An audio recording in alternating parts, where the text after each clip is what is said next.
and increase the volume. Like, keep it locked. It's Afro Gospel. Thank you. Hello, my name is Shego Arunze. You're watching VOP. Don't change the dial. My Joe, fine girl. My Joe, fine babe. Yes, don't touch the dial. This is me, Dr. Adewale Iba. Keep watching VOPT. VOP TV. Now, you have more than a voice. The Nigeria Electricity Consumers Advocacy Network, NECAN, has criticized the federal government's service-based electricity tariff policy, saying the changes have failed to reduce subsidy payments and have instead worsened inefficiencies in the power sector. Speaking on the policy, NECAN National Secretary Uke Tubunga said the introduction of the Band A tariff regime, which the government had described as a way to reduce subsidies, has had the opposite effect.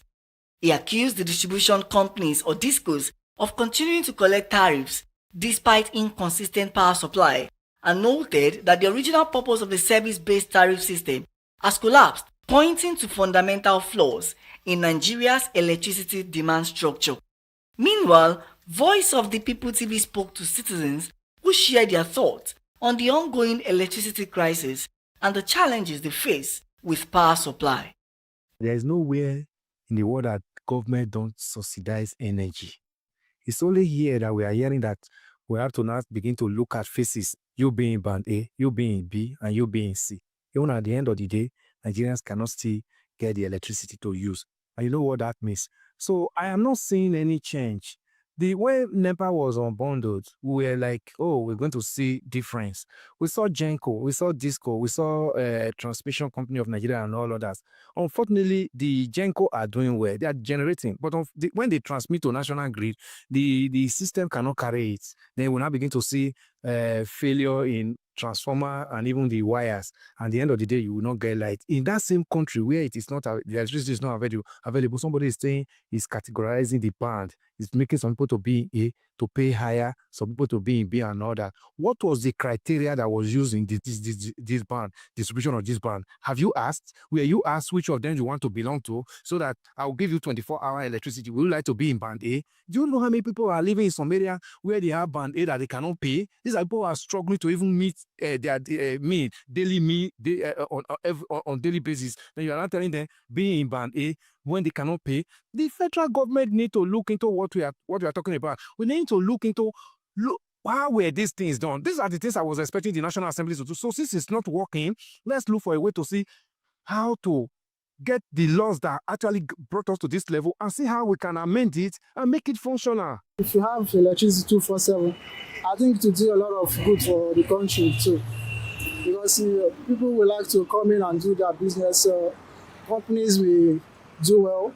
I think it also reduce the rates whereby what is it called? Inflation will also come down because we won't have to sell things at a higher cost due to fuel scarcity and the rest. So there are a lot of benefits that comes with having 247 electricity in the country. As citizens continue to speak out, they are urging the government to take decisive action to resolve the electricity crisis and ensure a reliable power supply for all Nigerians. Matthew Okunswada, reporting for Voice.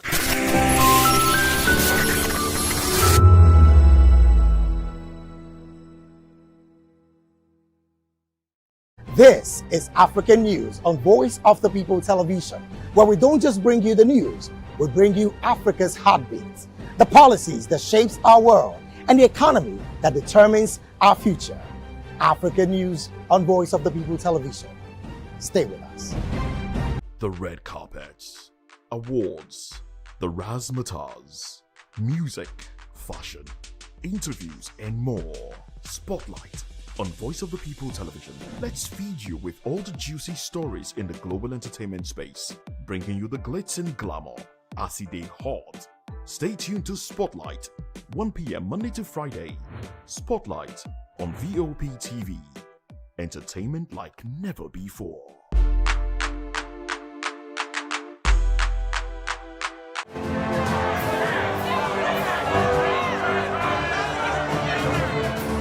Do you want your voice to be heard? Do you know that you matter in the scheme of things? The People's Voice, the show where ordinary citizens take center stage as we discuss the biggest stories that affect you and I. With you in mind, we facilitate lively discussions, debates, and interviews on the topics that matter most to you and I, from social justice to economic empowerment, education to healthcare, governance, and more, tackling tough topics and amplifying your voice. Join the conversation and make your voice count. The People's Voice. Make your voice count. When I first heard VOP, I thought they were talking about me because I'm a voiceover personality. But no, this is Voice of the People TV, and you are riveted forever because this is the place to be. Yo guys, your boy Chella. Shout out to VOP TV. I love you guys. Salut tout le monde, Suspect 95. Là, on est sur VOP TV. On passe un bon temps. J'espère que vous kiffez. On est au Afrima. On est ensemble. VOP TV. Don't see me like a fool because I don't do giddy giddy giddy. VOP, you don't know Stoneware from Ghana representing live and living color. Yeah, Beam Nation President. Outside with it. Bless up. Hello, this is Milo from Ivory Coast. Keep watch Voice of the People TV. Regardez la voix du peuple, la télévision de la voix du peuple. Que Dieu vous bénisse. À très bientôt. Love you so much. Hi guys, what's up? This is Gaze Baba, and you're watching VOP TV. Usually you'll be told to not touch the dial, but I tell you to touch the dial and increase the volume. Keep it locked, it's Afro Gospel. Thank you. Hello, my name is Shego Arunze. You're watching VOP. Don't change the dial. My Joe, fine girl. My Joe, fine babe. Only are you, but on the Fuji was. Yes, don't touch the dial. This is me, Dr. Adiwala Iba. Keep watching VOPT.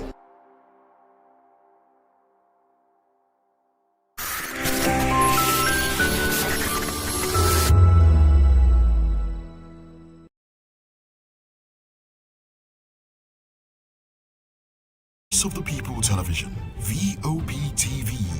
Now you have more than a voice.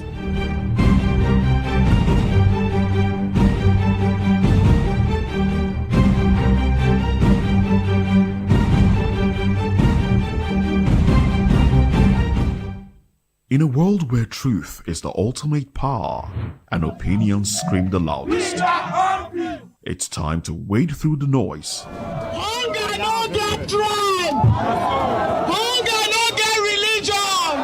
and scan the human interest and trending topics that matter.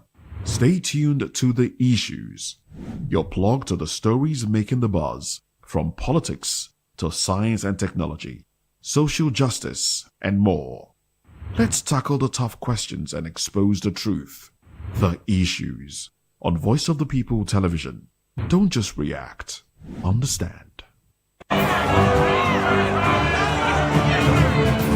Do you want your voice to be heard? Do you know that you matter in the scheme of things? The People's Voice, the show where ordinary citizens take center stage as we discuss the biggest stories that affect you and I. With you in mind, we facilitate lively discussions, debates, and interviews on the topics that matter most to you and I, from social justice to economic empowerment, education to healthcare, governance, and more, tackling tough topics and amplifying your voice. Join the conversation and make your voice count. The People's Voice. Make your voice count. The red carpets, awards, the razzmatazz, music, fashion, interviews, and more. Spotlight on Voice of the People Television. Let's feed you with all the juicy stories in the global entertainment space, bringing you the glitz and glamour as they hot. Stay tuned to Spotlight, 1 p.m. Monday to Friday. Spotlight on VOP TV. Entertainment like never before.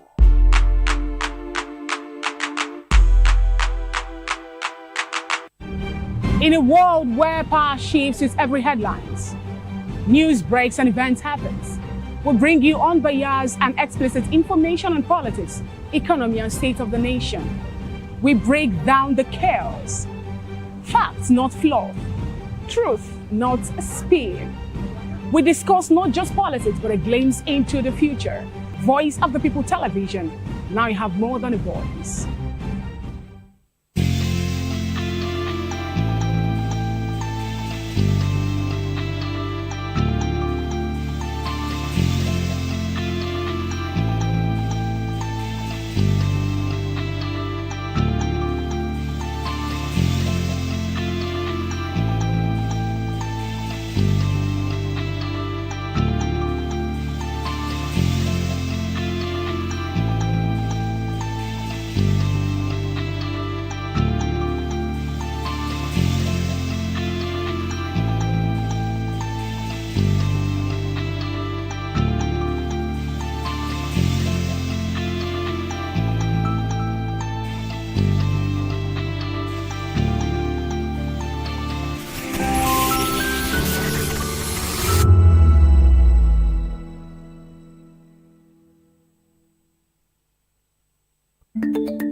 Africa is on the move, a continent of rising voices, untold stories, and powerful transformations. From the streets of Lagos to the heart of Nairobi, from the mines of Congo to the tech labs of Cape Town, the African story is being written every day. Bold, dynamic, unstoppable. This is African News on Voice of the People Television. We don't just bring you the news. We analyze and bring you Africa's heartbeat, the politics that shapes our nations, the economies that drives our future, the cultures that defines who we are, the voice that must be heard.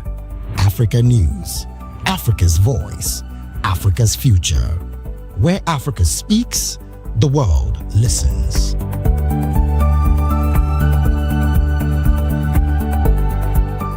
From the views on the street We go to bed empty hunger. to the blaring horns of a hustling city, the loudest voices of the common man got a medium to be heard. This particular administration, they were coming unprepared. It's not a bad thing to renovate the president's lawn. Through top-notch programming, unbiased reportage of news, sports, business, entertainment, and cultural documentaries, Voice of the People 90.3 FM became a symbol for 21st century media. And now, a new baby is born. Voice of the People Television, VOP TV, youthful, full of vigor and penchant for excellence in the continent's media space, exposing the wrongs, applauding the rights, dissecting the news without fear or favor, through factual and accurate stories and contents. Corruption kills three things that makes a society. Representing the interests of the people and giving them a voice. Voice of the People TV is here to stay towards building a fair society. VOP TV, Voice of the People Television, truly a voice for the people. Voice of the people, you can hear me now. My name is Patrick Doyle, and I wish that you continue to echo the voices of the people. Big up VOP TV.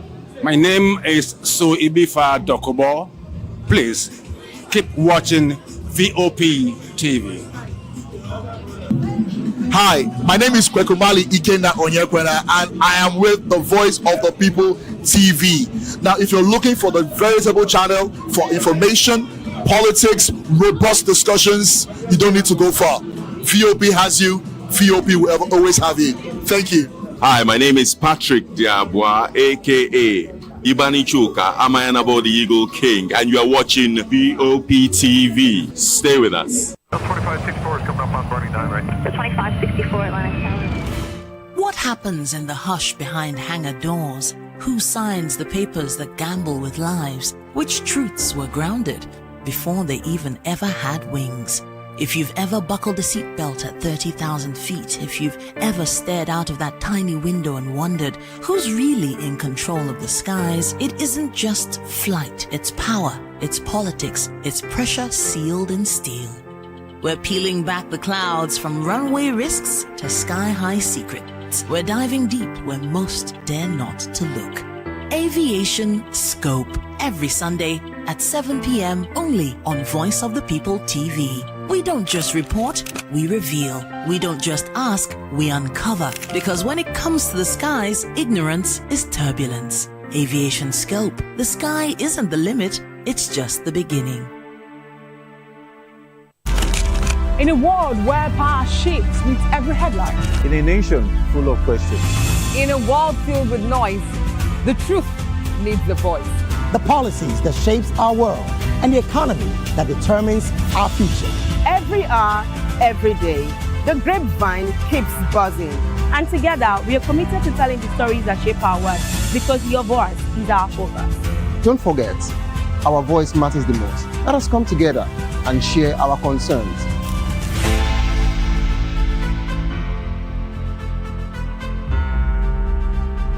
Mr. Familoni, and here's to VOP TV.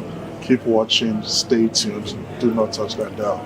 My name is Made Kuti and you're watching VOP TV. Keep watching. Welcome, my name is Zika Davis. Distinguished ladies and gentlemen, boys, viewers, everybody, boys and girls. This is VOP TV. Do you know what that means? Voice of the People TV. You don't have a voice, don't come here. You better make sure your voice is heard. Are you ready for the extraordinary? Something big is happening on your screen. Introducing VOP TV.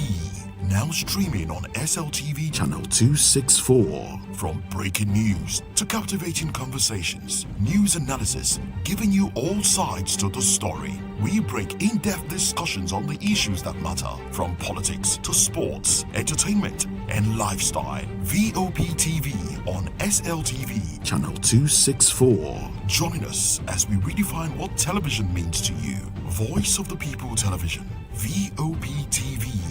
Now you have more than a voice.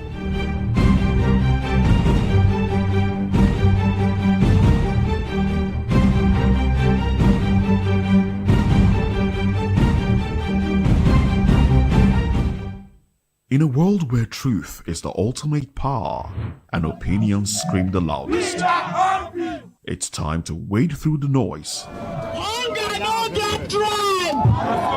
Hunger no get religion! And scan the human interest and trending topics that matter. Stay tuned to The Issues, your plug to the stories making the buzz, from politics to science and technology, social justice, and more. Let's tackle the tough questions and expose the truth. The Issues on Voice of the People Television. Don't just react, understand. Do you want your voice to be heard? Do you know that you matter in the scheme of things? The People's Voice, the show where ordinary citizens take center stage as we discuss the biggest stories that affect you and I. With you in mind, we facilitate lively discussions, debates, and interviews on the topics that matter most to you and I, from social justice to economic empowerment, education to healthcare, governance, and more, tackling tough topics and amplifying your voice. Join the conversation and make your voice count. The People's Voice. Make your voice count. The red carpets, awards, the razzmatazz, music, fashion, interviews, and more. Spotlight on Voice of the People Television. Let's feed you with all the juicy stories in the global entertainment space, bringing you the glitz and glamour as it is hot. Stay tuned to Spotlight, 1 p.m. Monday to Friday. Spotlight on VOP TV. Entertainment like never before.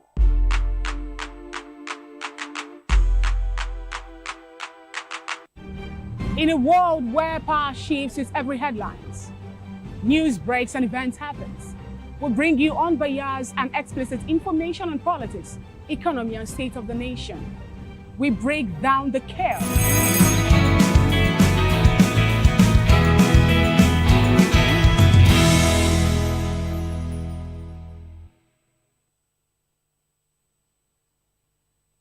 In the first band.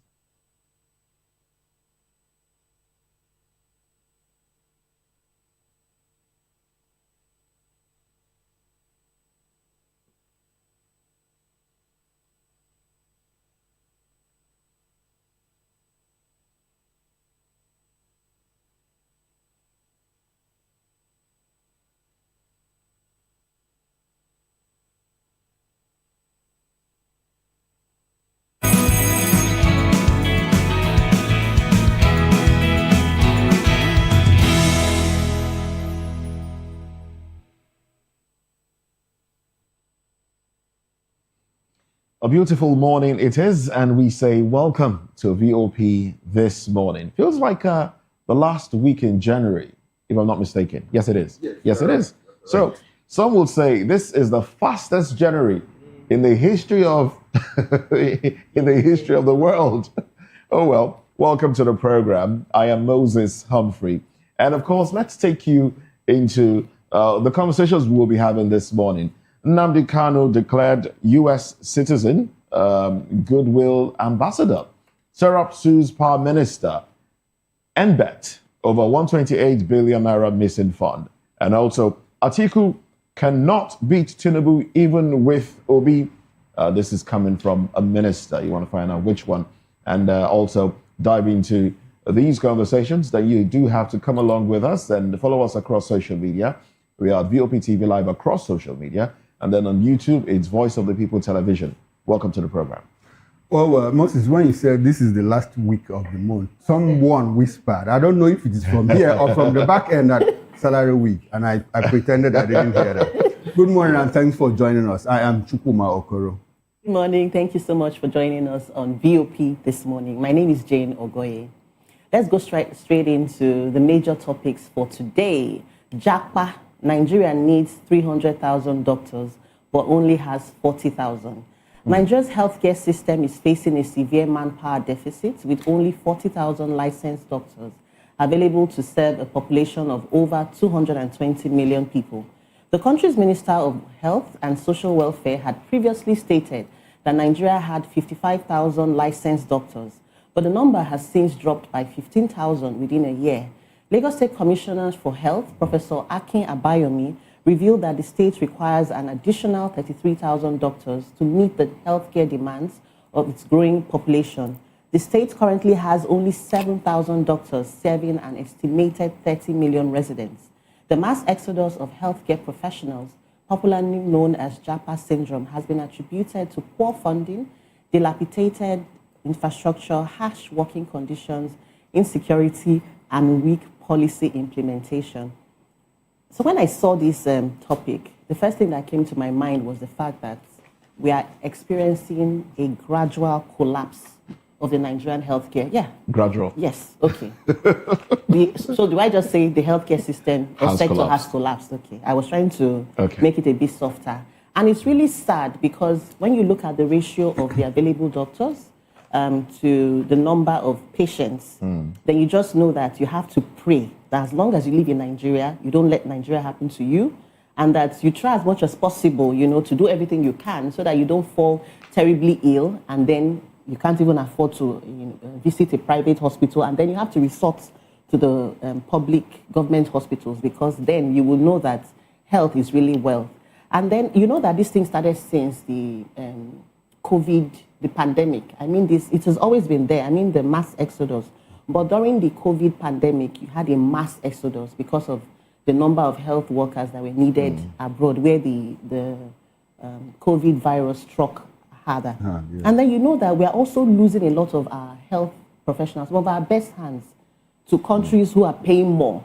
We've had like our family doctor that we used for years. He's in Saudi Arabia now, and he's doing so good. Do you know what it is to actually, practice medicine in Saudi Arabia? And this is just one of the many examples.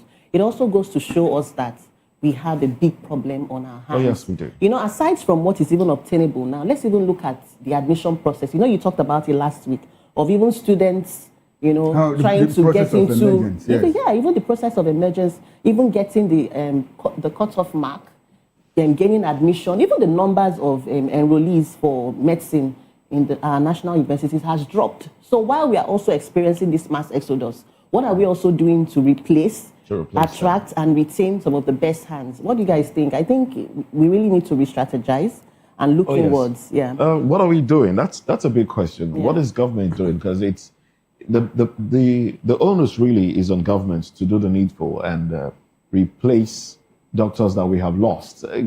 Countries put out information out there saying, look, they need doctors, they need teachers and opportunity to live and earn better, and Nigerians go there. And you won't blame anybody, really. You won't blame them. Everybody needs better conditions. Yeah.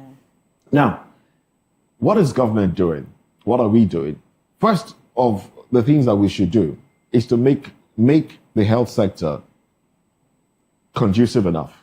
Ensure that there are equipments. Ensure that those that practice should, not be exhausted because they're practicing, because we have a few of them. We should also ensure that they are properly remunerated. Because to be honest with you, a lot of Nigerians don't want to travel abroad. A lot of them feel if they stay here, I mean, maybe when we start seeing this tax thing, then we'll know if that thoughts will change. But a lot of people feel they don't have to pay the kind of taxes that they pay abroad if they earn well here. But because they are not earning well here, and they know that if they pay those taxes abroad, they will see the benefits of what they are paying for. They would rather go there and work. They know they are working their behinds out over there. They work. You say they're stretching them here. They are stretched over there as well. They run shifts and then they do more than one job. But the good thing is, you know that what you're earning, you can see it. There are basic amenities. You get into your apartment and there's light. You turn on the tap, there's water. I mean, there's the benefits. Now, I stumbled on a report from U.S. Embassy in Nigeria, advising Americans that want to visit Nigeria for whatever reason, and it was a damning report, to be honest with you. It was heartbreaking to read, and it was on a platform of broadcasters, and somebody said, let's also have a report from the Nigerian embassy in America about, and like, we know those problems exist here. I wanted to come to that. The people that put up that report are enemies of the country, people who don't want this country to. Can you imagine? That's a wrong mindset. That's the mindset. That's a wrong mindset. Rather than fix the problem. We start and now blaming.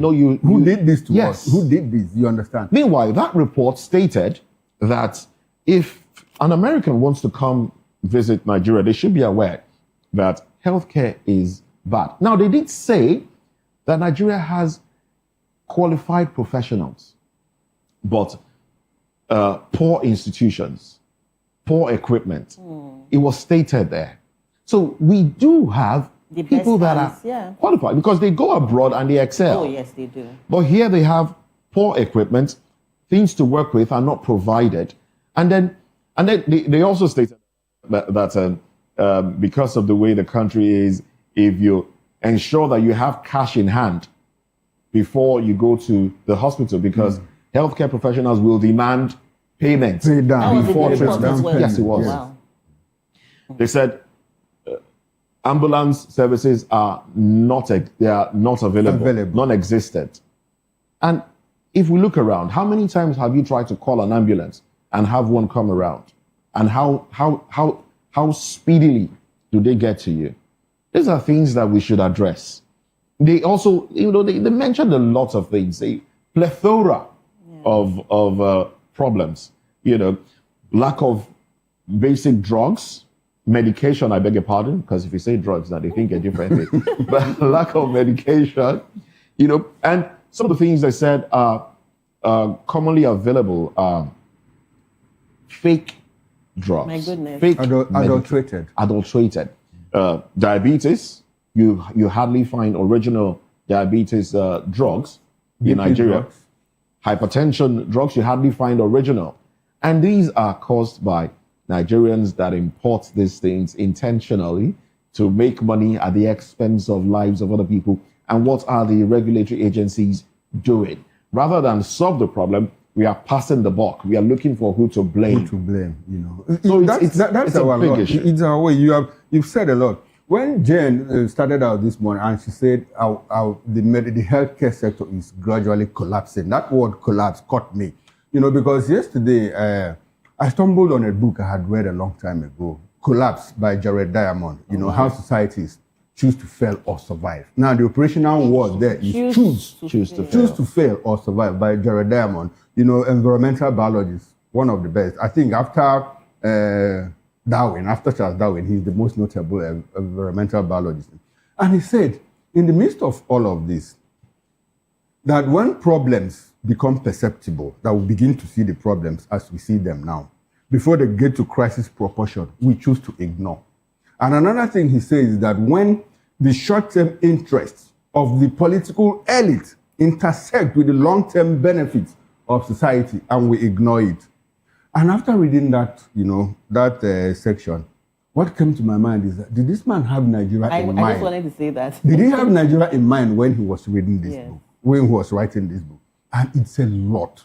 It's a book I like to go back to all the time because it speaks to what we are passing through and anytime I go back to that book, I say, this man, did he have Nigeria in mind? Because practically everything he has said is the problem with Nigeria. He talked about how societies fail, Maya city-states, the Aztec revolution, the Inca civilization, and all of those things. How they collapsed in broad daylight like this because they didn't do the right things. Now let's bring it back up. The professor, the commissioner for health painted a very scary picture. Very scary picture. He says Lagos State needs about 30,000 doctors. We have only 7,000 now. Now they have opened a University of Medicine in Lagos State and they'll start recruiting. And all of us know what goes into the recruitment process and all of that. People are not qualified. There is under the table understanding. People get into study medicine, their first MB, second MB, you pay like a certain amount of money to cross and all of that. And the scariest thing?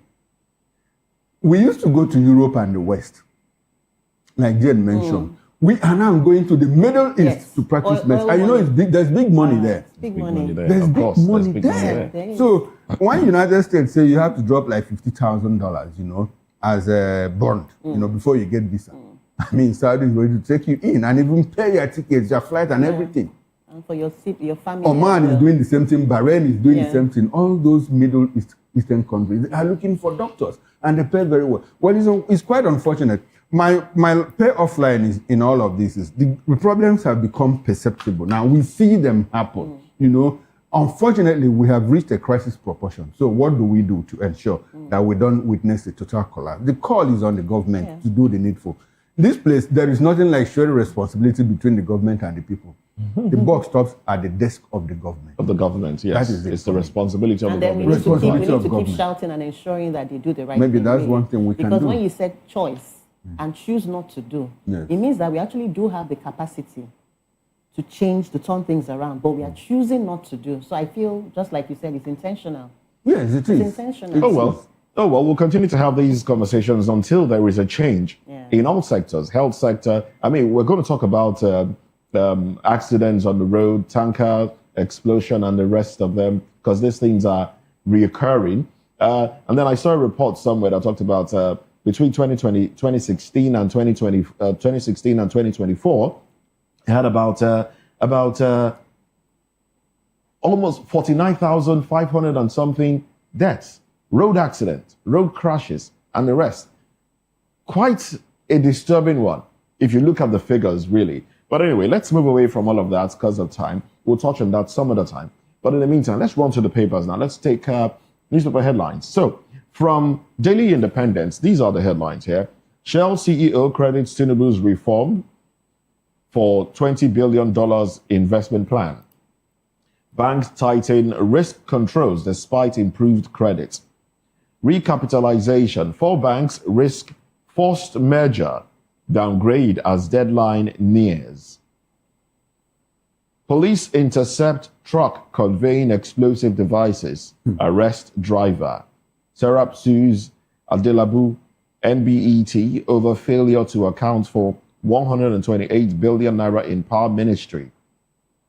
We also have NDIC, EFCC forge alliance on failed banks assets recovery prosecution.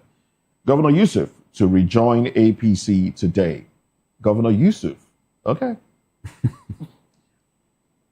Rising dormant PPP accounts threaten pension sustainability. And the bottom strip there, Tinubu departs for Turkey today on state visit. This year seems to be, the president will do a lot of globe-trotting this year. He's just been how many days in the country? I lost count. No, how many days in the country? He hasn't been, I don't think he has spent a week in the country yet. Yeah. In 2026. He came into the country, I think on the 16th or thereabouts. Oh, well. Well, I'm used to his absence. We are used to his absence. And on the front page of the Nigerian Tribune, why we will invest $20 billion in Nigeria, Shell CEO commends Tinubu's leadership. Electoral Act Amendment Bill, stakeholders tackle National Assembly. Suspected drug traffickers open fire on customs in Ogun. 2 officers injured. Domestic abuse ends in horror as man kills wife, self with acids. Diplomats divided over federal government's payment of $9 million to U.S. lobbying firm. Still on the front page of the Tribune. Senators end 35-day Xmas and New Year break. Nigerian banks face tough road to Africa's top 10. Awujale, Council of Otumbas, say no law prohibits holders from contesting stool. Kano Governor Abba Yusuf joins APC today. Oyo at 50 celebrations begin today.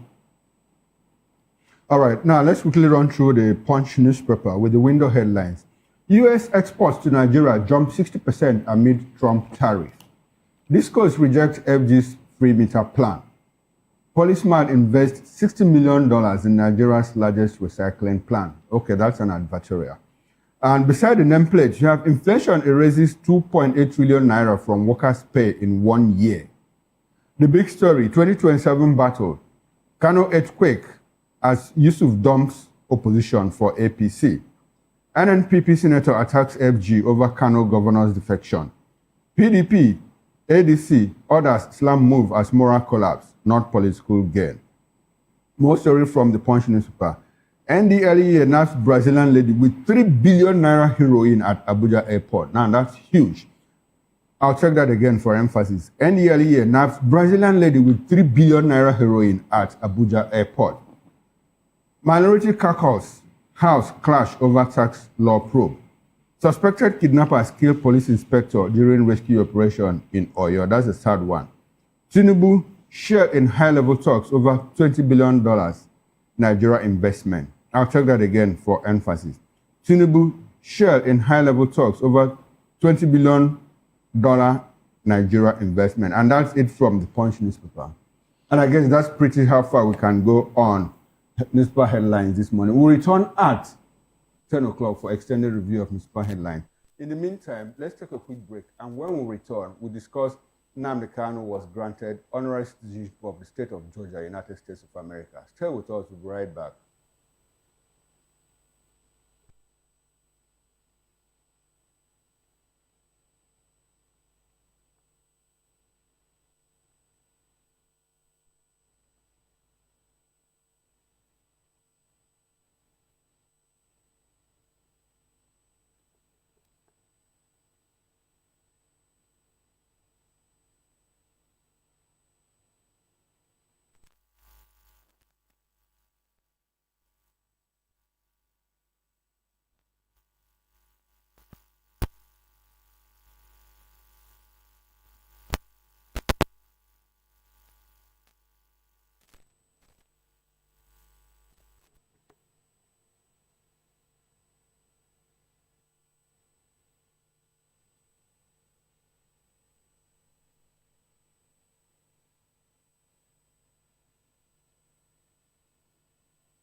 Africa is on the move, a continent of rising voices, untold stories, and powerful transformations. From the streets of Lagos to the heart of Nairobi, from the mines of Congo to the tech labs of Cape Town, the African story is being written every day.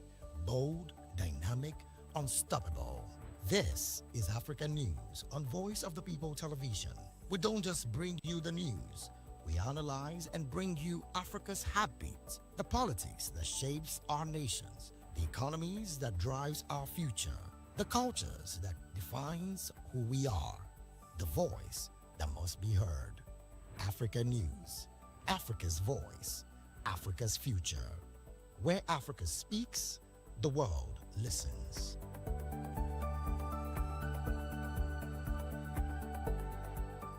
From the views on the street. We go to bed empty hunger. to the blaring horns of a hustling city. The loudest voices of the common man got a medium to be heard. This particular administration, they were coming unprepared. It's not a bad thing to renovate the president's lawn. Through top-notch programming, unbiased reportage of news, sports, business, entertainment, and cultural documentaries, Voice of the People 90.3 FM became a symbol for 21st century media. And now, a new baby is born. Voice of the People Television, VOP TV, youthful, full of vigor and penchant for excellence in the continent's media space, exposing the wrongs, applauding the rights, dissecting the news without fear or favor, through factual and accurate stories and contents. Corruption kills three things that makes a society. Representing the interests of the people and giving them a voice. Voice of the People TV is here to stay towards building a fair society. VOP TV, Voice of the People Television, truly a voice for the people. Voice of the People, you can hear me now. My name is Patrick Doyle, and I wish that you continue to echo the voices of the people. Big up VOP TV. My name is Su Ibifa Dokubo. Please.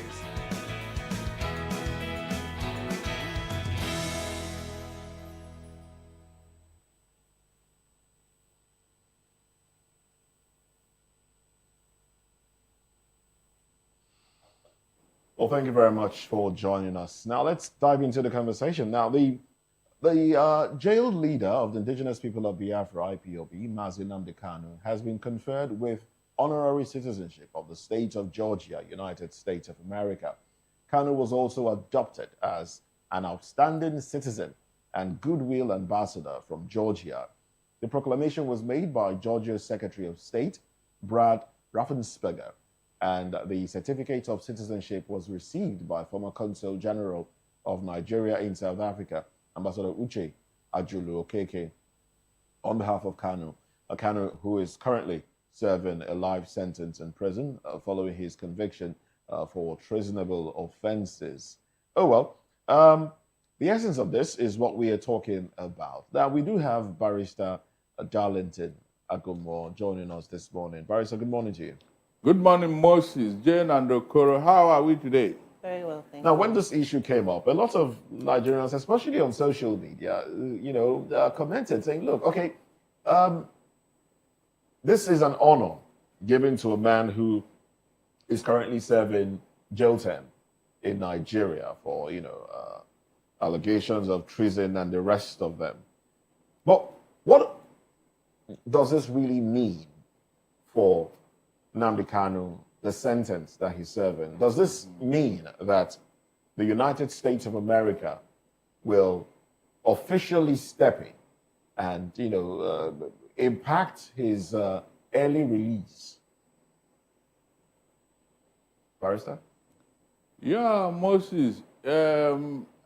I thank God for what we are hearing and seeing today concerning Nnamdi Kanu, because when we said it initially that this man is innocent, he didn't commit all these offenses that warrant life sentence.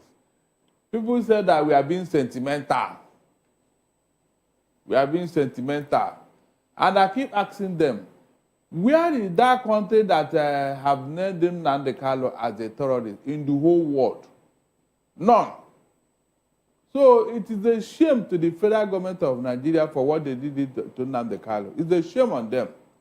Seriously. And I know that with time, Donald Trump will look into Nnamdi Kanu's matter. It's a matter of time. We are getting there. It is one thing at a time.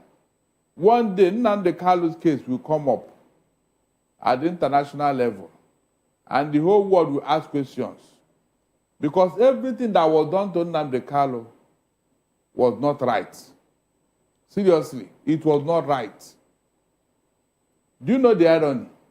The man who went to Kenya to kidnap him is going through the same ordeal that he subjected Nnamdi Kanu to. A court freed him the other day. As he was coming out as a free man, DSS arrested him and took him back to jail. The same thing this man did when Nnamdi Kanu was freed. You can imagine.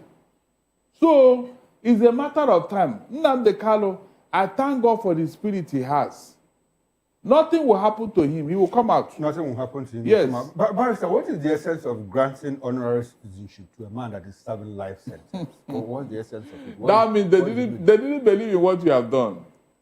Mr. Okoro, it shows that the world out there, they believe in Nnamdi Kanu. They believe in the body. They believe in the cause you are pursuing.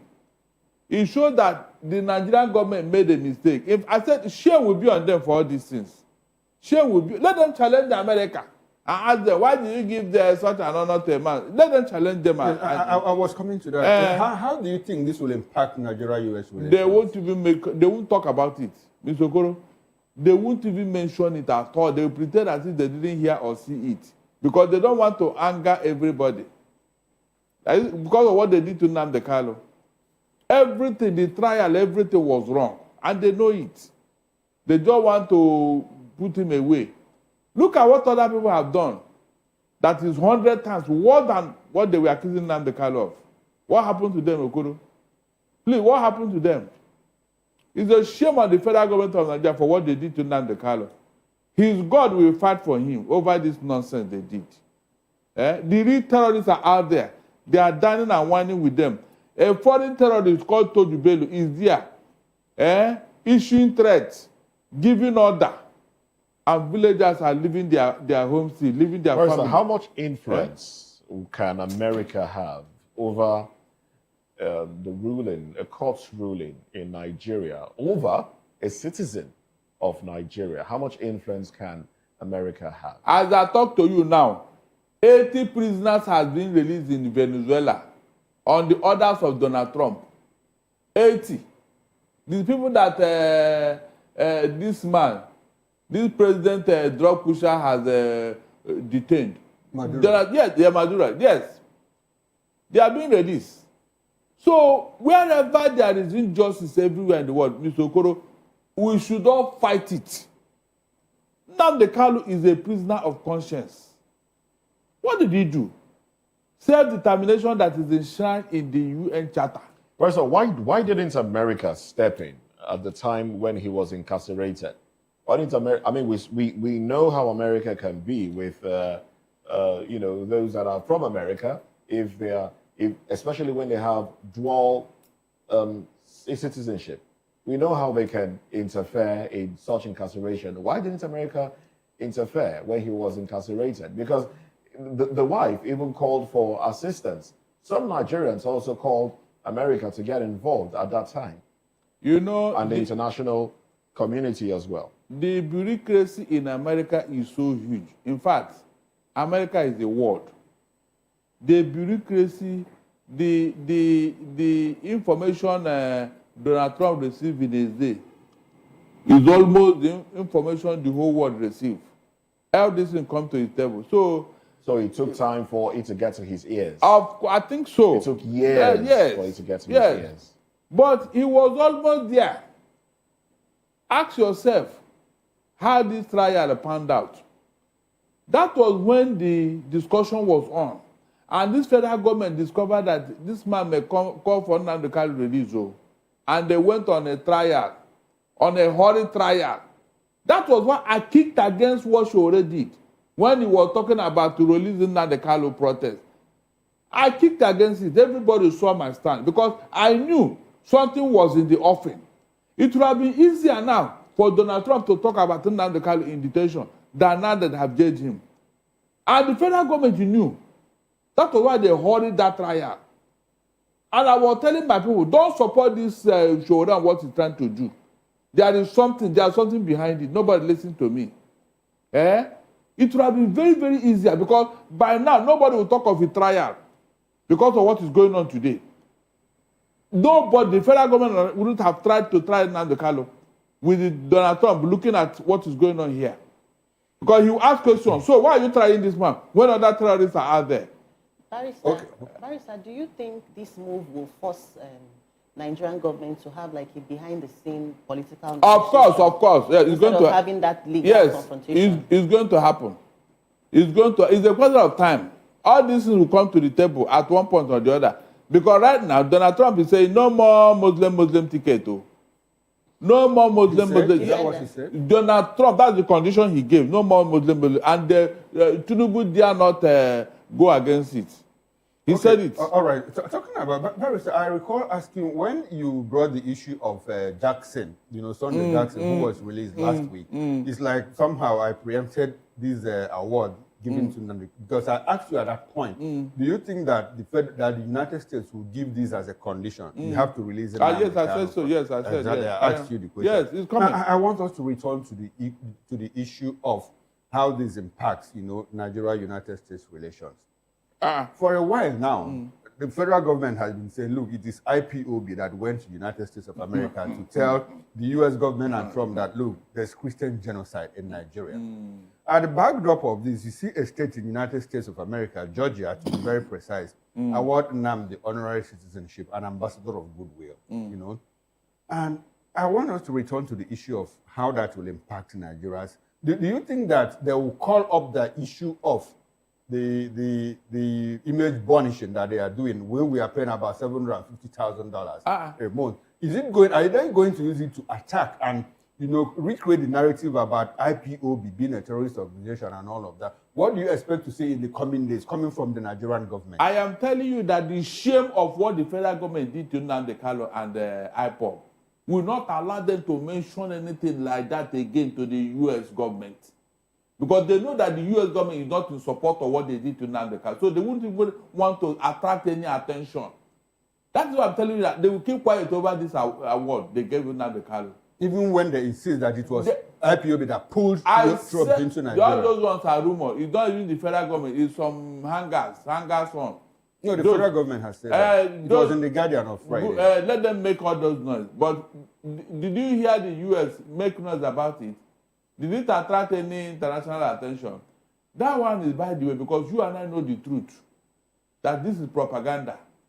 The genocide going on in Nigeria is known by the whole world. So why would you say it was Nnamdi Kanu and IPOB? Can you just imagine? Barrister, this award, this honorary citizenship given to Nnamdi Kanu, is it going to internationalize this matter? And I'd also like to recall that Nnamdi is a British citizen. And in all of this, UK has been mute, over the issues since trial and all of that. They never interfered. They never said anything. A British citizen is being tried in another country, sentenced to prison, life sentence and all. Do you think that it will somehow internationalize the Nnamdi Kanu problem? It will. I told you here, it's a matter of time before Nnamdi Kanu's case will come to the front burner internationally. America will pick it up at one point or the other. I said it is one thing at a time. At a point, when this matter gets to the level it will get to, Donald Trump will intervene and ask questions. I'm not joking. If they can relieve that Jackson man, why would they release the Nnamdi Kanu? No, tell me. Because these are men of injustice. It's injustice on his own. So all those things that they accuse IPOB and Nnamdi Kanu, the whole world has seen that it was just a travesty of justice. No, that's why nobody is buying into what the federal government is doing. Nobody is paying attention. UK, you are talking about, UK have interest in Nigeria. Okay. They have interest from the day of amalgamation till now. UK never wanted Nigeria to breed. They want us to remain where we are, where they kept us. And so, if there's anybody that is coming to change the status quo, they will not be comfortable with it. Okay, so apparently they are in tacit support of Nnamdi's sentence. Of course, that's why they never said anything. You can imagine. That's why they never said anything. They never said anything. Under normal circumstances, they are the one who's supposed to be at the front burner instead of Donald Trump of America. Being a British citizen. Yes, not even that. Being a colonial master. They should be interested in what is going on in Nigeria. No, you already said they have interest in what is going on. I am trying to buttress the fact that they are not Nigerian friends. Okay. That's why they are keeping mute. Because some people want to topple the status quo they left since 1914. And so they won't be happy with it. So anybody that want to go towards that route, they won't like it. Anything that they not the handed power to is doing, they will support it. Because they want it to remain like that. That is the British people for you. Always looking for a way to suppress people. That's why they lost their prestige in the whole world. They lost it. Barrister, you said something in the course of this program. Trump having to go to Venezuela to release about 90 prisoners. Yeah, 80 of them. And you say you expect that he will do the same thing here in Nigeria. Of course, he has already done that. Yes. Barrister, how does that fit into international law, into international relations, about the issues of sovereignty? What is America trying to say? Like, you stay in your country. Trump already said, well, we are running Venezuela from Washington. So what does that speak about global power in terms of sovereignty of nations? Is it a proper thing to do? Is it right to do that? I have told you here that evil does not last forever. Who defines what is evil? Hold on, I'm coming. Who defines what is evil? Somebody. Yes. The same Donald Trump that Saudi Arabia, when they killed Khashoggi in Turkey, is now trying to speak about good and evil. So who determines what is evil? Mr. Koro, now let me tell you, there are levels of evil. Okay. If you're a world power, you decide what you want and what you don't want. That's why you're a world power. Okay. You decide what you want and what you don't. It's like challenging God. Who are you to challenge God? Who are you? There are things that God has done that we don't even understand. Some of us will think, if we see God, we'll query him. But he's God. He said nobody can query him. That's the truth. You said that you are giving a land to the Israelites, a promised land. Meanwhile, some people were in that land. You give them the land. Is that not what causing problem today? So can you go and ask God, why did you do this? You can't. Okay, so God is the architect of that problem now. Didn't you hear me? He said a promised land. And the promised land is where the Palestinians were living. This is one day when the Israelites were dragging them away from their house and occupying it by force. Okay. Didn't you see it? No, I asked a simple question. I'm telling you now. So, but there must be a history behind it. Okay. So when a world power is dictating what he wants and what he does not want, you don't have the power to challenge So him. when a world power, so the line between good and evil gets blurred because there's a world power. Of course. Because the Trump will say, well, we can't stop doing business with Saudi Arabia because Khashoggi was killed. And the same Trump will turn around and say, well, release 90 prisoners from Venezuela because they were, unlawfully in international politics. The Machiavellian principle plays the major role. The end justifies the means. If there's an end you are pursuing, you can overlook all that to pursue that end. Saudi Arabia is a business partner with America. America is owing that country so much money. American security are in that country. American business, American companies are in that country, and they're making a hell of money. So that alone covers every other thing. Barrister, let's bring it back home. It's a capitalist state. Let's bring it back home. So we have established that great powers do whatever they like. Exactly. So if we come to back home here in Nigeria, is it proper to say that great politicians should do what they like and work alone? No. Barrister, you are cherry picking. Oh, no. I said great power. What power? So we are talking about powerful people in the country. Can they do what they choose to? There is no powerful person here. Do you know what it means? Is that what you are comparing? Because you stole a lot of money. Is that what makes you powerful? How did great powers become great powers? They work on the economy. America is the greatest economy today. Can you challenge it? $39 trillion. Okay. You are not even up to 1 trillion. What are you saying? So we are comparing. I'm trying to convince you. Don't go through that route. There's no great man here. All of them are looters. They plundered the economy. Do you know how America made its money? They worked on their economy. How did they work on it? They grew their economy. No American president has been accused of the type of humongous amount our leaders are stealing here. Nobody can do it in America and get away with it. It's not possible. The system will catch him. But here, up to today, we are talking about 210 trillion naira missing in NPC. Mr. Okoro, that money is with somebody. Two of us. Did it just disappear? Is that what you call a great man? So with this new Georgia proclamation, so are we saying that Kano's case is now being reframed globally as a human rights issue and not a criminal one. It has never been a criminal matter. That Kano is a political prisoner of conscience.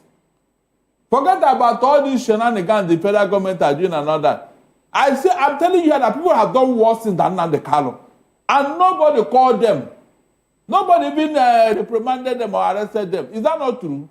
People that sponsor the terrorism are still with us up to today. They are here.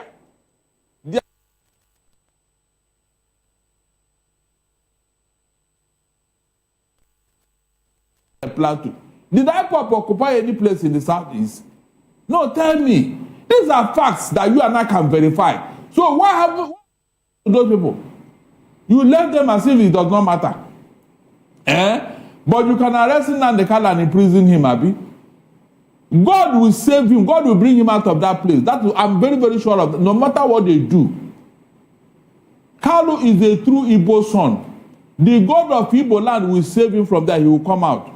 Because it has happened. Just last week, Al-Mustafa, the former CSO to Abacha, was freed by the Supreme Court.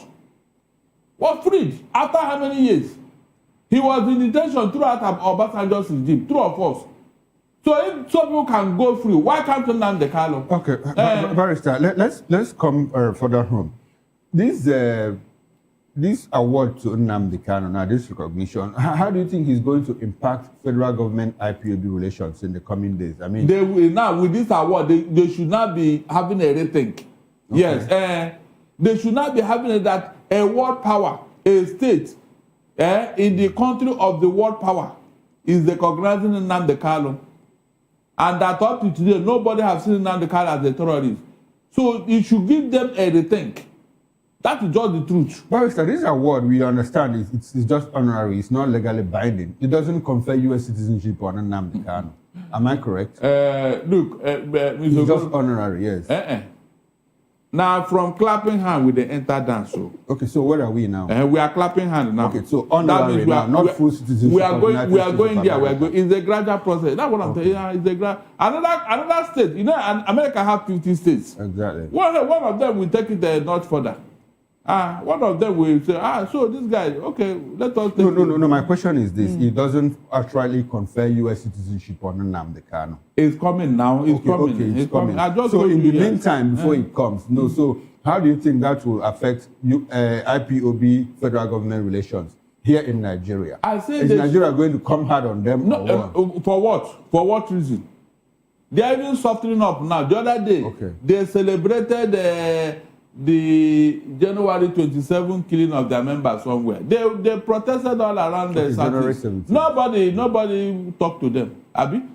So they are beginning to understand what is happening. Okay, so there's more like a tour in the relationship between FG and IPO. Yeah, they are beginning to be sensible. That's what I'm telling you, yes. So you think that this president is doing good by that? No, he's not doing any good. He's not doing any good at all. This is your right. Okay. You cannot give me my right. This is a natural right for me to protest what I don't like. He's not doing anything. No, he has allowed a free space. We had people who didn't allow his free space. That's what it is their own odium. Didn't they get to what they deserve from that? How can you give me my right? It's my right. I'm the owner. So why can you not give it to me? No, you don't. You have not done me any favor. But someone once took away that right from you. And the person got what he deserved. Okay, so the person that allow you to have access those rights now is not doing good by you. He's not doing any good because it's my right. You didn't hear me. He didn't do me any favor. The favor he will do to me now is to make sure that I'm secured. That's what he swore to do. He swore that he will protect life and property. That is the greatest thing Tinubu will do, and I will clap for him. Barrister, don't you think this recognition might also harden the government's stance against? No, they dare not. They dare not. Hardy waiting. They dare not. The one they did is still smelling. They don't want to offend anybody again by being hard on anybody. Instead of the terrorists, they dare not. You have forgotten. America is watching minute by minute what is going on in Nigeria.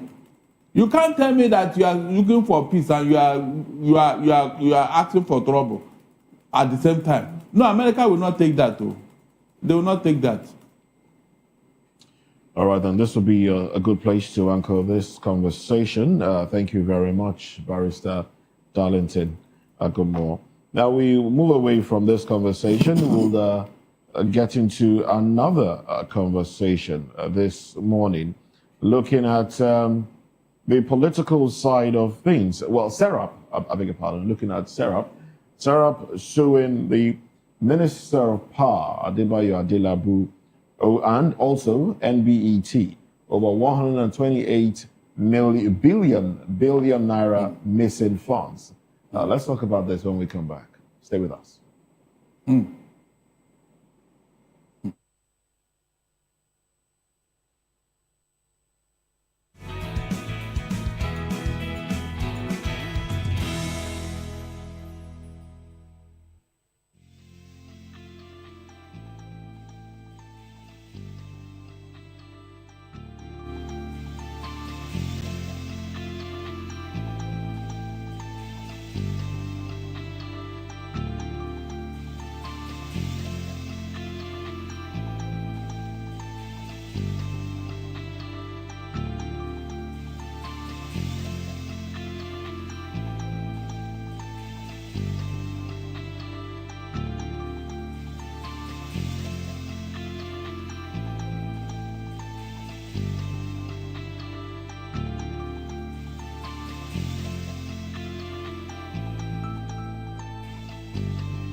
What happens in the hush behind hangar doors? Who signs the papers that gamble with lives? Which truths were grounded before they even ever had wings?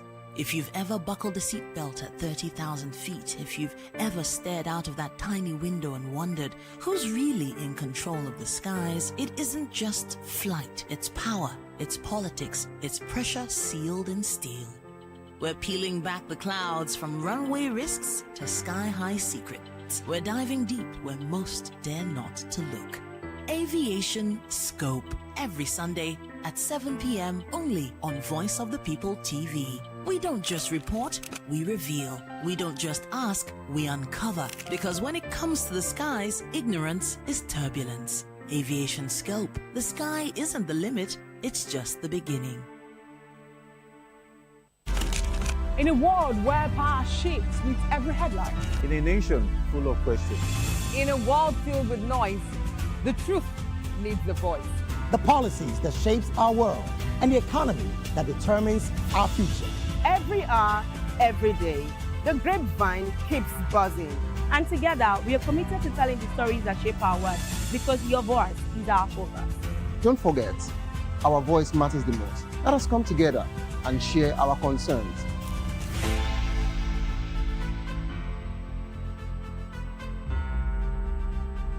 Mr. Familoni, and here's to VOP TV. Keep watching, stay tuned, do not touch that dial. Arara, my name is Made Kuti, and you're watching BOP TV.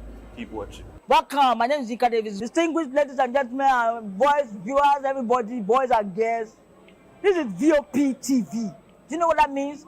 Voice of the People TV. You don't have a voice, don't come here. You better make sure your voice is heard. Ready for the extraordinary? Something big is happening on your screen. Introducing VOP TV.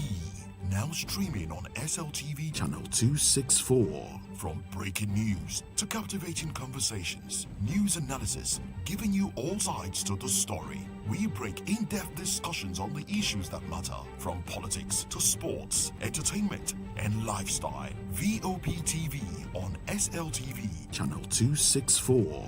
Join us as we redefine what television means to you. Voice of the People Television, VOP TV. Now you have more than a voice.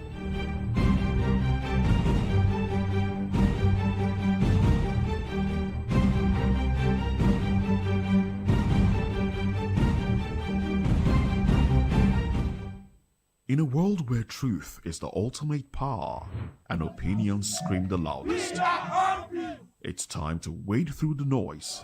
Hunger no get tribe. Hunger no get religion. and scan the human interest and trending topics that matter.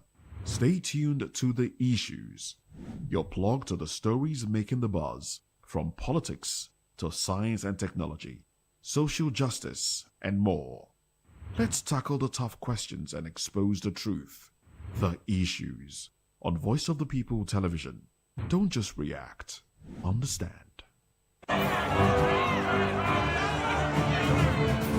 Do you want your voice to be heard? Do you know that you matter in the scheme of things?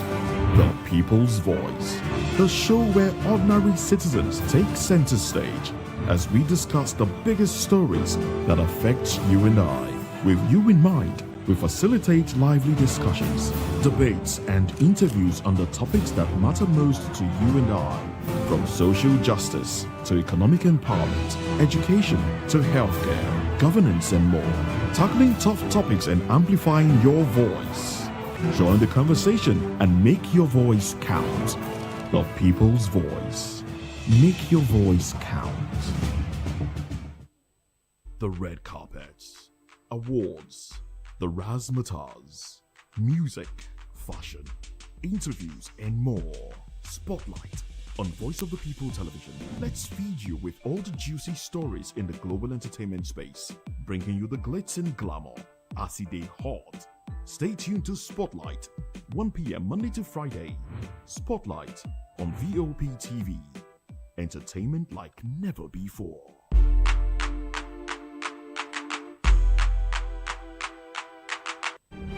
In a world where power shifts its every headlines, news breaks and events happens, we bring you unbiased and explicit information on politics, economy, and state of the nation. We break down the chaos. Facts, not fluff. Truth, not spin. We discuss not just politics, but a glimpse into the future. Voice of the People Television. Now you have more than a voice.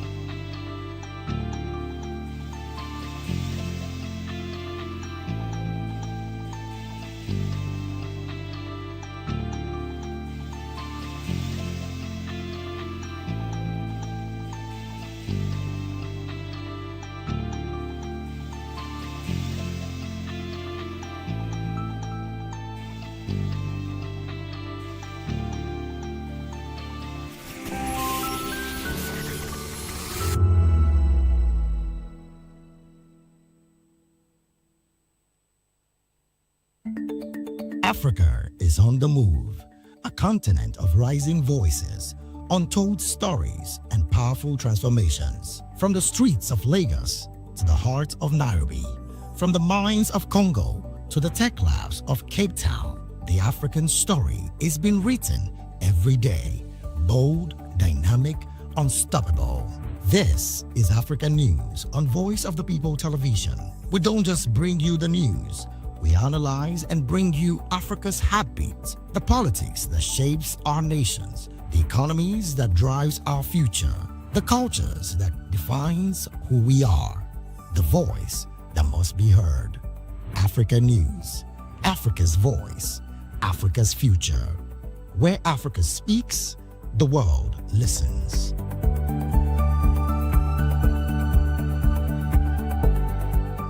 From the views on the street, we go to bed empty hunger, to the blaring horns of a hustling city, the loudest voices of the common man got a medium to be heard. This particular administration, they were coming unprepared. It's not a bad thing to renovate the president's lodge. Through top-notch programming, unbiased reportage of news, sports, business, entertainment, and cultural documentaries, Voice of the People 90.3 FM became a symbol for 21st century media.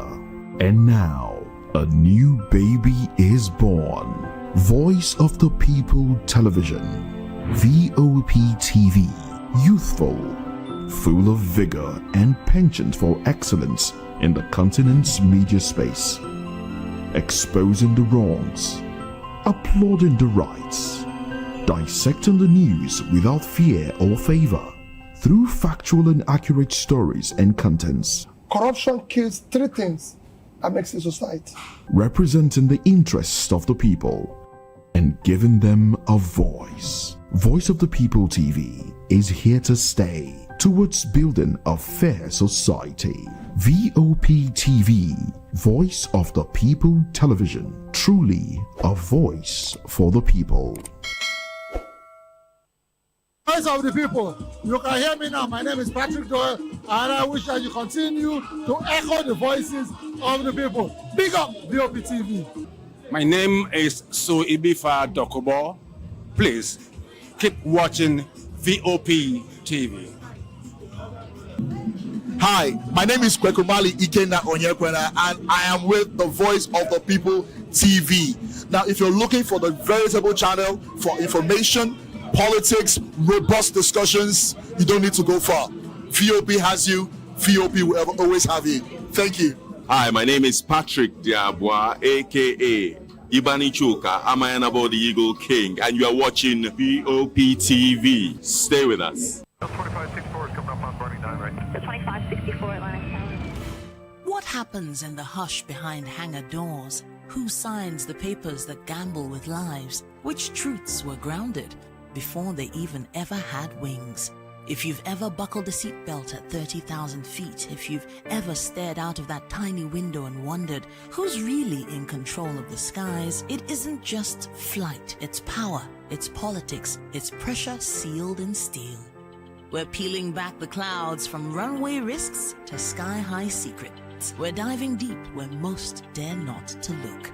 Aviation Scope, every Sunday at 7 p.m. only on Voice of the People TV. We don't just report, we reveal. We don't just ask, we uncover. Because when it comes to the skies, ignorance is turbulence. Aviation Scope, the sky isn't the limit, it's just the beginning.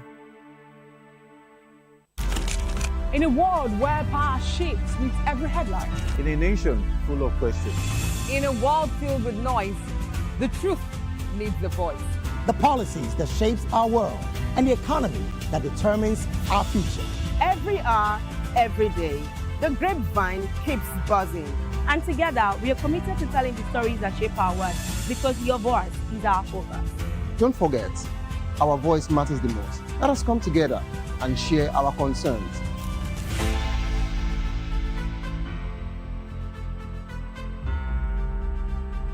Mr. Familoni, and here's to VOP TV.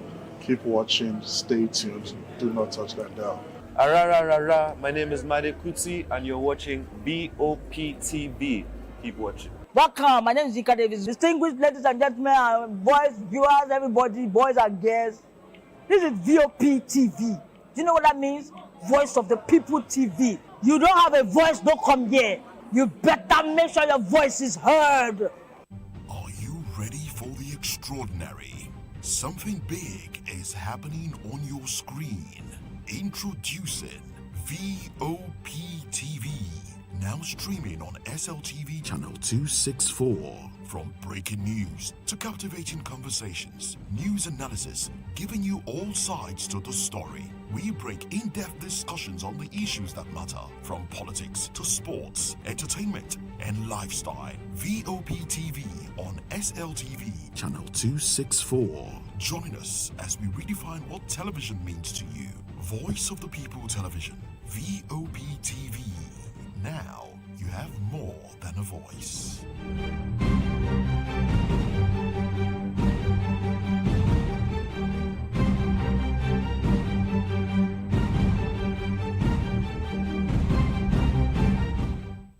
In a world where truth is the ultimate power and opinions scream the loudest, it's time to wade through the noise. Hunger no get tribe. Hunger no get religion. And scan the human interest and trending topics that matter. Stay tuned to The Issues, your plug to the stories making the buzz, from politics to science and technology, social justice, and more. Let's tackle the tough questions and expose the truth, the issues. On Voice of the People Television, don't just react, understand.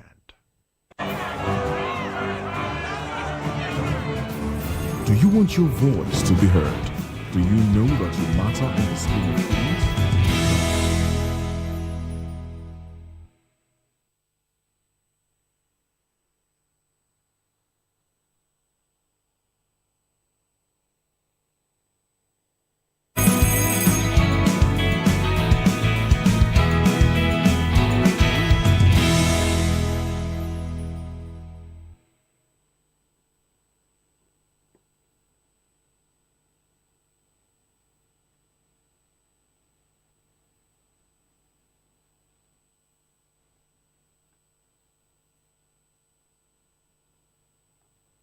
All right, welcome back and thanks for staying with us. And if you are just joining us, this is VOP This Morning.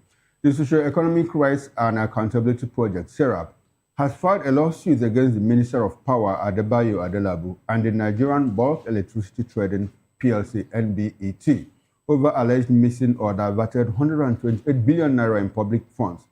Well, according to SERAP, the funds were meant for critical projects to improve Nigeria's power infrastructure, but there is no evidence of how the money was spent. The lawsuit marked FSC/ABJ/CS/143/2026 was filed at the Federal High Court in Abuja, seeking an order of mandamus to compel Adelabu and NBET to account for the missing funds and disclose details of how the money was spent, including the dates of disbursement and the beneficiaries or contractors who received the money. SERAP argues that granting the relief sought will help tackle systemic failures in the power sector and improve access to regular and uninterrupted electricity supply for Nigerians. The group also cited provisions of the 1999 Constitution and international anti-corruption conventions, stressing that public institutions are legally bound to ensure transparency, accountability, and abolition of corrupt practices. Well, we've been joined in the studio here by Dr. Peter Anosike. Peter is a philosopher, he's a journalist and author of Nigeria, Dangote's 10 Commandments of Money. It's bestseller in Wall Street Journal. Dr. Anosike, thanks for joining us. Thank you for having me. Thank you for having me. Okay, beautiful. Now, I'm sure you're conversant with this conversation. 128 billion naira missing, in the electricity power sector. And SERAP has gone to court to say, look, Minister Adelabu, we need you to account for this. Now, this information is coming from the Auditor General's account of audited accounts in 1922. And we are just getting to know now that 128 billion naira is missing. Mind you, SERAP is asking Adelabu to account for it, but he wasn't minister then. So how do we situate all of this? Is it about, okay, now we need continuity in ministries and all of that? The minister should be aware of what happened in the past and all of that. Why shouldn't we be asking the people that were in power at that time? Why now? Well, for me, at times, this could be seen as a witch hunt. This man is preparing for Oyo State governorship election. Okay. And his opponents may be pushing this kind of narrative. I know that what civil societies usually do is to put government agencies on their toes. Okay. Understand? To ensure that there's transparency. But he cannot account for what happened when he was not in the office. Okay, so how about the ministry itself, MDET, there shouldn't there be a continuum, in governance? No, government is a continuum. And where there's a transparency, that an outgoing government is supposed to give records to the succeeding one, which doesn't always happen in Nigeria, in the country, understand? So SERAP is doing what is supposed to do as a civil society organization. But it is good that the person that was there before should have been taken to court to account. To account. Okay, now let's return to the question of accountability. 128 billion naira, that's a lot of money, and that is not the only money we are looking for in that power sector. As far back as between 1999 and 2007, Obasanjo spent a certain amount of money. They say $16 billion. $16 billion. And up until today, we have not reconciled the issues around the $16 billion. As at last count, in 3 years, I think we had 54 national grid collapses, you know. And at the point, we changed the name from grid collapse to partial disturbance and all of that. We also just speak about the intentionality of governments over time, not just this government, you know, in trying to provide uninterrupted power supply to Nigerians, especially when we understand that, look, there is no way we can industrialize if we don't have steady power supply. One, we should also be conscious of when these grids were built. Okay. Understand? At that point in time, it was built for a population of 65 million. Million people, yes. Understand? But now we are 4 times more than that. Understand? So there's no way something that is meant for 10 people will serve 40 people. Exactly the point. So why didn't you, we'll ask, why didn't you upgrade and all of that? And in government, in and out of office, anytime, this particular government, they said, look, when Jonathan was in government, APC said, if we can't give you power supply in 6 months, please stone us. I was there, President Raji Fashola said it, you know. Now, the same APC came, stayed for 8 years, in the first instance of Buhari, they didn't give us power. It even got worse, especially now that we are paying more for it. We still have this other one. The current president said, if I don't give you power in 6 months, please don't return me to office. Now, I mean, 2027 is ahead. It's just by the corner.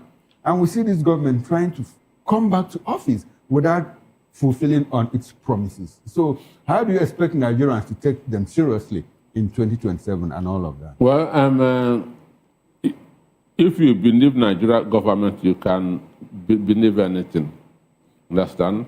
And as Winston Churchill said, that politicians don't believe themselves. Therefore, it's surprising when others believe them. So they can just get anything to get their votes.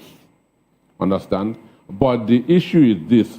There's no way a country with over 200 million people can make do with 4,500 megawatts, which we have been having since 2014. Understand me? From 2014 till date, we have been having a megawatt of 4,500. But Lagos State alone needs 3,000 megawatts to have a steady power supply. So it's because of this we are having this epileptic power supply. And for the national grid that is collapsing is because of it's overburdened. It's interesting that you mentioned the national grid because that's my line of thought now. That takes me to the question I am about to ask you. This suit by Serap is coming just after we experienced the first national grid collapse in 2026. That was on the 23rd, which was on Friday. There was a great collapse on Friday. And right after that, we are seeing this suit. How much of the frequent collapse we see can be linked to poor execution of projects, which takes us back to what Serap is asking for. Projects that were awarded and either executed or not executed, accountability, basically. How much of that, how can we draw the link between the frequent collapsing and projects? One, it has a strong relationship. Okay. But the truth is that the grid is already overwhelmed. Understand? This was built in the 70s. And we don't have this number now. Some industries have been coming on board. We don't have a maintenance culture. Understand? And corruption is also there. People buying substandard equipment and so on and so forth. Okay. Understand me? Okay. Now, talking about, there's something you said earlier that the minister may not, this might be witch hunting. The minister. Because it didn't happen under his own administration. It did not happen administration. under his administration. And the audit of this started was in 2022. 2022. So, and that was before he came into power. But what is Serap asking for, really? They're seeking an order of mandamus. Basically, they're demanding the revelation of contractors and officials, public officials, that executed that contract. to the tune of 128 billion naira.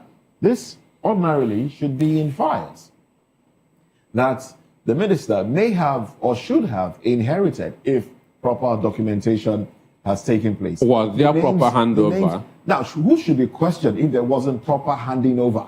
The previous minister, the previous administration.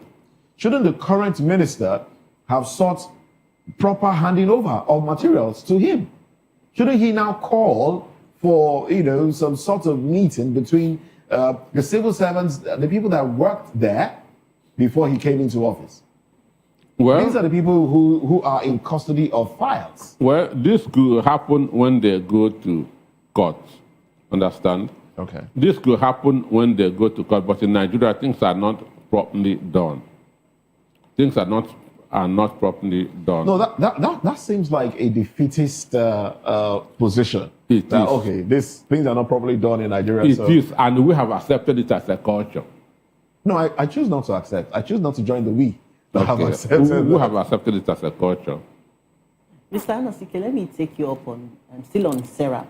We've had SERAP write so many letters, we have so many lawsuits. But really, how many times has the government, complied? Don't you think that this is fast becoming some sort of activism without consequences? What do you think? Or do you think we also need some radical citizenship participation to bring government? One, those in power have studied Nigerians, understand? They know that we don't have that culture of sustaining protest, understand? Like people from other parts of the world. The longest protest that we have in Nigeria was the End Bad Governance protest, which is about 10 days. And since for more than a month now, protests have been going on in Iran. So we don't have that culture, and Nigeria and those in power is aware of that. Understand? And again, and a lot of the time, these people, activism is good. It helps that to keep government on their toes. But they also go that to court for some reasons that doesn't make sense. Understand? An instance, soon a governor who has immunity. Understand me? To me, it doesn't make sense. Okay. Now, in this particular case, SERAP against NBET and the Minister of Power, in the case of 128 billion naira, we know that no date has been fixed yet by the courts for the hearing. But let's look at, in the past, SERAP seeking all of mandamus. How has that, if you want to rely on history in this regard now, how would you judge how this will fare? I can say that they have lost more cases than they have won. Assuming they have won any, because I cannot remember no, of course. anyone. Yes, they won quite a lot of cases. Instances, help me. They may have complaints, but winning a case, I don't know of anyone that they have won. No, I know, but on top of my head, I can't recall. There was a time they even went back to court to, say, look, we won this case, but it's not been enforced. That is compliance. Ms. Anosike, do you think that the way our power sector is designed, is structurally designed for corruption? And don't you think that this is just a case of pouring water into baskets? Exactly. Because what they should be talking about is how to grow our megawatts. We need a minimum of 20,000 megawatts to start having coastal power supply in Nigeria. Minimum of 20,000 megawatts. I think the issue, do we have a problem of megawatt, or do we have a problem of equipment to transmit? Because even the 3,000, the 13,000 that we have at the moment, we are throwing them away. We can't even use up all. So is it an issue of megawatt, or is it an issue of equipment to carry the load that we have? When you generate, then you have to transmit. So we are generating a lot now that we are not even using. So I think more like it's an issue of equipment, and that is why people are saying, look, TCN, though balkanized, but still wholly owned by the government, why are we not getting all this money that we lost? at least to plow back to the national grid, build new ones. Siemens has been here. The other people came here. Which other people came here, to help us? When Siemens came, it was celebrated all over. All over. And all of a sudden, it died down. They got frustrated. So for me, it's government not allowing all these things to work. Okay.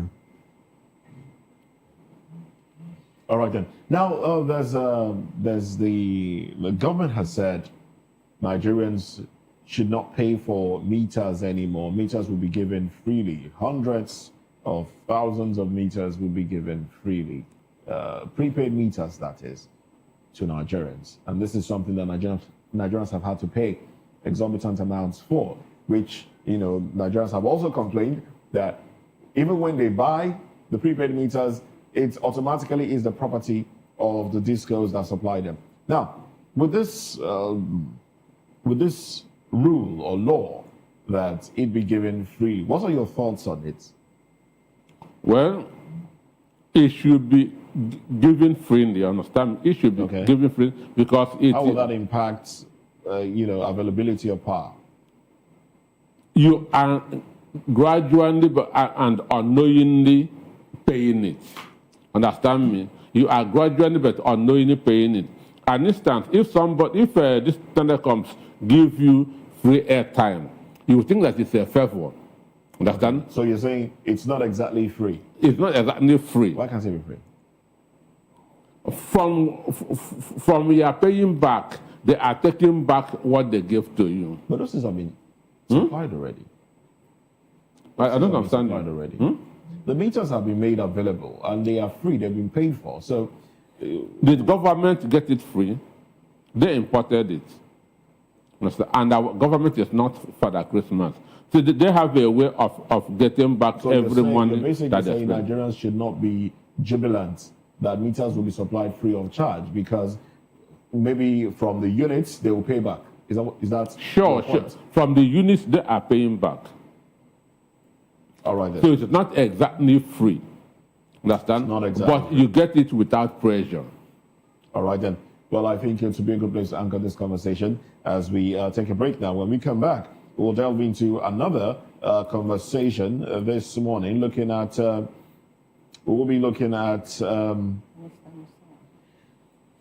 what Minister Hannatu Musawa has said. She said, Atiku cannot defeat Tinubu in 2027, even if he joins hands with Obi. Oh, well, bearing her in mind on the issue. But let's talk about it when we come back from this break.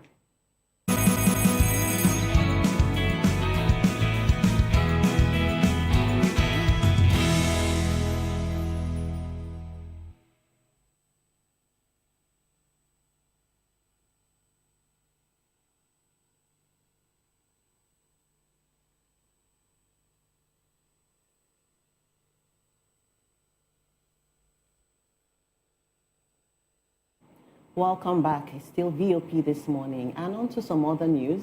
The Minister of Arts, Culture and Creative Economy, Hannatu Musawa, has stated that former Vice President Atiku Abubakar wouldn't be able to defeat President Bola Tinubu in the 2027 general election, even if he runs on a joint ticket with Peter Obi.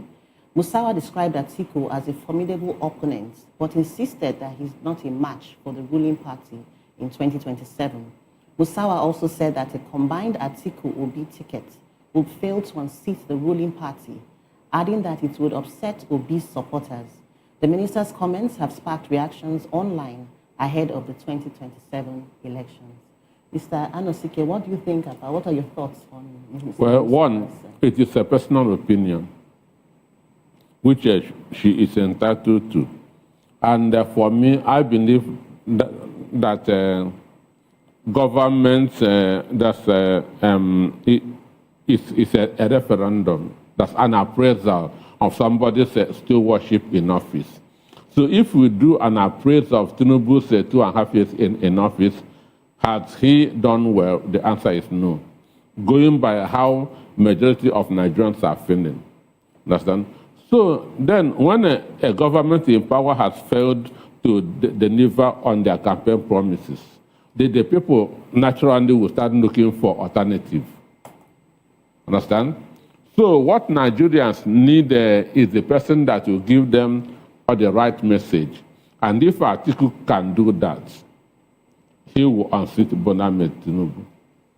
Is there a fear? Sorry. Is there a fear of Atiku as we approach 2027? Because we've seen the NFFL, that's the National Forum of Former Legislators, come together in the meeting that they held over the weekend and advocating for the rotational presidency to be a constitutional thing. And also, they've given their full endorsement, absolute endorsement, to President Bola Tinubu as the sole candidate for 2027. What do you make of that constitutionalizing rotational presidency? And then say, look, he should be allowed to continue up until 2031, as against what we have currently, which is what some will call a gentleman's agreement between the parties that it could that the presidency could rotate. Well, personally, I'm an advocate of competence and not a region or section. Okay. Understand? I believe that we should focus on competence, the person who will deliver the goods, the dividend of democracy to the people instead of where that person comes from. And for the NFFL, they must have gone home with their fat envelopes. So, to me, they don't matter.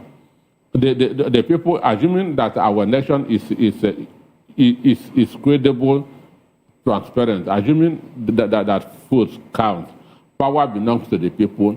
It is the people that determines who wins.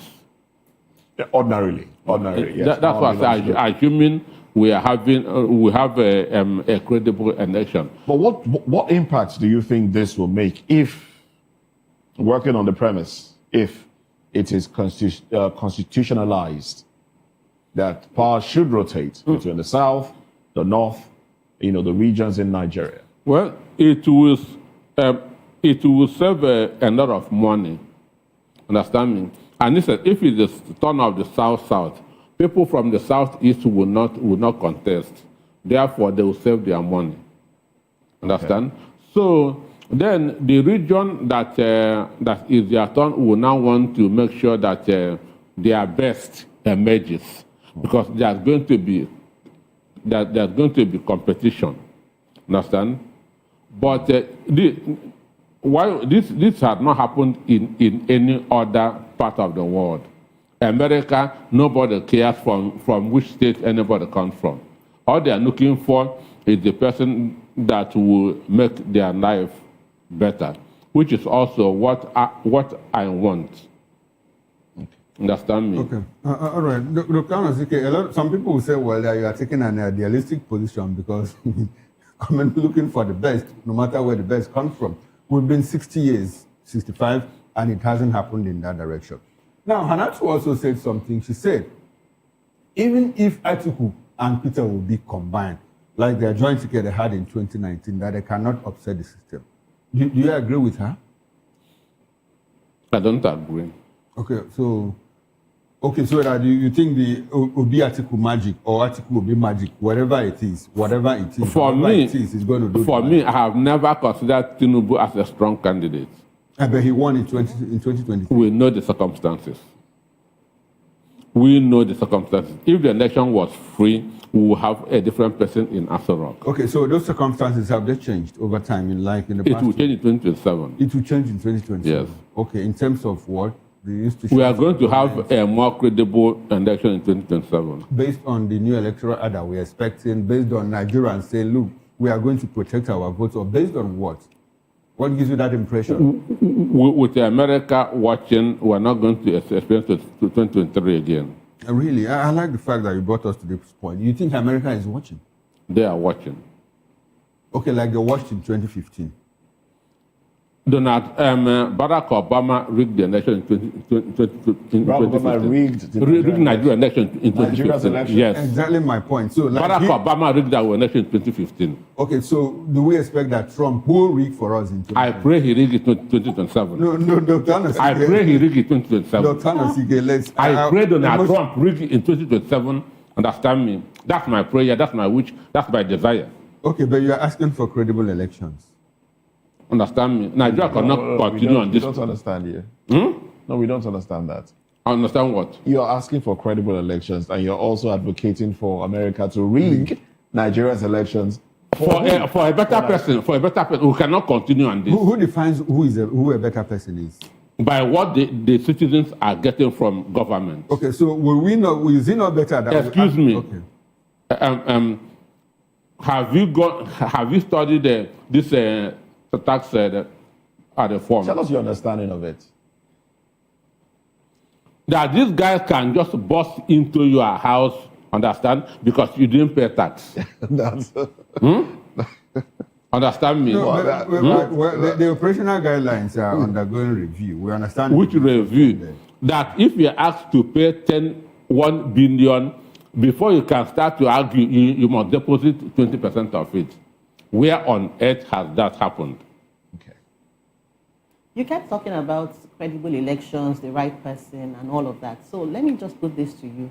Who, in your opinion, is the right man to lead us out of this mess that we are in right now? One, a leader must have compassion. Understand me? Tinubu does not have compassion. Compassion for the people? For the people. Okay.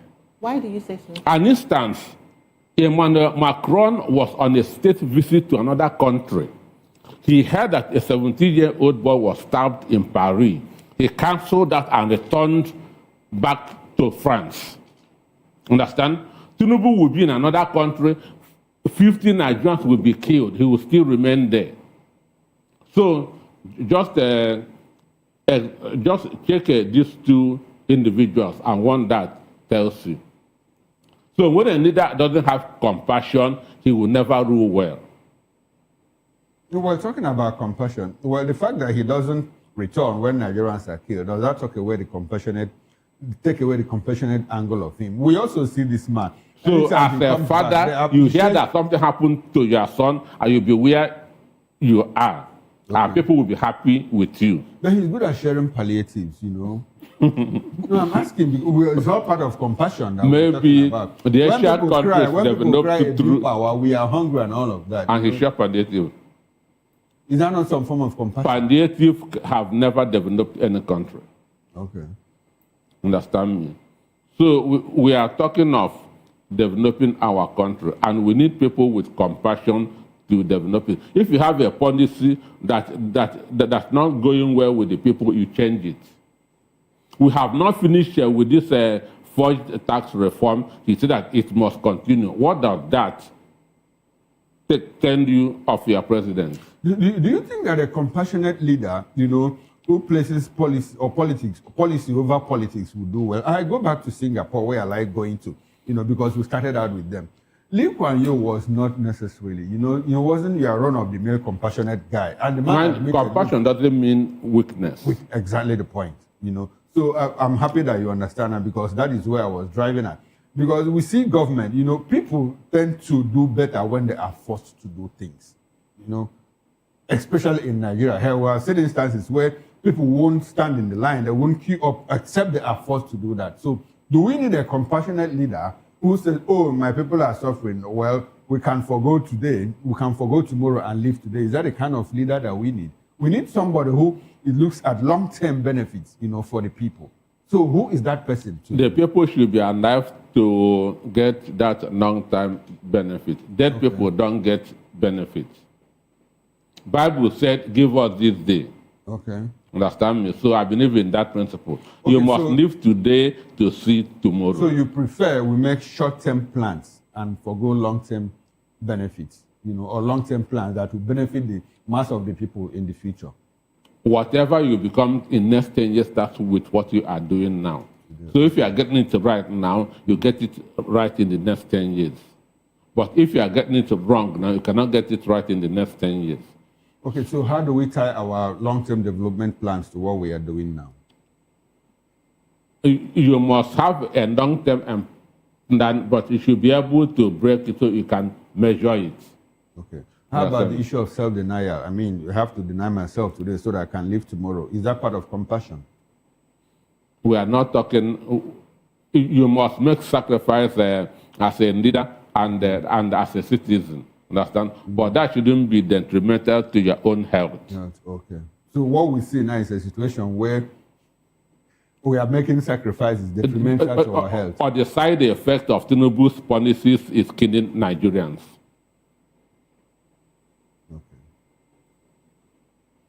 Oh, well. But if APC, still claim that they are so confident that they are doing so well, so why did they spend half of the time talking about opposition? That shows you that they are jittery. That they are what? Jittery. Okay. That shows you that they are jittery. Every politician is an optimist. So even if you are going now, that's in football, if maybe Ikorodu United is going to meet Real Madrid, they will not say that they will lose. Understand me? So every politician is an optimist. But when you don't deliver your promises to the people, the people have the right to say no. And this government has not delivered its promises to the people. So the people has the right to reject it. All right, then. Thank you very much. Thank you very much, Mr. Peter. Dr. Peter Anosike. Good to have you join the conversation this Monday morning. Well, we do appreciate you. Well, that's it on the show today. We stick around. A newspaper comes up very shortly at 10 o'clock. We'll be going into the papers, looking at the headlines, making sense of it all. I am Moses Humphrey. And I am Chukuma Okoro. See you again at 10 o'clock. And I'm Jane Ogloy. Thank you so much for joining us today.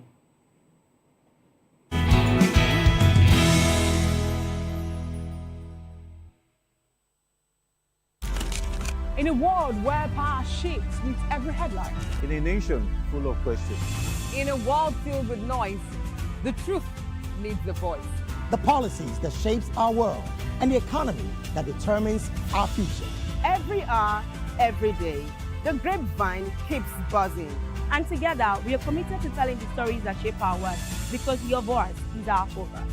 Don't forget, our voice matters the most. Let us come together and share our concerns.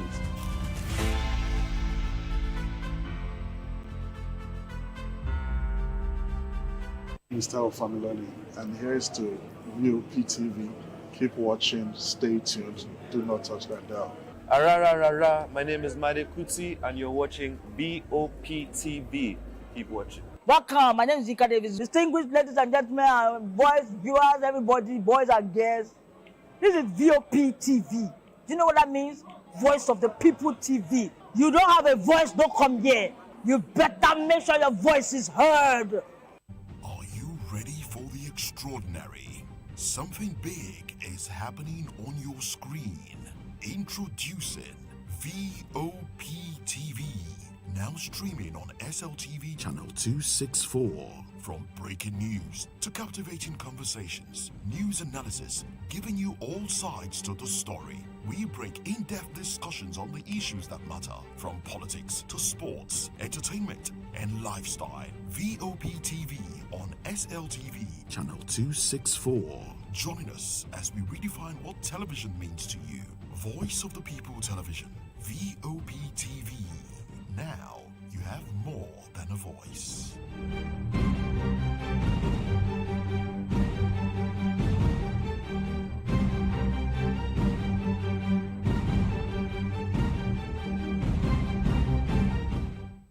In a world where truth is the ultimate power and opinions scream the loudest, it's time to wade through the noise. Hunger no get tribe. Hunger no get religion. And scan the human interest and trending topics that matter. Stay tuned to The Issues, your plug to the stories making the buzz, from politics to science and technology, social justice, and more. Let's tackle the tough questions and expose the truth, the issues. On Voice of the People Television, don't just react, understand.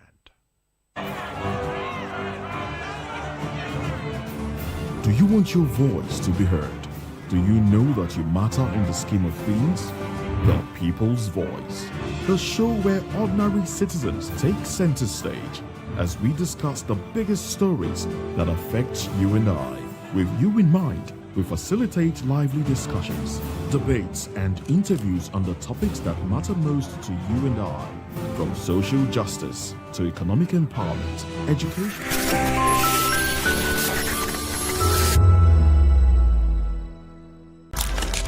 In a world where power shifts with every headline. In a nation full of questions. In a world filled with noise, the truth needs a voice. The policies that shapes our world and the economy that determines our future. Every hour, every day, the grapevine keeps buzzing.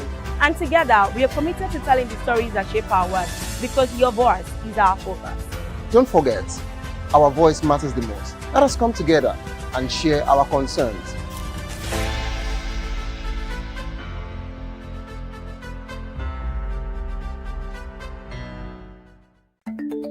Africa is on the move, a continent of rising voices, untold stories, and powerful transformations. From the streets of Lagos to the heart of Nairobi, from the mines of Congo to the tech labs of Cape Town, the African story is being written every day.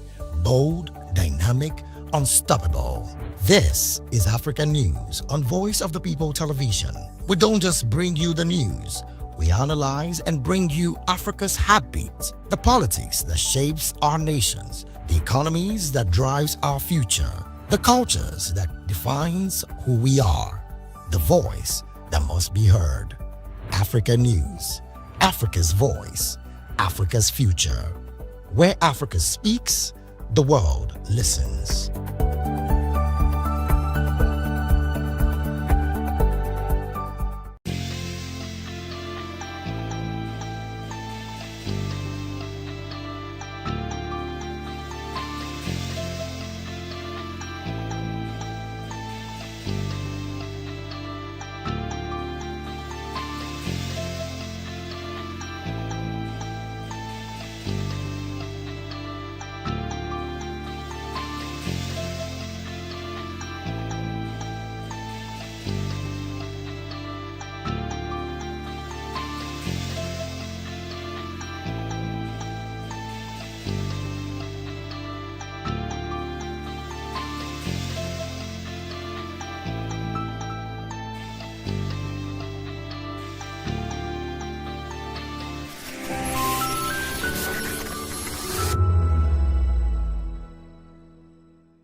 VOP TV. Now, you have more than a voice. When you say, make Nigeria no happen to you, me sef go say, make you no happen to Nigeria. You dey bypass your light meter. You dey jump queue. Yet, you dey wait make Naija change for you. My brother, my sister, you sef change. Oh yeah, see that Naija pikin wey pack dirty wey block gutter wey dey cause flood. Abba, Naija pikin, make we dey care for our environment. Gen Z is no one work. Now quick cash them dey find. Just like that, boys don't turn Pablo. And girls? Hablets. Wetin dey happen? We dey argue online. Transparency we all need. Environmental awareness. Resiliency no go walk. Seven promises them don't talk am. Seven codes now we go do am. No dey wait, no dey look face. Join body make we run the race. Now you and me, now you and me, now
If we be true Nigerians, we go rise hand in hand.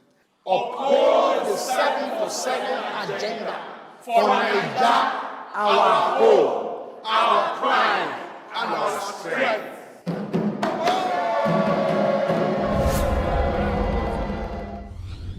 Powered by National Orientation Agency.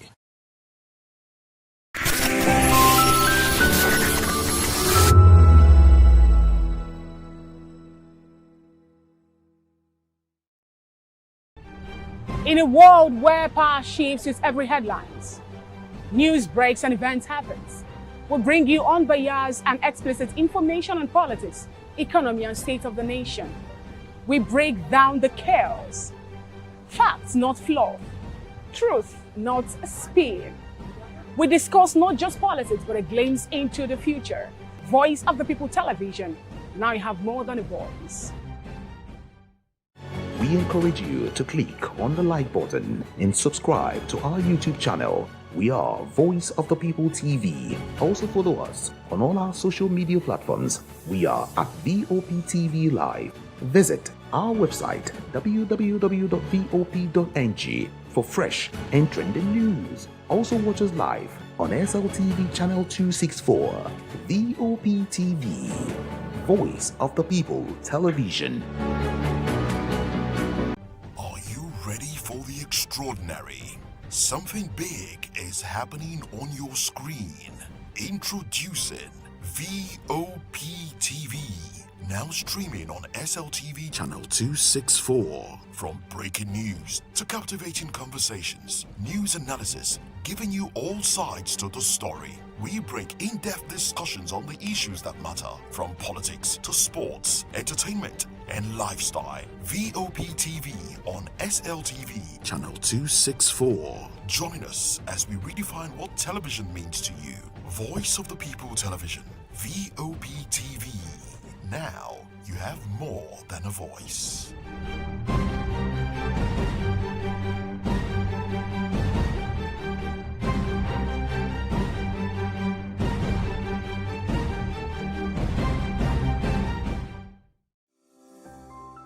VOPTV. Now you have more than a voice. The topics that matter most to you and I, from social justice to economic empowerment, education to healthcare, governance, and more, tackling tough topics and amplifying your voice. Join the conversation and make your voice count. The People's Voice. Make your voice count. The red carpets, awards, the razzmatazz, music, fashion, interviews, and more. Spotlight on Voice of the People Television. Let's feed you with all the juicy stories in the global entertainment space, bringing you the glitz and glamour as it is hot. Stay tuned to Spotlight, 1 p.m. Monday to Friday. Spotlight on VOP TV.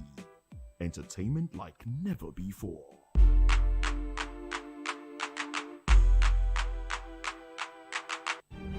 In a world where power shifts its every headlines, news breaks and events happens, we bring you unbiased and explicit information on politics, economy, and state of the nation. We break down the chaos. Facts, not fluff. Truth, not spin. We discuss not just politics, but a glimpse into the future. Voice of the People Television.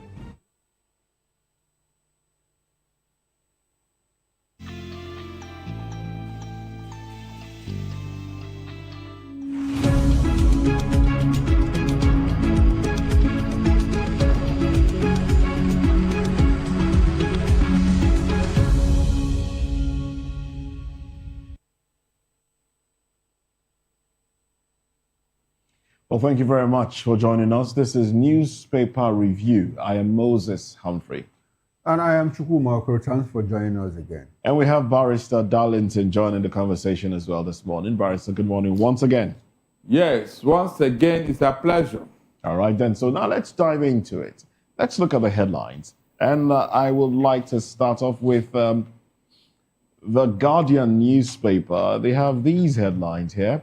Decades of trade deals failed to wean Nigeria of crude oil dependence. Decades of trade deals failed to wean Nigeria of crude oil dependence. Let's look at the riders because they provide a better understanding. The riders, non-oil exports remain around 10% despite multiple trade deals. Data reveals weak competition, not access. Repeated naira devaluation mask decades of poor export growth. AFCFTA, AGOA, and UK trade schemes deliver little for manufacturing. Experts warn new UAE deal may follow old pattern. Well, those are the headlines, and that's the big story on the cover page of the Guardian newspaper. Well, let me go to the barrister. Barrister, maybe I should read a little into this before you take your reaction to it. So, despite 2 decades of being handed, well, this is basically an editorial. So this editor just talks about, the crude oil dependence of Nigeria and the deals that have gone under in that sector, and the fact that we're still grappling with breaking even in that sector. Barrister. Because the real people have not been involved in the oil industry in Nigeria. The real people? The real people who know this job. It has always been cut and nailed. You remember the past 2 presidents and Obasanjo, they were Minister of Petroleum. They were Minister of Petroleum. And they know nothing about oil industry. They know nothing. Nothing. And so what do you expect them to contribute to it? Nothing. That is the real problem here. Over the years, that place has been bedeviled by tribal and ethnic sentiments. Let my own person be there, whether he can do the job or not. And the man will go there and loot the place and mess up the place. Why not invite a core professional, even if they mean bringing them from abroad? Let them manage this thing. Because, for example, now, we don't know how many liters of fuel government is subsidizing for Nigerians in a day. It's all about speculations and guesswork. And that's because they want the corruption to continue. They want it to continue. Meanwhile, Saudi Aramco is making a hell of money from the oil industry. The Saudi Arabia you hear today, it is this same oil that has kept them, whereby their people don't pay tax. Is it not oil money? It's oil money. So it is because we have not brought the real professionals into that industry. And you cannot give what you don't have. It's not possible. That's just the simple truth. And then government itself have not even invested. We depend on the oil major to come and manage our natural resources. Foreign oil companies, they bring in the equipment to mine our oil. So why can't government buy all this equipment, install it, then train our professionals to do this work? They cannot. They prefer this cut and nail. This cut and nail they are doing with the oil majors, joint venture corporation or whatever. That's what they are doing. Is easier. Nigeria like the easy way out.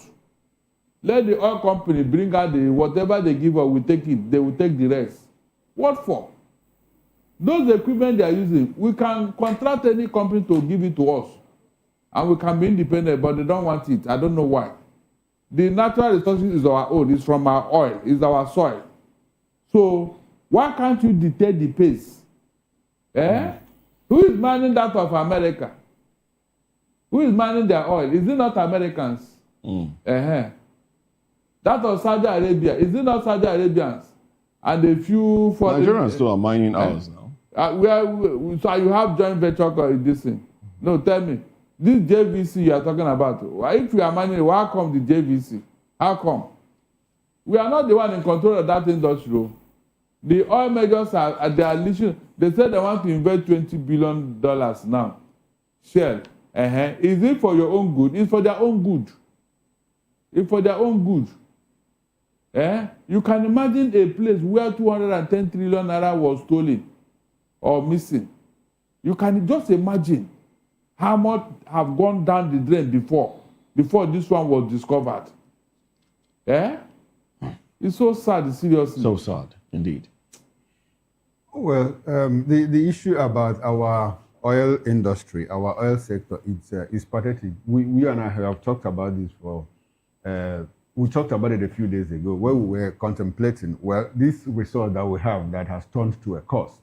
But we are not alone in that, and we traveled around the world and saw places where they have a lot of resources, yet they are living in penury, places like Venezuela, places like DR Congo, in places like Sudan, where you have a lot of money, a lot of resources underneath, but the people are wallowing in poverty. Okay.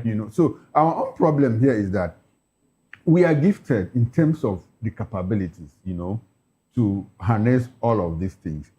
If you look at the oil companies operating in Nigeria, you discover that Nigerians also have the best hands. We have very beautiful engineers trained both locally and abroad. I have encountered a few of them, when I had a stint in the oil industry. So the problem is from the top. The problem is at the top. It's issues of policy. We have still not been able to win, because the headline says we've not been able Factor the PIA. The win to PIA that took us 10 years, the back and forth, the corruption that was even, embedded in the PIA and all of that, because people were taken to Ghana, some were giving money, some said no, they didn't give us money and all of that. At the end of the day, it was signed into law. So are we operating it now? First, there's this question you keep asking: why should a regulator be an operator in the industry? I'm telling you. But talking of winning ourselves of oil dependence, it speaks about diversification. Before the oil, we had agriculture, we had the pyramids. Of course. We had the cocoa, we had the palm oil. It was palm oil process that was used to build the University of Nigeria. Awolowo did wonders. Awolowo did wonders. Look at the cocoa house in Ibadan. It still stands very tall. Look at the University of Ife. Look at the University of Lagos here. All of those things. Look at ABU, Zaria, built from process of groundnut, palm oil, and cocoa. And we abandoned all of those things, when the oil money came. Like I said the other day, the first time I heard the word diversification was in my secondary school when we were talking about economics. And that's over 40 years ago. Yes. Over 40 years ago, and we are still trying to diversify. Every minute we are trying to diversify. One government comes and we make policies, in that direction. What are we going to do? And we have, unfortunately for us, we have foreigners that want to help us. You have the AGOA, the AGOA, that was put in place by America for non-oil exports. We have the AFTA, African Continental Free Trade Agreement. We have ECOWAS, or the trade protocol, the movement protocol, and all of that. Yet we've not been able to take advantage of these opportunities. Because every month we run to Abuja. My state commissioner, of finance uses 20 million naira to go get how much in Abuja? And when we asked, he said yes. So what is wrong with that? And everybody keeps short. So because he goes every month to Abuja to collect our own FAC, whatever they get at the local level, because growing up in my state, also driving to high school, we had passed through farm settlements, that were producing food for people. My uncle was even involved in one of them, And so we abandoned all of these things. And now when we get money from the Federation account, and we pay salaries, says, oh, the governor has paid salaries. The governor has paid salaries. Oh, we pay roads. I say, oh, the governor has built a road. We build one children's hospital. I say, oh, the governor has built children's hospital. I mean, what are we talking about? These things are things that people in other climes take for granted. They take them for granted. For a given, these things are there. But when we do them here, because we have a false sense of accomplishment, because I'm paying salaries, now I'm paying pensions, I'm doing very well as a governor. It runs through the 36 states of the Federation. And because next month again, we'll run to Abuja and share the oil money. So we can never win ourselves of oil dependence. Meanwhile, we understand that 95% of our revenue comes from oil. And yet we are still borrowing money despite that. And and the oil is being depleted. We are more of a gas nation than an oil nation. So what are we doing with our gas resources? We are supposed to flare. It's being flared. It's being flared. In Africa, in the West Coast, we are supposed to stand firm and say, okay, we are going to determine the gas policy of West Africa, like Russia does. Of course. Like Russia does in Eastern Europe. They are trying to cut back. They have been trying to cut back, but it is not easy. Because they depend on him. Because they depend on Putin. Yes. And when you try to do something, well, Putin will just bring out his gas policy, and everybody keeps quiet. So why can't we do that here in Africa? Unfortunately. We don't have leaders who are very, very futuristic. Because the other day, I asked you a question. Why is that Jokuta Steel Complex still moribund? The biggest steel plant in the whole world. The raw material is there. The raw material, the iron ore at Etakpe is there. Okui Boku paper mill, the aluminum smelter company. All these things are heavy capital industries. Please, for God's sake, Nigerians and everybody listen. Why is this thing moribund? Is it going to remain like that forever? And we are talking of tokenism. Tokenism. You are building roads, this and that. Do you know the impact of these industries in our economy that you are depending on oil? Look, there is something wrong with Nigeria. This is not a joke. It's not about party state. Government come, government go. Nobody talking. They are not looking in the direction of these industries. Why? And you are talking of jobless youth all over the place. The biggest steel plant in the whole world. Do you know what it means? What that company will generate for the employment alone. It's unfortunate, seriously. It is unfortunate. Very, very unfortunate. Rather, they are looting the little money they get from you. They will loot it, put it in their pocket. Then they abandon all these industries. And you say there's no job. What mistake have we not made, Mr. Okoro? What mistake have we not made as a country? It's unfortunate, serious. We don't have political leaders, so seriously, they are not thinking of the future generation at all. They don't have any plan for you. Oh well. Let's move on to another conversation now. Still, there are a few other headlines here, so let's just read and then we'll zero in on one. Yusuf joins APC, flags off party e-registration. That's the governor of Kano. You can't speak truth to power under Tinubu, says Makinde. Bandits ambush police patrol team in Oyo, kill inspector. I take that one again for emphasis. Bandits ambush police patrol team in Oyo, kill inspector. All right, that's a serious story there. Speaks of insecurity. Well, the writers there says 6 kidnapped in Kajuru as Khan holds special prayer for release of 177. PDP chieftain accuses APC of complicity on insecurity. All right, that's the writer to that story. Bandits have killed a police inspector in Oyo State following an ambush on a patrol team at the Budo Mashalashi border post area of the state. The event that happened on Saturday threw the community into pandemonium as security operatives and residents expressed concern over the growing threat of violent attacks in the area. That's basically that story. Broad daylight, actually. Bandits. They are not armed robbers. They are not. It's different. Yes. That's the question I wanted to ask. Bandits in Oyo State, where are they coming from? The governor raised an alarm the other time that, look, in fact, Southwest governors, that the Southwest, that there was a surge, that the Southwest was being infiltrated by bandits, and that were fleeing from the Northwest. But at that time, people made light of it. Now, the thing is beginning to manifest. But I like the question that you asked. Are they armed robbers or are they bandits? Who did the classification? Who did the characterization of what they are? Were they captured or what? For us, because if you say they are bandits, then it presents a different kind of challenge for the people of Oyo State. Armed robbery, you could deal with armed robbery as a law and enforcement issue. But when it comes to banditry, it now becomes an issue of terrorism, especially when we have that problem of trying to classify who is a bandit and who is a terrorist. Who's a terrorist in Nigeria? Barrister. Yes. My take here is that I want to start with Makinde, who now maybe is now born again. All of a sudden, he can no longer speak to power. But he was the one that worked for Tinubu against his own PDP party. Is that not true? So it is now he realized that you cannot talk to power.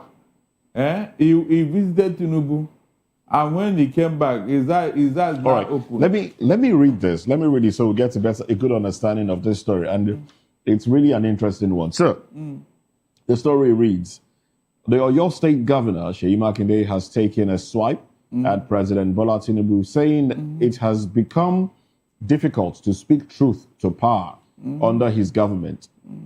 But former governor of Ekiti State, Ayodele Fayose, claimed that Makinde's comment against Tinubu at former Vice President Yemi Oshibajo's birthday party further confirmed that he got a cold shoulder from the president during his last visit to the villa. They have not been And speaking at the function on Saturday at Ibadan, Makinde compared the situation with what he described as a more consultative approach during the tenure of the late President Muhammadu Buhari. The governor said he missed Oshibajo's style of leadership under Buhari. He says, he's quoted as saying, "You cannot speak truth to power in this dispensation," Makinde said, while faulting Tinubu's administration handling of the tax reform bills. He says, "We have the same situation in this dispensation. It was the tax bill, and we said, look, bring the tax bill back. Let us all have an opportunity to look dispassionately at it. They said the tax bill will go ahead. It is an affront on even the governors. The tax bill, we don't know what was passed at the National Assembly. We don't also know what was signed up. When I say I miss you, Oshibajo, I miss you so much, sir." Speaking to Oshibajo at his birthday party. Oh well. It's a lie. What's a lie? It's a lie that he missed anybody. Oshibajo was not the president. He was just a vice. So what is it? So he likes his style of leadership style. Was he given a chance to lead? At some point, yes, he was. That when Buhari was not there. When Buhari came back, Yeah, so he was Okay, given so a maybe chance. that's what. did he not reverse all he did in office? No, but at least he had the opportunity to, and he showed. But what working. I'm saying that the man is, as always, is being sycophantic. Who? Seyi? In what way will he be? Yes, now Seyi Makinde. Was he not the one that worked against his own party? The five of them, where are they? You can see they have scattered. Their leader Wike can no longer talk. Imagine a Wike for 3 weeks now. He has not issued press statement. No, Barrister, that will tell you that that is not true. What That not is true? not true. He has issued statements. Like He what? has issued statements. The issue, I think, things are falling apart between. Seyi and he visited us to Rock. It was not like that And before. Ayodele Fayose said a lot. He said that when, I don't know whether he was part of the meeting, but he opened the window for us to see what happened, at the meeting. He said that when Seyi walked in, Baba told him, look, well, if you have come to discuss the issue of Oyo State, you are welcome. But if you have come to discuss party politics, please, you step aside, because if it's on party politics, go and, you've been talking on newspaper, so go and continue talking on newspaper. Like he said, well, that there was no agreement that Wike told me, that Those things he said that, he said and all of that. And at that point, Seyi didn't know what to do. He got confused. And the moment he came out, he said his first comment was, "I'm comfortable being in PDP." So this is the angle that Fayose brought to the public. Now, a few days later, we see Seyi come to say, look, in this administration, you cannot speak truth to power. Is it a sudden realization? Well, I wouldn't know better. He was using the tax issue to cover up. Okay, so I wouldn't know. The blunder he committed. Which blunder is that? By working against PDP. He worked Even if he didn't work against PDP, PDP wouldn't have won the election anyway. So I'm talking about his relationship with the president. It's gone bad. You recall too that the president had at some point apologized to Sheyi by saying, "Look, I'm sorry that you are picked for the ministerial slot in your state." He was not selected. So he was selected and will make amends. But before they made that amend, I think Sheyi had gone public to say, "Look, this is what Wike said," and I told Wike we didn't have that agreement. It's all about party politics. It's all about party politics. He didn't handle it well because this was the same people who were fronting for Tinubu. When Sheyi was all over the place with the Wike and Otom, what were they thinking? So what did he handle well? What did he handle well? That thing he said who asked him, why was he talking like that as if Wike is the devil here? Himself, was he not in the camp of Wike? Why did he talk as if Wike is the person who is the culprit here? Can't you get the drift? Of course, nobody will like that. Now, you just made Wike look like, but you were with him. You were with him. Why are you trying to exonerate yourself?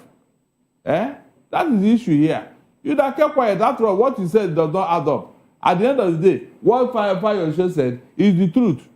30 billion was given to you to pay for people who had a bomb blast or whatever. 50 billion.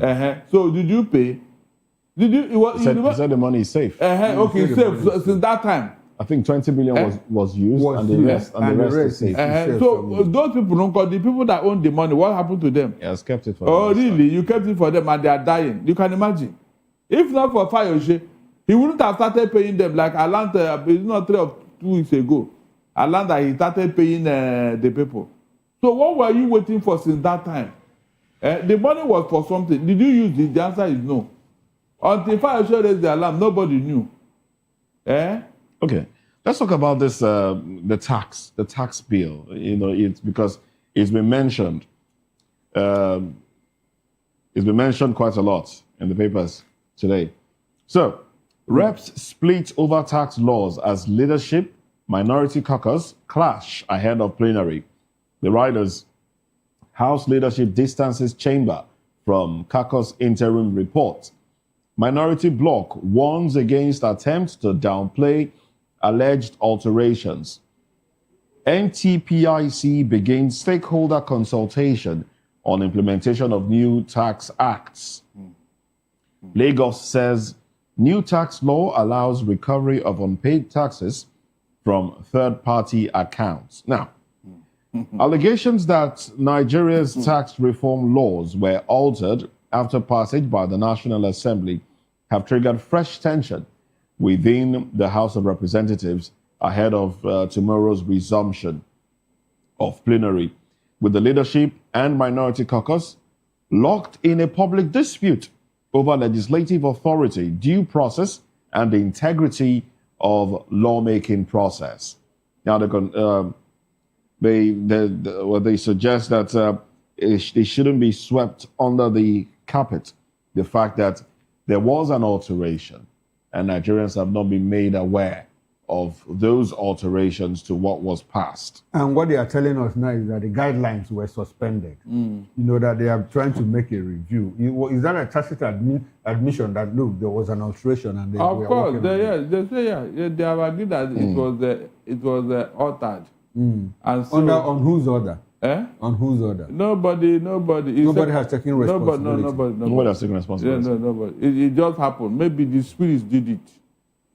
Well, spirits have been doing a lot. So that is Nigeria for you. Or the printer. Money. The printer's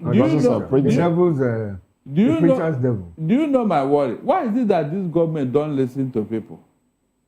Please tell me. Why is it that Tinubu does not listen to people? And after the blunder has been committed, you now turn around to look for somebody to blame. Imagine if you had taken time to say, okay, now that the complaint is so high, please, can we look at this thing again? That is what you call leadership. Everything, you must bulldoze your way, even when it will not work. When you say the president doesn't listen, the president pardoned some people. Nigerians shouted, he did a reversal, he reversed it. So doesn't he have a listening ear? we are shouting about a tax something. You say, okay, review the guidelines. What else do you need him to do? After some damage has been done, those people that collected their money before they suspended, what happens to them? The tax, have they started implementing? Did you know before? No, they haven't. No, they haven't. But people are. They've not started full implementation. They have not started full implementation. People just... Let me read this. In January 1st. Let me read this. I did not. Officially, yes. Officially there was... The caucus described the alteration as a serious violation of legislative authority and a threat to democratic governance, insisting that provisions not approved by lawmakers were inserted into the laws after passage. According to Ogene, who represents Ogbaru Federal Constituency, the most significant discrepancy were found in the Nigeria Tax Administration Act 2025, where we're reporting thresholds were allegedly lowered. Mandatory deposits were introduced as conditions for tax appeals, and enforcement powers were expanded to include arrest and disposal of seized assets without court orders. So those things were actually inserted. That is very, very draconian. The caucus also raised concerns about alleged changes to the National Revenue Service Establishment Act, including the removal of provisions that guarantee the National Assembly's oversight powers.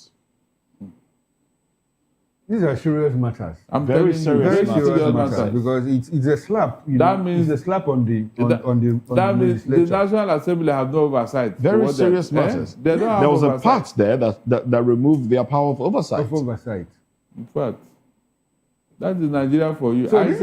So when we talk about state capture, this speaks to state capture. You know, if you have a legislation that you have to bypass to do certain things. Now, the basic question what I should be asking, and I would have been asking up until this moment, we don't have answers, is at what point did the alteration come into effect? Because you see that these things are not typo errors. They were not typographical errors. They were intentionally, you know, it was intentionally put into the clauses that were passed by the National Assembly. It was after the thing left the National Assembly that after they had gazetted it. After they had that we discovered. Yes. They now slotted in a forged one and probably stamped approval on it.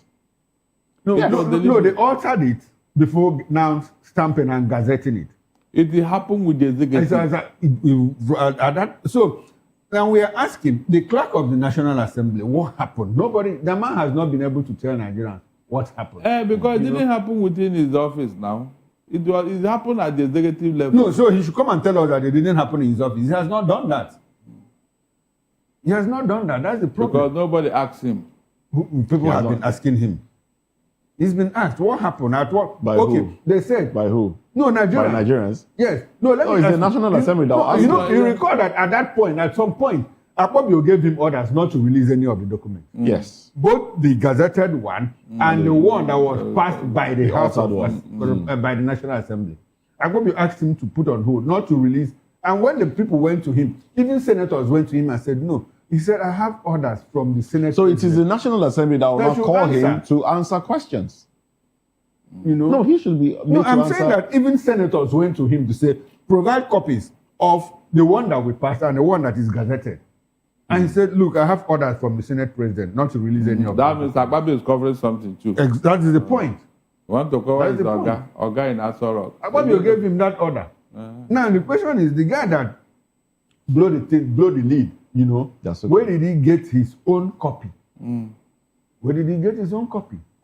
The fact remains that the man, what he revealed, is it a fact or no, government has not even denied it. So it's a fact. Government has not denied it. That is Nigeria for you. And when you look at this, and now, it went on such a long break. 37 days. A long break. 37 days. And you think of all the other policies and all the other laws they have been making. Just before the commencement of this act, it took 37 days. A long break. I work here. I work every day. You work every day, morning to morning. You know, 300 excepting Saturdays and Sundays, and we are entitled to only 21 days annual leave, like civil servants. But there, they do plenary. They work 180 days. 180 days, and they go on 37 days recess. This is not the only recess. So record that they will go to recess by September, August. And by July, August, and resume by September. And the moment they resume, what they start talking about is what? The budget. Next year's budget. And you know what goes down with the budget? Put this for me, put this for me, put that for me, put that for me. And when they are doing defenses, you just come and they say, oh, take a bow and leave. Defense has ended. God bless this country. God bless Nigeria. Oh, well. Are you not the one that asked for democracy? Nigeria's democracy excludes many citizens from justice, governance. Barrister, what's your reaction? Yeah, it's becoming a fact now, because when we ask for democracy, we thought we are heading somewhere with the rule of law, good governance, due process.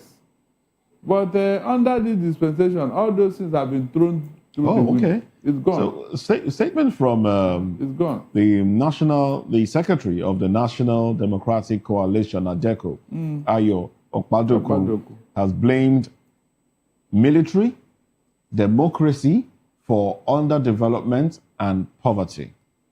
Still speaking about Nigeria's democracy, excluding many citizens from justice and governance.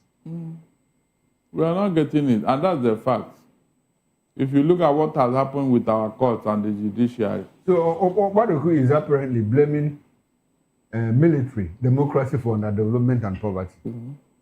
So who should take responsibility?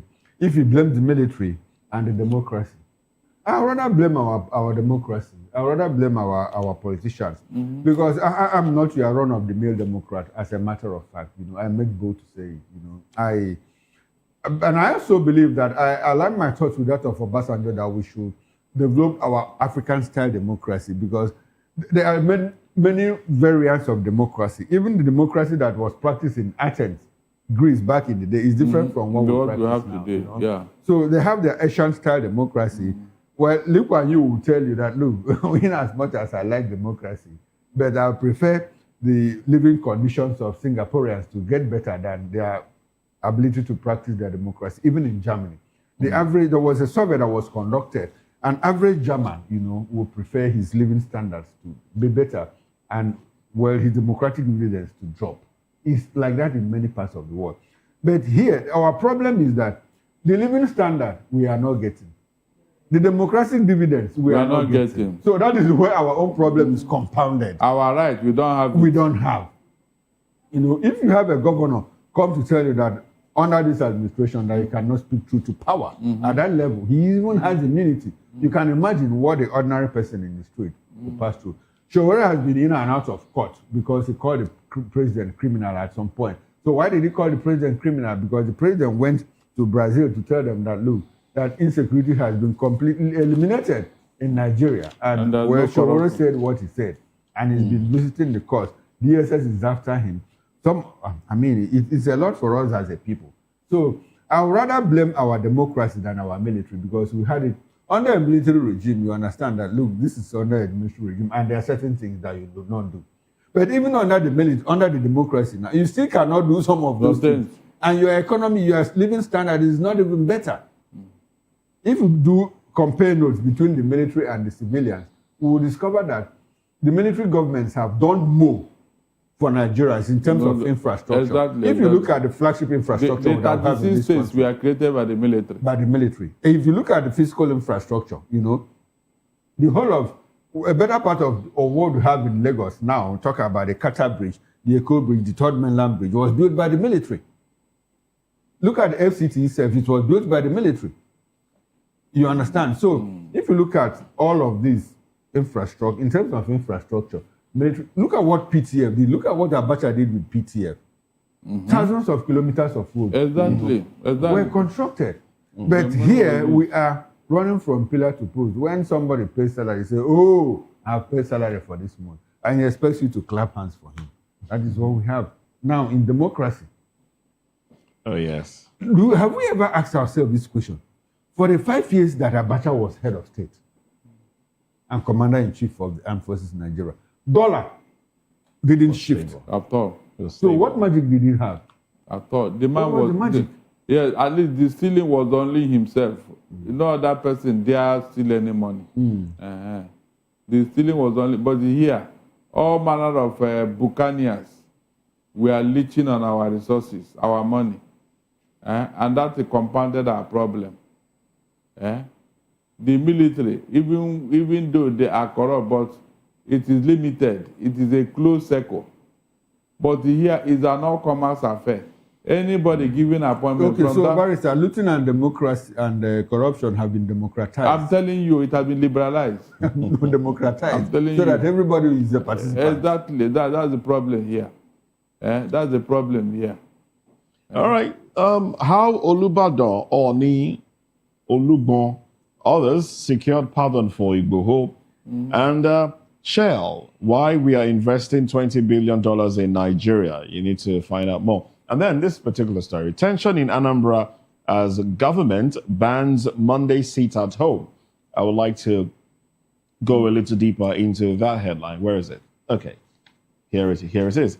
So the Anambra state government recent ban on the Monday seat at home order of the indigenous people of Biafra has elicited tension in the state. Now, we hear that the unease is not unconnected to some residents' sympathy with the proscribed group's civil disobedience, coupled with IPOB's pushback against government's directive. Now, but responding to the move by the state government, IPOB insists that Monday seat at home was a civil disobedience, stressing that no governor has lawful power to compel citizens to open their businesses or move about against their will. It added that any task force against the continued sit at home by those willing to do so would amount to an illegal provocation. Now, the Anambra state government has proposed 757 billion naira for its 2026 fiscal year. The amount is the smallest compared to other states in the region. Of the amount, it intends to raise 60 billion naira internally, about 12.7% of the budget. Many had doubted the state's ability to realize the proposed fiscal plan amid the continued sit at home on Mondays. Well, so many talking points. Before you say something the government has banned, did the government at any point? Was it the government that placed the ban? That placed the ban, that you have to, that made the approval that you have to now leave, say you have banned. That is one thing. Anambra State happens to be the epicenter of the sit at home, because while the sit at home was in place, I spent a bit of time in Umuahia, the Abia State capital, where the Kano come from in the first place. And it wasn't effective. After like 3, 4, at maximum 6 months, students started going back to school. The only thing happened was that in offices, government offices, there were skeletal services. Banks were not opening, but now banks open. And in Enugu, it was a natural die down. Peter Mba, when he came in, he tried one or two things, and there was a pushback. Where I think about 3 or 4 people were killed, and he kept quiet. But one funny thing, his own filling station. What is the name of that filling station again? When he said people should come out, that sit at home is ended and all of that. He used armor tanks to go and protect his own filling station. And people were saying, look at the man that is asking us to come out and using armor tanks to protect his own filling station. And people just, went about their normal businesses. I think the major markets in Enugu now, Ogbete, Kenyatta, they open, but schools, students go to school. Businesses, private businesses are open, in Enugu. And if you go to, I think in parts of Imo State, Osu or Oru local government, where the governor comes from, that's another flashpoint of insecurity. So sit at home is effective there. And in Anambra State, the main market, how emotional and sentimental our people have become with the issue of IPOB and all of that. So Onitsha is no-go area. In Abia State, you have intra-state movement. It's when it gets to interstate that it becomes a problem. But from 2, 3, vehicles start moving to all parts of the southeast from Abia State, And in Ebonyi State, it used to be very tough, during the days of Devu Mahi. But with this man, I think it is a little bit relaxed. So the issue, Anambra is the epicenter of it all. So I think Chukwu Masoludo knows what he's talking about. I don't know how he's going to deal with it because ordinary official ban, of money sit at home is not going to solve the problem. Like I told you the other day, people in the southeast, they use Monday to Saturday, to go to market, especially people in Onitsha main market and other markets or Chanja and all of that. They use Monday to Saturday to go to market. And on Sunday, they go for town meetings, weddings and all of that. That's after church now. After church. So they don't even have a rest day. So when this issue of Monday sit at home came, people bought into it. At least we can rest on Mondays, So, because I have a cousin who said, thank God for this sit at home. At least I can rest on. Because he is aware that his shop is locked, the neighbor shop is locked, the competitor's shop is locked. So nobody's making the nobody's making the money. Unlike where he decides not to open on Saturday because he wants to rest, and another person opens. They will simply take his customers from him. But now it is not uniform. Some states still open shops on Monday. No, I'm talking about. Same state, same market. Same state, same market. But it's not, since it's not uniform or general. Then some people are losing out, while some are gaining. Okay. And that's why I think that IPOB should slow down now, because now they can't. Is IPOB slowing down? IPOB has said several times that look, we are not the ones behind this money. But with what you are hearing now, well, this statement kind of changes grounds. So you can't compel people, allow people to sit at home if they want to. No, okay.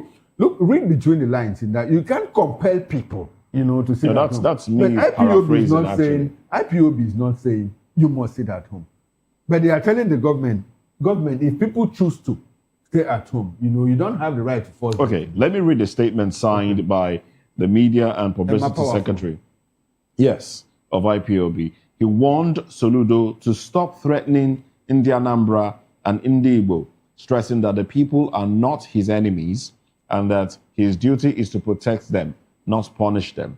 The statement added that Soludo should be the first to recognize the elementary democratic principle called civil disobedience, a peaceful refusal to cooperate with policies and conditions viewed as unjust.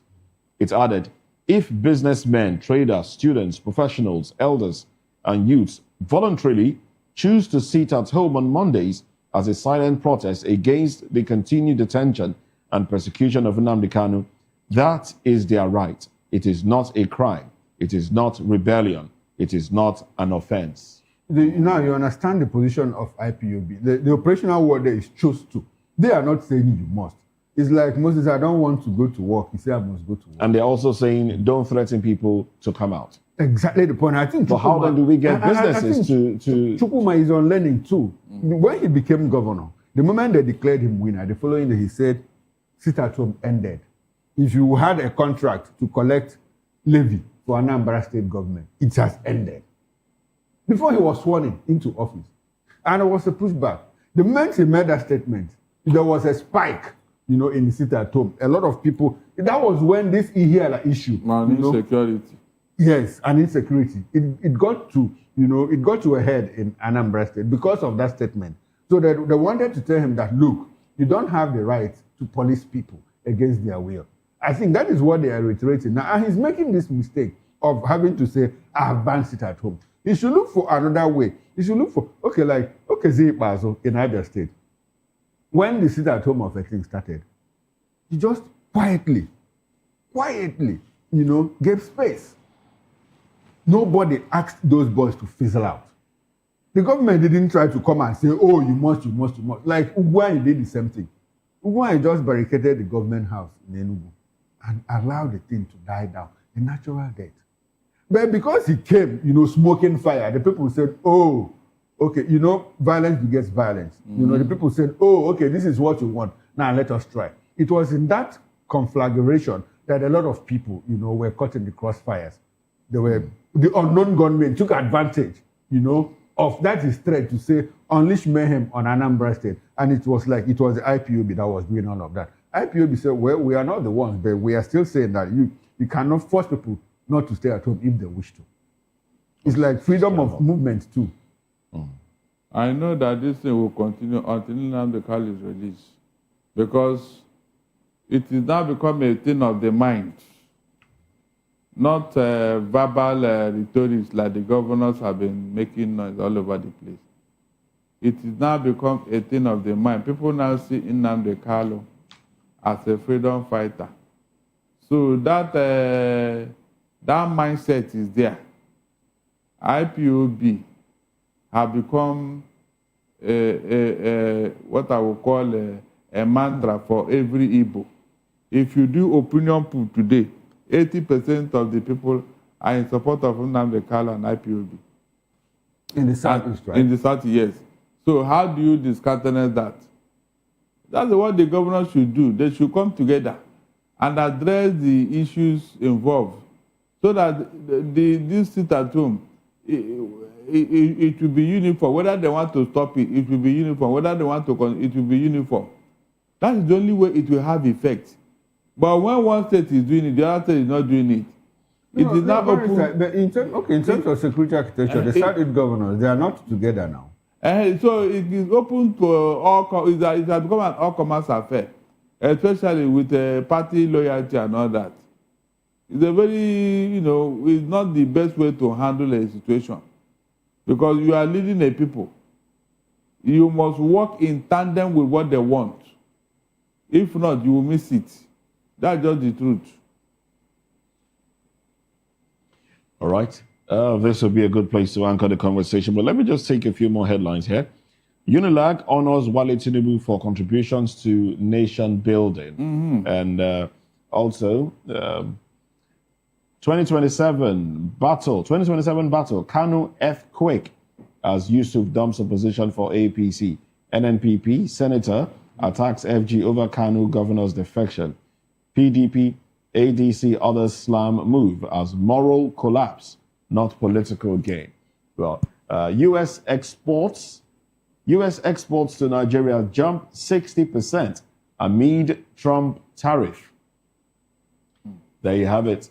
Those are the headlines, and conversations in the coming days will be around some of these headlines here. But that's it on the show. Big thanks to Barrister Darlington Agomo and Chukwuma Okoro, who makes a comeback later tonight at 6 p.m. on Political Lens. And I will return here with Barrister Darlington Agomo. I'll travel around Nigeria to bring you interesting political stories. Join us then. Promises to be quite interesting. All right, there you have it. And that's it on the show today. Sports comes up next. I'm Moses Humphrey. Bye for now.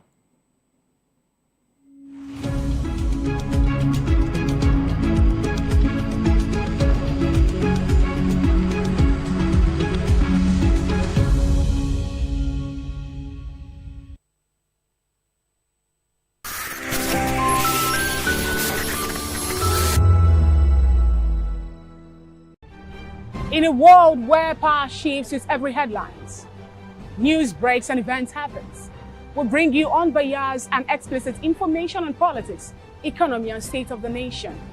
We break down the chaos. Facts, not fluff. Truth, not spin. We discuss not just politics, but a glimpse into the future. Voice of the People Television. Now you have more than a voice. Behind every broken desk lies a broken promise. Education shapes the nations. But who is asking the right questions?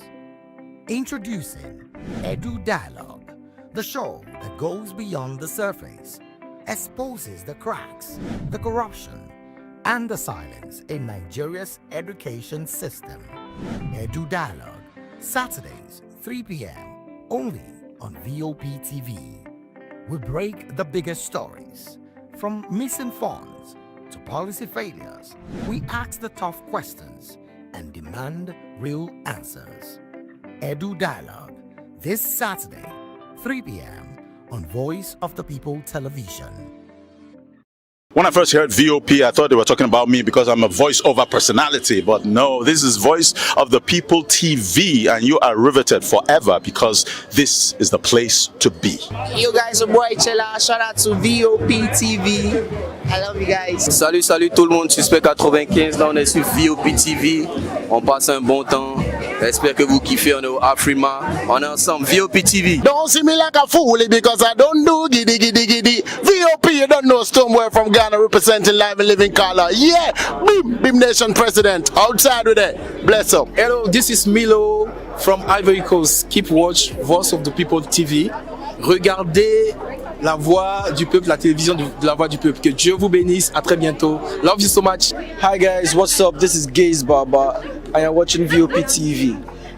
Usually you'll be told to not touch the dial, but I tell you to touch the dial and increase the volume. You're like, keep it locked. It's Afro Gospel. Thank you. Hello, my name is Shego Arunze. You're watching VOP. Don't change the dial. My Joe, fine girl. My Joe, fine babe. Only are you, but on the Fuji was. Yes, don't touch the dial. This is me, Dr. Adiwala Iba. Keep watching VOP.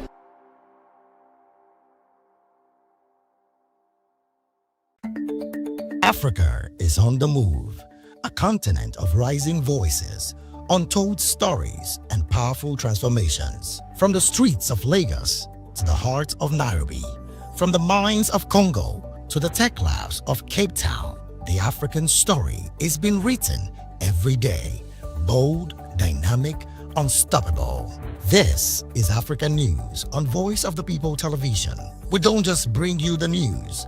We analyze and bring you Africa's heartbeat, the politics that shapes our nations, the economies that drives our future, the cultures that defines who we are, the voice that must be heard. Africa News, Africa's voice, Africa's future. Where Africa speaks, the world listens.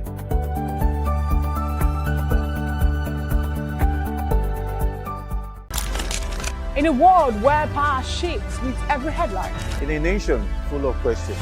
In a world filled with noise, the truth needs a voice. The policies that shapes our world and the economy that determines our future. Every hour, every day, the grapevine keeps buzzing. And together, we are committed to telling the stories that shape our world because your voice is our focus.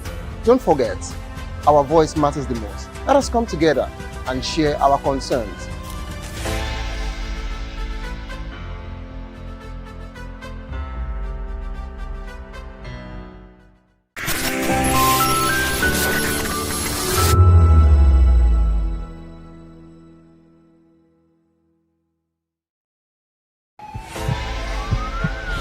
This is Health Check, your weekly guide to better living, smarter choices, and trusted answers.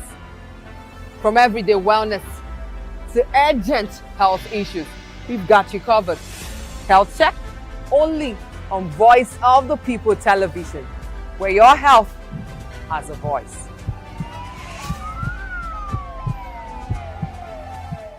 Hello there, my name is Damilola Ogunsi, also known as the Goldfish. Hi, my name is Chiki Bright Emmanuel. I'm an actor and a filmmaker. Hello peeps, my name is Yomi E. Adejumo. Hi everyone, I'm Paul Utomi. Hi everyone, my name is Stacey Benjamin and this is Voice of the People TV.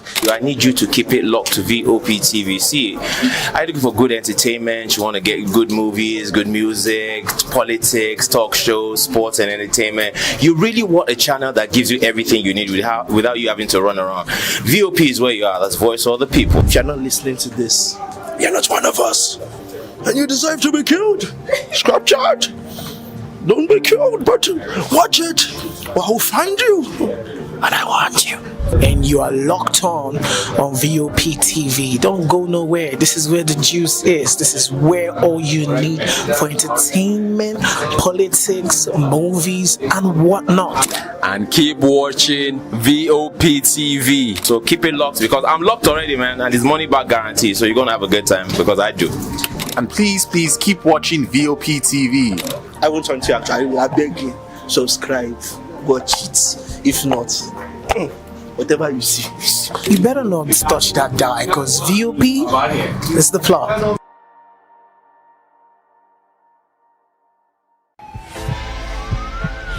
This is Health Check, your weekly guide to better living, smarter choices, and trusted answers.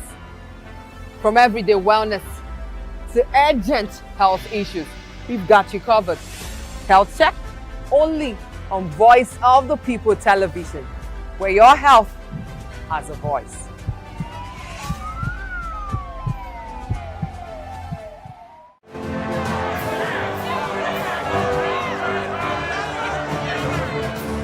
Do you want your voice to be heard? Do you know that you matter in the scheme of things? The People's Voice, the show where ordinary citizens take center stage as we discuss the biggest stories that affect you and I. With you in mind, we facilitate lively discussions, debates, and interviews on the topics that matter most to you and I.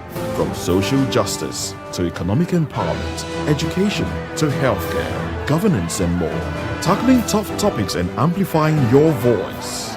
Join the conversation and make your voice count. The People's Voice. Make your voice count. The red carpets, awards, the razzmatazz, music, fashion, interviews, and more. Spotlight on Voice of the People Television. Let's feed you with all the juicy stories in the global entertainment space, bringing you the glitz and glamour as it is hot. Stay tuned to Spotlight, 1 p.m. Monday to Friday. Spotlight on VOP TV. Entertainment like never before.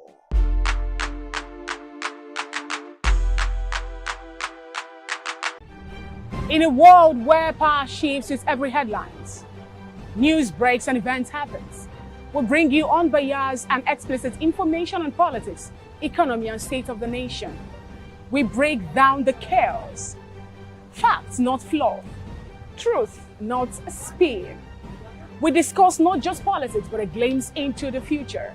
Voice of the People Television. Now you have more than a voice.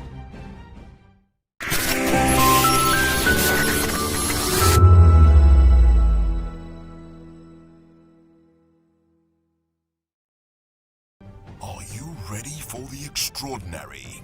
Something big is happening on your screen. Introducing VOP TV.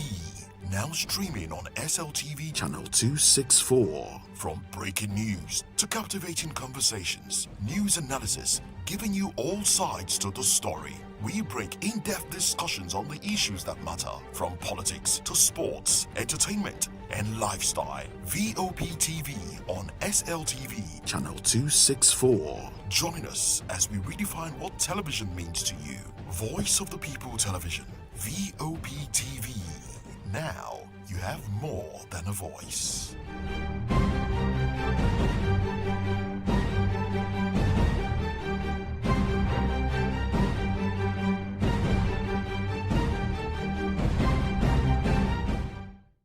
Welcome to the locker room, the home of football talk that matters. I am Jerry Arpillon. Join us every weekday, Monday to Friday at 5 p.m. Nigerian time, as we share the hot takes and hot debates in the exciting world of football. And joining me are the usual suspects, Ikechukwu and Mayowa, as we break down all the hot takes and everything that's happening in the football. Don't just watch football, live it with us. Catch us on the locker room and Voice of the People Television at 5 p.m. Nigerian time. And like I always say, if not 20 minutes off, please the sport. And it's Hakim Ziyech who puts the VOP TV. Now you have more than a voice. VOP TV. Keep watching. Welcome, my name is Zika Davis. Distinguished ladies and gentlemen, boys, viewers, everybody, boys and girls. This is VOP TV. Do you know what that means? Voice of the People TV. You don't have a voice, don't come here. You better make sure your voice is heard. Are you ready for the extraordinary? Something big is happening on your screen. Introducing VOP TV. Now streaming on SLTV channel 264. From breaking news to captivating conversations, news analysis, giving you all sides to the story. We break in-depth discussions on the issues that matter, from politics to sports, entertainment, and lifestyle. VOP TV on SLTV channel 264. Join us as we redefine what television means to you. Voice of the People Television, VOP TV. Now you have more than a voice.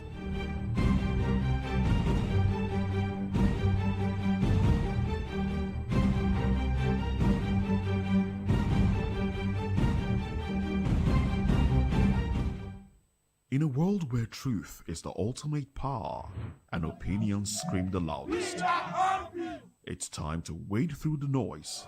Hunger no get tribe. Hunger no get religion. And scan the human interest and trending topics that matter. Stay tuned to The Issues, your plug to the stories making the buzz, from politics to science and technology, social justice, and more. Let's tackle the tough questions and expose the truth. The Issues on Voice of the People Television. Don't just react, understand.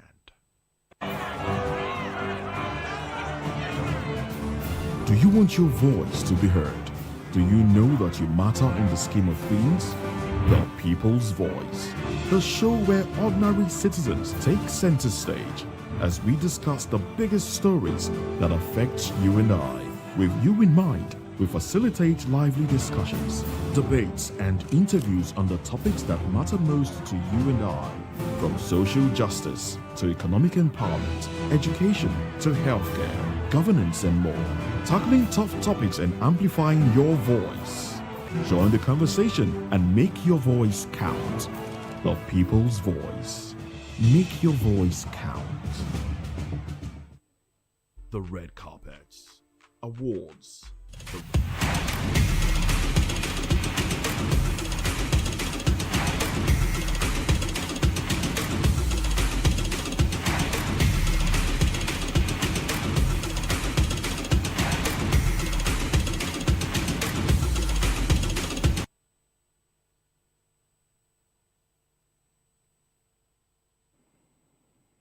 Yes. Apologies, a very quick apologies for coming up this very late. We needed to just put in things together. Welcome to the Sports Republic show. It's a very big Monday morning right here in the city of Lagos. It's a very important time. Looking very fly. Happy that I'm alive today, could say that. And I'm just so happy with what I saw during the course of the weekend. Everything looked so nice. Talking about the games played, from the Formula One to the football world, the NBA, the basketball. So all of these we have on the show just wrapped up so we can tell you more. But the big of them all is what we saw yesterday.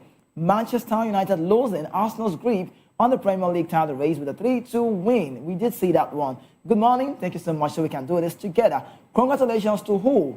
Manchester United Sunday, thanks to stunning second half goal by Patrick Dogu. Then Matheus Cunha, if you watch the game, victory would have restored Arsenal 7-point lead over Chasers Man City and Aston Villa respectively, but whom won their weekend game. But Mikel Arteta instead left the door open as they lost at home for the first time this season.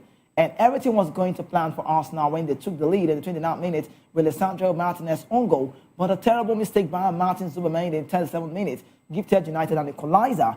Then the Spaniard passing straight to Bremo. We did see that one. Then he finished in style, well composed. And then finesse was just all they needed. But Dogu then smashed a ferocious shot in the crossbar to put United ahead in the 50th minute, only for substitute Mikel Merino. If you did not watch the game, so let's tell you, to pro the host level in the 84th minute. On the show today, we'll tell you what's really going on with the Super Eagles camp, but let's just delve into this very one, because right now there's a controversial talk.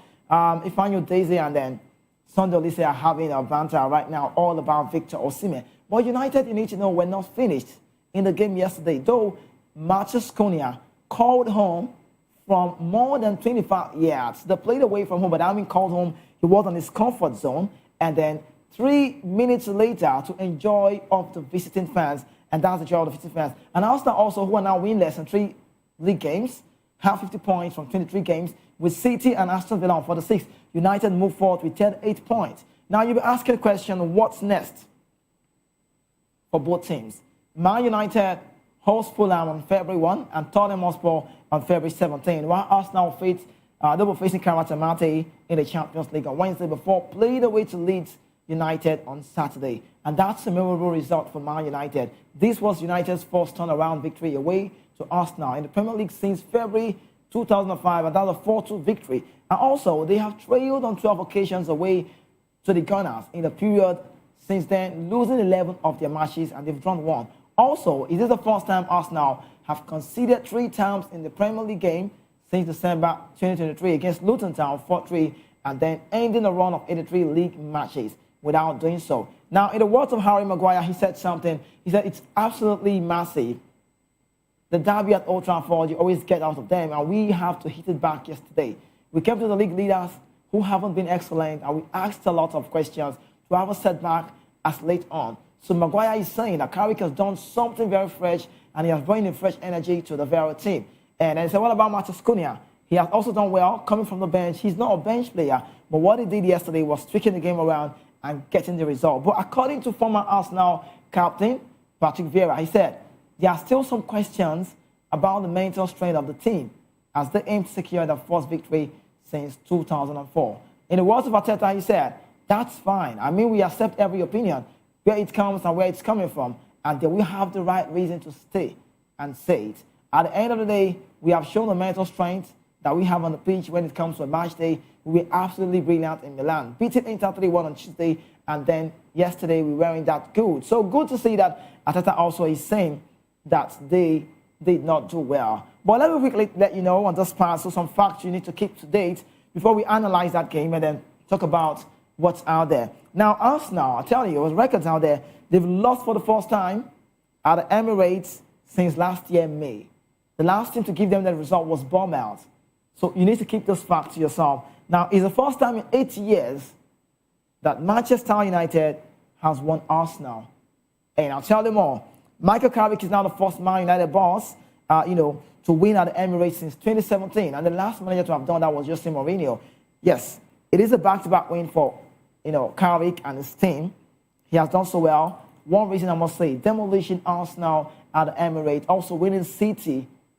Winning City where? At Old Trafford. That's a derby. And then they used to have 3 away wins before now. But right now you can say 4 away wins this season. And Arsenal's 17 home games unbeaten record is broken.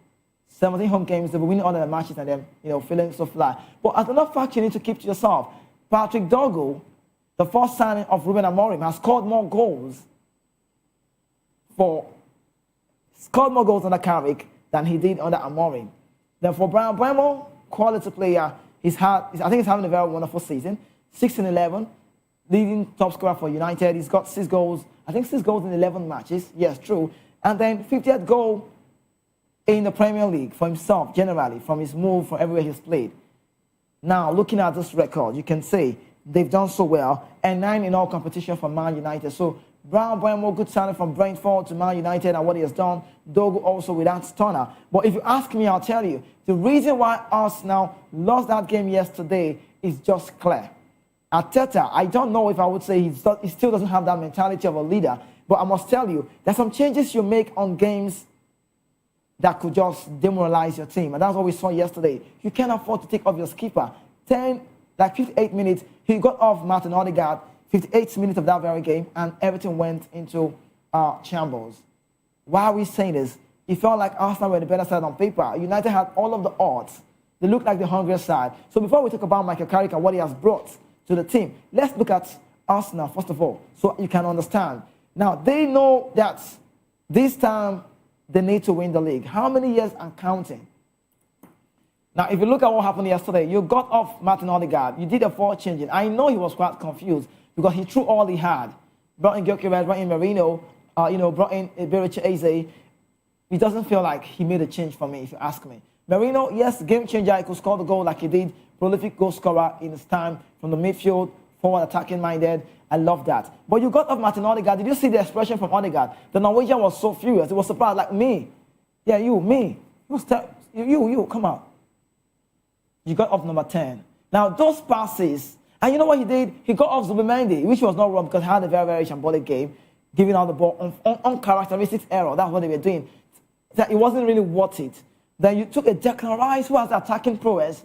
You dropped him deep. You got off your number 10, who has that ability to get the balls from every angle, to dictate the game, and you brought in Ibericha Eze, who you made rust on the bench. Now, it's clear to say, Ibericha Eze is not a game winner or a game changer, to say. He is a game changer when he starts. He does not have a record from playing from the bench. He's not a bench player. He's not like Trossard that can come in and change the game. No. Ibericha Eze, for every time he gets to play, he gets starts. And with the way everything is going right now, I could say Ibericha Eze might not go to the World Cup. If he continues this way, his so much rusted. He's playing from the bench. He gets less time of play. This is a man who is a featured player for Crystal Palace before he made a move to Arsenal. But right now, it feels like, see, he's not even the number 10. He can play the number 10 role, but he is not the number 10. This was the changes that Arteta did that caused that mistake. And then Man United had to sit back and then control the midfield. Now, we talk about United. What did they do? Kobamino, did you see? See, sometimes I look at Kobamino and I'm wondering, what has Kobamino done to Ruben Amorim? What? Quality player. I would not be surprised to see him at the World Cup with Jude Bellingham alongside Declan Rice. Kobamino, Casemiro has said, I'm leaving United, I'm going back to Brazil. They need to plead with him. Please stay back. They need to have a talk with him. Because when you let a player like that go, now that he's trying to up his game and showing us that, yes, I used to be a world-class player and I can still be a world-class player, he might be aged. But what the Brazilian has brought under Carrick is second to none. Top notch, you can't take it off. Kobamino, Bruno Fernandes will give you all of the assists you need, the Dogo goal, all of the controversy. See, it's a Michael Carrick instinct, maybe a Ferguson regime or a Ferguson, or what to call it, character paying out. That's what I could say. If you say it any way you want to say it, you will understand that Carrick is really having a good time. He might be shining. You might not like what he's doing if you're not a Man United fan. But it's about the way he got results. He got a result against Arsenal at the Emirates, the first team, you could say the best in the world at the moment, Club 1 football. He also got against City. But you know the scary thing about the news now on this radar? Arsenal should be very wary. It's coming up like a time they might be bottling it again. 4 points. Now, the teams that are chasing you are not mere teams. Aston Villa maybe might slip off somewhere, but what about City? Everybody's returned. He has reinforced. January transfer. Semedo is on his A game right now. They got also a Czechia, a new signing for the team this season. They got Rangers to Johnny. There's a Rodri, 14 plays from the bench last time against Wolverhampton. So you can see, what's the name? Mamouche got a start. Haaland was on the bench. So Man City looks compacted. They look so composed. They look like a team that might win it this time again. So the pressure is on Arsenal. And I think the players need to understand what it takes to go on and win the game. Maybe the mentality is what they are yet to get on the game. But we shift attention and I'll leave that one and tell you what's really going on right now with the Nigerian news. Eric Chell is in the story. And Eric Chell is one man we should be talking about in a bit because right now his future with the Super Eagles still remain uncertain. So uncertainty is just a name. But Nigerian Football Federation NFF Technical Director Augustine Iguavon, who many call Austin Iguavon, anyone works, has questioned Super Eagles coach for his squad selection for the just concluded African Cup of Nations. Iguavon said he felt disappointed that 4 players from the Nigerian Premier League, talk about the Premier League, were not included, the MPFL. And he said, why? Chelsea's 8-man squad was mostly made up of foreign-based players like Calvin Bassey, Victor Osimhen, Alexi Iwobi, Lookman, and Akon Adams, and the rest of them, you know. But in the words of the man you have on your screen, he said, I felt disappointed that we didn't include some MPFL players in the AFCON 25 team list. Some players on the team may not even get a minute of action. So why couldn't we include a few players from the local league? At least 3 or 4 would have been better. And see, it's that confusion thing I always say. When it feels like everything's looking good, there's always this problem with Nigeria football, Nigeria sports. When it feels like everything is going all right, there's always this, something just comes up from somewhere. You cannot be telling us, you cannot tell us that the coach did wrong with the selection. Now, you know your role is big. We've seen Iguavon manage the Super Eagles. He did well for the Nations Cup qualifiers. He got there, he buried it, he killed it. He did so well, no doubt. But this is a man who has been on this road for a long time. He is the man who you can say, what's the job? He is the technical director of the team. Now, what you say will definitely go into the manager's head. You're trying to tell him what to do. Technical advisor. If this is the advice, I don't know if it should be on the social media, but the talk is Eric Chell is the coach of the national team. Eric Chell decides who he wants for himself. Every manager wants to have that, that space to do and decide how they want it to go. So if Eric Chell is saying, I want this, and he's on the job and he's doing well, why not just let him do it? Now his future is uncertain. And the technical director is coming out to tell us that he should have gone with some MPFL players. Who are these players that should be in the team that were not in the team? Are they from the NFF? Are they from you, boss? Who are they from? Where are they coming from? We don't have a problem with the selection. Let's even say it, most of these MPFL players who come to the national team are being influenced by the heads.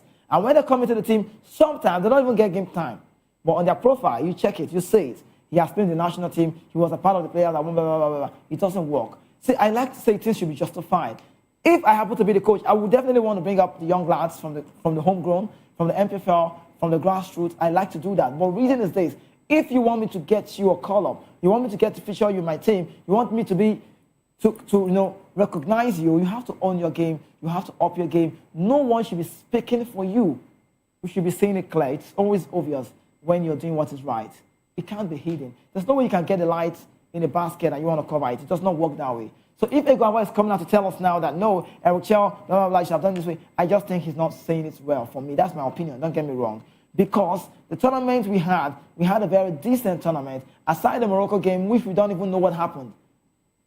Because I don't want to believe that because we played against the host nation, that's not the truth. The reason is because we fail to understand, just like I was talking about us now. This is a mentality. This is a phase. People need to own their game. People need to up their game. People need to understand that, yes, we are in this phase. And that's what Eric Chell, for me, has tried to instill on the boys. I've not seen anyone come out to say Eric Chell made the wrong selection. I have not seen. You know why? When the manager does so well, it gives him all of the accolades for him to say, yes, this is what I want. But if he does wrong, the mouth can wag. Eyebrows can be raised. People can talk. Say how you want to say it. And that's different. So if one man is coming to say, because I'm the technical director of the team, then I just would say he's doing it wrong. I would not buy into that very one. Because he's the manager, he's the coach of the team, and he decides what he wants for himself. But okay, I'm saying this one, on comment section, I'm saying, he's saying good morning. Carrick has brought calmness to Man United. He understands the culture and tradition of the team at Old Trafford. His name is Lucky from Newcastle in the UK. Yeah, you can say that again. He has done, one thing again about Carrick, before we talk about the Super Eagles, just so I can comment with what you're saying. Okay. I'm seeing those comments coming, so I can just have this conversation with you. It's the fact that he has made us believe that Man United have a bench. Do you understand it? Carrick has shown the world that, see, he might be having a first-class enjoyment, but he's not winning Burnley. He's not a Bournemouth. Arsenal, Man City, they should be talked about. So what he has brought to the team, calmness, he's brought that resilience, I want to say the determination the players are now playing for him, not Amorim. Because if you start analyzing Amorim, you will start asking questions, what did Kobe Mainoo do to Ruben Amorim? What? He has been decent. He's young. He wants to play every game, but you're not giving him the space to play. And you prefer to play with Owate and Casemiro, and that's not really paying out. Now you can see the flow of the game. Matheus Cunha, he's not a bench player, but from the bench, you saw what he did. He changed the game. So, okay, so that comment again, let me just read this so I can go back to Super Eagles news. I'm just going to try to, follow up the comments, all of them. And he said, Eguava and his likes should go and sleep. He's saying, that's Lucky from Newcastle. He's saying they want to use politics to remove this good coach. Okay, and then who is talking about MPFL players from the worst league in Africa continent? Well, do I have to banter him now? I don't want to banter because you know why? Every time we hear MPFL, Nigeria Premier Football League, we are hearing that invest in this, we are seeing license, referee, certificate, blah, blah, blah, and I always see his image. He's always the one passing out this certificate and the rest of that. And we say referees, we are training 1,000 referees, 500, all of these numbers are not making any sense. You know why? I'll tell you. I think it's 19 years and counting that we've seen a Nigerian officially handling a major tournament like an AFCON. Whenever it's a Nations Cup, go and check the list. We barely see Nigerians. How many years and counting? This is a body that invests a lot on themselves. This is people that come and say certificate is given to. See, the corruption in the league is so bad. Politics is trying to play out, and it's clear. Because you cannot tell me that people are having this connection, people are doing this, we are having license, we have a UEFA certificate, a C license, a D license, we go even CZ, I don't even know. No, not paying out, not working out. Because if you're saying it, at the recently concluded Nations Cup, how many Nigerians did you see? How many Nigerians did you see from the VAR assistant 1, 2, landsman, the center referee, no space. We didn't see, if I ever see one bio or Ayomide, I go manager, everyone just give us small space. More won't be VAR too. That would have been cool for me. We did not see, not even one. And these are people that say we are NFF. That's technical director. You're not going to face this in one talk now. You see him? He's now facing Eric Chell. Before you know it, now they will come out and chair now. Say this. I will now go back again. Our drawing board for Nigeria, now they finish. I like to say it, basically. So when I say it, you can say, yes, he said, and you hold me responsible, because this is on the sports world. So let me not say Nigeria. Let me say Nigeria on sports, because the biggest brand is there. If you can continue talking about Eric Chell, then I tell you, maybe, just maybe, we might be losing a man who we owed before the Nations Cup. 2 to 3 months old, we owed him. He has lost his Tunisian job. Tunisia wants him before. $100,000. We don't do. He said no. I think he lost Nigeria. That's the truth. Angola is coming now. Gabon is coming now. I should be thinking he's not sleeping well. But he loves this nation. He wants to. So when we see people like Eric Chell or Franco Malian, you don't let him go. You don't let him go. You hold him. You pamper him. You start paying him well. Wages, how much? $50,000. You're even owing him. And some nations are offering him $100,000 monthly. We had our longest foreign coach, Kenneth Raw. What happened? How did he go? How did he pay out from there? So I think it's high time the NFF need to understand that let them allow the coach to do his job. Don't instigate on him. You don't need to tell him what to do.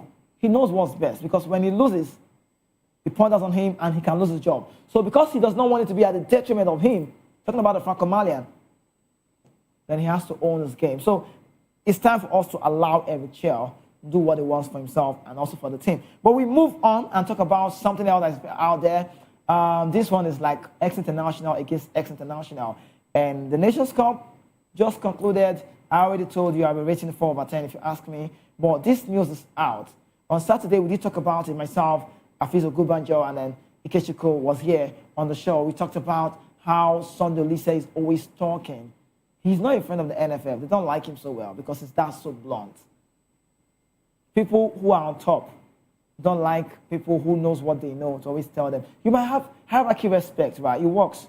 You're not trying to take over. You're not trying to know. But this opinion would work. So if an opinion is working, then why not get him close? Because this person has a lot to offer.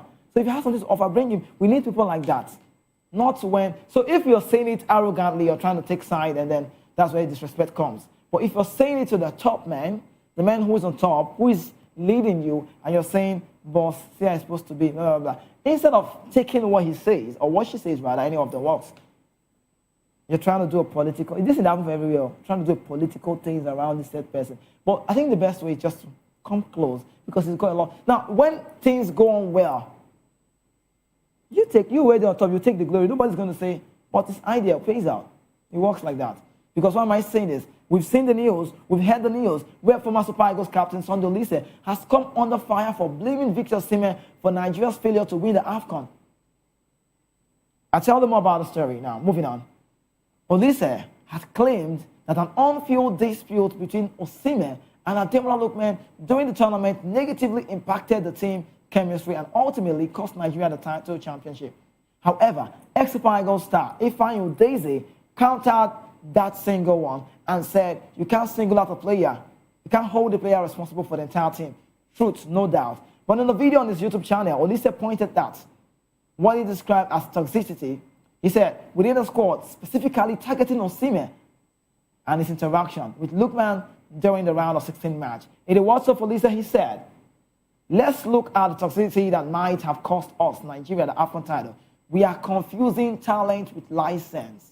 Victor Osimhen is a world class, but talent is not licensed. Talent is not a license to destroy a team chemistry. In response, Ifeanyi Udeze disagreed. He suggested that Olise, as a senior figure, should have offered the private counsel to Osimhen rather than public criticism. Now, Udeze said, Osimhen is a younger player than Sunday Olise. Sunday Olise should have used his channel to advise the Super Eagles striker. Remember that the outburst happened against Mozambique, and in the quarterfinal, we played against Algeria. Udeze also dismissed the idea that the disagreement had a lasting effect, noting that the players appeared to have resolved their issues and continued to play well together. Udeze explained, Ademola Lookman and Victor Osimhen linked up well. The chemistry was there because I think after the game, they trashed whatever had happened between them. And then moved on. I don't think what happened between Osimhen and Lookman cost us the AFCON. I don't think so. He also said, Victor Osimhen is a younger brother. So I just feel like all of these talks, does he really... Okay, Osimhen has not commended He's not commented on all of these talks now. The Galatasaray striker is just focused on the Champions League game against City. But let's say it. The last time Sunday Olise said words like this, people came after him. When I say that's the... Okay, let me say it this way. Maybe not right to point a blame or hold one player responsible, but these are talks. We will talk. This is the media. We will talk. Like, we are paid for this now. We will talk, right? So it could be anybody's opinion. So maybe because it's a legend's opinion, that's why this is like a controversial one. But if I'm to say it officially, what I make or what I think about the scenario, I just would say that saying Sunday Olise said also affected the team. It might not just maybe be the major factor to say, but it affected the national team. You know why? Psychologically, Lookman doesn't really talk. If you know him well, you know. And I listened to that video. I watched the video rather, listened to the audio, watched it a couple of times, and I said to myself, Lookman is so deranged in the mind. If you watch the game very well, if you notice so well, aside the fact that people are saying Victor Osimhen wants to be on the news, he wants to always show himself, everybody must come to him, but everybody can come to you. You're not bigger than the national team.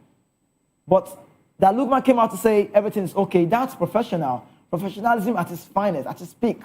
But we could see, it was clear, that Lookman wasn't on his game anymore after that game. Go and watch it. Go back and see Lookman's performance from the group stage to the round of 16, and you can understand what I'm saying. Our team game, or our game plan, was slightly built around Ademola Lookman. His goal contribution was massive. So Iwobi was more on the pre-assist. So you can't take away what Ademola Lookman has brought to the team. But for Victor Osimhen to have done that, for a team that synced so well within a short time, that really affected. I'm not saying it's a major factor, but it's one basic factor that cannot be written off in a short while. Because that team had a cohesion they needed. They were blending so well, not until that scenario happened. And it wasn't a Lookman. I think it was a Osimhen and Onyemaechi's. And if you watch the Morocco game, before that, after that incident, Onyemaechi, anytime he gets the ball, he was always wanting to cross to Osimhen. Pressure. Not from the manager, but because Osimhen is in the game. It doesn't work. So if all of these scenarios goes, I think Osimhen should be very sorry for himself more because he's been like that over-pampered player. Like Alade said, Ikechukwu will say he's not the best Nigerian striker. He does not agree. He doesn't want to agree with that. He said no. Even though his style is high, he's going to break the record very soon. But he needs to understand that he has not won a Nations Cup. Who is talking? I should be listening to who's talking. Sunday Olise, USA 94, Tunisia, World Cup player. Victor Osimhen doesn't know what a World Cup looks like. Do you understand? He might end up his career without playing in the World Cup. Do you know? It's clear. So if Olise is talking, as you're listening, France 98, we saw a shot against Spain. Quality. He has managed the Super Eagles as a coach and as a player. He won the Nations Cup 1994. So why would I listen to Sunday Olise? I'm not saying I'm a fan of Sunday Olise all generally because sometimes he's very stubborn, you know. Sometimes he could be stubborn, but I like the fact that he says what is right when it's right. He's so factual. He doesn't bend it. There's no way to see. There's no way to bend what is. This is a laptop, right? You cannot bend it and say then this is a phone. You cannot do that. What he has done or what he has said is the truth. Take it or leave it. Why? Because we doesn't want to be in the news. We saw. We don't say it because we want to talk about it. It's clear. The fact states. The fact shows. There's no way you can say. Anyways, after all is said and done, more is said and done. Is there anything we say? We've won it. 3.5 billion was given to them. That's for the third place. So it just goes. Well, let's talk about giving back initiative before I come back to the comments that we're having here quickly. Let's do some giving back initiative talks. Super Eagles goalkeeper Master Basoje has donated 500,000 naira. That's approximately $350 US dollar from his African Nations Cup bonuses. Good to see this one to support elite goalkeepers competing at the Nigerian Premier Football League. And then, good to see, the contribution was made to assist goalkeepers who are active in the domestic league. Obasanjo, who's currently playing for Tanzanian side Singida Black Stars, has continued to maintain strong ties with Nigerian football despite plying his trade abroad. The Benin City-born goalkeeper previously featured in the MFL with Bendel Insurance, where he established himself as one of the league's consistent performer. During this time with the Bendel Insurance side, popularly known as the Benin Arsenal, Obasanjo recorded a notable run of clean sheets that contributed to his rise within Nigerian football and subsequently recognition at the national level. Obasanjo was also included in the Super Eagles squad for the AFCON that was just concluded, but did not make any appearance during the tournament. Nigeria finished the competition as 10th place, securing the bronze medal. You know, Amas Obasanjo, let me even talk about it. My friend said something about Amas Obasanjo. They said Amas was not having the pressure. If you hear that 1980 Nations Cup, all those that song, I remember. Nigeria, we know those, whether you call them Kano, all those things, all those generations they used to have at the national team. Now they different. Now they carry speaker for head. Obasanjo. They say you not get no pressure. Nobody. I even looked like he was so comfortable on the bench. Now these are the kind of things. No, don't get me wrong. These are the kind of things the MPFL players, although he's in Tanzania now, does. Now, a Master Obasanjo, carry your phone now, carry your mobile, just type Master Obasanjo. You will see Nations Cup winner, how did they come? Nations Cup winner, third place winner, the Super Eagles, Nations Cup 2025. You'll be there. So it's a profile. Now, the profile now will rise. Because why? He was part of the team. Now, the record does not state whether you played or not. All the land where they give them, anything where they give them, they will give them. They not give them anything, say, Osimhen, you start. If they give Osimhen, they will give them. If the teams come and go, you go day bench, you go say, that's what is actually nice. It's a beautiful game, you see. So these are the kind of things, but, well, we will not take away what he has done. The giving back initiative, well deserved. I like the fact that he came from this trajectory. He came from the MPFL, and what he has done now is massive. Good to see that he's gifting, young goalkeepers as well, who needs to get to a level that he has gotten himself. He plays in Singida, Tanzania, so he's not an MPFL player. He used to be former MPFL vendor insurance player, but now it's a different version. So let's give it to Amas Obasanjo. 500,000 naira. Not be small money like that too. If you understand, you go know. Not be say a big goal, but understand based on ACB for area. That one you'll see. Those keepers say go manager because it's not easy for him to remember them. He's not that so big. He's not even Tanzania now. So there's no need to talk about Amas Obasanjo. But I must say, congratulations to the goalkeepers who you gifted and also to Amas Obasanjo. You've done so well. This, for me, is a giving back initiative, and that works for me. And also, quickly, let me get on this comment before we go on a quick break. This one says, let me see. Okay. How many times have Iguavo coached Super Eagles, and what is his record? Okay, he should leave Eric Shell alone. Still lucky the power. I don't agree. That man, the Newcastle, they not agree. Say but Iguavo, how many times has he managed the team? I think he gave us bronze. He never even really get us. And his demand that Iguavo is kind of he should also be talked about because his long stints as interim for the Super Eagles. Any small thing now, if they come here to China, they go bring them. NFF really works like political place, sincerely. The glass house. But we got a quick break. When we return, the show continues. Keep watching Sports Republic. When we return, we'll tell you all the news away from football and possibly away from the Super Eagles news. You want to know? We'll tell about Djokovic. We'll tell about Lewis Hamilton, the Formula One story. We'll tell about Naomi Osaka. All that has been happening in the world of sports. Please stay with us. We'll be back shortly.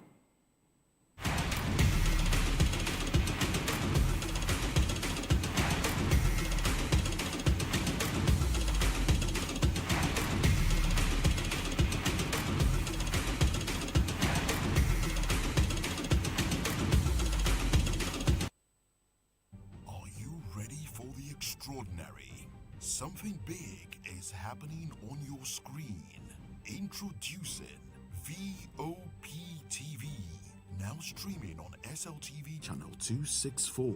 From breaking news to captivating conversations, news analysis, giving you all sides to the story. We break in-depth discussions on the issues that matter, from politics to sports, entertainment, and lifestyle. VOP TV on SLTV channel 264. Join us as we redefine what television means to you. Voice of the People Television, VOP TV. Now you have more than a voice.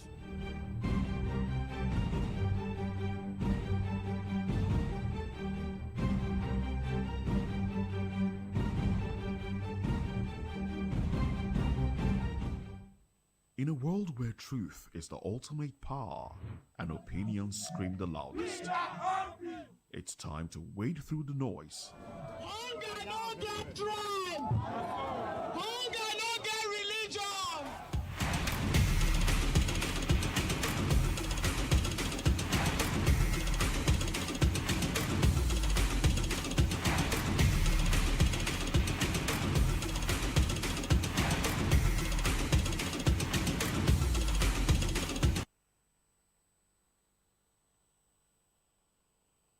Always funny to see that. Hunger not get tribe. Hunger not get religion. That's the word. You're welcome. You're still watching Sports Republic show. It's time for us to delve into other sports. But quickly, before we get into that phase, this one says you don't include local players if they are not good enough. I have to go to the other platform. Stephen Okoro, I see you. Thank you so much, just like we rightly said. But let's talk about tennis right now. Djokovic, Novak, you could call him, has been handed a walkover through to Australian Open quarterfinal after his opponent Jakob Minsick pulled out injured on the face. The pair have been due to a clash in the ninth session on the Rod Laver Arena on Monday, but Minsick revealed an abdominal problem will prevent him from taking it to the court. Czech said, talk about Minsick, came through a third time, and that's a very tight third round. Clash against American 8 and Queen with a 6-2, 7-6, 7-5, 7-6, 7-5 win on Saturday, but the 20-year-old said he has been carrying an injury that prevented him from facing his mentor, Novak Djokovic. 20-year-old Czech said on Instagram, this is a tough one to write about. After doing everything we could to keep you going and to keep it going, I have to withdraw from the Australian Open due to an abdominal muscle injury that has progressed over the last matches over and over. After a long discussion with my team and doctors, we decided not to step on court tomorrow. It is cruel blow for Minsick. Everybody knows who is one of the most promising young players in the men's game and had reached the last 16 at the Grand Slam for the first time. He continued by saying, even though I'm disappointed, making the fourth round here for the first time is something I will carry with me for a long time. I felt so much energy from the fans and the atmosphere in Melbourne, and it was truly special to me. So that news also, which follows Naomi Osaka's withdrawal due to the same injury, could be a major boost to Djokovic's hopes of winning a record 25th major title. The 38-year-old, he's 38 actually, he has a long stint and has run out of steam. Talk about physicality and in recent major tournaments after reaching the latter stages, but he is yet to drop a set here and now has an extra day off before a quarterfinal meeting with either Musetti, or you can talk about Lorenzo Musetti or Taylor Fritz. So good news for Djokovic. He also revealed after beating Botic Van der Sloot on Saturday that he had not been practicing on days off in an effort to conserve as much energy as possible. In the world of the semi-international, Novak Djokovic said, I think I was moving great. There's always something that is happening with the body. But I think generally I feel as good as I have felt in a while. I cannot predict the future. I don't know how things are going to unfold from this day onward, but I'm doing everything I can. So Djokovic, if you ask me, I'll tell you, he's the man on the show we should be also looking out for. So Novak Djokovic at the time of the day, he's a man, no Covid, just to say, no code, it's Djokovic. I'm liking his gameplay. I'm liking all he has done. I'm liking his age. His physicality is proving that he's old at this point in time. His body cannot carry him like he used to carry him before, like when I was growing up. But he's Grand Slam champion, 24 time, is that record that we are yet to see people match into that phase. And also, not just about his gameplay, he is a living legend, a semi-international with a difference.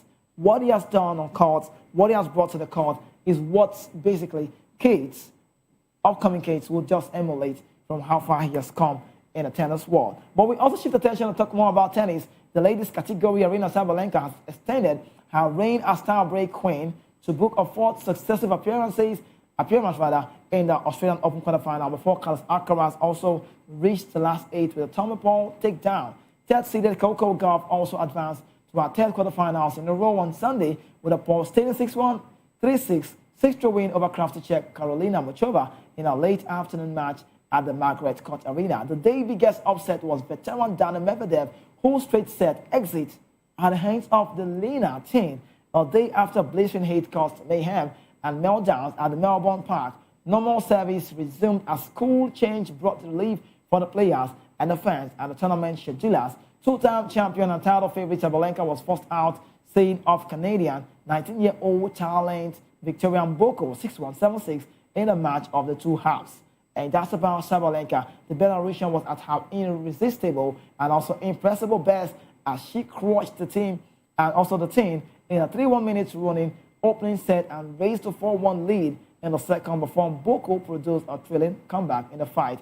But breaking Sabalenka twice on the way to a 6-5 lead, Mboko then hit a brick wall as Belarusian raised her game to notch a 20th successive tiebreak win at the Grand Slam. Also, Djokovic you could say, is the youngest player to reach the women's quarterfinal at the Australian Open without dropping a set since Venus Williams did that in 1998. The men's tournament also has seen few surprises of the magnitude of Mboko and Jovic, who in the last 16 shut out seeded players for the first time at the Grand Slam in their professional era. Top seed Alcaraz also did his bit in preserving the status, also despite facing arguably his toughest test in the tournament against the 19th seed Paula, a semi-finalist in that 2023. For all of Paul's credentials, Alcaraz appeared in cruise control in a 7-6, 6-4, 7-5 win at the afternoon sun at the Road Lava Arena. Upon the stalwart matchup with Alcaraz, he did so well, and we can say congratulations to who have done it right. And for tennis again, we talk about Naomi Osaka. She has withdraws from this very one. Former world number one, Naomi Osaka saw her game run at the Australian Open cut short over the weekend after she was forced to withdraw from her scheduled third round match. That's not all good news against Australian Madison Inglis due to an abdominal injury. In the words of Naomi Osaka, she said, "It's an injury I've had a couple of times before, and I thought I could push through. I played my last match with some pain, and though maybe if I gave myself a break before my match today, I would be able to handle it. But I warmed up and I got a lot worse. Obviously, I think coming back from pregnancy, my body changed quite a lot. So this is something I have to be really, really conscious about." So Osaka, currently ranked number 17 in the world, took a 15-month break from tennis and gave birth to her first child, Chai, in July. I think that's July of 2023. Osaka also returned in the court 2024, and last year took a step forward, a return to the sport. But this is just one thing about the game. In as much as they love the game so well, they would not want to leave the shores of what they love more. But how long can their body carry them is the question. I understand. So Naomi Osaka, if you ask me, she needs to calm down, take a deep breath, and relax yourself, because you've gotten to this phase before. You've been the world number one family, so no more news on that. But we shift attention and talk about something else, and this is about the golf world, golf related to Nigeria. Murtala Sali and Ladi Gladys Tobin has emerged as top winners of the men and ladies categories at the just concluded 2025 NLNG Golf Classic in Bonny Island Rivers. VOP TV Sports reports that the two-day invitation teed off Friday and ended on Saturday at the Bonny Island Golf Club. Sponsored by the NLNG, the tournament was the 6th edition of the annual classic. No fewer than 100 golfers competed across categories on the Lodge and Zenith BIJC course. Sally also claimed the men's Division 1 title with a net score of 68, edging Peter Igbe on counter-attack and also a count-back, while Lady Topin topped the ladies' Division 1 category with a net score of 75, while last year's winner, Kafayat Bamimori, narrowly missed out on defending her title, finishing as the first runner-up with a score of 76. Sally also told reporters that winning the NLNG trophy for the first time was a special and fulfilling moment. He described the golfer as a sport he has come to love, and for the joy, discipline, and the calmness it brings, adding that his progress has been helped by steady practice, guidance, and support from others. And that's about Sally. We also move away from that news and tell them all we just told about the golf. So it's nice to see this happening in Nigeria, and I'm celebrating this said news as well. Now we also talk about something else, what's going on in Rivers. Rivers also golfers across Nigeria are upbeat as the 25 NLNG Golf Classic begins at the Bonny Island.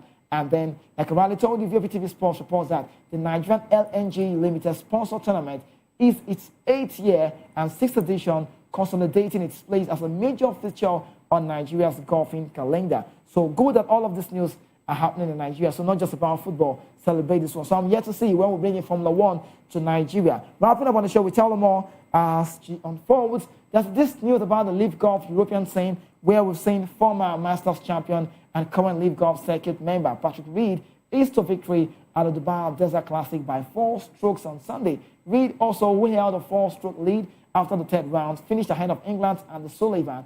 Julian Greda and France, and Spain, David Puig finished joint third on that very one. Rory McIlroy also chances of the recording his 10th title just went short with a joint 33rd finish in that very phase. And for Formula One, to tell you this day, Lewis Hamilton described the 2026 Formula One race as a huge challenge as Ferrari launched their new car. The 7-time champion, who had a difficult debut season with the Italian team, said working on the new car produced by Ferrari for the sport is one thing that we should be looking out for, and we'll see how it goes. But I wish him all of the best, because right now Ferrari are under pressure to perform competitively this season after failing to win a race in 2025, and they have Lewis Hamilton. But Hamilton said it will be an extremely important year from a technical perspective, with the driver playing a central role in also giving the energy and that of the management. Understanding the new system and contributing to the car's development is one thing we should be looking out for. So, good news for other sporting events that's happened, but for Ferrari, they are not having a good one. But let's leave it with this last headline. It's about the Formula One world. Max Verstappen's girlfriend responds to critics over age gap. So let's tell you just a quick one. Max Verstappen's girlfriend has hit back at critics of their 9-year age gap, as she revealed he was already 19 when she met him aged 27. So looking at the age gap, is it really a thing? Because the 4-time Formula One champion, 28, has been dating Kelly Piquet, 37, since 2020, and the pair welcomed a baby daughter, Lily, together in May 2025. So let them rest.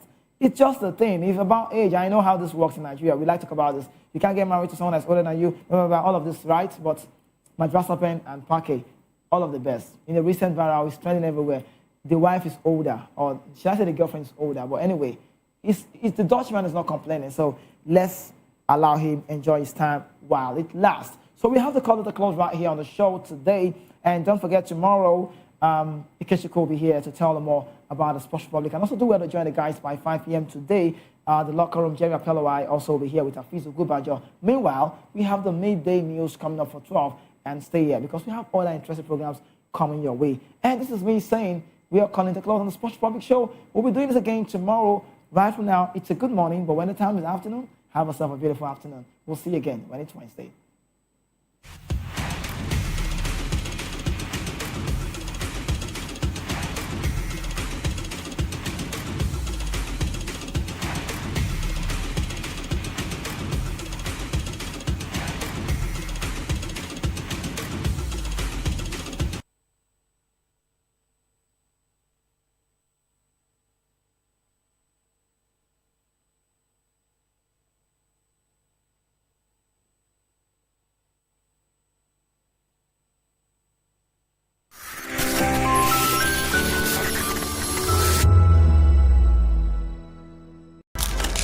In a world where power shifts with every headline. In a nation full of questions. In a world filled with noise, the truth needs a voice. The policies that shapes our world and the economy that determines our future. Every hour, every day, the grapevine keeps buzzing. And together, we are committed to telling the stories that shape our world, because your voice is our focus. Don't forget, our voice matters the most. Let us come together and share our concerns.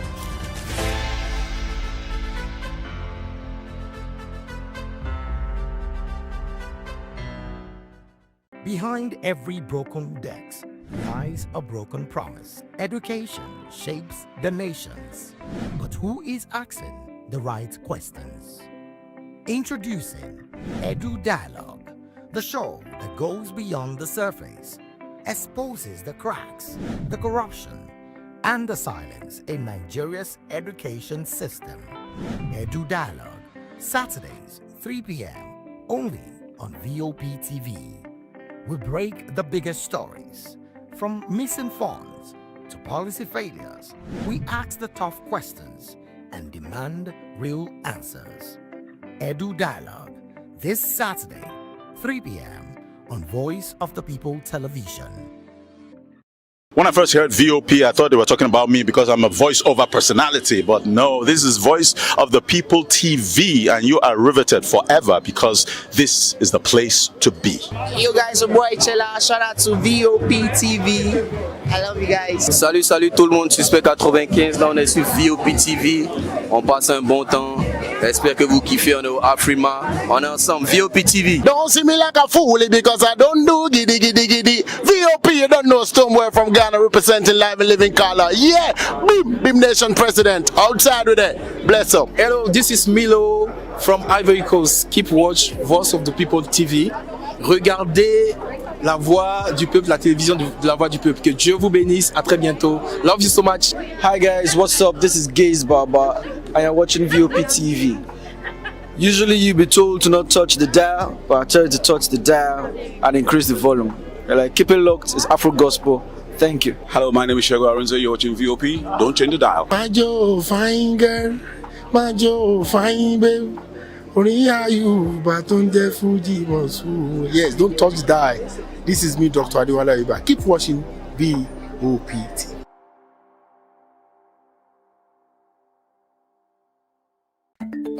Africa is on the move, a continent of rising voices, untold stories, and powerful transformations. From the streets of Lagos to the heart of Nairobi, from the mines of Congo to the tech labs of Cape Town, the African story is being written every day. Bold, dynamic, unstoppable. This is African News on Voice of the People Television. We don't just bring you the news. We analyze and bring you Africa's heartbeat, the politics that shapes our nations, the economies that drives our future, the cultures that defines who we are, the voice that must be heard. Africa News, Africa's voice, Africa's future. Where Africa speaks, the world listens.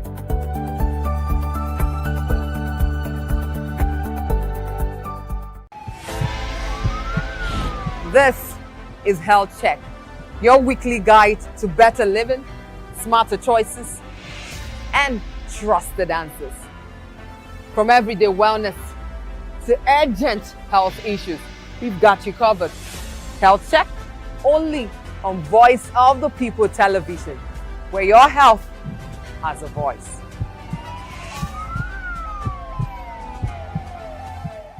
Hello there, my name is Damilola Ogunsi, also known as the Goldfish. Hi, my name is Chiki Bright Emmanuel. I'm an actor and a filmmaker. Hello, peeps. My name is Yomi E. Adejumo. Hi, everyone. I'm Paul Utomi. Hi, everyone. My name is Stacey Benjamin, and this is Voice of the People TV. I need you to keep it locked to VOP TV. See, are you looking for good entertainment? You want to get good movies, good music, politics, talk shows, sports and entertainment. You really want a channel that gives you everything you need without you having to run around. VOP is where you are. That's Voice of the People. If you're not listening to this, you're not one of us, and you deserve to be killed. Scrap chat. Don't be killed, but watch it, or I'll find you, and I want you. And you are locked on VOP TV. Don't go nowhere. This is where the juice is. This is where all you need for entertainment, politics, movies, and whatnot. And keep watching VOP TV. So keep it locked because I'm locked already, man, and it's money back guarantee. So you're gonna have a good time because I do. And please keep watching VOP TV. I want something to actually, I beg you, subscribe, watch it. If not, whatever you see. You better not touch that die because VOP is the plot.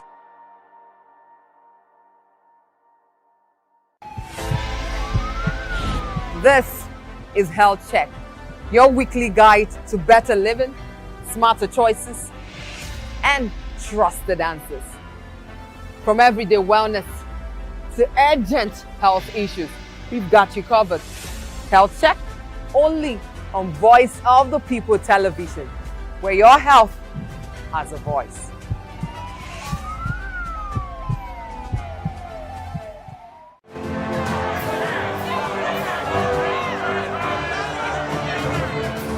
Do you want your voice to be heard? Do you know that you matter in the scheme of things?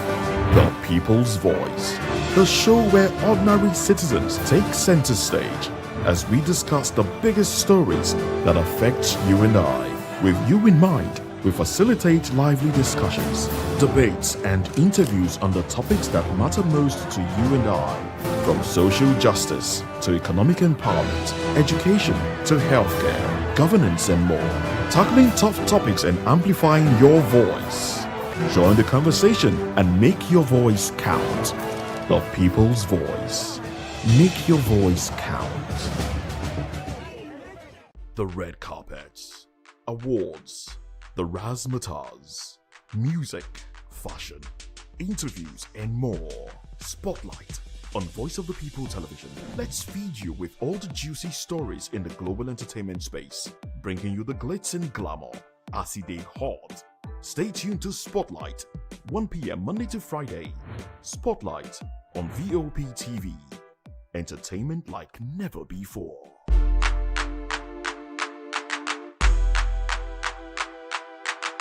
Are you ready for the extraordinary? Something big is happening on your screen. Introducing VOP TV. Now streaming on SLTV channel 264. From breaking news to captivating conversations, news analysis, giving you all sides to the story. We bring in-depth discussions on the issues that matter, from politics to sports, entertainment, and lifestyle. VOP TV on SLTV channel 264. Join us as we redefine what television means to you.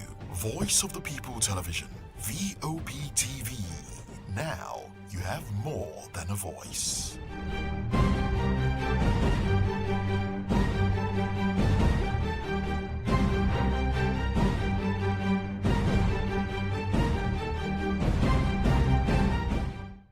In a world where truth is the ultimate power and opinions scream the loudest, it's time to wade through the noise. Hunger no get tribe! Hunger no get religion! And scan the human interest and trending topics that matter. Stay tuned to The Issues, your plug to the stories making the buzz, from politics to science and technology, social justice, and more. Let's tackle the tough questions and expose the truth.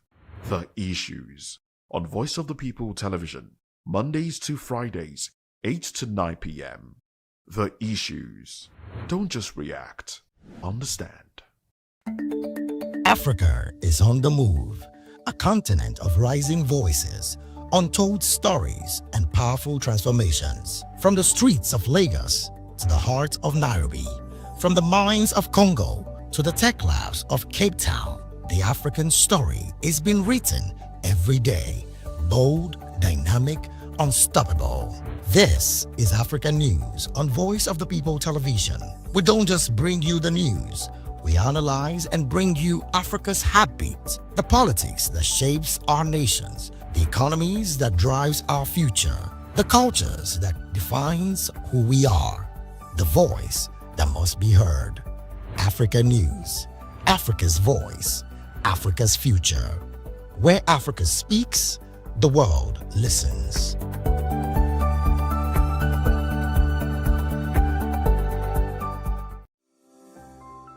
VOP TV. Now you have more than a voice.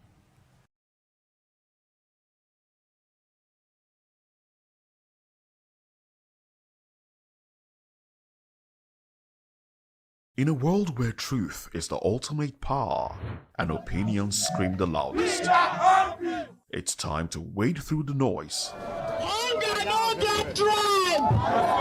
Hunger no get religion! And scan the human interest and trending topics that matter.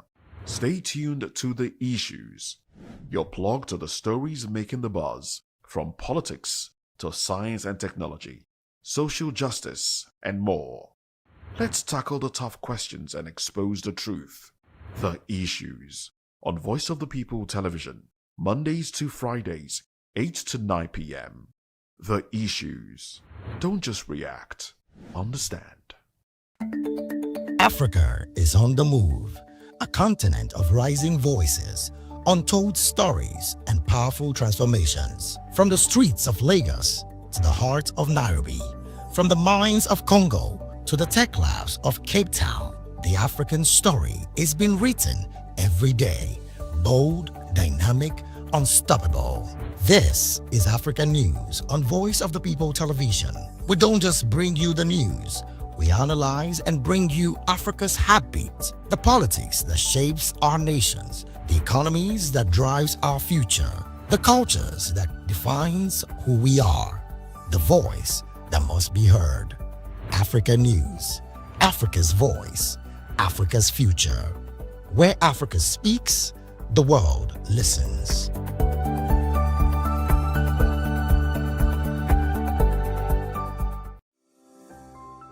VOP TV. Now you have than a voice.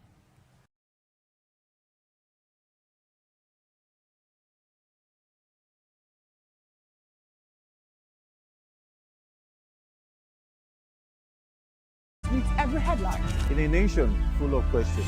In a world filled with noise, the truth needs the voice. The policies that shapes our world and the economy that determines our future. Every hour, every day, the grapevine keeps buzzing. And together, we are committed to telling the stories that shape our world because your voice is our voice.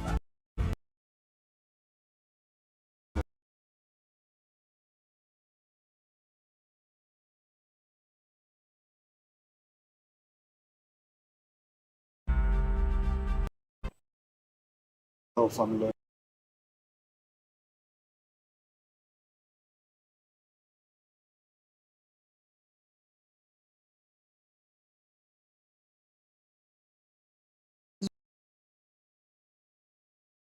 Yes. This is VOP TV. Do you know what that means? Voice of the People TV. You don't have a voice, don't come here. You better make sure your voice is heard. Are you ready for the extraordinary? Something big is happening on your screen. Introducing VOP TV.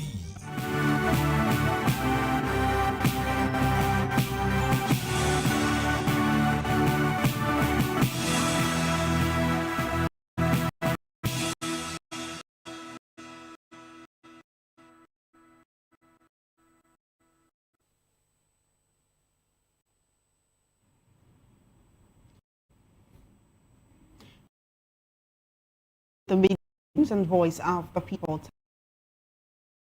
First, the headlines. AGF takes over Ozekome's case in alleged UK property fraud. House minority questions failure to implement 2025 budget. Adeleke calls for release of 130 billion naira local government funds. NLC FCTA workers protest demand Wike's removal. Article 8 seeks clarity on Tinubu's Turkey visit. Kano tells visitors to keep prison talks private. In business, Nigeria records 53% drop in PAPS transactions. In sports, Super Eagles stars back with goals after AFCON. And in the world of entertainment, federal government hails Funke Akindele on box office record.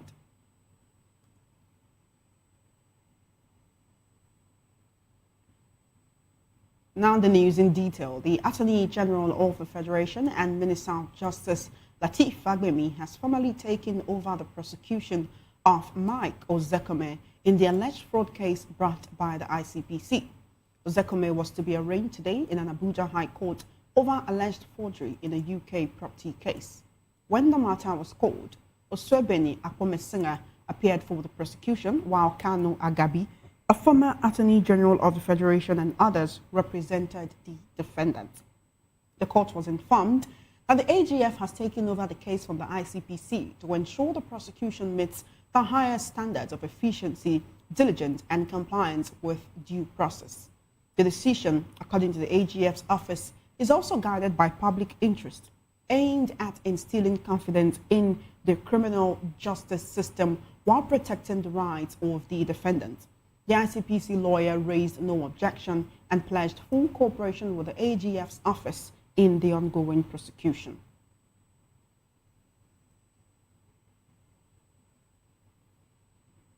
Meanwhile, members of the opposition caucus in the House of Representatives have raised concerns over the alleged non-implementation of the 2025 Appropriation Act, warning they may seek the removal of key finance officials over what they described as failed assurances to the legislature. In a joint statement, caucus leaders Fred Agbedi and Afam Ogene announced a strategic meeting scheduled for Tuesday night to deliberate on key national and legislative issues. The lawmakers said discussions will focus on fiscal governance, legislative oversight, and the performance of the minority leadership in the House. They noted that a major issue is the reported failure to implement the 2025 budget despite the House approving all loan requests from the executive. The caucus said it is considering calls for greater accountability in the finance sector including the possible removal of the Minister of Finance and the Accountant General of the Federation, AGF, over alleged unfulfilled budget implementation commitments. The opposition lawmakers also plan to demand the copies of all bills passed by the 10th Assembly, along with the vote and proceedings of both chambers and all gazetted laws, citing recent alterations to tax legislation.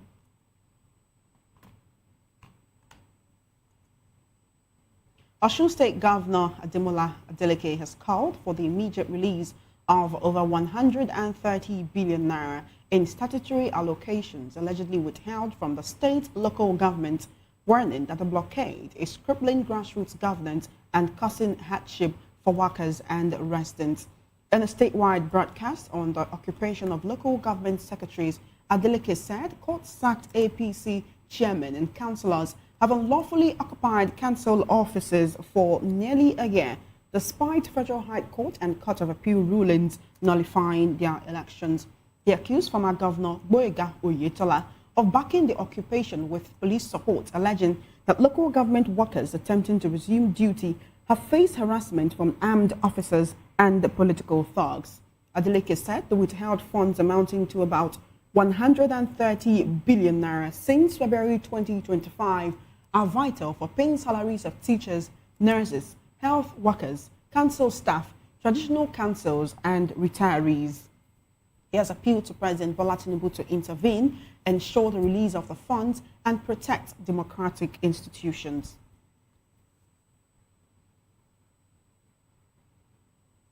Workers of the Federal Capital Territory Administration, backed by the Nigeria Labour Congress, today picketed the National Industrial Court in Abuja as part of an ongoing indefinite strike over unresolved labour disputes. The protest followed an NLC directive declaring full support for the action, describing the strike as justified over what it called persistent violations of workers' rights by FCTA management. President Bola Tinubu will depart Abuja on Monday for a state visit to the Republic of Turkey. Presidential spokesperson Bayo Ononuga said the visit aims to strengthen bilateral relations and expand cooperation in areas including security, education, innovation, aviation, and social development. The visit will feature strategic political and diplomatic talks, as well as the signing of memoranda of understanding covering sectors such as energy, scientific research, media, communications, and military cooperation. The Nigerian-Turkey Business Forum will also hold, bringing together investors from both countries to explore mutual opportunities. Members of the president's entourage include the Minister of Foreign Affairs, Yusuf Tuga, Attorney General Lateef Fagbemi, Minister of Defense, Christopher Musa, Chairman of the House Committee on Defense, Jimmy Benson, and the Minister of Interior, Olubumi Tunji Ojo. Meanwhile, Paul Ibe, Special Assistant in Public Communication to former Vice President Atiku Abubakar, has questioned the presidency's handling of information on President Bola Tinubu's state visit to Turkey. In a post on Facebook, Ibe said President Tinubu departed Abuja on Sunday, January 26, 2026, for a multi-day diplomatic trip.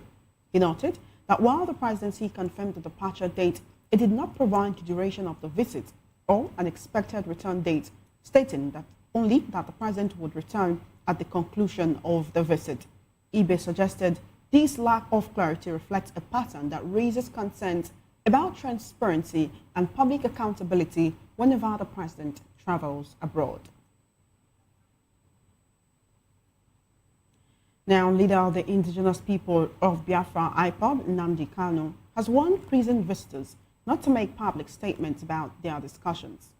Kano also said he does not collect money from anyone before allowing visits. His lawyer, Nemeka Ejiofo, said in a video message that from now on, any messages for the public will only be communicated through Kano's lawyers or IPOB spokesperson, Emma Powerful. Kano, convicted of terrorism offenses, is currently serving a life sentence at the Sokoto Correctional Center.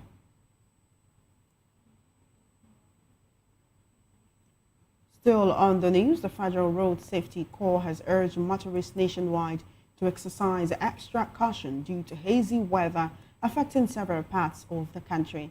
Corps Marshal Shehu Mohammed, through the FRSC's Public Education Officer Olusegun Ogungbemide, said the dust haze has reduced visibility on major highways, increasing the risk of road crashes. He explained that poor visibility and impaired reaction time makes speeding particularly dangerous under current conditions. The FRSC appealed to all drivers to slow down, obey speed limits, and drive defensively to prevent accidents.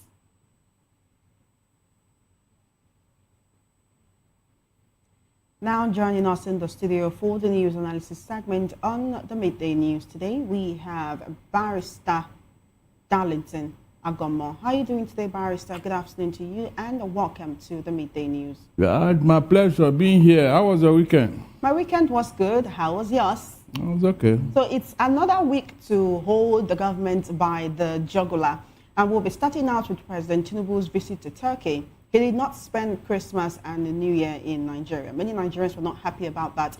In fact, there were people talking about how if he's away from the country for 3 weeks, he ought to have handed over to the vice president. But that was about the time when the vice president had to visit Guinea-Conakry for the inauguration of President Doumbouya and also visit Davos, Switzerland for the World Economic Forum Summit. And now the president has jetted out of the country again.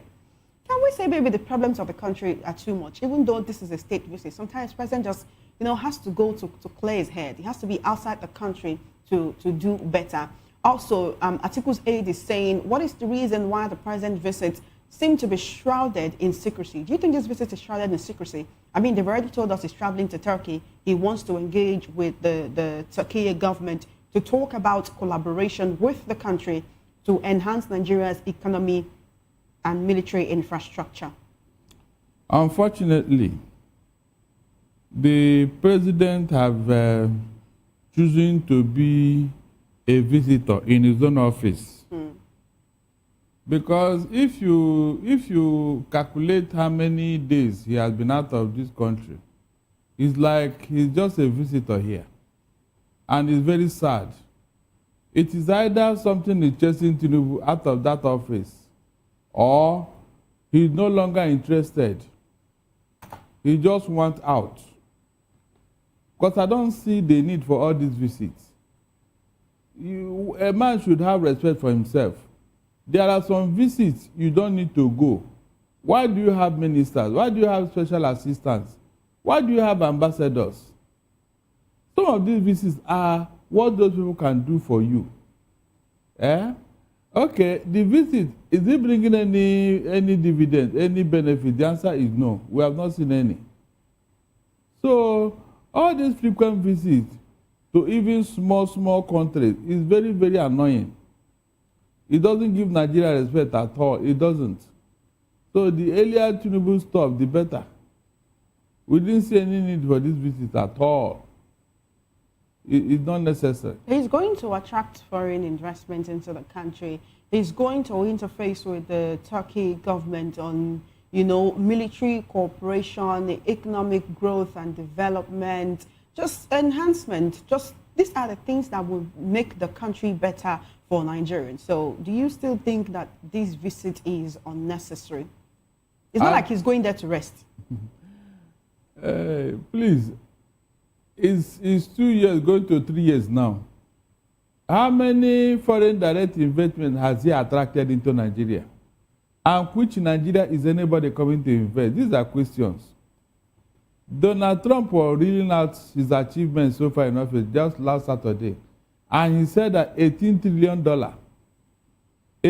trillion investment have come into America since his 1 year. The man was reading out his scorecard just last Saturday during one of our presidential shows. I listened to it. And so let Tinubu come and tell us the achievement we have made. That achievement you can hold on to, you can verify, you can be proud of. I didn't see any. So when you are telling me he's going to do this, let us see it. There is none.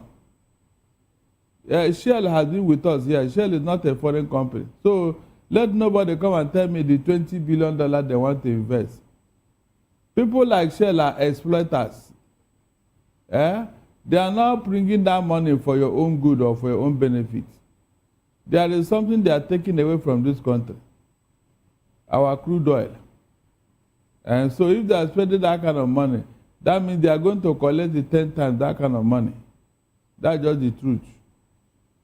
Because we don't have a country and a leader who knows how to do deal like Donald Trump, who knows how to do business. Donald Trump cannot give you 1 naira without collecting 10 naira from you. And so all the business, what have we gotten? Nothing. So President Tinubu doesn't know how to do business? He doesn't. He doesn't know economy at all. He's not a technocrat.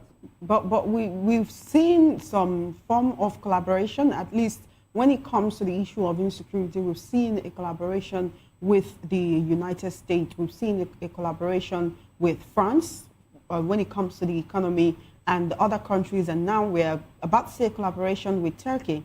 Isn't that knowing business? These countries you mentioned, what business is he doing with them? Can you mention one of them for me? And let us start from there. The country he has been interacting with, what is that business in particular he's doing with them? And have they answered him? Like I asked you before, which country will come and invest in a country like Nigeria, where people are being kidnapped as ransom? Where people are being kidnapped on daily basis, where people are being kidnapped at random. No, tell me, why would anybody come here to invest? Is this the only country? There are countries that are more peaceful and more lucrative in doing business, not this country. This government and the APC, they have messed up Nigeria. Nigeria is not safe for investment, so nobody is coming. It's as simple as that. All right, let's go to Abuja, where FCT administration workers, as well as the Nigeria Labour Congress, have been protesting at the Industrial Court in Abuja. They did picket the National Industrial Court this morning as part of an ongoing indefinite strike over unresolved labor dispute. Of course, the NLC is supporting this, and they are also calling for Wike to go. They're demanding Wike's removal, right? And this is not the first time that a group will come together and say Wike must go. But the president has made it clear that he is very happy with what Wike is doing in the FCT and as a member of his administration. Wike's time is here. All this while he was making us all over the place. I was telling him here that it can't last forever because he overreached himself. He overreached himself. So people can protest in FCT, and Wike did not come out to make his usual noise. Of course, whether he like it or not, he will leave that office one day. He can't be there forever. Workers don't need to protest for his removal. His removal is very, very near. They are just waiting for him to make another noise again, like he has been making in River State. It is either EFCC will go and knock on his door, or they will ask him to go and sit down somewhere. They have compensated him according to Boala. So let him go and enjoy his loot. And let me see whether, if he's not in government, whether he will have the same power to talk. I don't think so. The people that are protesting, has Wike called them to know why they are protesting? And this is a man who have enough money to go and build houses for judges, buy cars for them, and was doing all manner of largesse. Yet, the workers of FCC, he has not paid them. Yeah, can you imagine? This man is pursuing vainglory. The one that will attract public attention and all that. He be so that people will praise him. But workers, pay them their salary. He will not. So what has he done? And he has a single treasury account too. He's not accounting anybody. He is not accountable to anybody. The president said that he can maintain TSA on his own.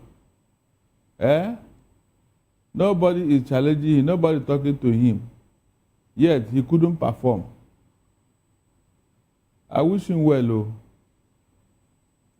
All right, let's quickly go to Anambra State, where what some will call a very funny situation is unfolding in the state. Over the weekend, we got reports that Governor Chukwuma Soludo of Anambra State has said that they will pay salaries of public servants, of civil servants, on a pro rata basis. That is to say, you'll be paid for the number of days you come to work. I want to believe that that does not, include weekends, which are supposed to be rest days.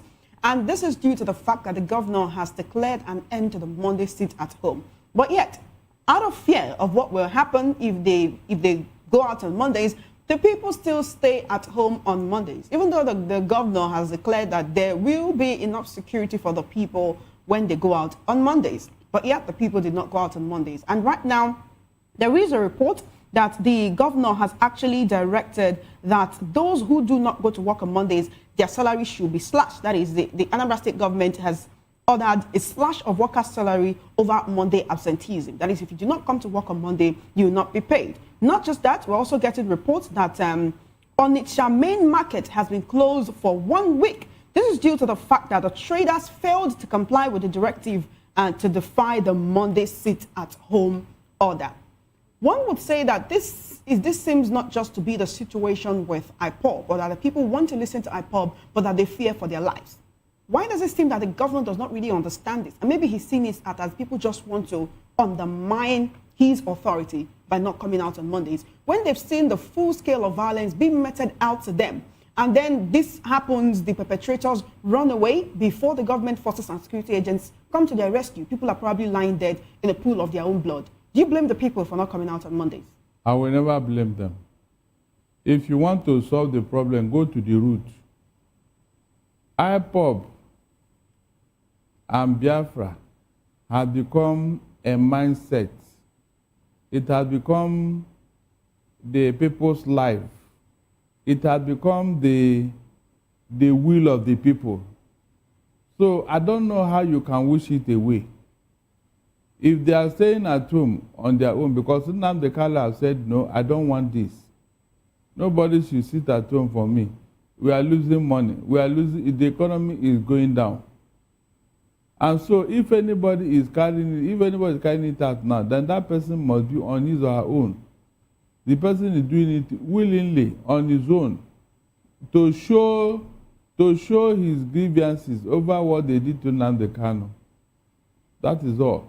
There's no way you can wish it away with a decree or with a policy. That means you are just wasting your time. It's a mere academic exercise. It can never go away until justice is done for Nnamdi Kanu. Yes. Until they release him, the people that are behind him will continue to do what they feel they can do. That is the way it is. Now, while we're talking about this, do you think the governor has actually put enough security in place to reassure the people that their safety is guaranteed if they have to come out on Mondays? Because it's not like the people are happy to stay at home on Mondays, or they've added Mondays to their weekends. In certain parts of the Southeast, at least in places like Ebonyi State, Enugu State, I get reports that the Monday sit at home doesn't really hold. Why is it different in Anambra State? It depends on your level of understanding of the situation at hand. Ebonyi may not because of the governor. The governor never believed in Nnamdi Kanu or IPOB or ESN. But this is the people's mind. This is what they think. This is what they think. This is what they feel. And so, the people will have to choose what they have to choose and do. You cannot force them not to go the way their mind is directing them. Have Nnamdi Kanu be given justice? The answer is no. So why would the people supporting him now go and lie down and sleep at home? They feel for him. Their heart goes out for Nnamdi Kanu. And so they feel that this is the only thing they can do on their own. This is the only sacrifice they can make. So why do you want to deny them that? If you want them to stop what they are doing, then go and talk to your leader in Abuja. Let them release Nnamdi Kanu. Let them release him. Yes, because the indication now is that the whole world has come to see that Nnamdi Kanu was unjustly treated. When they hear and see what the real terrorists are doing in the north, you now ask yourself, why was this man jailed?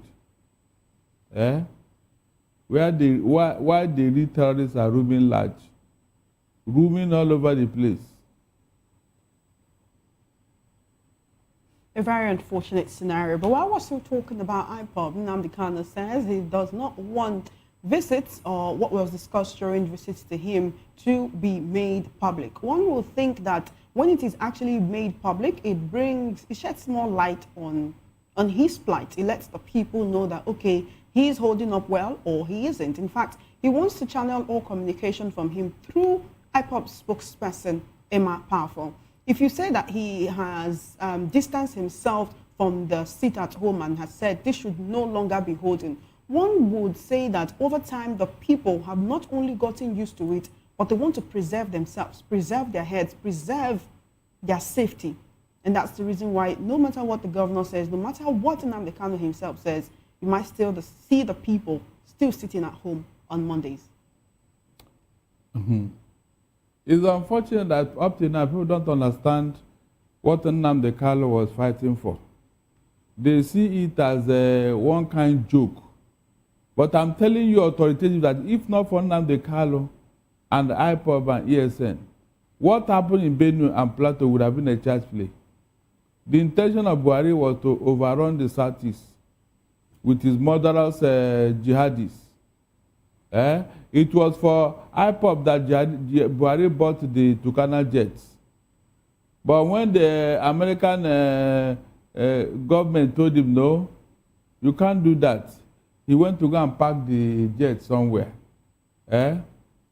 Why can't they use that jet on those terrorists in the north, the real terrorists? So there are a lot of things that people don't understand. And maybe with time, it will be clearer to them. But I still believe in what IPOB did by safeguarding the Southeast. It would have been worse over there. Seriously, it would have been worse. So whatever anybody is saying, no country have called Nnamdi Kanu a terrorist or IPOB a terrorist organization. No, nobody. It is only Buhari's government. Nobody except Buhari. So why will I not sit down and claim that what Nnamdi Kanu was doing is not good? When the whole world have come to acknowledge that yes, he's fighting a just cause. You saw the award given to him by the state of Georgia and the US. And so what does that tell you? What does that tell you? And I'm sure more are coming. So nobody should blame Nnamdi Kanu. Rather, they should blame themselves because the guy was fighting a just cause. And shame has come upon the federal government of Nigeria now. Shame is on them. Because this is an Nnamdi Kanu they put in prison yet. So people from far away America are recognizing him. They are giving him honors. What does that tell you? It shows that ab initio, Nnamdi Kanu was badly treated by the federal government. And so people have seen it in that light. And that's why they are honoring him. They are giving him support. They are backing him up. They are giving him the moral support they had to tell him that he's not alone. They have not forgotten him. That's the truth. All right, then let's go to Osun State, where Governor Ademola Adeleke is asking the federal government to immediately release 130 billion naira withheld local government funds. He made a statewide broadcast earlier today addressing the legal occupation of local government secretariat and the defense of democratic order. Adeleke said the court sacked all APC chairmen and councillors had unlawfully occupied council offices across the state for nearly a year. He said the Federal High Court in Osogbo in November 2022 and the Court of Appeal in February and June had nullified the elections. He also accused former Osun State Governor Gboyega Oyetola of allegedly supporting the continued occupation with police backing. He says this action undermines democracy and the rule of law. He says local government workers attempting to resume duty were harassed and intimidated by armed police officers and the political thugs. Now, some political analysts will chalk this down to the fact that Governor Ademola Adeleke is on the other side of the divide from the federal government. But 130 billion naira in local government funds that could have gone into the payment of salaries for public servants, for civil servants, for nurses, for teachers, for doctors, for other people who work within the state. He says that this is crippling grassroots governance, is causing hardship for workers and residents. And of course, if his people do not know where this hardship is coming from, they would tend to blame him. What really is going on here, Barrister? What is going on is that Adeleke did not plot his graph very well. He went to the wrong party, Accord Party. Is not too prominent in Nigeria. He should have entered or gone to where others are going. Apparently, they did not give him a second term. Barrister, what one would say if he left the PDP to go to the Accord Party, and Accord is not a very well-known party in Nigeria, doesn't that make them less of a threat?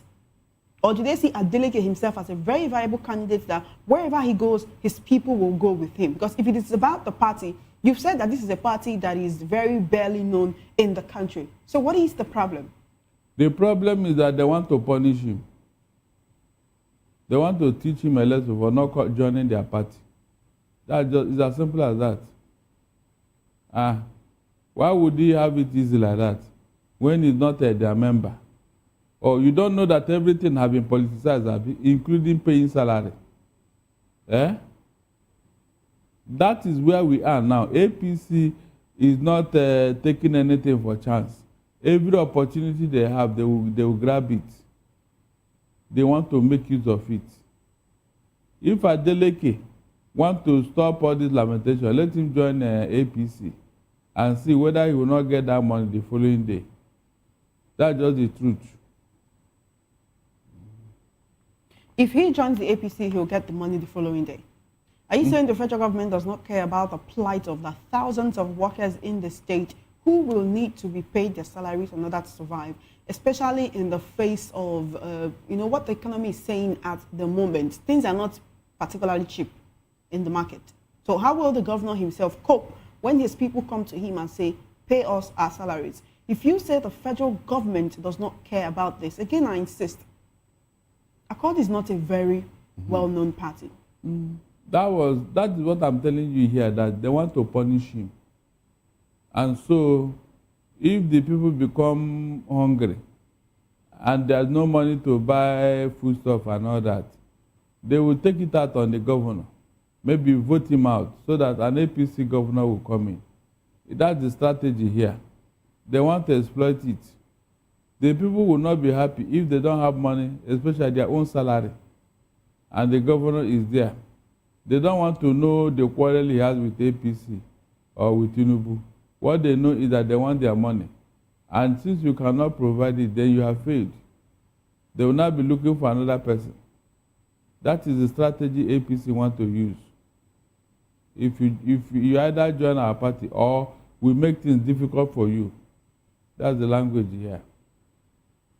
All right, let's look at it from the legal angle, right? I want you to look at it from the lens of a lawyer right now. With the different court judgments on this case, what exactly can the governor still do if those who are involved in this court case do not go with the order or the judgments that the court has given?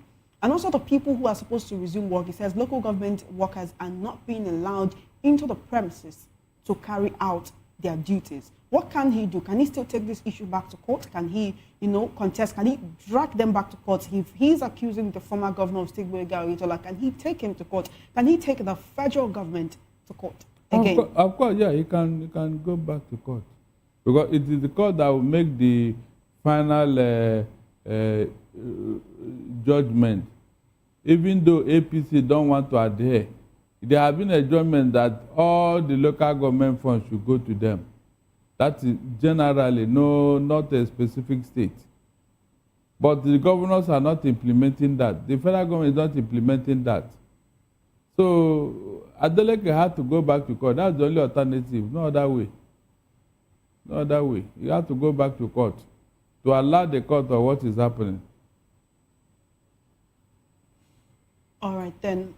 We have to go very, very soon, but I want to get your final take on this particular issue. 130 billion naira is a lot of money, right?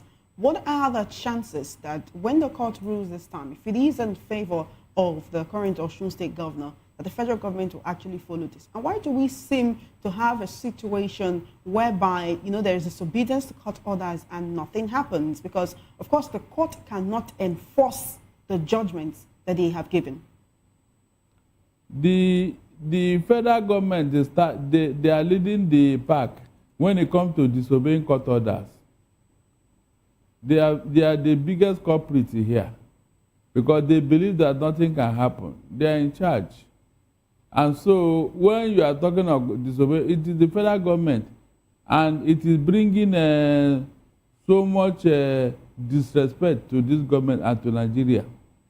Because anybody that is coming for investment here will first of all look at our legal system. How much do we obey court order? How much do we go with the rule of law, with due process? If those things are not in place, then nobody will come for investment here. Because their fear is that if you are dealing with your own people this way, what would not happen to me as a foreigner if there is any disagreement? And so they won't even bother. And remember, all the countries have embassies in Nigeria. They see and they hear what is going on here. So any investor will go to their embassy to find out certain things. And when they give them negative report, will they still come and invest? It's not possible now. So the federal government of Nigeria is the one causing all this problem. They refuse to do the needful. Yes, they refuse to do it.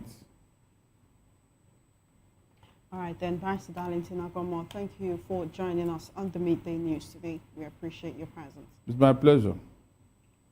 You're still watching the Midday News and Voice of the People television. We'll take a break and return with more stories. Stay with us.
Welcome back and thanks for staying tuned. The All Progressives Congress says that the faction of River State Governor Siminalayi Fubara has strengthened the party's support in the state.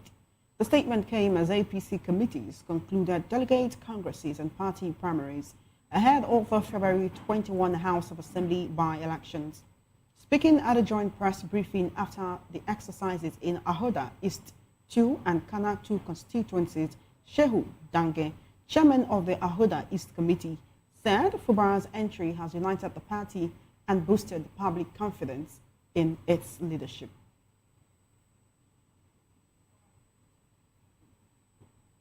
Meanwhile, Nigeria's First Lady, Senator Oluremi Tinubu, has urged Nigerians to embrace environmental protection and cleanliness as a shared responsibility. She made the call today in Abuja while marking the 2026 International Day of Clean Energy themed Clean Energy for People and the Planet. The First Lady said the day serves as a reminder of Nigerians' collective duty to protect and preserve the environment. The International Day of Clean Energy, observed annually on January 26th, promotes awareness and action towards a just and inclusive transition to clean energy. Meanwhile, the National Business and Technical Examinations Board has extended registration for the 2026 National Common Entrance Examination into technical colleges, giving candidates a 4-month window to complete the process. The extension was announced by NAPTEB Registrar and Chief Executive Officer Aminu Mohammed in a statement issued in Benin. Mohammed said the decision was taken to ease pressure on candidates and their families and ensure a smooth registration exercise. He added that the move followed approval of the 2026 examination and registration framework by the Minister of Education, Tunji Alausa, and that NAPTEB has strengthened its administrative and technological systems to support the process. The Lagos State Police Command has launched its first ever internal band, described by the Inspector General of Police as a major step towards modernizing the force and strengthening ties with the public. The ceremony in Lagos brought together senior police officers, state officials, and community stakeholders. Our correspondent reports.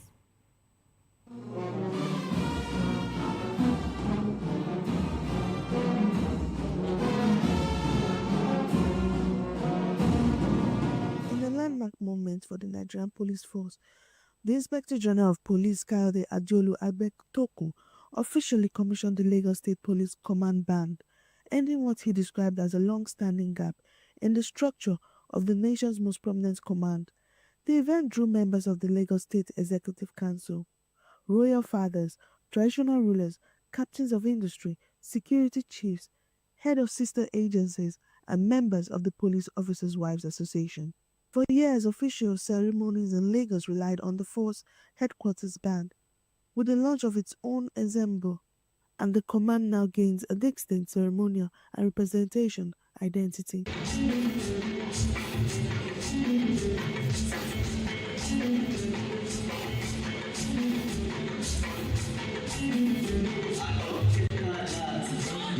This event marks a suitable milestone in the institutional development of the Lagos State Command. For the first time since its establishment, this command now possesses a band of its core, purpose-built to serve its ceremonial, official, and representational functions. For many years, despite this strategic importance and prominence within the Nigerian police force, the Lagos State Command operated without this essential disciplinary open. It has always relied on the first headquarters band, and I think the idea was punctual but not ideal. It underscored its structural provision within a command that should, by scale and responsibility, have not possessed this capacity later. Today, that permission has been corrected. The Inspector General says the band is part of a broader modernization drive within the police, which includes the deployment of modern equipment and renewed focus on building internal capacity across command nationwide. He revealed that the newly graduated cadets are now seeking conversion into the band unit, drawn by its growing reputation for discipline and professionalism. The Lagos State government has pledged continued support for the initiative, describing the new police band as a bridge between security agencies and the public.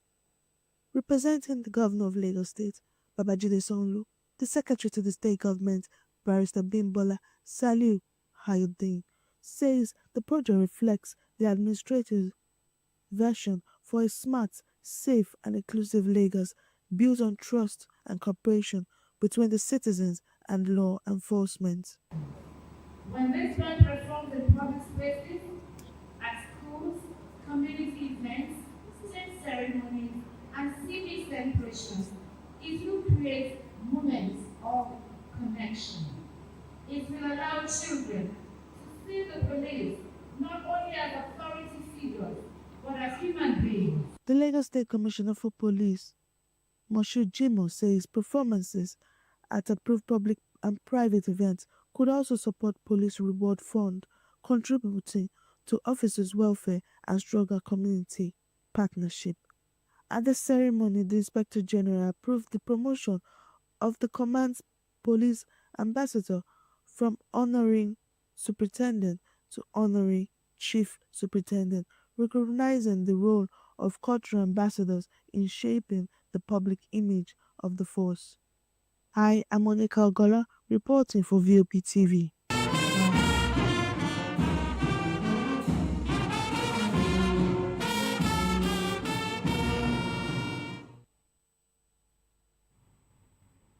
Many thanks to our correspondents for that report. Moving on, the Lagos State Neighborhood Safety Corps has commenced an online recruitment exercise for neighborhood safety officers across all local government areas of the state.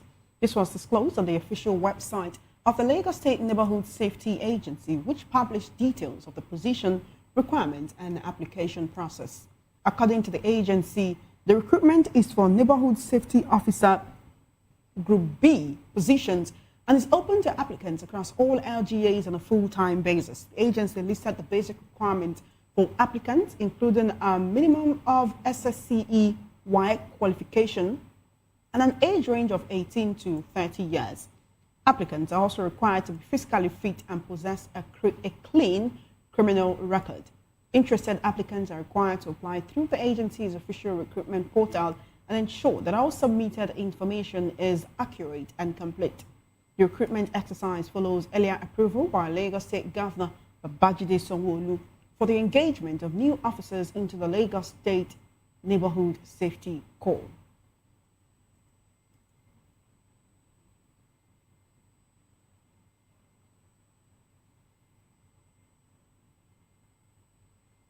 We now take you straight into the world of business, where Nigeria's participation in the Pan-African Payment and Settlement System declined sharply in the first half of 2025, with the value of cross-border transactions falling by 53% to 5.6 billion naira.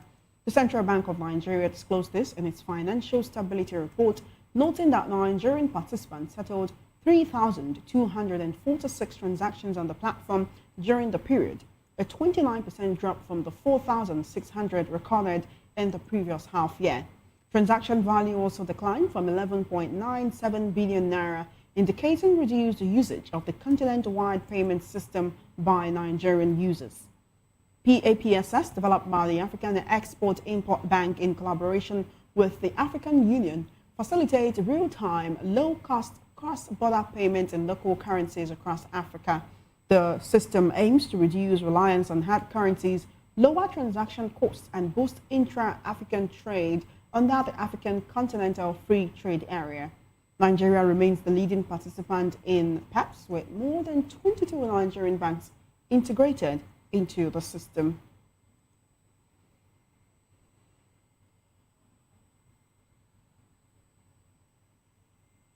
From business to sports, Nigeria Super Eagles stars wasted no time returning to club duty after the 2025 Africa Cup of Nations in Morocco, delivering goals and strong performances across Europe on Saturday. Just a week after Nigeria's penalty shootout win over Egypt in the African third-place match, securing a record-9 bronze medal, several players were back in action for their clubs. In England, Samuel Chukwueze marked his return with a goal for Fulham in their Premier League clash against Brighton. Alex Iwobi also featured in the win, while defender Calvin Bassey was not included in the squad. In Spain, striker Akol Adams continued his fine form, playing a key role in Sevilla's 2-1 La Liga victory over Athletic Bilbao. In Turkey, Victor Osimhen picked up where he left off before AFCON, scoring as Galatasaray defeated Faith Karagümrük 3-1 in the Super League.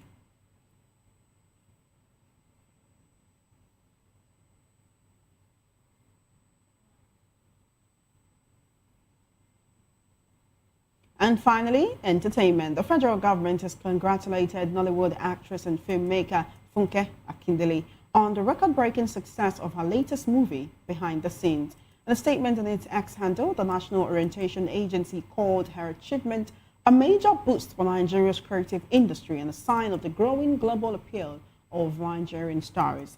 Behind the scenes has crossed 2.1 billion naira at the Nigerian box office, making it the first Nollywood film to hit the 2 billion naira mark. The movie also marks the first time the filmmaker to top the African box office for 3 consecutive years. The orientation agency said the film's success underscores Nollywood's expanding reach and is a proud moment for Nigeria's cultural and creative sectors.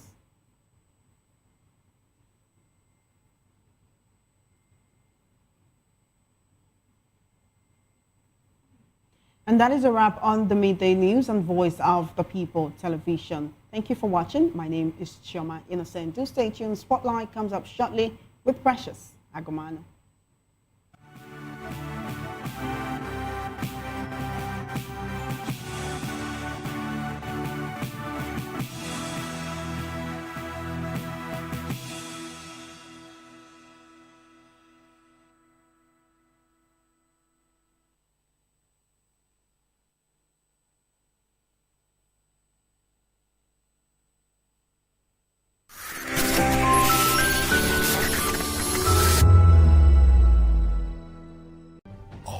Ready for the extraordinary? Something big is happening on your screen.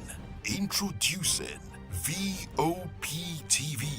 Now streaming on SLTV channel 264. From breaking news to captivating conversations, news analysis, giving you all sides to the story. We bring in-depth discussions on the issues that matter, from politics to sports, entertainment, and lifestyle. VOP TV on SLTV channel 264. Join us as we redefine what television means to you. Voice of the People Television, VOP TV. Now you have more than a voice.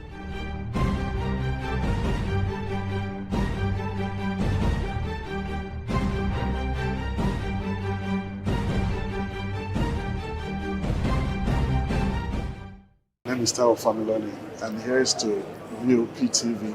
Keep watching, stay tuned, do not touch that dial.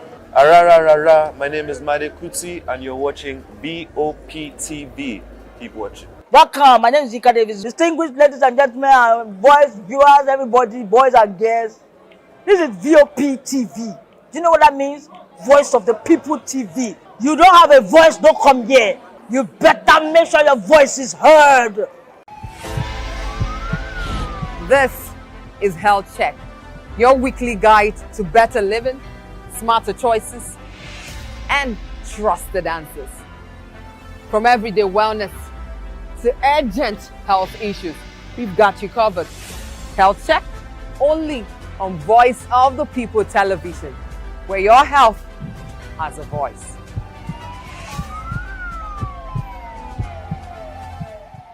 Behind every broken desk lies a broken promise. Education shapes the nations. But who is asking the right questions? Introducing Edu Dialogue, the show that goes beyond the surface, exposes the cracks, the corruption, and the silence in Nigeria's education system. Edu Dialogue, Saturdays, 3 p.m., only on VOP TV. We break the biggest stories.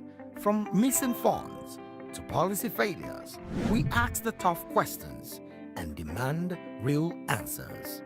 Edu Dialogue, this Saturday, 3 p.m. on Voice of the People television.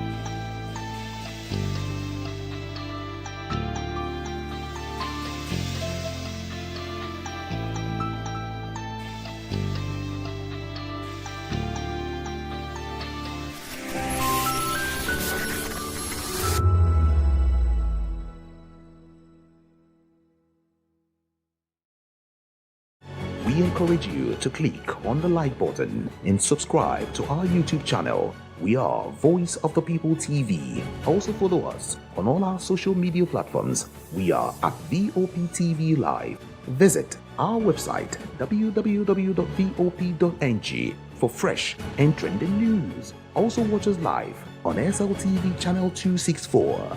VOP TV, Voice of the People Television. Good evening, Africa. My name is Mama Kore, actor, model, producer, and I'm giving a big shout out to VOP TV, man. Keep watching. Don't change the dial. Thank you and God bless you. My name is AY, and of course, I represent the voice of the people, and that's why I'm on VOP. AY say so. Hi everyone, it's your girl Miriam Tima from the Real Housewives of Lagos and the Real Housewives Ultimate Girls Trip Africa. Shout out to VOP, the voice of the people. You already know. Stay tuned, keep watching. And don't forget, VOP is the best. All right, hello, everyone. It's about that shagging the man fine back with Melanie Poppy Black Skin Boy. This is VOP TV. If you're not watching VOP, I don't know what you're watching. Maybe you're watching your weight. Hello, beautiful people. This is Wale Ojo, and you're watching VOP, Voice of the People. Hi, guys. You already know who it is. This is New Energy. Flyers boy ever live. Keep watching VOP TV. Thank you. Hi, people. Jenny Albano here. Guys, please keep watching Voice of the People. Hello there, my name is Damilola Ogunsi, also known as the Goldfish. Hi, my name is Chiki Bright Emmanuel. I'm an actor and a filmmaker. Hello, peeps. My name is Yomi E. Adejumo. Hi, everyone. I'm Paul Utomi. Hi, everyone. My name is Stacey Benjamin, and this is Voice of the People TV. I need you to keep it locked to VOP TV. See, are you looking for good entertainment? You want to get good movies, good music, politics, talk shows, sports and entertainment. You really want a channel that gives you everything you need without you having to run around. VOP is where you are. That's Voice of the People. If you're not listening to this, you're not one of us, and you deserve to be killed. Scrap chat. Don't be killed, but watch it, or I'll find you, and I want you. And you are locked on VOP TV. Don't go nowhere. This is where the juice is. This is where all you need for entertainment, politics, movies, and whatnot. And keep watching VOP TV. So keep it locked because I'm locked already, man, and it's money back guarantee. So you're gonna have a good time because I do. And please keep watching VOP TV. I want you to actually, I beg you, subscribe, watch it. If not, whatever you see. You better not touch that die because VOP is the plot.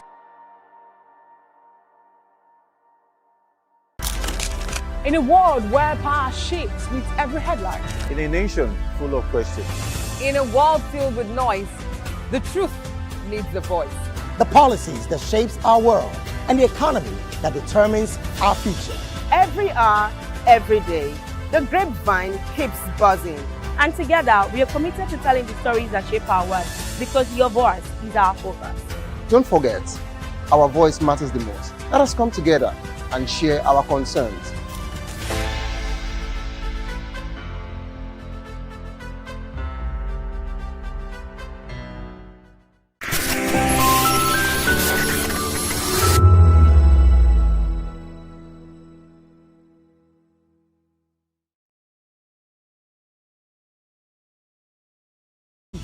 Every hour, every day, the grapevine keeps buzzing. And together, we are committed to telling the stories that shape our world because your voice is our focus. Don't forget, our voice matters the most. Let us come together and share our concerns.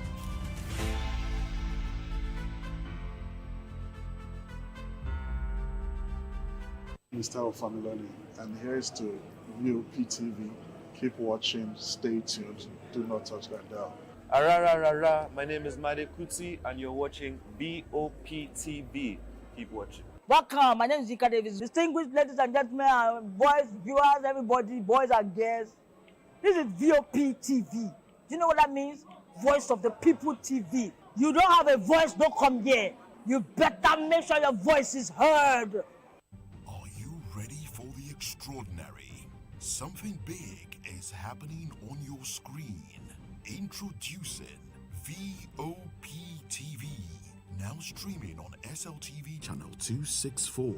From breaking news to captivating conversations, news analysis, giving you all sides to the story. We break in-depth discussions on the issues that matter, from politics to sports, entertainment, and lifestyle. VOP TV on SLTV, channel 264.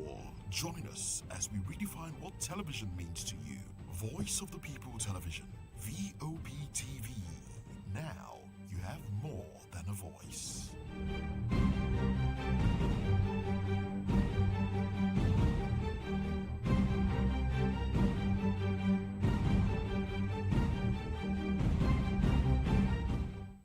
In a world where truth is the ultimate power and opinions scream the loudest, it's time to wade through the noise. Hunger no get tribe! Hunger no get religion! And scan the human interest and trending topics that matter. Stay tuned to The Issues, your plug to the stories making the buzz, from politics to science and technology, social justice, and more. Let's tackle the tough questions and expose the truth. The Issues on Voice of the People Television. Don't just react, understand.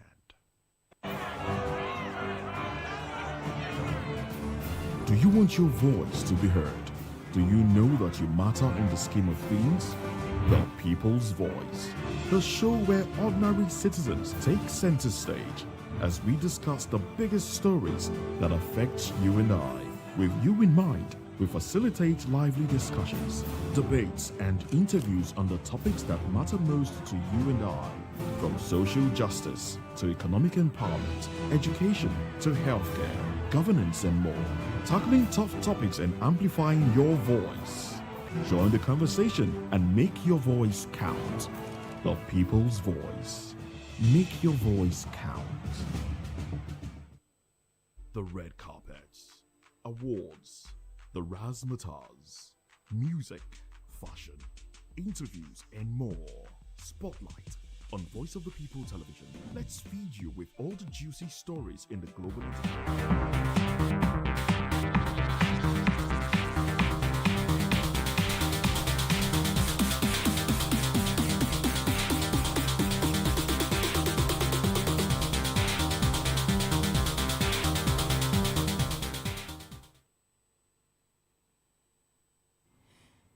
Hello, beautiful people. Welcome to Spotlight on VOP TV, the place where stories come alive and voices matter. This is the show where we shine the light on creativity, style, culture, music, and purpose-driven people who are shaping the world around us. And yes, I hope you don't forget I'm your special baby girl, Precious Agumanu, aka Call Me Prezi. And today is a new day, a new week, you know, to be excited, to have fun, and a lot of things, and work also. So yes, get ready everyone, because we are about to write together true stories that inspire, music that moves, and people who make a difference. And trust me, we are going to talk about a lot of things, like we always do. And the first on our list today, we're talking about Nigerian pastor and relationship expert Kingsley Okonkwo has generated widespread reactions online after asserting that without financial resources, most men do not have what it takes to lead a woman.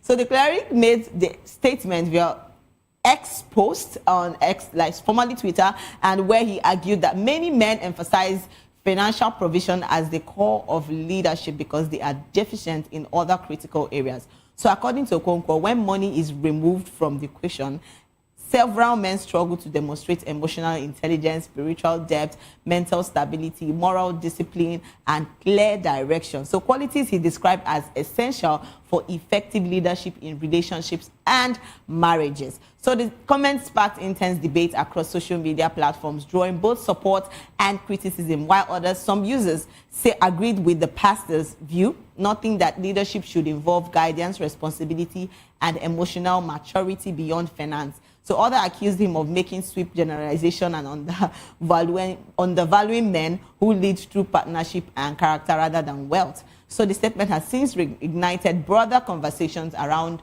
gender roles, financial expectations, and evolving definitions of leadership in modern relationships. So see, this is what he said. He said, if you remove money, most men don't have what it takes to lead a woman. That's why most men want to hold on to the idea that a man's main role is providing. So outside money, most men don't have the spiritual, emotional, mental, moral capacity to lead a woman in today's world. And even the money, the men don't even have it. A lot of men today are carrying an outdated syllabus and, and mindset that was developed when women weren't educated or didn't work being the head today. So it's a lot of things. See, I don't want to come and start saying plenty things, but what Pastor Kinsey has actually said is the truth.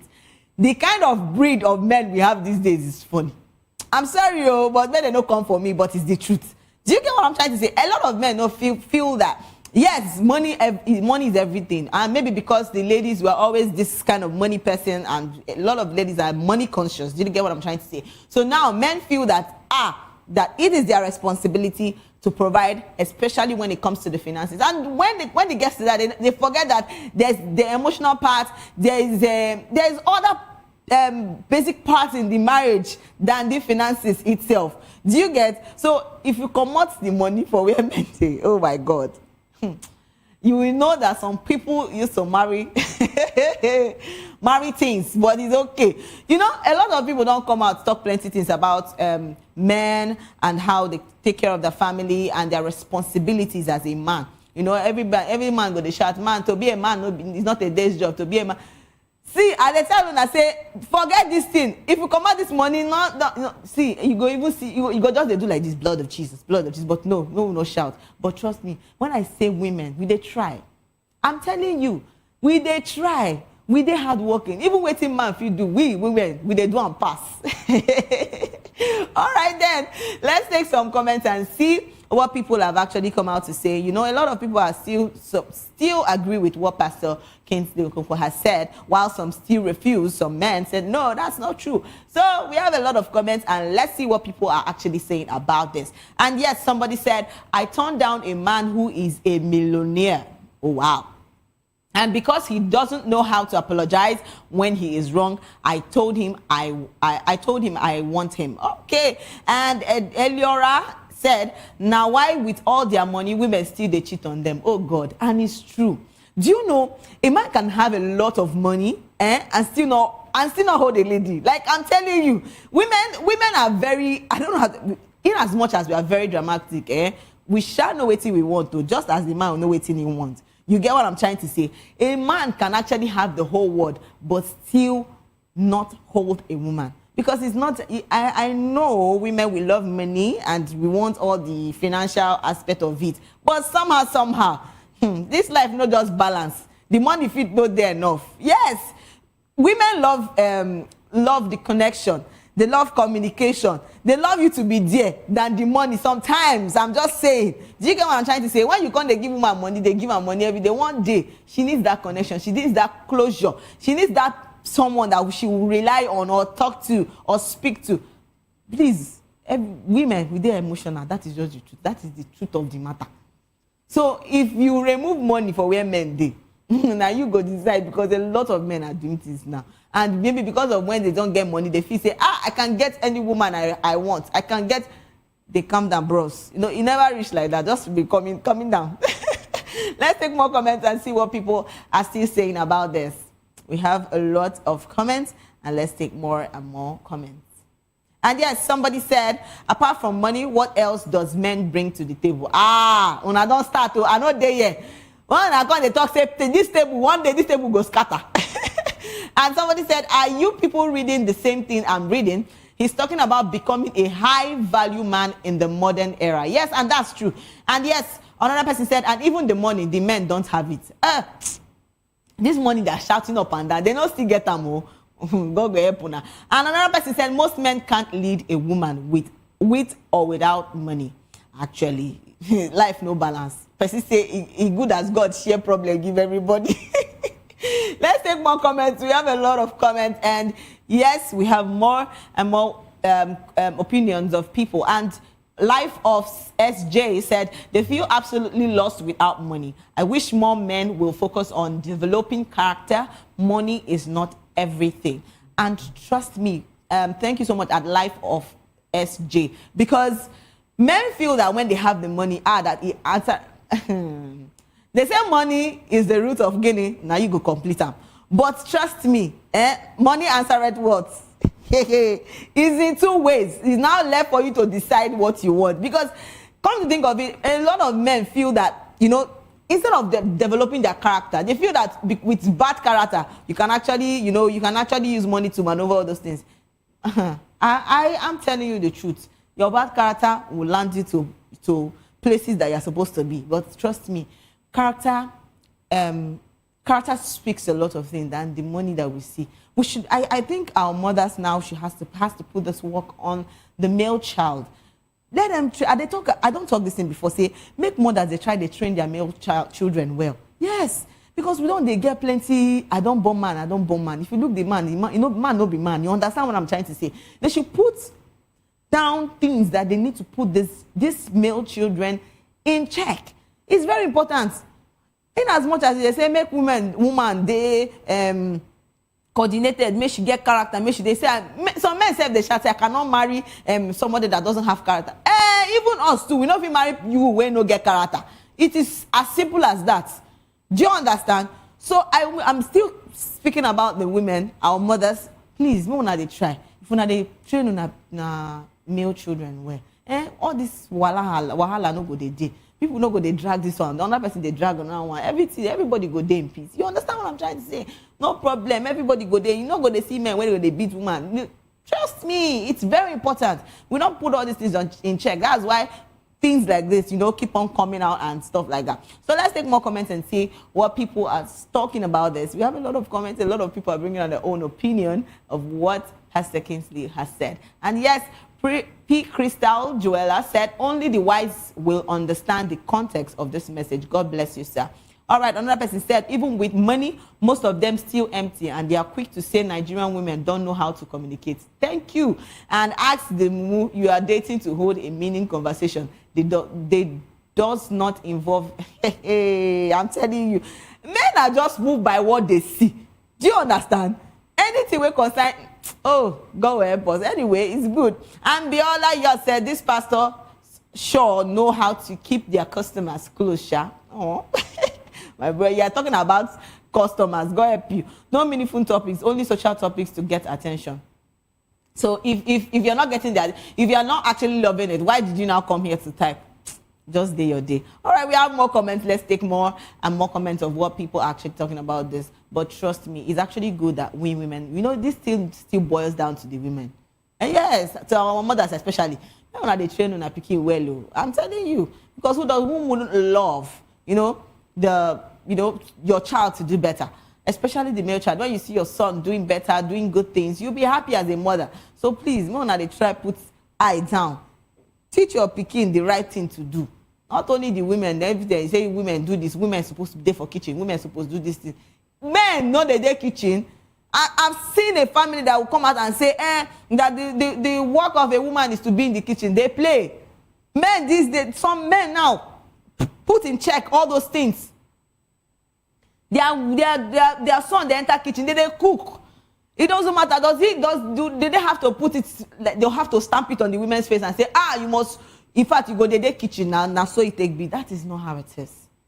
Men now, we have caterers that are men, we have cooks that are men, we have chefs that are men. So why you not go train your pikin well after you go come and say, see, it's good that we have to start placing these values as mothers.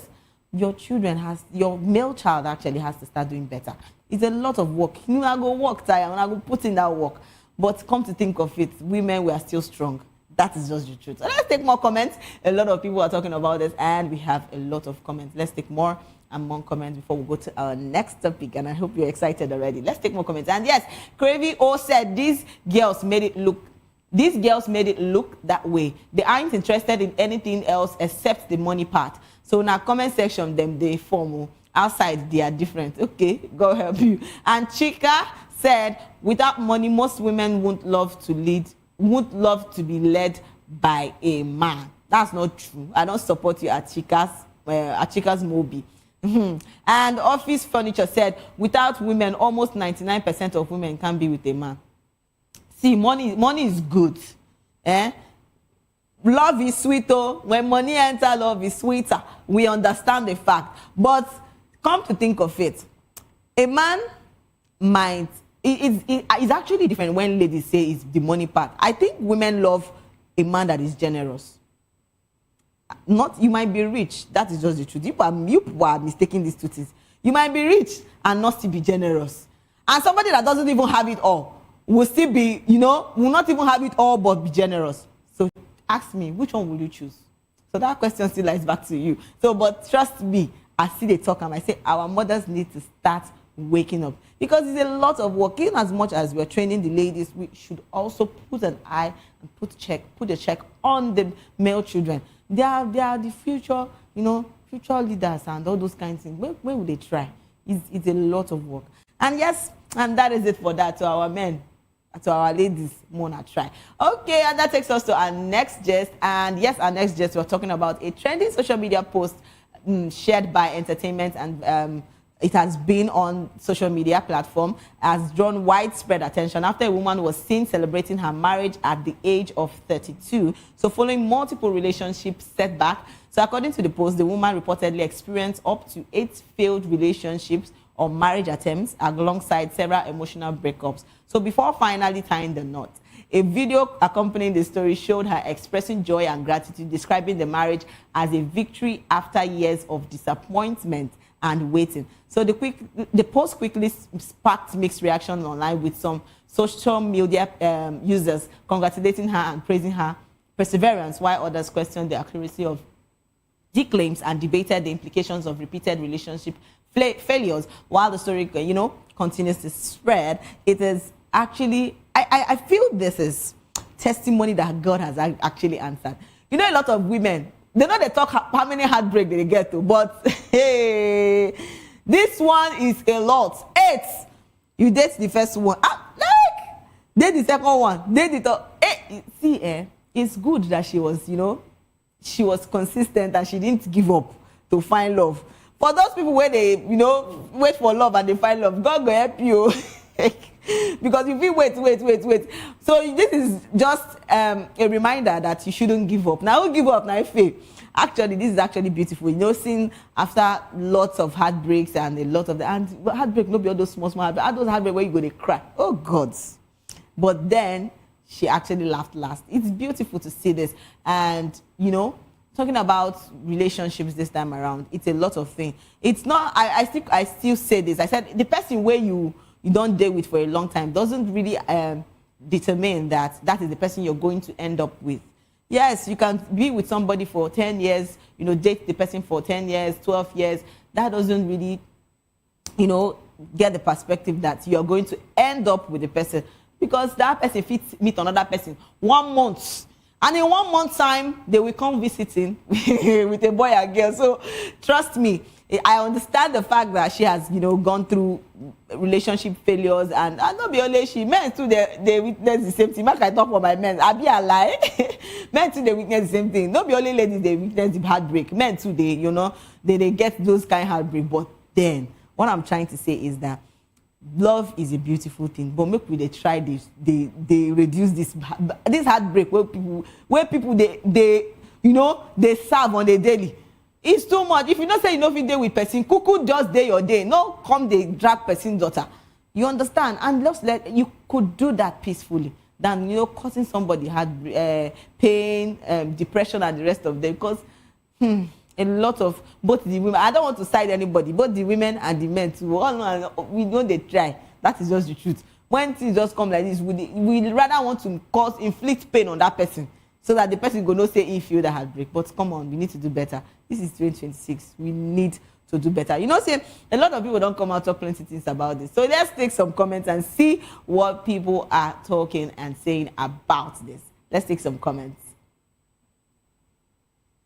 We have a lot of comments. Love is actually beautiful, but doing it with the right person is the thing. If you get a lot of heartbreak, but you better say you get the heartbreak, may you still land with the person where God done destined for you. And Chayaba said, never make a man feel like he did you a favor by marrying you. You'll regret it later on. Okay, I think that's a key point there. And Bemi said, some things are better left unsaid, Sha. I beg.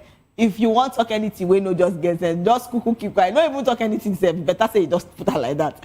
And G for gift, he said even bandits no go fit bring out this kind of information. At G for gifty, go help you. We have a lot of comments. Let's take more and more comments of what people are talking and saying about this. We have a lot of people saying things, and let's take more and more comments. Trust me, you better say they say broken engagement is better than what a broken marriage, because the aftermath of a divorcee is a serious thing. You know, people just come out and say that like you're gonna be free. I pray. See that free get comma inside. I'm telling you, that freedom you get comma, because you feel they're free, yes, but you start, you know, depression. People don't talk about the things that, you know, follow all this kind of stuff. They don't talk about it at all. You know, people that have been in that position before, they don't talk about it because it's crazy. A lot of people might be through emotional trauma, a lot of things. And trust me, I don't think that is a very good idea for you. Where they, you know, it's best you just try to settle with the person where you feel say they're right. You go marry well. That is just the truth. All right, let's take more comments. We have a lot of comments, and let's see what people are still saying and talking about this. We have lots of comments, and let's take more and more comments. And yes, somebody said, one of God's favorite, congratulations. And Off to Bed Collective said, if no be this information, wait till I for chop this morning. And HRH said, I'm glad he finally did her the favor of marrying her. It's not a favor. This thing is, okay, it's well with you. And somebody said, now, wow, you for just keep quiet and thank God. Okay. A lot of people, see, my comment section, get plenty bad belly with inside here. When I know if you see something, say, okay, congratulations. So, or just, you know, comment rightfully. Comment section, una never cease to amaze me. Una they bring up things where they shock me sometimes. I go there, I say, no, my God, wait, more that they calm down. But it's well. It's actually beautiful seeing her that she actually got married, and she's actually smiling, and it's a very big testimony. You see, so you where they won't give up. You don't see now. So no cuckoo give up, because now who give up? Now you fail. Try. May you see you go struggle. Try. Your own go come. And not go because say you want to settle that you come. They say I must marry today. Calm down, yo. There's not be today where they say everybody if you don't marry this year, something will happen. May you they calm down. May you no go enter from frying pan to fire. Then from the fire where you go enter, they feel roast you inside. But trust me, love is a beautiful thing, and it also, you know, requires that we don't give up, and we should also, you know, that love is still going to find us someday. To all the singles, this year, 2026, we move. All right, and yes, that takes us to our next gist, and this time around, we are talking about, yes, Guinness World Records has officially confirmed Nigerian celebrity chef Hilda Basi as a 3-time world record holder, so further cementing her place in the global culinary history. The confirmation followed a detailed review of her September 2025 cooking feat, during which she prepared a massive quantity of jollof rice.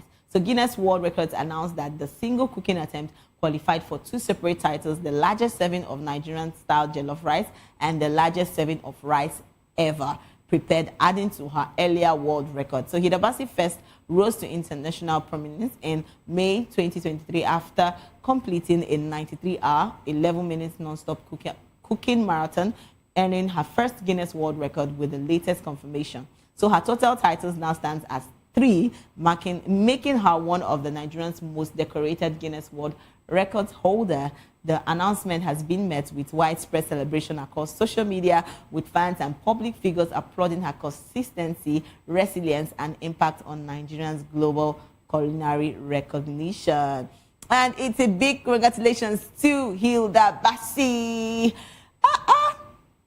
See, my ladies are making me proud. I'm saying this basically. When I see women, they do better things like this, it makes me happy. Come on, come to think of it, and trust me, see, that jollof rice where everybody just tests, and it's actually a lot. Hilda Basi is someone that has this, you know, this woman power. She shows her resilience, her persistence. It's everything. See, women we strong go.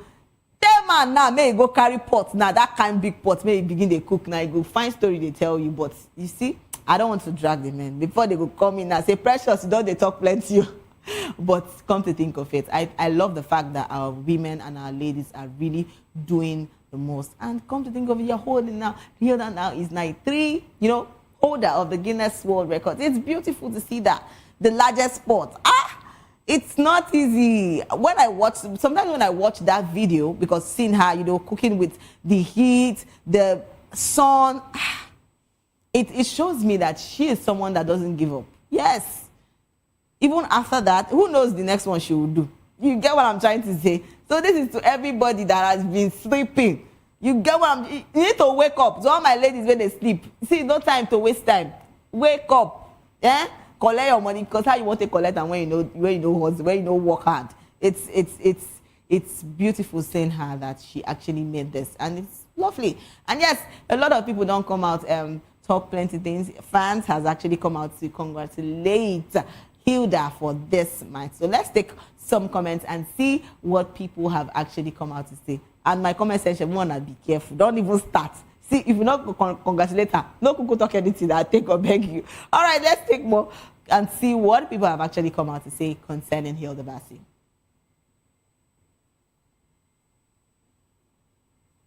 And yes, Omotoyo C said, congratulations, star girl. And another person said, more wins. And Floor Skincare said, congratulations to her. And Peculiar Uzoma said, congratulations, beautiful. And another person said, never collect the first one. Why Guinness World Records be like this? Why una won't spoil this? You see what they talk? Una don't start. Joshua Obas, kilo. I don't want to speak Yoruba for you. Don't drag me. But be careful. But come on. When we see things like this, I think Nigerians should start doing better. You congratulate the persons. Chicken, don't come and be dragged. Is it? Una feel put person for pressure. Put person for, they give person headache. The person will go to think in life. If you say they bad, come on. I think Nigerians need to start doing better. When you see people doing good things, why don't you encourage them? Say nice words. Be happy for them. But no. Nah, Pepe body every time hits people with it. It seems is well. See this year we will do. We don't almost finish January like this, but try they do well. Not come they cause people pain and a lot of things. It's actually beautiful when you congratulate somebody in something they've achieved. It's not easy. If it's easy, go do your own. No say you don't read. Even if you do your own, your own are your own, your own are your own. No come the drag person join now. All right, and that's it for that. We're going to take a short break, and when we come back, we still have more juicy gist to talk about. So please don't go anywhere. Stay put.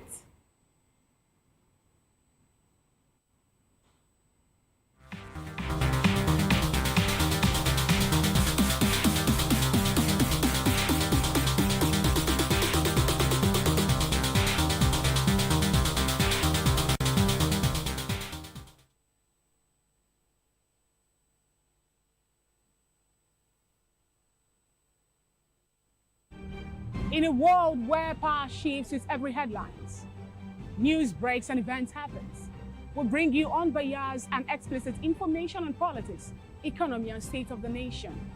We break down the chaos. Facts, not fluff. Truth, not spin. We discuss not just politics, but a glimpse into the future. Voice of the People Television. Now you have more than a voice.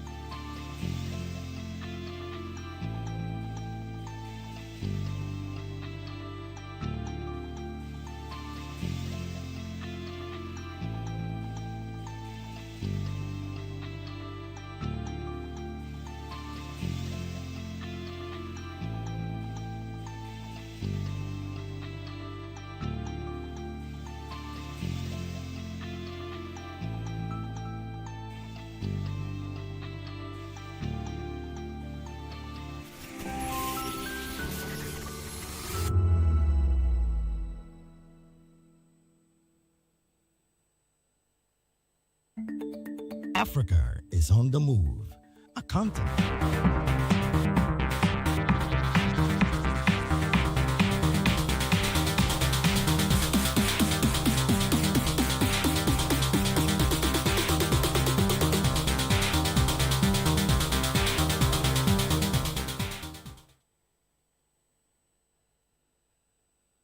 And yes, welcome back, beautiful people, to the show Spotlight, still on VOP TV. And yes, I'm still your special baby girl, Precious Akumanu, aka Call Me Prezi. And we don't talk about a lot of things. You know, people achieving good things, people doing beautiful things, and it has been a lot. And I'm sure you're excited, and because I am too. And yes, our next gist we're talking about right now is Nollywood actress and filmmaker Bimbo Ademoye has publicly called out a man identified as Emmanuel Davis over an alleged copyright infringement that led to the demonetization of her YouTube movie, Where Love Lives. That's the title of the movie. So according to the actress, the film, which gained massive traction and millions of views after its release, was flagged on YouTube following a copyright claim linked to one of its soundtracks. So Ademoye alleged that the song, which was originally produced for her movie, was uploaded to music platforms and claimed by Davis, so resulting in YouTube automatically suspending monetization on her content. So expressing her frustration on social media, Ademoye described the situation as unfair and damaging to her hard work, urging the individual involved to withdraw the claim immediately. So she also hinted at possible legal action if the issue is not resolved, while calling on relevant authorities and industry stakeholders to address the growing problem of copyright abuse affecting digital creators. I don't like the fact, let me say this, I don't like the fact that people want to inflict so much pain on you. When they see you doing something good, why don't you go and create your own? What is all this? You come out, you put so much, do you know, people put money, time, hard work into what they do. And after doing that, you will sit down somewhere and say that you're so comfortable to bring that person down. Why? This is a lot. I think some Nigerians need to start thinking well, because trust me, well, it's a lot of things. And come to think of it, our movie producers are going through a lot of things. Those people, create with all the stress and everything. They sit down, produce movies, they do a lot of things, and you want to, put somebody's hard work to the mud. I think this is not good. This is totally unacceptable. But then, you see, a lot of people don't come talk plenty things. And this Emmanuel Davis now, I don't even know, but definitely where you there now, you go to smile. Abi, it's well with you, but Mesha may not catch you. That's just the truth. Because with everything she said, she's not somebody to be told with or played with. All right, let's see what she has actually come out to say, because Bimbo has said a lot of things, and let's hear what she has actually come out to say. To come on here and misbehave. I mind my business and I try to just stay on my lane. I'm making this video so that it will be on public records. I've had a very long week. I have been tested, I have been tried, I am stressed mentally, physically, financially. I'm drained. Emmanuel Davis, Lagos Sounds, I'm warning you, you don't want to play with me. I'm putting it up here now, because if I put a bounty on your head and they find you, take down that thing and put back my monetization of my movie. You have an hour. You have 1 hour. I'm not one to... You put the song. Ugochi made a song for me, specifically for me. She didn't upload it because of problems like this. You took it, you uploaded it, put on Spotify and all platforms, and claimed it to be yours. Then you demonetize my movie, my hard work. You have 1 hour. If I put a bounty on your head, it's done for you. Don't say I didn't warn you. Time starts now. Wow. Emmanuel, you put the song. Ugochi made a song for me, specifically for me. She didn't upload it because of problems like this. You took it, you uploaded it, put on Spotify and all platforms, and claimed it to be yours. Then you demonetize my movie, my hard work. You have 1 hour. If I put a bounty on your head, how do people feel so comfortable to put pain on somebody? How do people just sit down and say that they want to be causing someone so much pain, to cry? Why? This is a lot. Come on, we should do better at this. It's a lot of hard work that somebody put down. Money, finances, everything. and you sit down and say it is okay for you to make somebody cry. Well, Emmanuel Davis, I don't know what to say to you, but it is well with you. That is all I can say. All right, a lot of people and fans have actually come out to say things concerning this and the situation Bimbo is in right now. So I just pray that she'll be fine and, you know, all this whole thing will be resolved. And yes, let's take some comments and see what people have actually come out to say concerning this. And yes, somebody said people are wicked, actually. I don't just know how people just think and feel. They feel so okay. So Wild said, I hate how Nigerians can be so wicked and inconsiderate. Nobody should be this callous. You can't need money more than the person who is doing the hard work and all the heavy lifting, only for you to reap where you didn't sow, while she gains nothing but tears and sadness. This person needs to be located and locked up with serious hard labor for years. Actually, that is just the punishment for this person. And Prince Ozzy said, you are still saying take down, Abi, you for don't send men to carry him. I actually don't really know where the guy is, but seriously, this is really sad. I feel that you don't do this to people. This is someone's hard work. This is nights of creativity and a lot of things. People haven't slept because of movies like this, and you decide and say, no, it's another person's hard work that you want to come and take. It's a lot of things. I just feel you people should start doing better. I beg. You want me to be I'm begging now. Let's take more comments and see. People are talking about this, and a lot of people are really sad concerning the whole situation and about Bimbo's movie and the rest of them. Yes, Hassan said, like block monetization from that National Treasured movie. That's some 60 to 100 MS. Where do you people buy your audacity and wickedness from? Actually, must he be from hell? Child. All right, and Similei said, Bimbo. Okay, and another person said, this is not fair. I am VC said, this highlights why it is essential for everyone to understand the music business. Many individuals in the entertainment industry lack a clear understanding of how the music business works, including the rights they have. Actually, you get what I'm trying to say? Even, you don't even come posting songs that are not yours. Do you get what I'm trying to say? So she had the right to post because the song was specifically made for her movie. So you coming to post it and say it is where is your conscience? For crying out loud, where is your conscience? Is well. I just feel that, you know, we should start doing better. All these things that what is all this for? What is all the hate? What is all the wickedness? What is all this pain that you're trying to inflict on somebody for? Will you win a trophy? Actually, would you? It's well. All right, and yes, that takes us to our next gist, and that happens to be popular entertainment.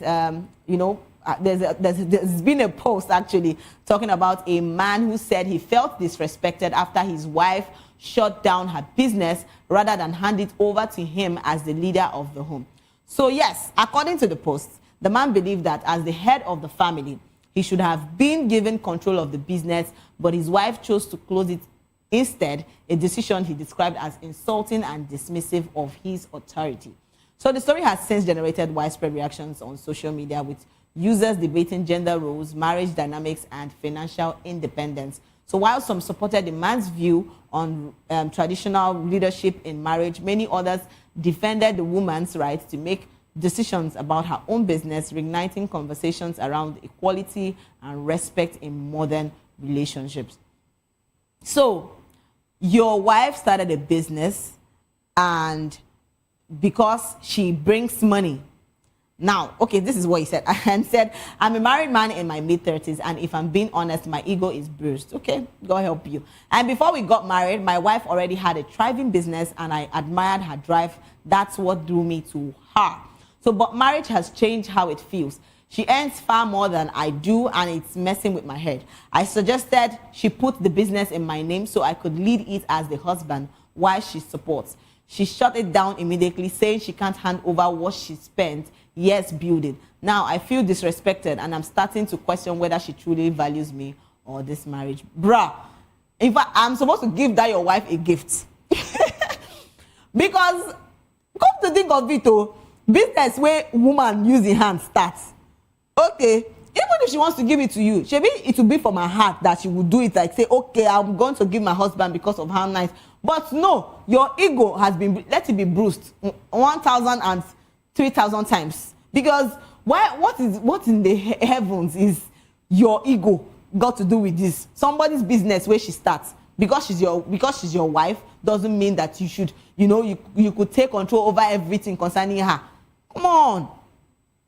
Men should, this is what I'm talking about. I actually talked about men that have value. But no, the ones where the breed where we get now is something I cannot, God. It's not something I cannot think of. How you go do all right? Say your wife do business, get money. So your pain be say they make money more than you. So why don't you work hard to make money so that you self go there, you go there higher than your wife? But no, you want there one place. Say that the one where she don't work, make she put the business. As I like as she take close that business. In fact, that is the best thing she did. All right, a lot of people don't come out, talk plenty things concerning this situation. And people see they support the woman, say, what did the woman do? Good. Like me, because me, I support her. All right, let's take some comments and see what people have actually come out to say concerning this situation. And yes, somebody said, we have a lot of comments, but trust me, they tell my women, when they try to marry, it's not about God's going to marriage and everybody will just date. Be careful. And yes, somebody said she didn't shut down the business. She shut down his idea. English hard.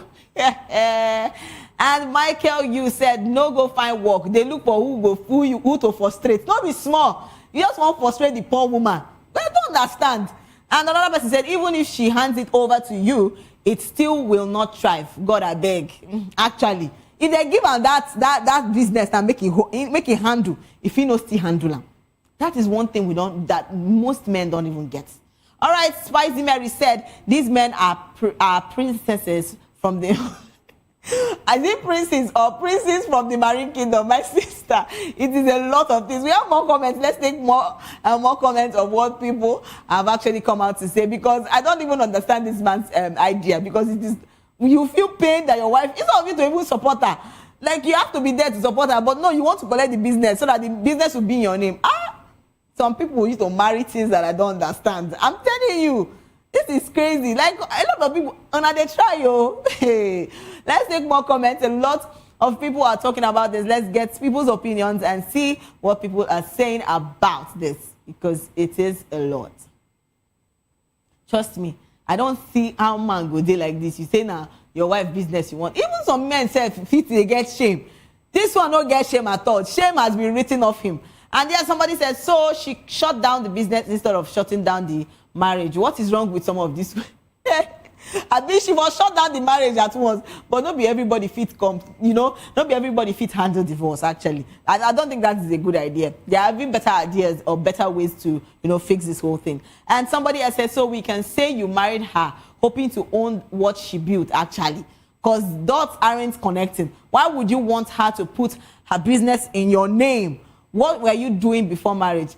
Help me out, so on my list of things to discuss before marriage, just they increase. I'm telling you, these are things you need to put in check, put in place. Don't be to come and say you just want to enter inside marriage. It don't be so, easy.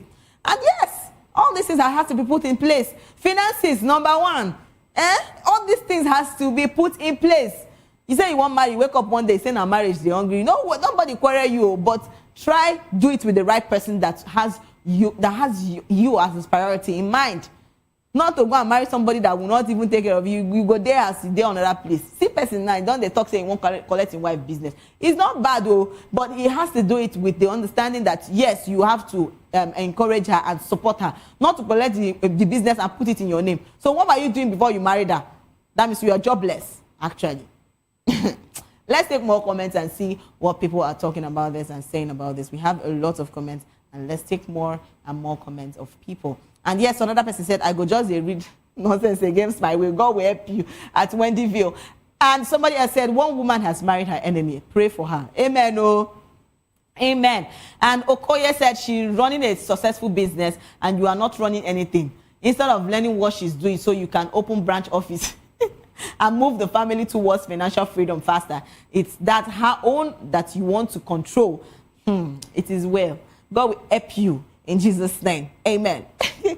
See, it's how men think. I know that these men, they have this pride, this ego and everything. We understand the fact that nobody should be told with, and your ego is so much and a lot. You understand? But sometimes, this pride needs to be shifted. I'm telling you, you need to shift it one side. Because how can you tell me that you will feel so comfortable that your wife opened the business instead of you to support her? Or better still, as somebody said, open another branch. It's as simple as that. And work out the money. Now that one where she don't start, now your eyes there. Somebody say, see, anyway, that business is not going to thrive. I'm going to tell you first before you even think of it. You not go even go anywhere. Because now you the handle, and you will not handle it well. That is just the truth of the matter. But God will help you. So to our ladies, more that they marry men where and they talk them every day. When I see they go. But it's come to think of it, our ladies should do better. It's not about because I'm saying this basically for people that are married or anything. Both people, I'm saying this basically for people that are trying to get married. And yes, even the inside relationship, still they careful. No, they too give plenty legs. Now leg where they give, now you make some men they treat you that way. Yes, it is the truth. All right, that's it for that. And to come to think of it, I would love to speak more and talk more, but this is where we draw the curtain for today. And I'm sure that you enjoyed yourself, because me, I did too. And yes, to our amazing viewers, thank you so much for staying with us on the Spotlight Show. And remember, if you're going viral or going global, don't forget to tell your story with heart. And don't forget to follow us on all our social media handle at VOP TV Live, and subscribe to our channels for more exciting episodes and updates. Until next time, I am Precious Agumano, aka Call Me Prezi. This has been Spotlight. So, catch you next time. Bye.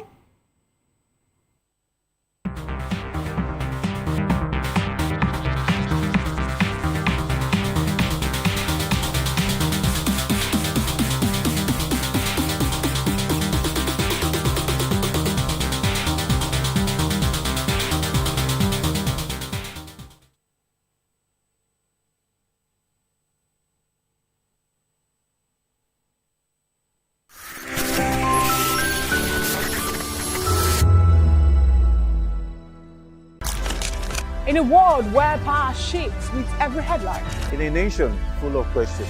In a world filled with noise, the truth needs a voice. The policies that shapes our world, and the economy that determines our future. Every hour, every day, the grapevine keeps buzzing. And together, we are committed to telling the stories that shape our world, because your voice is our focus. Don't forget, our voice matters the most. Let us come together and share our concerns.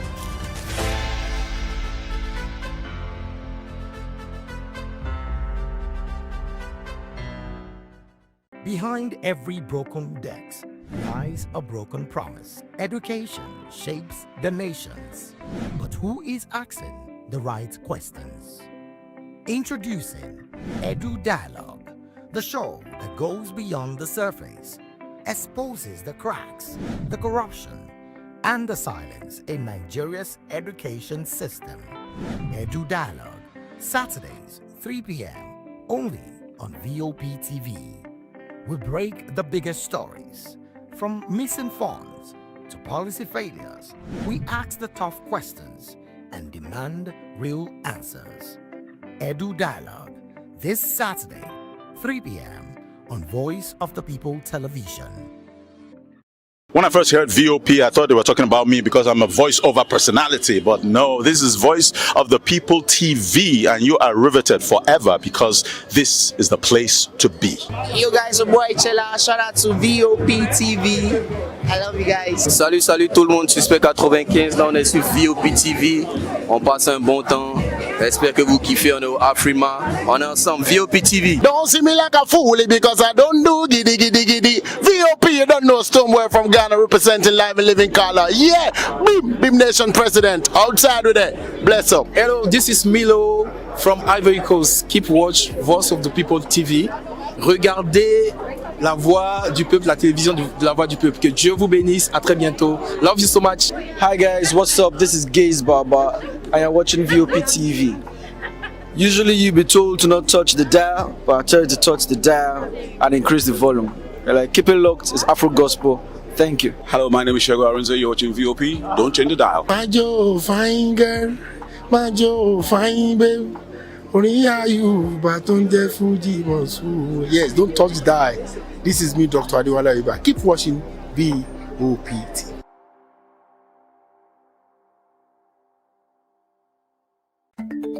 Africa is on the move, a continent of rising voices, untold stories, and powerful transformations. From the streets of Lagos to the heart of Nairobi, from the mines of Congo to the tech labs of Cape Town, the African story is being written every day.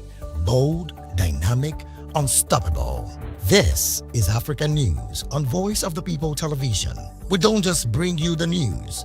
We analyze and bring you Africa's heartbeat, the politics that shapes our nations, the economies that drives our future, the cultures that defines who we are, the voice that must be heard. Africa News, Africa's voice, Africa's future. Where Africa speaks, the world listens.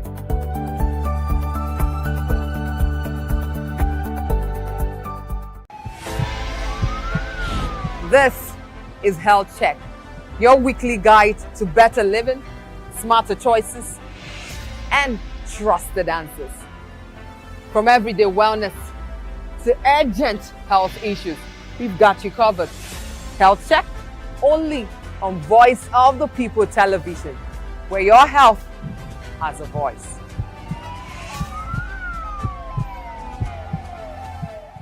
Hello there, my name is Damilola Ogunsi, also known as the Goldfish. Hi, my name is Chiki Bright Emmanuel. I'm an actor and a filmmaker. Hello peeps, my name is Yomi E. Adejumo. Hi everyone, I'm Paul Utomi. Hi everyone, my name is Stacey Benjamin and this is Voice of the People TV. I need you to keep it locked to VOP TV. See, are you looking for good entertainment? You want to get good movies, good music, politics, talk shows, sports and entertainment. You really want a channel that gives you everything you need without you having to run around. VOP is where you are. That's Voice of the People. If you're not listening to this, you're not one of us.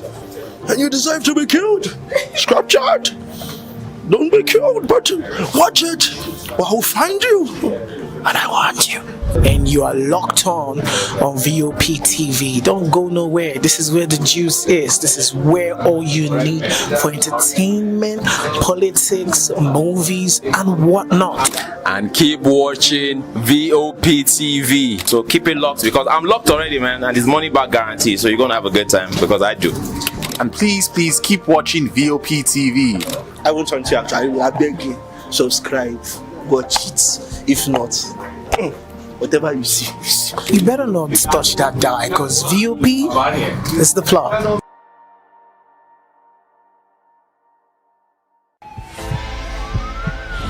This is Health Check, your weekly guide to better living, smarter choices, and trusted answers.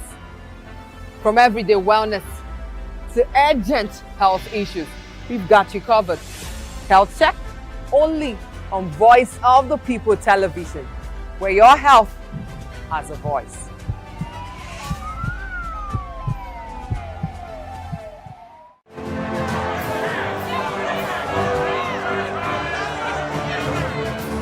Do you want your voice to be heard? Do you know that you matter in the scheme of things?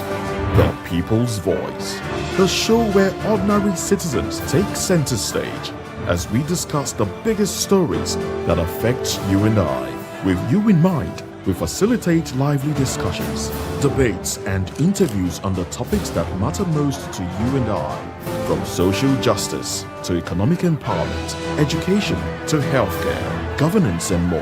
Tackling tough topics and amplifying your voice. Join the conversation and make your voice count. The People's Voice. Make your voice count. The red carpets, awards, the razzmatazz, music, fashion, interviews, and more. Spotlight on Voice of the People Television. Let's feed you with all the juicy stories in the global entertainment space, bringing you the glitz and glamour as it dey hot. Stay tuned to Spotlight, 1 p.m. Monday to Friday. Spotlight on VOP TV. Entertainment like never before.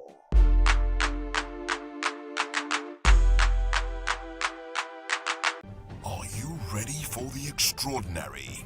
Something big is happening on your screen. Introducing VOP TV. Now streaming on SLTV channel 264. From breaking news to captivating conversations, news analysis, giving you all sides to the story.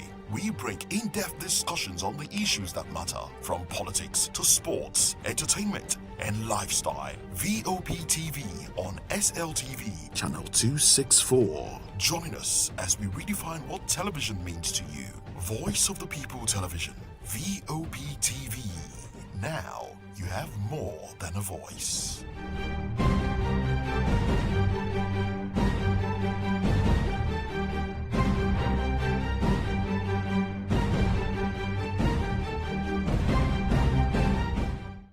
In a world where truth is the ultimate power and opinions scream the loudest, it's time to wade through the noise.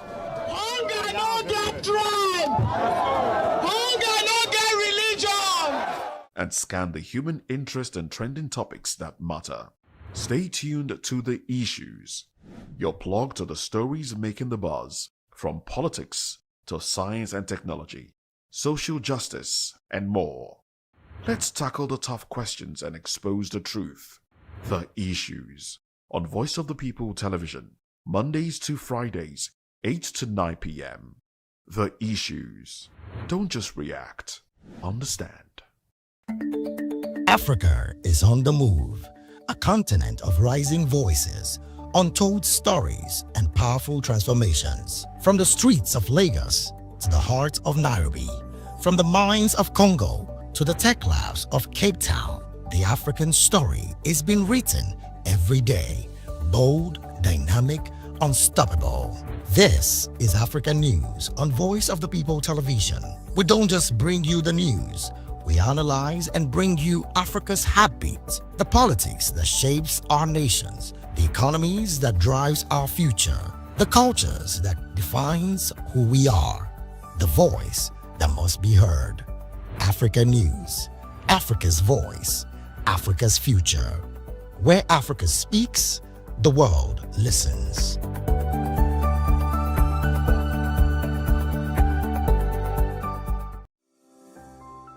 VOP TV. Now you have more than a voice.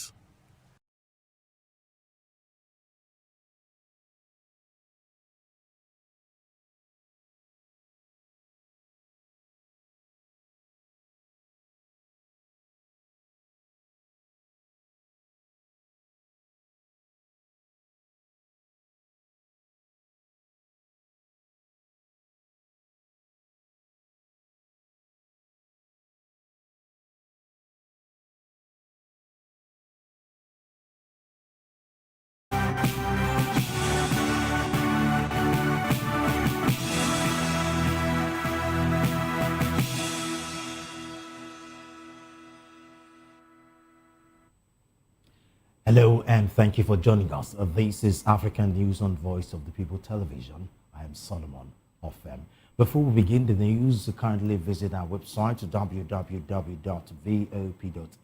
for fresh and trendy news. And for WhatsApp, the number is 090-447-32605. And now first in the news, 81-year-old president of Uganda, Yoweri Museveni, has begun his 7th term with his son, Muhoozi Kainerugaba, the head of the military, emerging as the front runner to succeed him. Kainerugaba, known for his fiery social media posts, played a key role in Museveni's election victory by ordering a crackdown on opponents and cutting internet services. Kainerugaba has repeatedly threatened opposition leader Bobi Wine, who claims the election was rigged and is currently in hiding. He boasted that 30 terrorists from Wine's party were killed and 2,000 hooligans arrested, though the opposition party has not responded to these claims. The election was marked by disruptions to opposition rallies, detentions, and violence. The international community, including the UN, has expressed concern over the situation.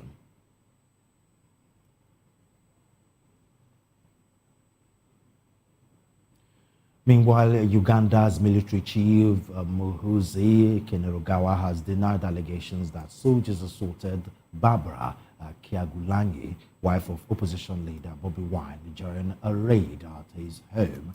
Wine claims military officers held his wife at gunpoint, assaulted her, and took documents and electronics. Barbara Kyagulanyi, speaking from hospital, said officers demanded to know Wine's whereabouts and assaulted her when she refused, tearing her lip and partially stripping her. But Kainerugaba posted on X that his soldiers did not beat up Barbie and are looking for her husband. The incident follows President Yoweri Museveni's landslide victory, rejected by Wine, citing fraud. Kainerugaba has demanded Wine's surrender and issued death threats.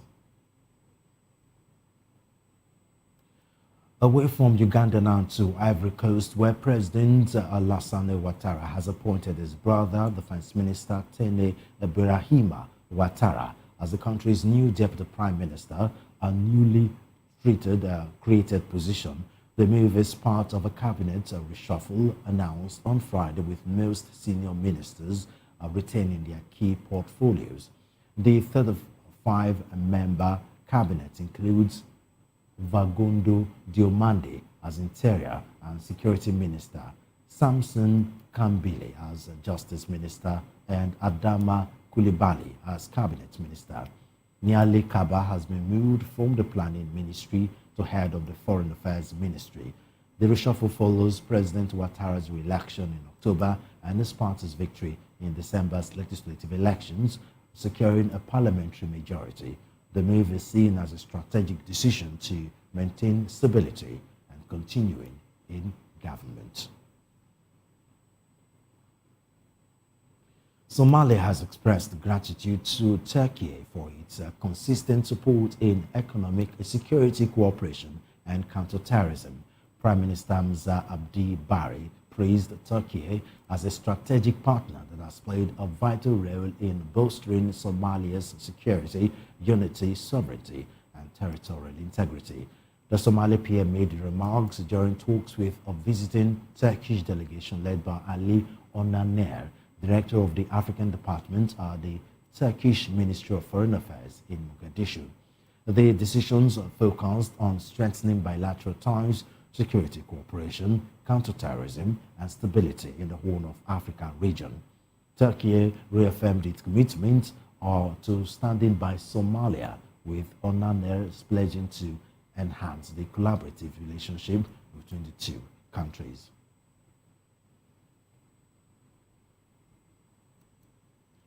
South Sudan's military has ordered civilians and UN personnel to evacuate in Uror and Akobo counties ahead of operation against opposition forces.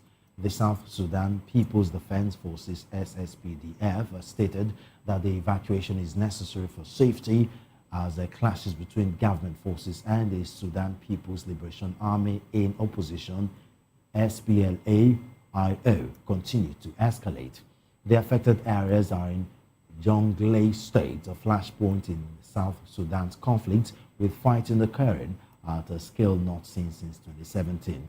The SSPDF has given UN, MISS, and NGOs 48 hours to leave the area.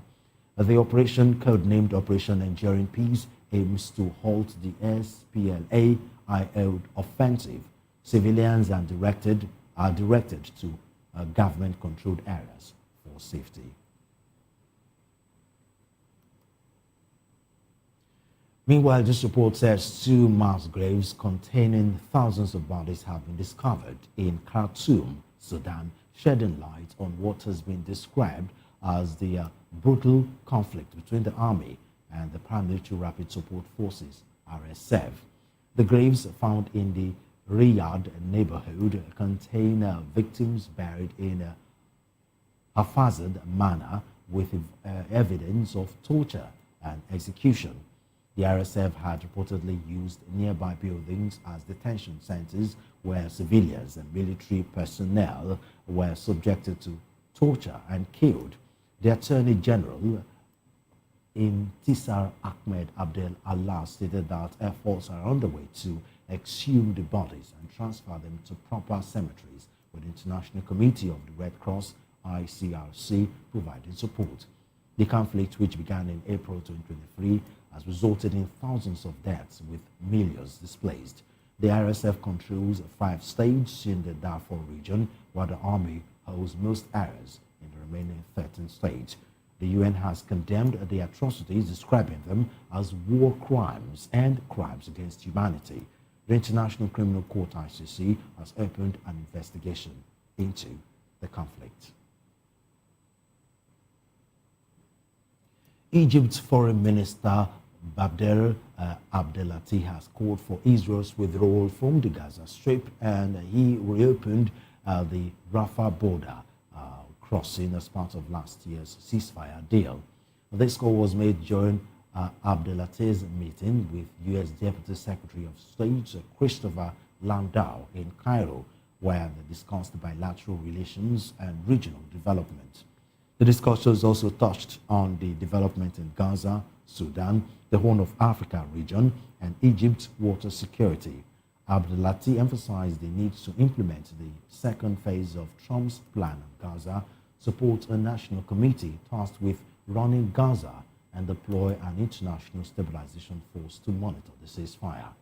Israel's Army Radio reported that Washington has reached an understanding with Israeli Prime Minister Benjamin Netanyahu and Minister regarding the reopening of the Rafah crossing, which is expected to happen later this week. The ceasefire plan halted Israel's 2-year war on Gaza, which has resulted in over 71,000 deaths and 171,000 injured since October 2023. Elsewhere, hundreds of protesters led by South African Communist Party trade unions marched to the U.S. consulate in Johannesburg, calling for the release of Venezuelan President Nicolas Maduro. The demonstrators condemned the alleged U.S. military invasion of Venezuela and demanded respect for international law and human rights. The protesters, including members of the National Union of Metal Workers of South Africa, said they were pledging solidarity with the people of Venezuela and will continue to support them until they are liberated. The protest follows tensions between South Africa and the U.S., with President Cyril Ramaphosa and the African National Congress Party denouncing U.S. actions and calling for Maduro's release. Meanwhile, the African National Congress First Deputy Secretary General Momvula Mokonyane saluted workers for uniting against imperialist aggression and supporting Venezuela's sovereignty.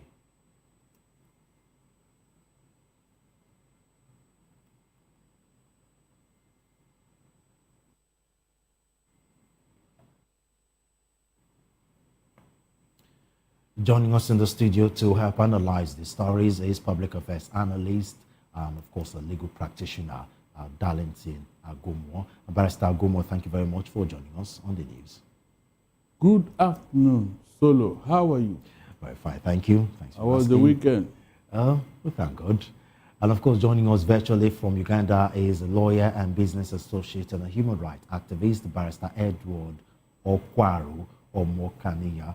He'll be joining us later, but for now, we'll still be here with Barrister Agomo. And of course, the first story for discussion is Uganda, where the President, Yoweri Museveni, is the 81-year-old, of course, has begun his 7th term, and his son, Mahuzi Kainerugaba, the head of the military, emerging as the front runner to succeed him. Barrister Agomo, we've talked several times on the authoritarian style of leadership in Africa, where these countries are supposed to be practicing democracy. but yet what we see here is a quasi-democracy, or something way worse. Someone called it left-handed style of democracy. We see, the situation happening in Uganda, where the president, 81-year-old, is, his son is set to replace him as the president, of course, after making him the head of the military. What's your take on that? My take is that an evil trend is pervading Africa. People are not watching this thing closely, but it is going on, it's happening. People now entrench themselves as if governance is a family property. When the father finishes, you hand over to the son, because they believe you cannot do anything. And it's not as if they are providing good governance, and the people are watching. Anyway, what I know is that one day, it is either Museveni will leave office or office will leave him. Maybe by the time he finishes this time, he'll be 87. 87-year-old running a country. It's unfortunate, seriously. Indeed. It's unfortunate. I wish God will intervene in these situations, because these people are playing God. And I know they are not God. They are not God. So if Museveni has done it as usual, what is the guarantee that after 87 years, he will step down? I don't think so. It's just maybe God will touch his heart. Because with what he had done to that Bobby Wine, no other opposition, the young man will be afraid of his life to even try it the next time. He's in hiding. Bobby Wine, talking about Bobby Wine, he's in hiding. Yeah, he's in hiding after they have almost killed him. Yeah? After they have almost killed him. And the people of Kenya are there. No riots, no protests. Yeah? So when are they going to wake up to their responsibility as a country, as a people? When are they going to wake up? They are afraid that they will shoot them, they will harass them, they will do this. So which one is better? Is it this situation they are in, or for them to rise up and challenge what is wrong? It's unfortunate, seriously. It's unfortunate. I mean, if there's anything, the President Museveni is trying very hard to consolidate the power.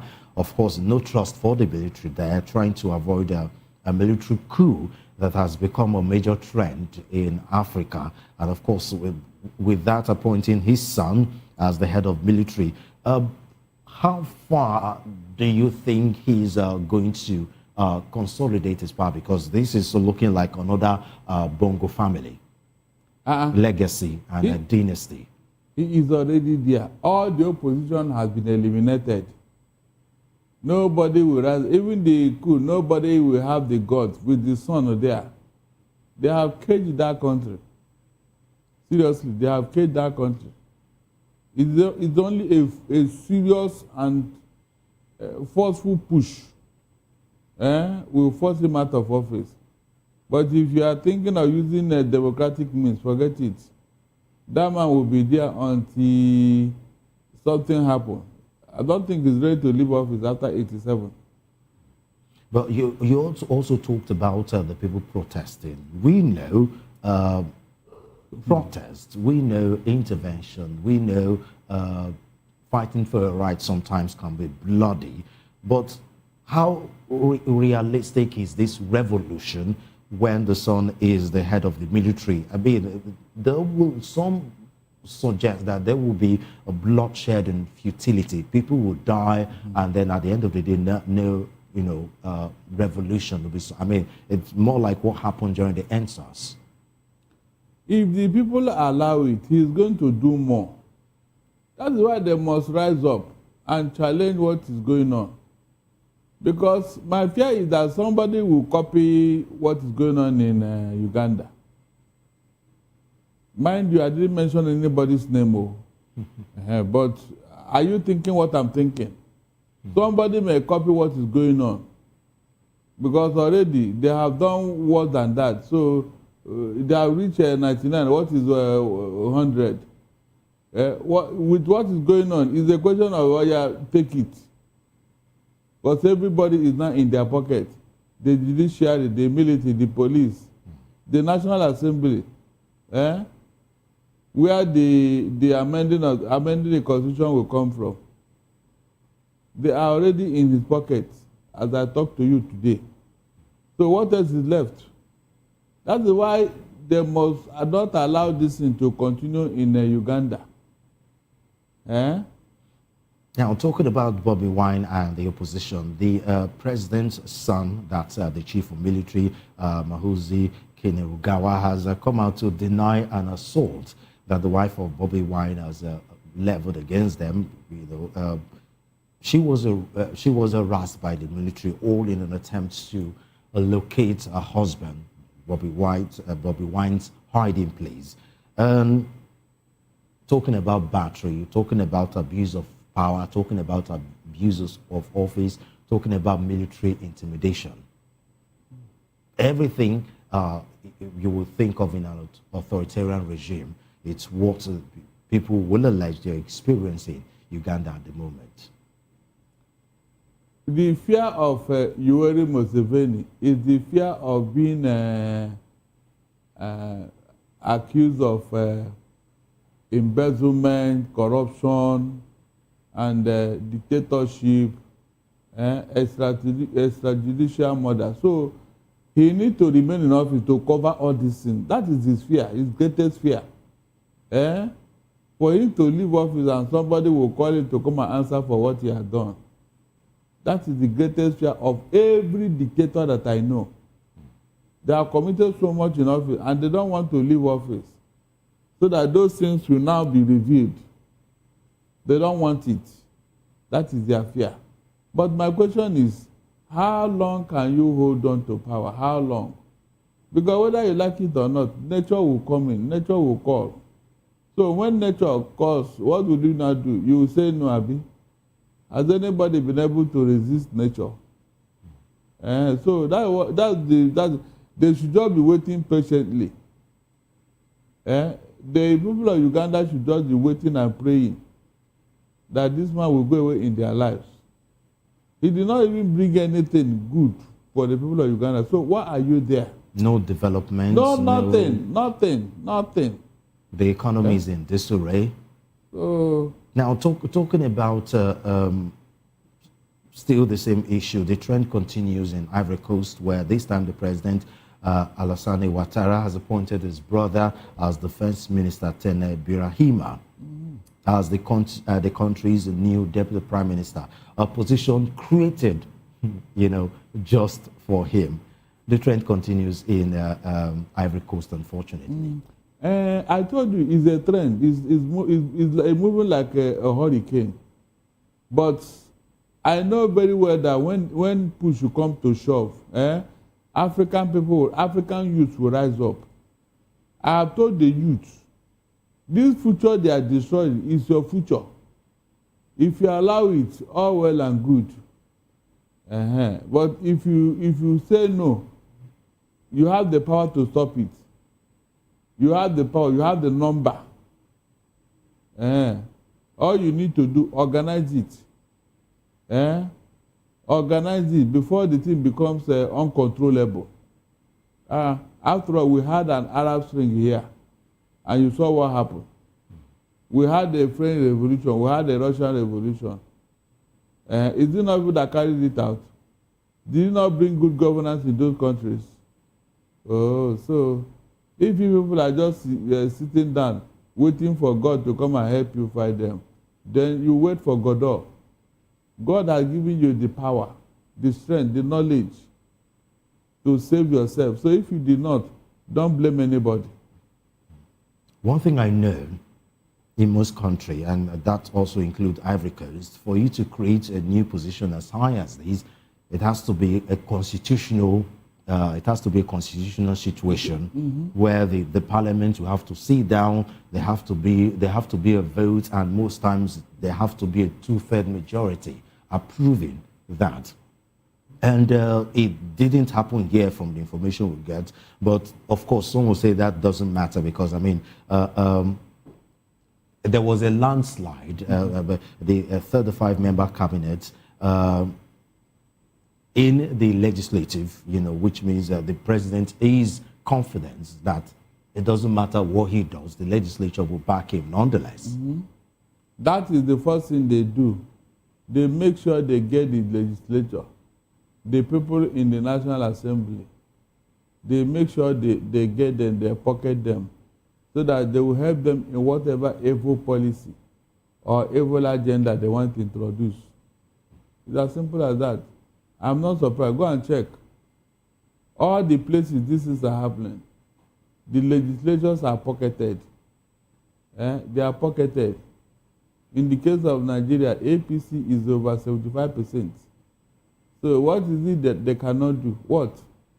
It's just for the Asorok to say, this is what I want. And they'll put it on voice vote. And say, the yes have it. Is that not over? And they're talking about Somalia. They're back in the news. We know the controversy that is surrounding Somalia and Somaliland since after Israel announced support for Somaliland. And of course, the implication of that with the news that the people that have been Palestinians that have been eradicated in Gaza will be, transported, into that country.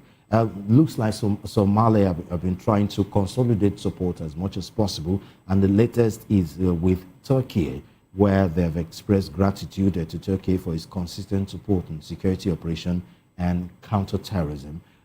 Do you think that is enough to enter the fray? The reason why the Somalia versus Somaliland have not gotten as much traction is the fact that the U.S. have not lent its voice to their support, despite the fact that Israel, who is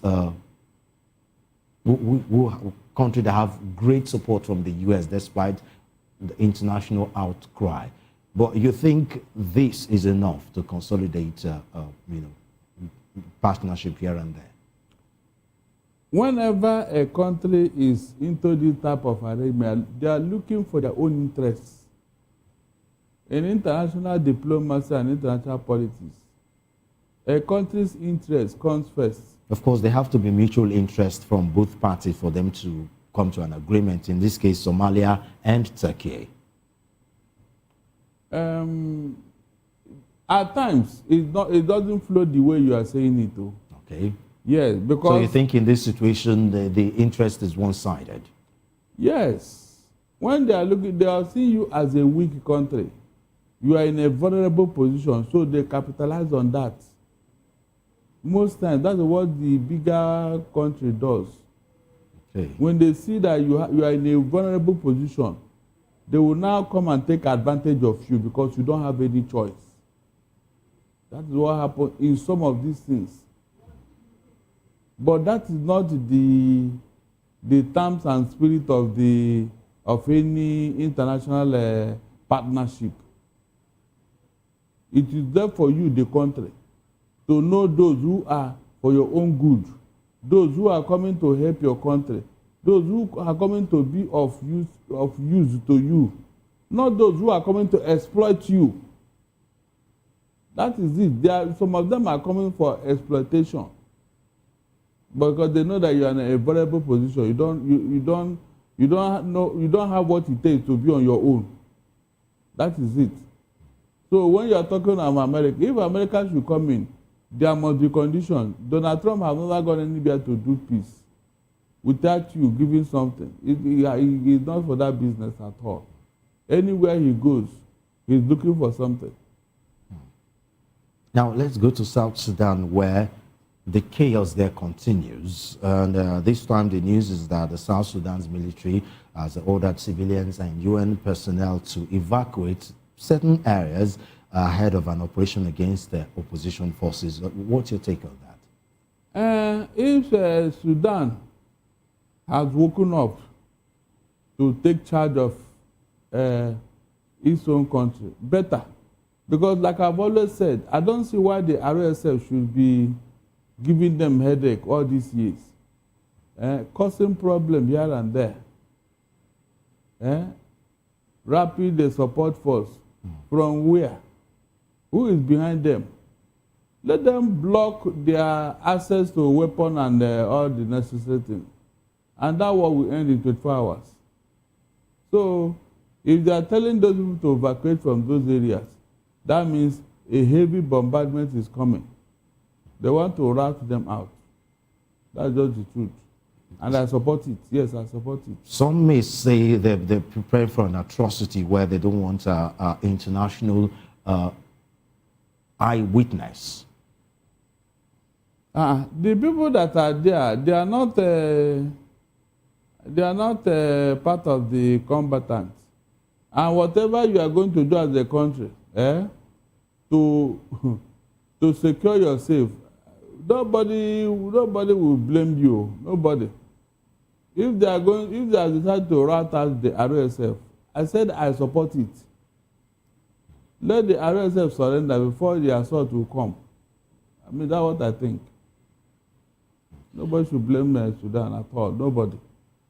Meanwhile, two mass graves containing thousands of bodies have been discovered in Khartoum, Sudan, shedding light on what has been described as a brutal conflict between the army and the rapid paramilitary forces. At the end of the day, it is the ordinary citizens that are being affected the most, in this conflict. And none wants to shift even a space. They're all, as you said earlier, fighting for their own interest. Solomon, whenever something like this happens, there must be collateral damage. War is not a tea party.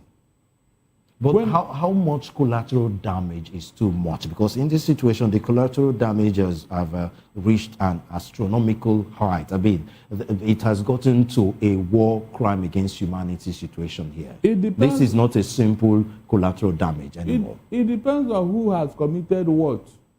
The mass grave you saw, was it carried out by RSF or Sudanese government? Both parties, actually, if the information we get is to be believed.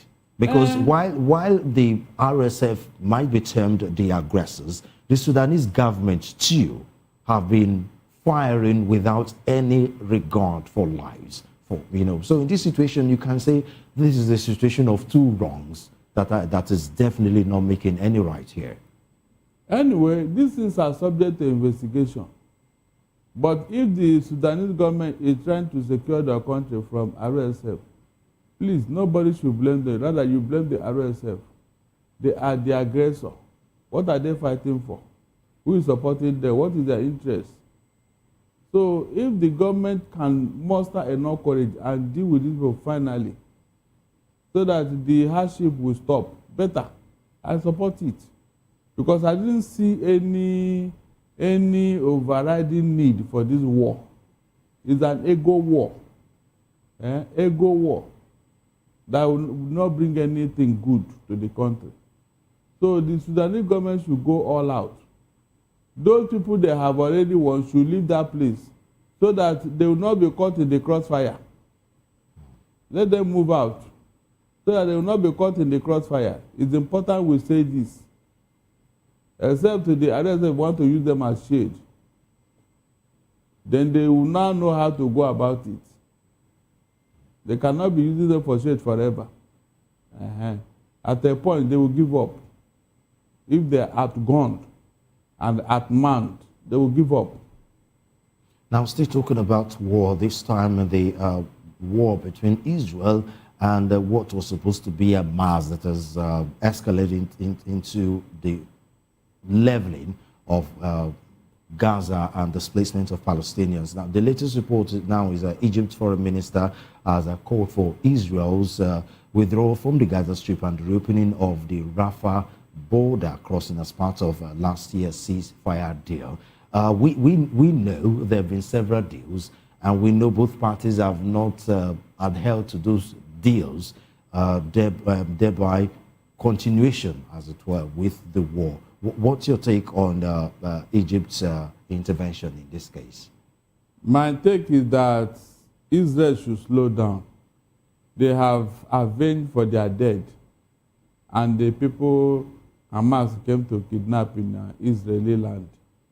They should slow down so that God will not turn his anger on them. They have killed more than enough. I don't think in the next 1 million years, anybody from Gaza or Hamas will try what they did on October 7th. Nobody will try again to invade Israel for whatever reason. That is the anger of Israel. And Israel, so, nobody invaded Israel, was there? You say what? Hamas, October 7th. They went into Israel and killed their people, over 2,005 of them. No, this was a bombing. I mean, Hamas doesn't even have what it takes to invade Israel. Oh my God. Solomon, please. That's except this is a new narrative we're talking about here. On October 7th, something happened in Israel. Yes, Hamas bombed Israel. They not even bombed, they invaded.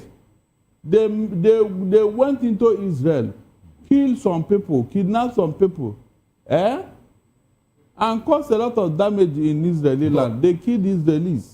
But here's the situation. The war that was supposed to be between Israel and Hamas, it is the Palestinians that suffered. It's like coming to fight war with Boko Haram and you're killing millions of Nigerians in turn. Hamas came from Palestine. Hamas is controlling Palestine. So in such a situation, they were controlling the Gaza Strip, not Palestine as a whole. Who are the people you are talking about here are Palestinian. Both Hamas and Gaza, they are Palestinians. Palestinian terrorists, not ordinary Palestinians. Look, they are the ones controlling the Palestinian territory. And these are the people they went after. If something now happened as a collateral damage, are you not expecting it? Is it not expected? You call the raising of Palestinian a collateral damage? That's war crime. No. Millions have been displaced. More than 71,000 injured, killed. I said, have you seen the area called Palestinian land, the Gaza Strip and Hamas? Have you seen the stretch of land we are talking about? These people infiltrated the Palestinian people. And so what do you expect Israel to do? Because they are the same people. So what about West Bank? Because even Israel have started threatening West Bank, and Hamas has nothing to do with West Bank. They hold on the Palestine has just been in the Gaza Strip. They are hiding there. They went into there to hide. When Israel was, in fact, when Israel almost leveled the whole of Gaza Strip, the people there had to run. The Hamas people and all they had to run to a safer place where the Palestinians are staying. That is what is happening here.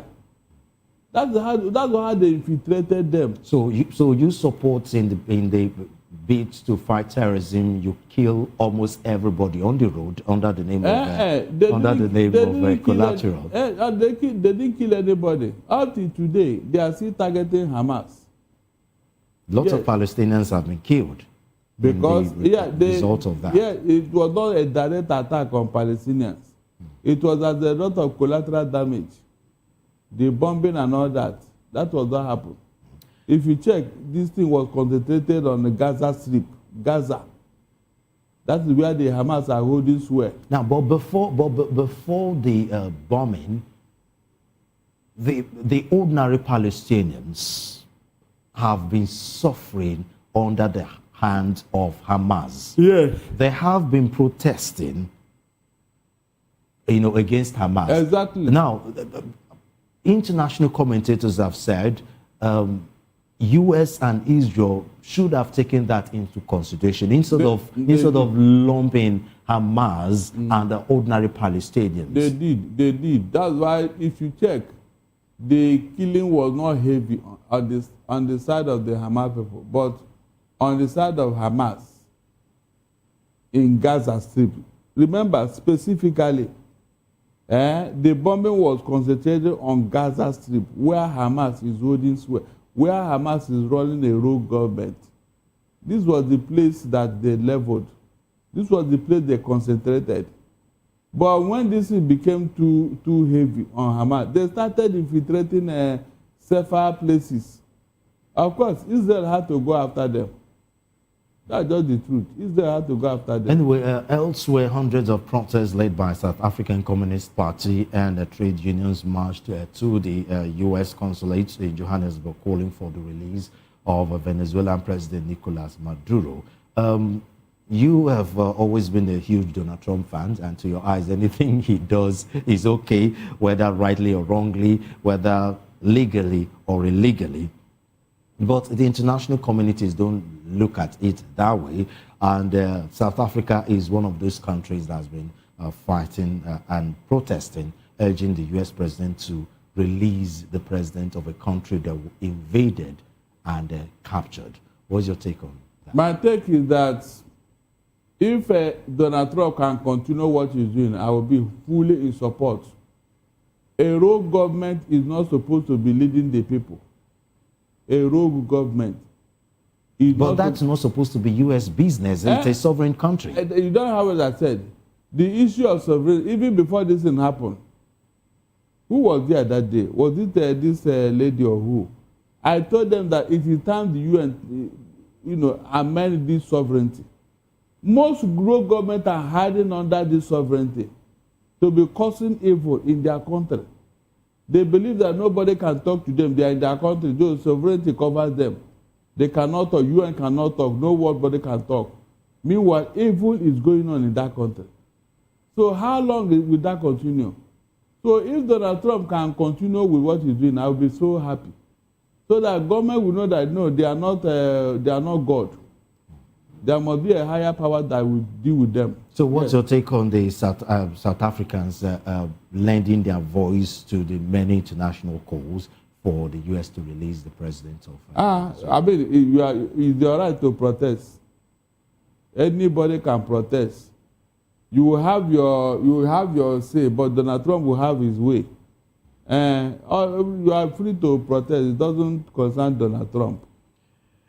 Okay. Barrister Ogomo, thank you very much. It's always a pleasure talking to you. It's my pleasure too. Please, when we see evil, we should pursue it. All this government, you don't know what they have done to their people. Like this, you're Museveni now, like Paul Biya. And what somebody is nursing somewhere. You mean they should continue? No. Somebody must call them to order. I support it, yes. They must stop.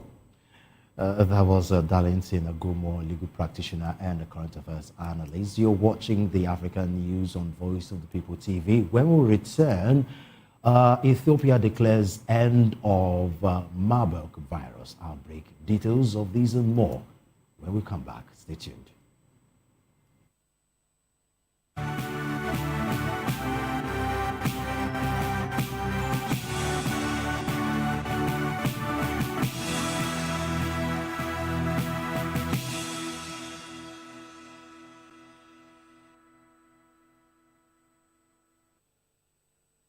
From the views on the street, We go to bed empty hunger. to the blaring horns of a hustling city, the loudest voices of the common man got a medium to be heard. This particular administration, they were coming unprepared. It's not a bad thing to renovate the president's lawn. Through top-notch programming, unbiased reportage of news, sports, business, entertainment, and cultural documentaries, Voice of the People 90.3 FM became a symbol for 21st century media. And now, a new baby is born. Voice of the People Television, VOP TV, youthful, full of vigor and penchant for excellence in the continent's media space, exposing the wrongs, applauding the rights, dissecting the news without fear or favor, through factual and accurate stories and contents, Corruption kills three things that makes a society.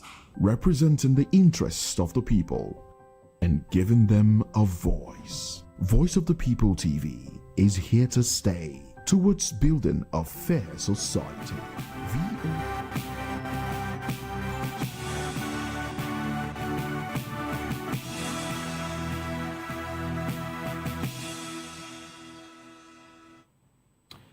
If you're just tuning in, this is Voice of the People Television and you're watching African News.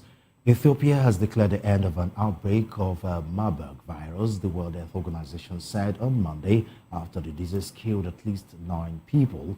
The Horn of Africa country announced on November 14 the outbreak of the highly infectious disease similar to Ebola. Marburg often causes severe headaches and leads to hemorrhaging. Previous outbreaks in Africa have resulted in fatality rates as high as 80% or more of the cases, typically within 8 to 9 days of the onset of symptoms. The outbreak was contained through coordinated efforts between the Ethiopian government, WHO, and other partners, with a team of correspondents deployed to support containment efforts. A Dubai-based industrial group, Mark Cables, has completed a 200 MW thermal power plants project in Burkina Faso, estimated to cost 180 million euros, amounting to $218 million. The project, completed in just 6 months, aims to address the country's electricity deficit, with only a fifth of the population having access to electricity. The power plant will support the government efforts to stabilize the grid and reduce dependence on energy import from coastal West African states. Mark Cable's managing director emphasized the project's significance in bridging Burkina Faso's energy gap. Burkina Faso relies heavily on imports to meet its energy needs, and this project is expected to boost the country's energy security.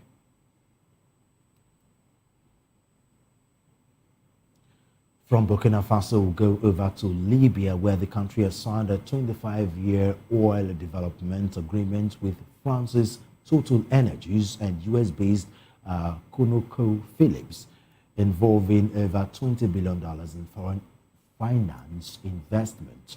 The deal, signed through Waha Oil Company, aims to boost production capacity by up to 850,000 barrels per day (BPD), and is expected to generate net revenues of over $376 billion. The agreement reflects Libya's strengthening relations with key international partners with the global energy sector, said Prime Minister Abdulhamid Al-Abdeba. Libya will also sign a memorandum of understanding with U.S. oil major Chevron and a cooperation agreement with Egypt's oil ministry.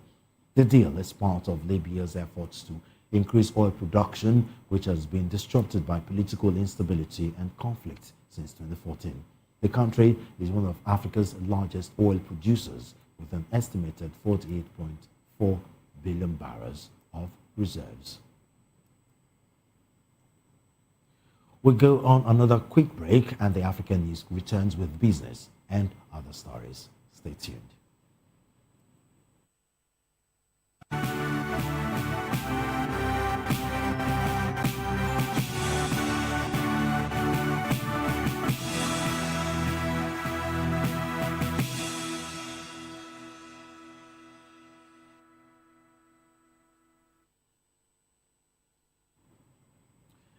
And on to business news. The South African rand has reached its strongest level against the US dollar in 3.5 years, hitting 16 per dollar for the first time since June of 2022. The rand was traded at 16 hours 50 at 0938 GMT.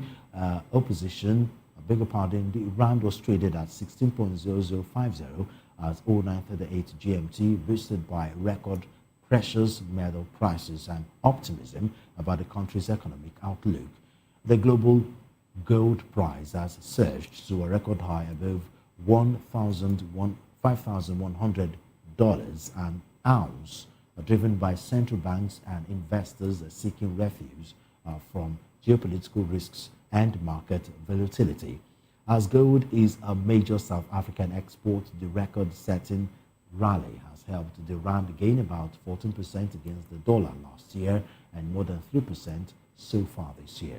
The Johannesburg Stock Exchange's Top 40 Index was up 1.1% on Monday, with Anglo Gold Ashanti and Gold Fields among the biggest risers, up over 4%.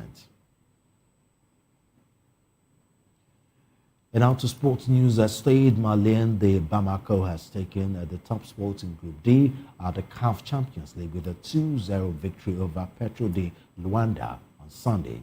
The Malian side capitalized on costly defensive mistakes to secure the win, with second-half goals from Tadeu Nkeng and captain Mamadou Traore. The match was evenly poised at halftime, but Stade Malien's greater intent and patience paid off in the second half.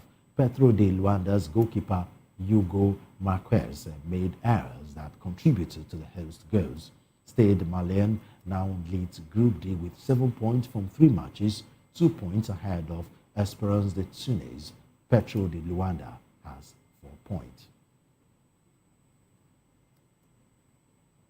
Elsewhere, Azam FC secured a 2-1 win over Nairobi United, keeping their CAF Confederation Cup knockout stage hopes alive. Nairobi United took an early lead through Duncan Omana, but Azam FC equalized via Jefte Kitambala and took the lead with an Ernest Mohammed own goal. In another match, Amakosi secured a crucial win over Zesco United in Ndola. And that's all on African News. Thanks for watching. Don't forget to subscribe to our YouTube channel at Voice of the People TV and on other social media platforms at VOP TV Live. If you witness news happenings near you, we want you to reach out to us. Send your eyewitness report, event coverage, requests, photos or videos directly via WhatsApp to 0814-606-4057. You can also reach our newsroom by email at news@vop.ng. I am Solomon Ofem. Thanks for watching.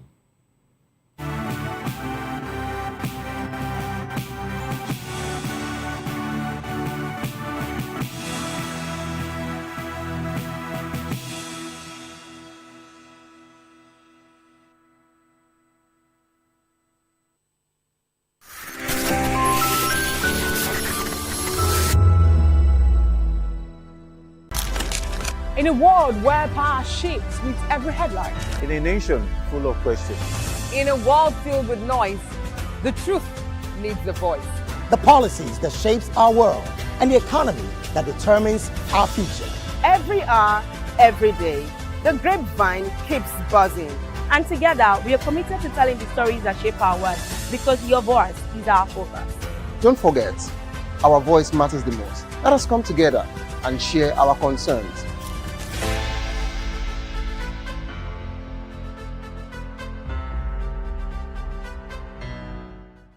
Behind every broken desk lies a broken promise. Education shapes the nations. But who is asking? VOP TV. Now, you have more than a voice.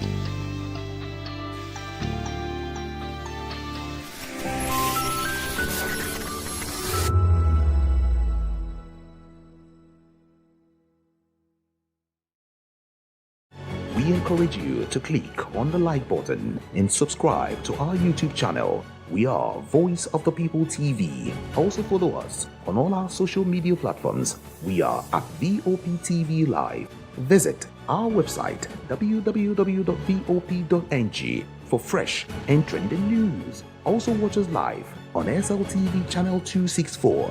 VOP TV, Voice of the People Television. Join us as we drive into the world of politics through insightful interviews with prominent political figures, both serving and former governors, ministers, senators, legislators, party chieftains, activists, and analysts. Get first-hand information into the decision-making processes that affect our daily lives. Highly engaging one-hour program that brings political discourse into focus. I am Chukwuma Okoro.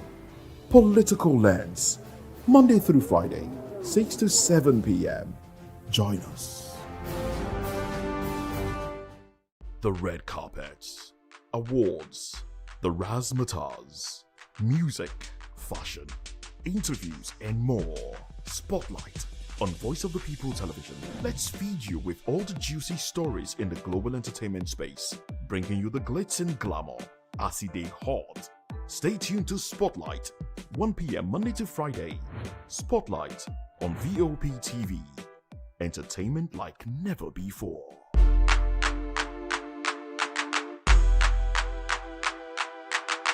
Are you ready for the extraordinary? Something big is happening on your screen. Introducing VOP TV. Now streaming on SLTV channel 264. From breaking news to captivating conversations, news analysis, giving you all sides to the story. We bring in-depth discussions on the issues that matter, from politics to sports, entertainment, and lifestyle. VOP TV on SLTV channel 264. Join us as we redefine what television means to you. Voice of the People Television, VOP TV. Now you have more than a voice.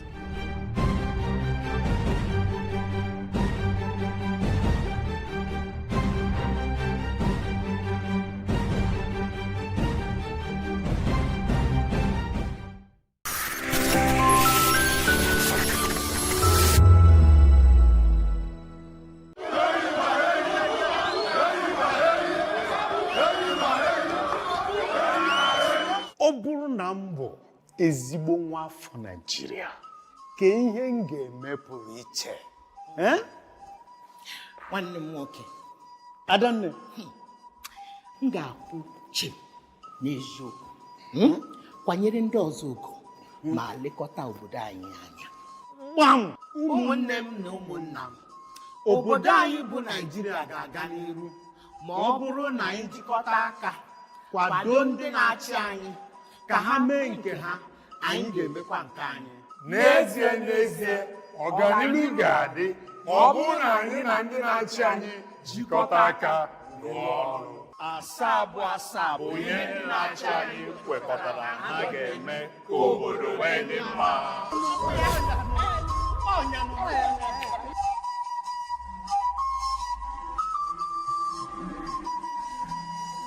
Igbo kwenu!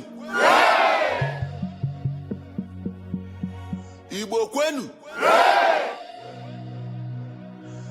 Igbo kwezuenu o! Ọ bụrụ na mbụ ezigbo onye Naịjirịa aga m eme na-edosa ụzọ anyị ụcha oge niile na-akwụtụsi n'ụzọ eziokwu na-emere ndị agbata obi anyị ebere ndị ọchịchị ga-arụ ụzọ ọma na-abịa nwee ụlọ ọgwụ ọma na Anambra mee nnukwu ka ọ dị nchebe ihe n'abalị nkwekọrịta gọọmenti na nzaghachi ndị obodo ụmụnne m na ụmụnna m bilie ka anyị bulie Naịjirịa elu nkwekọrịta ndị ọchịchị anyị ga-aza ọnụ obodo anyị ga-eme ya ọ bụ nkwekọrịta anyị na anyị ga-eme ka Naịjirịa gaa nke ọma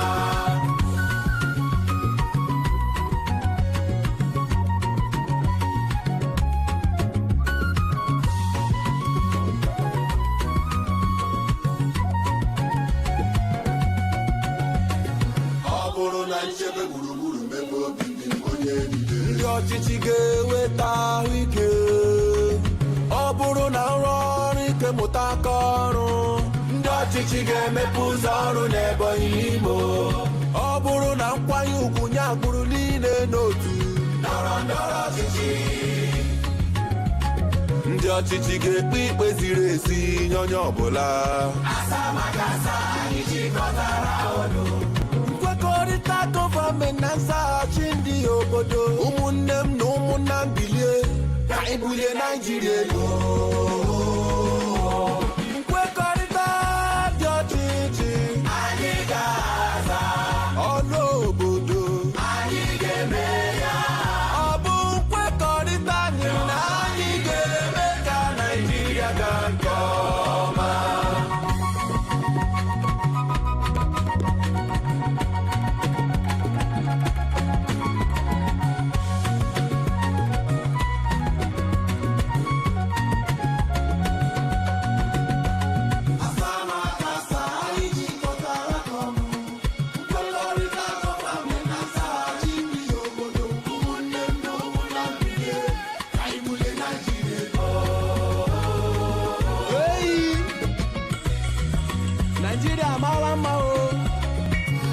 Naijiria obodo mmanụ aṅụ na mmiri ara ehi na-asọ ụzọ ọma o ụlọ ọgwụ ọma o ebe obibi ọma o Igbo ndị ọma pụtanụ ka anyị yọleba onye agbakwala nke nwanne ya gbara let's go Abia, Anambra, Ebonyi, Enugu na Imo anyị ga-ekwe nkwa na anyị ga-eso ụzọ asaa na asaa ndị na-achị anyị wepụtara.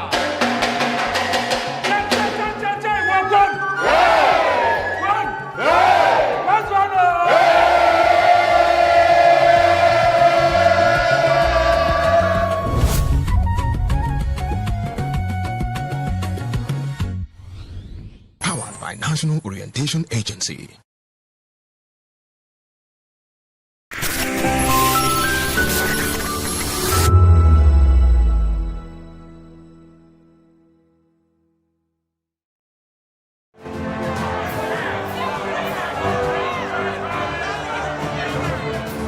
Do you want your voice to be heard? Do you know that you matter in the scheme of things? The People's Voice, the show where ordinary citizens take center stage as we discuss the biggest stories that affect you and I. With you in mind, we facilitate lively discussions, debates, and interviews on the topics that matter most to you and I, from social justice to economic empowerment, education to healthcare, governance, and more, tackling tough topics and amplifying your voice. Join the conversation and make your voice count. The People's Voice. Make your voice count. VOP TV. Now you have more than a voice.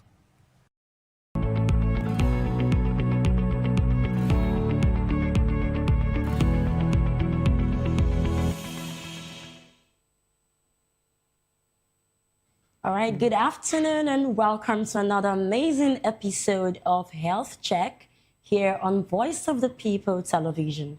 I am Praise Peters and it's a delight to bring you insightful discussions surrounding your health and well-being. Right, so every week on this show, we examine the everyday choices that we make about our health, that often seem small, normal, and even harmless, but can carry very serious consequences. But today's conversation is absolutely interesting. It's something that many of us can even relate to. At some point, we've all felt a symptom and made a quick decision. You know what I'm talking about. No, we guessed. Probably you came down with a headache and you just assumed it's malaria. You just bought drugs over the counter. You took antibiotics. You literally did self-medication, Some even took herbs. We try herbs. Oh, let me go the local route. Agbo. And we hoped everything would be fine with that. But the question is this. What if that assumption is wrong? I mean, what if the treatment is hiding the real problem? What if the real danger isn't the illness, but how we are actually treating it? And that's why today on Health Check, we're having an important conversation. Self-medication versus lab testing. What are we really risking? And to help us unpack this clearly and responsibly, I am joined by Dawodu Joseph, a medical laboratory scientist, someone who works where answers are found, not just assumptions. You're welcome to Health Check, Mr. Joseph. Thank you. Really appreciate it. Thank you so much for coming. Thank you. All right, it's a pleasure to have you on the show today. How are you feeling, sir? Yeah, I'm feeling good. How's the job been so far? It's cool. It's cool. I have, imagined what it's like to be a medical laboratory scientist, how that you have to deal with lots of samples and all of that, and how you cannot even make mistakes at all. You cannot afford to make mistakes. You must be highly careful and mindful of what you are doing because you are handling people's life, people's samples, either blood, any form of specimen, identify an individual's life. So it's like you are handling someone's life and you must handle it with utmost care, whereby you must be precise and accurate in your diagnosis without any form of mistake, because any mistake can lead to death and severe complications. Talking about mistakes now, it's really sad. I heard of a scenario. A doctor was actually telling this to me, how that someone who was not even, sick with cancer was diagnosed of cancer because of wrong samples. Her sample was switched with someone with cancer. And this person was already undergoing chemo. And you know how bad this is, having been treated with something that you don't even have in your system. And this really tells us how important your job is. In this century, with the aid of technology, I think the issue of mistakes and misplacement of samples have been almost, I can say, totally eradicated. And honestly, it is not in this century. So this century, we have a precise diagnosis almost all over the country, Nigeria, and for now, the medical laboratory practices is practiced at top notch. All right. I'll take your word for it. Yeah. All right. So before we go deep, let's start here. This is for the privilege of the audience, right? For the viewers. So when people hear medical laboratory sciences, before we go deep into the conversation, I want the viewers to understand what this actually means. Medical laboratory sciences. Is it just, margin tests, tubes, machines, and all of that? What does your work actually look like on a normal day? Medical laboratory scientists are professionals that after their years in university, they are being awarded a bachelor in medical laboratory science, where they are certified by the Medical Laboratory Council to practice, to examine the samples in whatever forms it might come, and it's as a subdivisions. Some are called the chemical pathologists, some are called the microbiologists. We have the hematologists, those that really deal with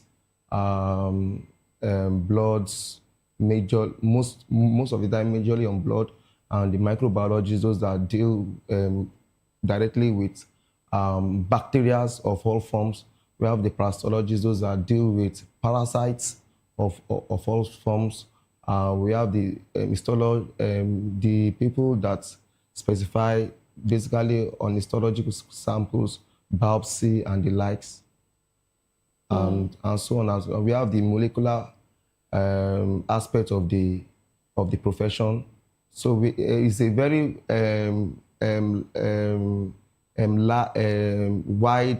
wide scope of studies, whereby the knowledge is vast, and it's really a backbone of medicine. All right. So, at what point should people meet you?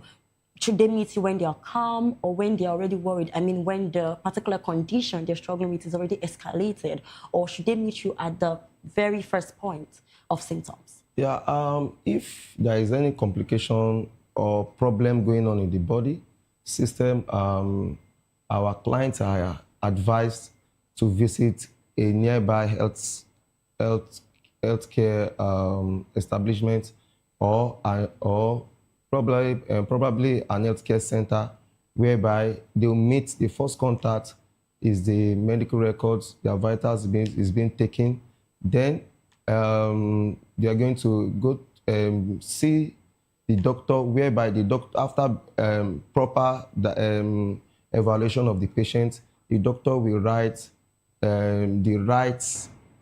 prescribe the right tests to run in order to get a convincing findings and diagnosis, whereby it will lead to further treatment and give the right medications to the patient. All right, so if I get you correctly, the doctor has to be the one to, refer the patients to the lab. Normal circumstances, it must come from the doctor to the lab. All right.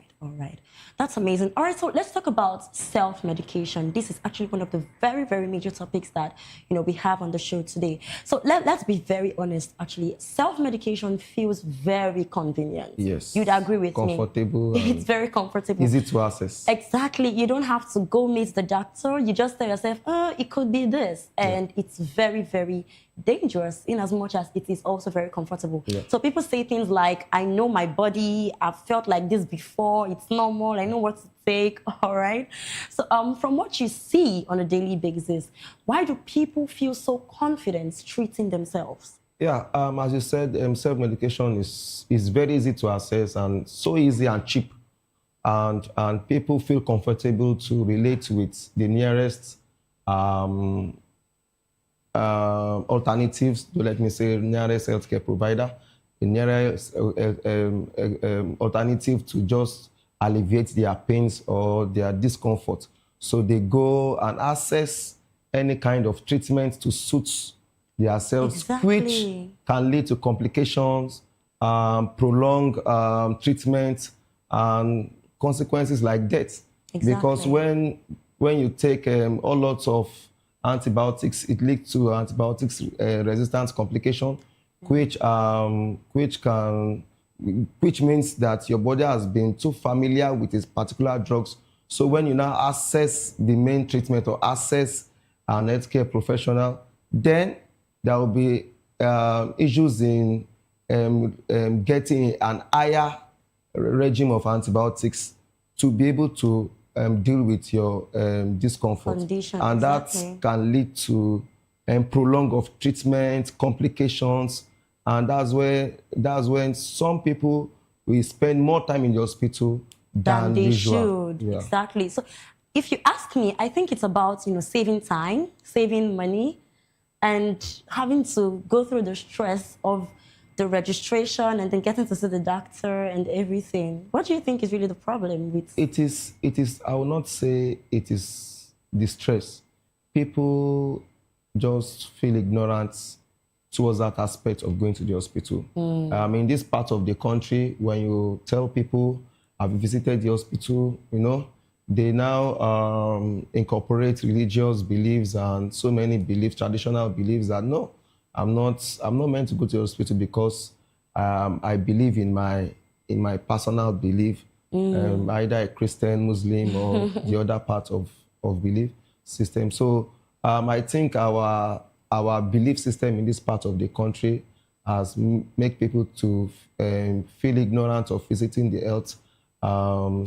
healthcare provider.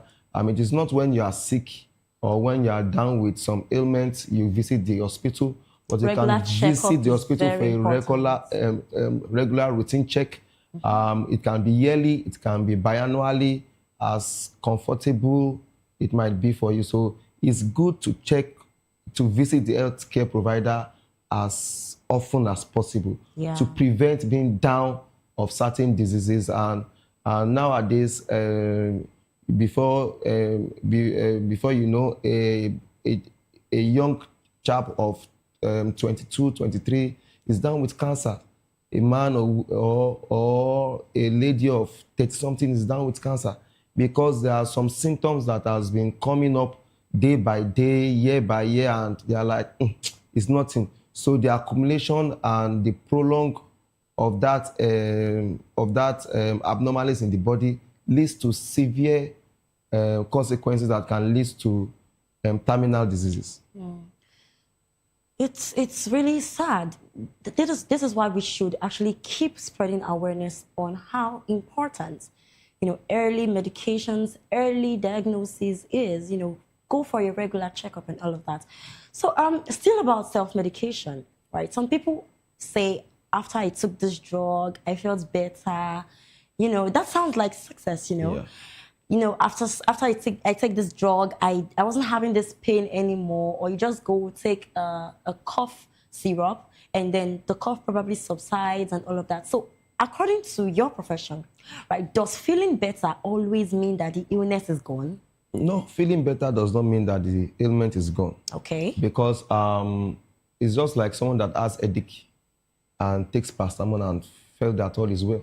So many things can cause headache. So many things can cause an abdominal pain. Ulcer can cause an abdominal pain. Food poisoning can cause it.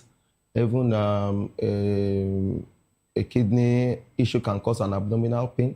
So many things can cause an abdominal pain or headache, even stress, that you don't even need anything. Just relax, take water and have a good sleep can just alleviate that. But people will still go back to use some high level of analgesics, which is very infectious to the liver and the kidney. So taking a substance to alleviate a particular kind of symptoms is not the best way to treat yourself. You must find the root cause. Yes. The root cause of that headache, the root cause of that pain, the root cause of that abdominal pain, the root cause of that discomfort in your eye, your hair, any part of the body must lead to you consulting a health professional for proper diagnosis. You cannot assume. There is no assumption in medicine. Exactly. You must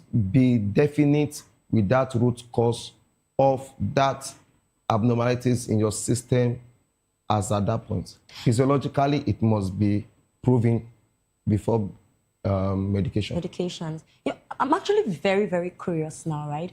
What really happens when symptoms are suppressed and the cause remains? Yes. It's just someone complaining an abdominal pain and uses any drugs. The pain, as at that point, can subside.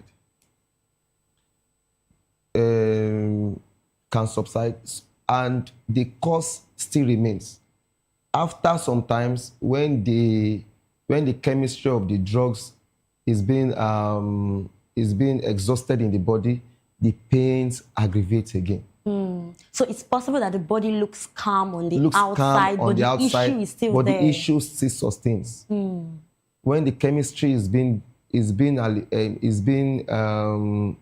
gone and is being exhausted, then the pain, the root still occurs. So the person find him or herself back to the consequence of not visiting the health practitioner. It will still reoccur. It's just like appendicitis.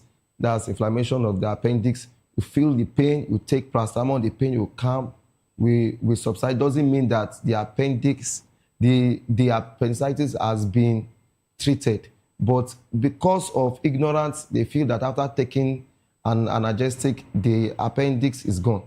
Or some will just take herbs, thinking that it is gone, without even testing which stage is it? Is it being infected? And what step to be taken? So all those things has been ignored, and we have been overshadowed by self-medication and unprofessional referral. Go and meet this person.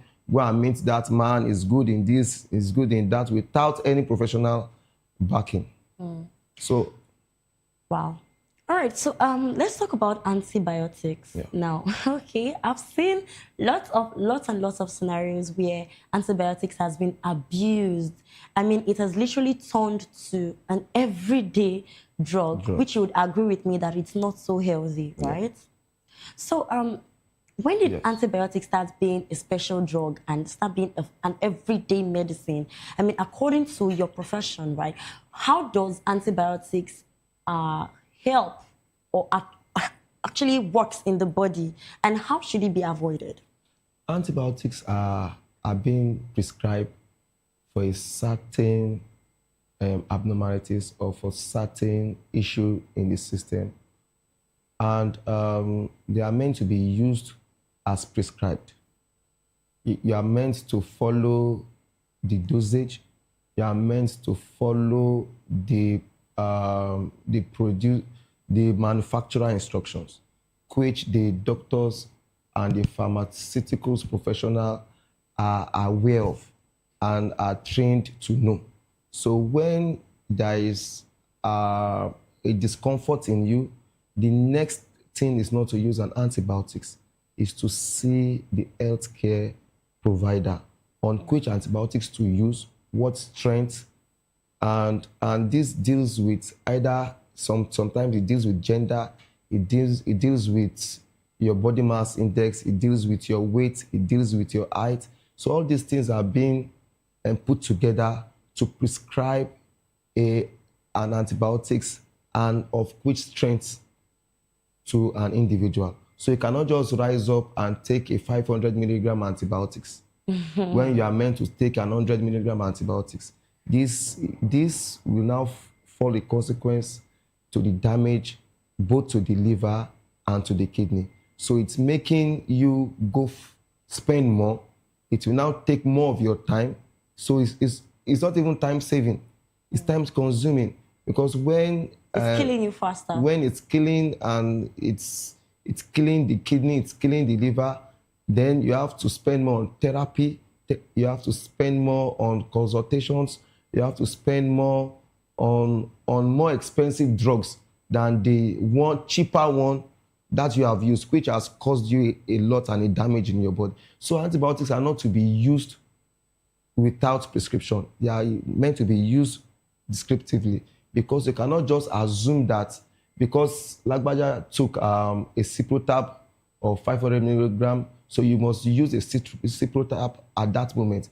That is what we call a sensitivity in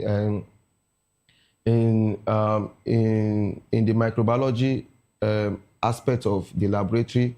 We after determining the causative agent or organism of a certain ailment or disease or pathological state, there will be a sensitivity test that will now determine which kind of antibiotics that will work for you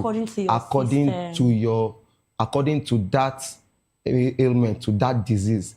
This antibiotics is right for this kind of treatment. So if you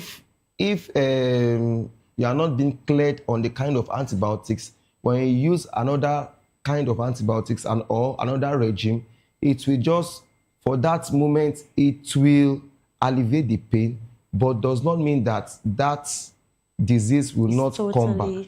It might still reoccur again. That infection that you are treating with an unknown antibiotics can still reoccur again. And when it reoccurs, it could even be worse. It comes with a greater symptoms and with a greater effect on the body. Wow.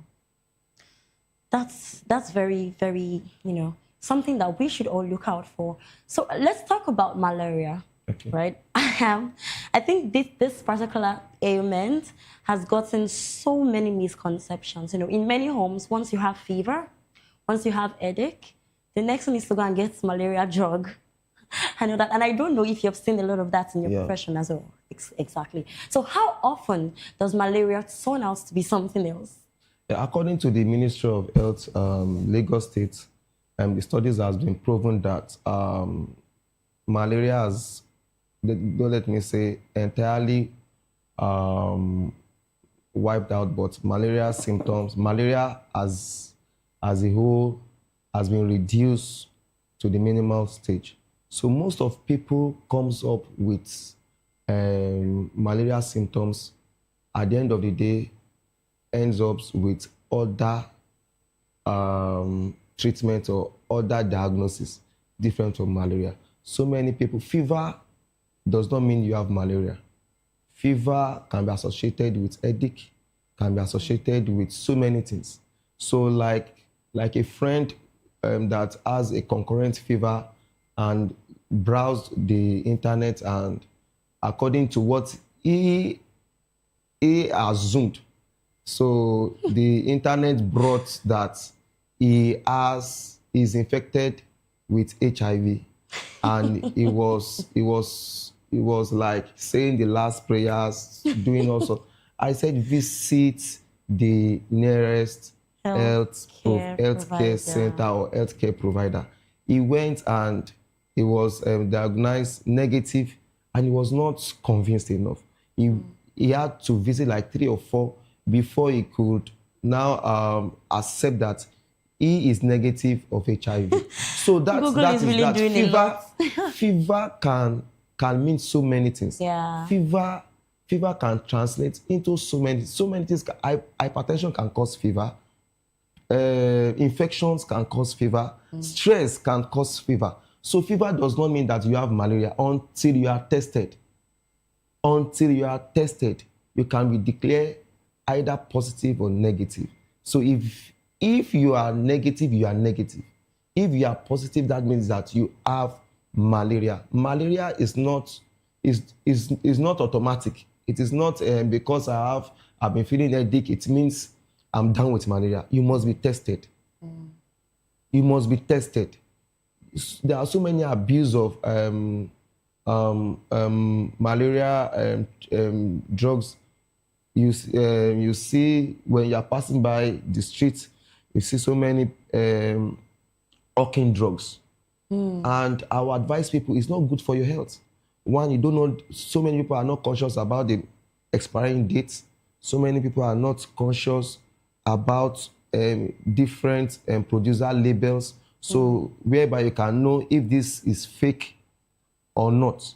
So there are so many things to watch out for when you are just getting medications from hawkers or roadsides buyers, sellers. It is not advisable. So you must be tested before you can confirm whether you have malaria or not. Malaria can come in all forms of symptoms. In fact, so many terminal disease can manifest like malaria at the first stage. So if you are overwhelmed with self-treatment and medication, that means that you are treating the wrong diagnosis, you are treating the wrong ailment, you are treating the wrong infection. So it is advisable when you have any symptoms that relate to malaria, it can mean so many things. All right, so aside malaria, are there other illnesses that also are hidden in the body that we can also, have misconceptions about? Yeah, all disease or infections have similar symptoms and manifestation.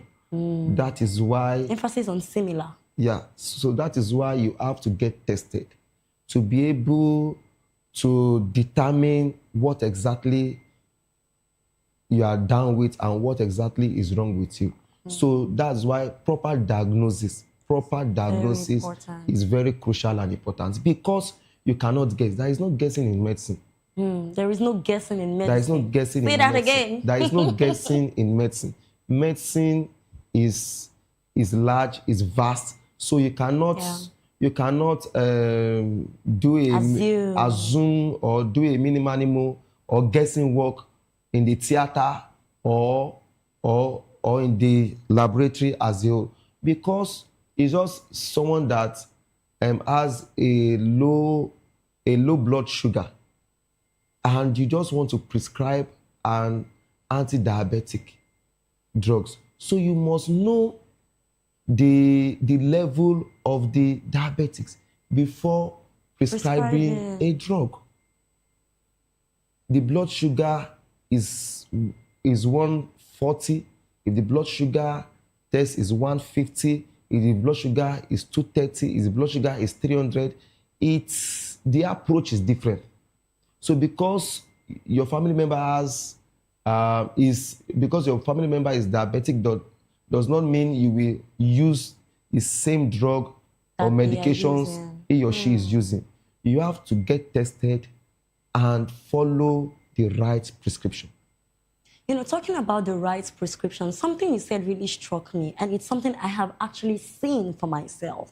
How people just get drugs on the roadside. And it's actually very, very appalling because these people you are getting these drugs from are not medical professionals. They're not certified medical professionals. And they are not, they're just telling you, in my opinion, I feel like they are just giving you drugs so that they can sell their market. Not necessarily because it is what you need at the time. So we really need to tell the viewers how important it is to have a certified, medical, record before treating any drug. I appreciate Lagos State and the Ministry of Health, whereby they have a task force that goes around. They are called a FEMA. They go around the states to ensure that even an established health provider has a right people at the right place and they are well certified. Either a doctor, a laboratory scientist, a pharmacist, a nurse, and the issue of apprenticeship or locum or apprenticeship in health sector is being eradicated in Lagos State. You cannot see someone running a 6-month nursing or not running a 6-month course to become a medical laboratory technician or a scientist or a pharmacist or a technician in Lagos State. It has been eradicated. So there is no room for mediocrity in Lagos State health system. It has been eradicated. So any facility in Lagos State that is established now has the requirement to be established. So it is detriment to your own safety if you visit a roadside health provider. Don't let me say the health provider. Are they health providers? A roadside seller or walkers or I don't know the name to call them, quacks. Their name they are called quacks. They are all quacks, and the damage they have caused innocent citizen is alarming. When you get to the tertiary institutions and the secondary facilities, you see people down with kidney issues, down with liver issues, down with blood cancers, down with so many things. And you don't know what could have caused. Because they have consumed a lot that the body cannot absorb. They have consumed a lot that the body cannot even break down, cannot even metabolized. So the organs are being overwhelmed, and before you know, at tender age, people are coming down with terminal disease, organs failure that is not related to that age. So many people have been hospitalized with what they have been ignorant of. So my admonition on people, on citizens of Lagos State is that they should visit the nearest healthcare provider or the nearest healthcare center. In Lagos State, you have over 100 healthcare primary healthcare center you can visit, which is free, accessible, and cheap. To some extent. So to some extent. Yeah. Okay. No, it's cheap. And it's free to some extent. So it's cheap is relative, you know. It's cheap. The primary health care provider in Lagos State is cheap and accessible. So you, with your economical level, you can access, no matter how poor or rich you are, you can access any health facility in Lagos State, and you can be treated appropriately. in Lagos State and in Nigeria. The federal government has done a lot. Lagos State is doing a lot. So you don't have any excuses of not visiting the right healthcare provider in Nigeria and in Lagos State at large. Thank you very much. Well, we've been talking a lot about, how important it is to go through the right process to get your condition well treated. But right about now, we're going to have a short break, and when we return, we're talking about the herbal remedies, and we'll delve deeper into this conversation. Please stay with us.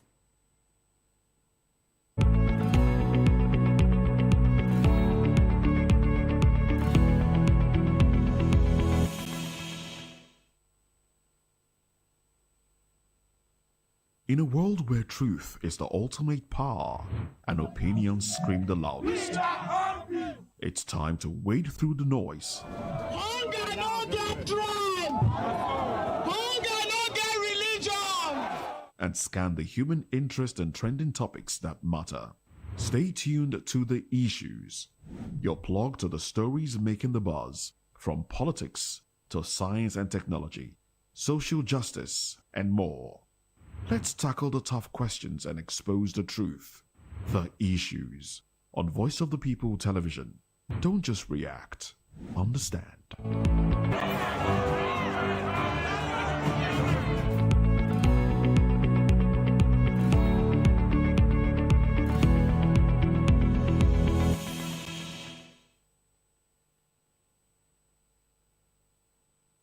All right, welcome back. This is still Health Check on Voice of the People Television.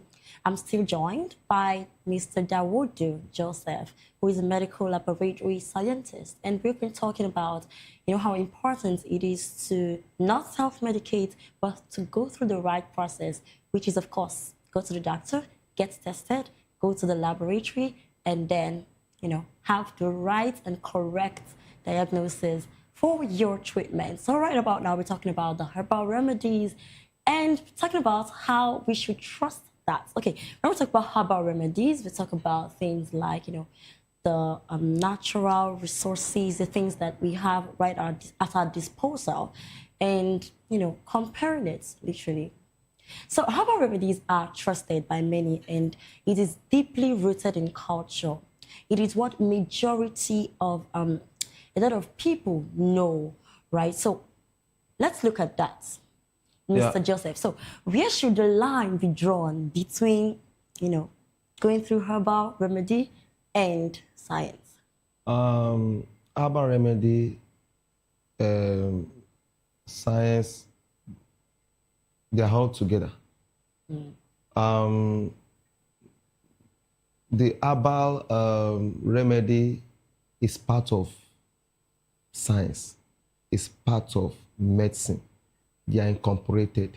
So that is to say, there are regulators or regulatory body that manage and oversees the herbal professionals, in which they are being trained, they are learned, and they complement medicine. There is a complementary science, so whereby they are being trained to prescribe herbs as doctors will prescribe drugs. They are being trained to prescribe herbs. They are being trained on therapeutic herbal prescription. So they are being the dose, the strength. They are being trained by their regulatory bodies. So any herbal professional in Lagos State or I don't know, in other parts of the state, in Lagos State are certified by their regulatory bodies. So it is suicidal to now at this century, because of your previous usage of herbs at this century, to start cooking herbs yourself, deciding the portion to use by yourself, and it's consequential to the systems and the organs of the body. So you should. So even herbs should not be self-medicated. Should not be self-medicated. You should visit the professionals in this line, in this area of science. Is a different aspect of science whereby you have to consult before taking any sort of herb. Herb is good to the body, but at a right proportion. At the right proportion. Yeah. Talking about the right proportion, we know we have so many road sellers that sell this thing called agbo, right? So what would you say about that? You know, some people might just say, okay, I'm feeling this way, madam, give me something for it or something like that. So what would you say about that?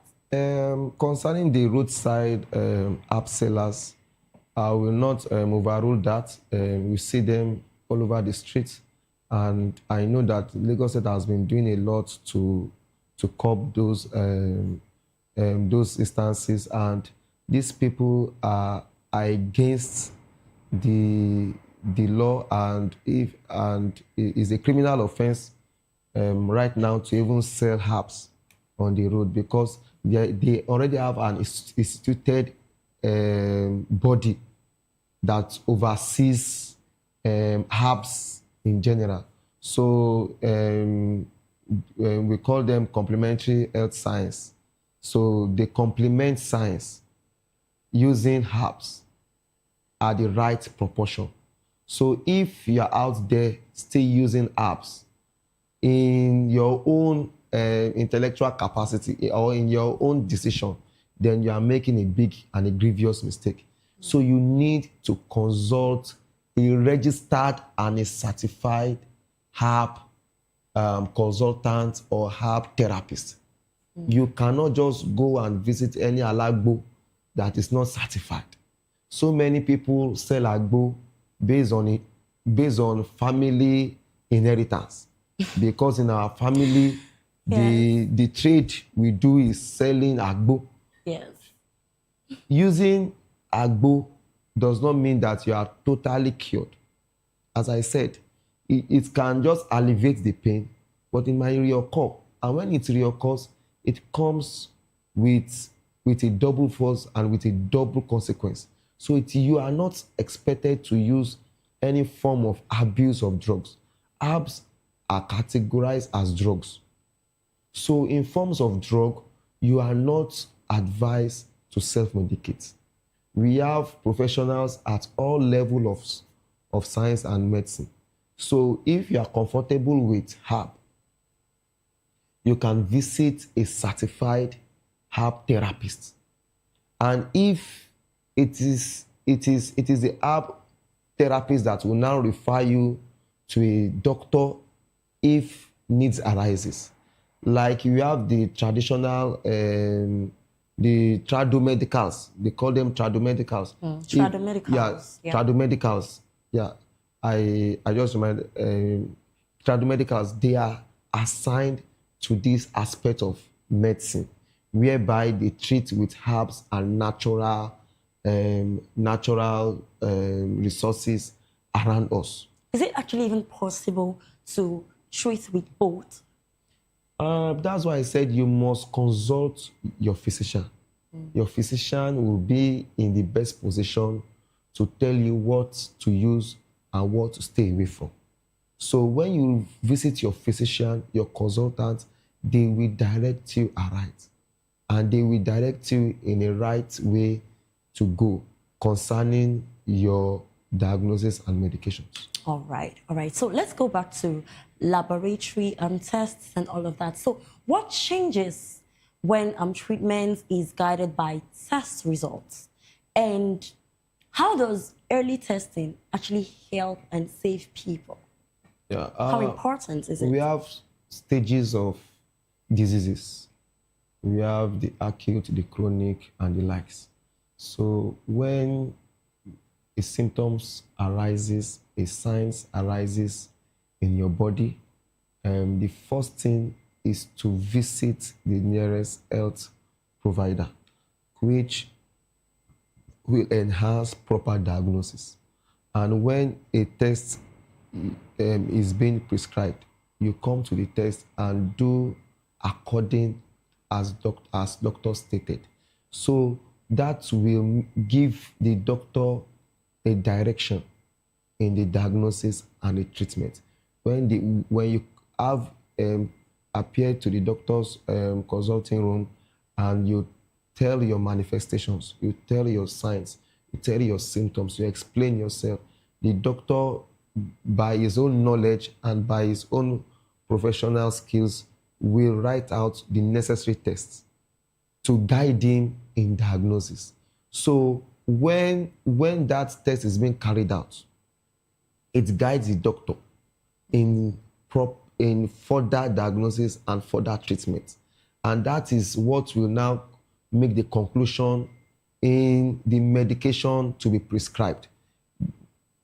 Because when you are treating an ailment in your body, you must identify the root cause. If you have headache, if you are feeling, if you appear with any sort of headaches, the doctor should be able to identify the root cause of that headache. If it's stress, if it's caused by tumor, if it's caused by physiological disorders, and what kind of disorder, even is it hypertension that can lead to cardiac arrest. So it gives the doctor the right channel to treat you, the right channel to direct treatment, diagnosis. The doctor will not start combining A, B, C together, but the test result will give the doctor the direction to go. It will lead the doctor in the right path of diagnosis instead of giving room for assumptions and guesswork. Laboratory tests direct the doctor or the physician in the right diagnosis and treatment. So there was something you mentioned earlier. You said we should go for medical checkup as often as we can. As possible. Yeah, as often as possible. So according to your line of profession, what basic tests should we stop postponing? Should we really do? Because most of the time we don't even know where to start. Because there are so many phases to this. There are so many aspects to check up. So we don't really know where to start, especially for different age groups and all of that. So what basic tests should we not postpone?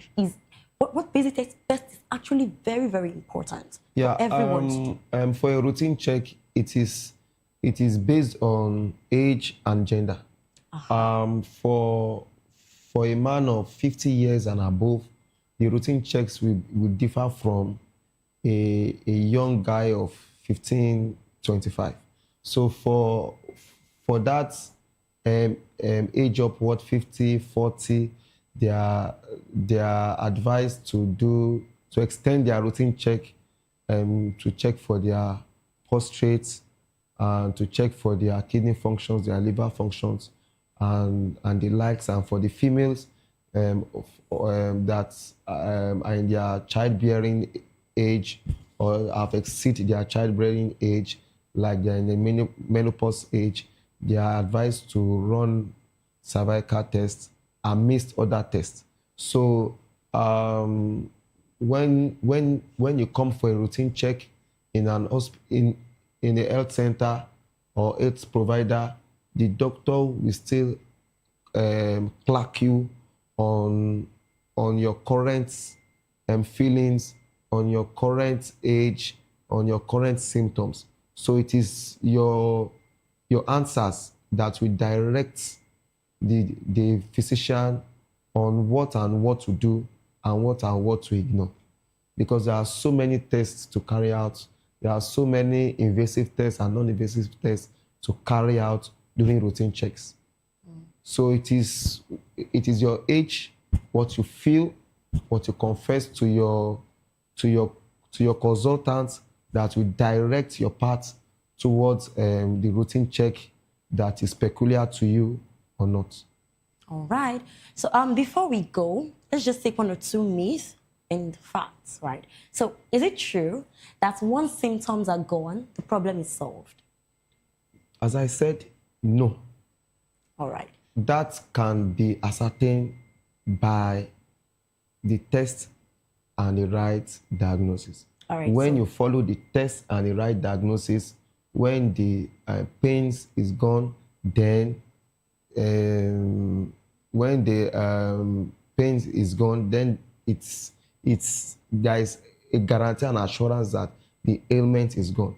But if you don't follow the right procedure, then there is no assurance that the elevation of the pains signals the end of the disease or the infection. That means that if things are done rightly, it means that once the pain is gone, is alleviated, then the root cause of the pain is gone. all right. Lastly, is testing only for serious illnesses? That's why I said testing is not for only serious illnesses. Testing should be done at intervals, annually, biannually. Depends on your capacity, depends on your availability. So testing should be defined as routine check. It shouldn't be done at the point of death, shouldn't be done at the point of pain, shouldn't be done at the when it is critical point of discomfort or critical. It should be done at every interval to avoid any form of diseases or terminal illnesses. Wow. Well, this has been a very interesting conversation. I mean, today's conversation has helped us look beyond habits. We've learned that symptoms are signals, they are not conclusions, and that relief is not always healing. We've also learned that antibiotics are losing their power through misuse and abuse, that not every fever is malaria, and that herbal remedies without diagnosis can complicate healing. But most importantly, we've learned that lab testing is not a last resort. It should be the starting point. You know, your health deserves clarity, not guesswork, not assumptions. And like our guest said, we don't assume in medicine. So before you treat, test. Before you assume, confirm. Because the right diagnosis leads to the right treatment and the right outcome. Many thanks to Dawudu Joseph. Thank you so much, sir. Thank you. I really appreciate this Dawudu session. Joseph is a medical laboratory scientist, and I really want to appreciate you for this enlightening conversation. Thank you. Thank you God so bless. much. Well, you can always watch Health Check on Voice of the People television via SLTV, channel 264, and on YouTube at VOPTV Live. I'm Praise Peters, and until next time, please stay informed, stay intentional, and stay healthy. See you next week. Thank you.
Good evening, Africa. My name is Boma Kore, actor, model, producer. And I'm giving a big shout out to VOP TV, man. Keep watching. Don't change the dial. Thank you and God bless you. My name is AY, and of course, I represent the voice of the people, and that's why I'm on VOP. AY say so. Hi everyone, it's your girl Miriam Tima from the Real Housewives of Lagos and the Real Housewives Ultimate Girls Trip Africa. Shout out to VOP, the voice of the people. You already know. Stay tuned, keep watching. And don't forget, VOP is the best. All right, hello, all right, it's a boy that's shagging the man fine back with Melanie Poppy Blast Skin Boy. This is VOP TV. If you're not watching VOP, I don't know what you're watching. Maybe you're watching your weight.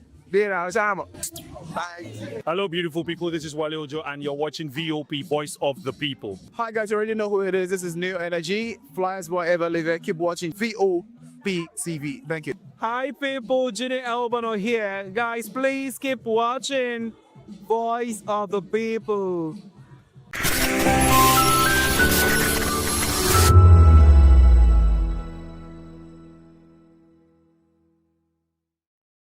It was all glitz and glamour at the 9th edition of the All African Music Awards, which kicked off in Lagos, Nigeria, from January 7th to January 11th, 2026, drawing Africa's music elite and global entertainment figures to celebrate the continent's creative talents.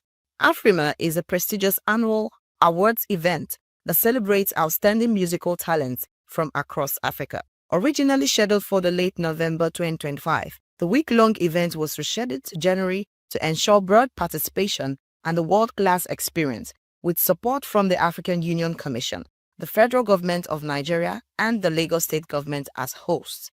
The award ceremony was co-hosted by Nigerian rapper and actor Fawz the Bad Guy and French-Senegalese media personality Liliane Morne, bringing energy and flair to the red carpet and live broadcasts to audiences across Africa and beyond. I expect Charlie Poppy to win. I expect Rema. I expect Davido. I expect even Wizkid to win for best choreographed video. Yeah. But Davido to win best African collaboration. Burna Boy best album or best artist. It's what I'm giving out that matters to me.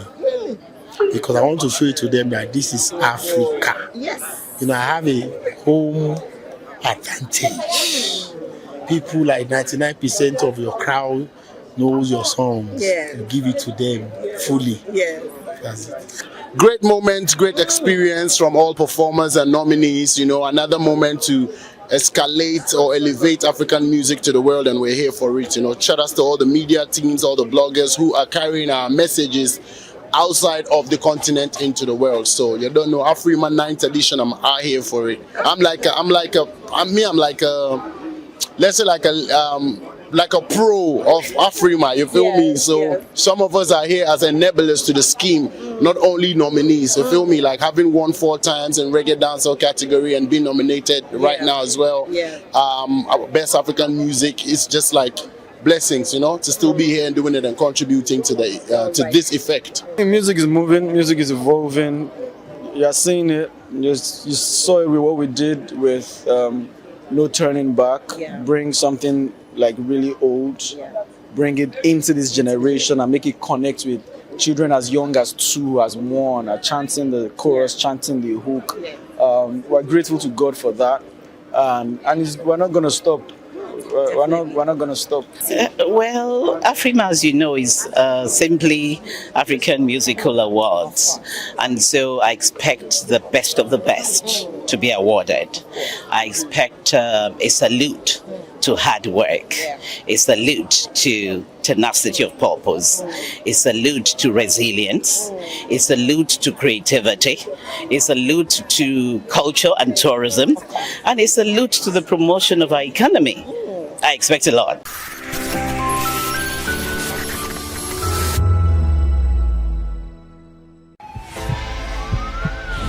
This is Health Check, your weekly guide to better living, smarter choices, and trusted answers. From everyday wellness to urgent health issues, we've got you covered. Health Check, only on Voice of the People television, where your health has a voice.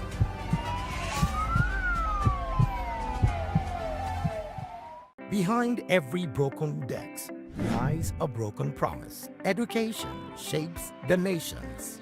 But who is asking the right questions? Introducing Edu Dialogue, the show that goes beyond the surface, exposes the cracks, the corruption, and the silence in Nigeria's education system.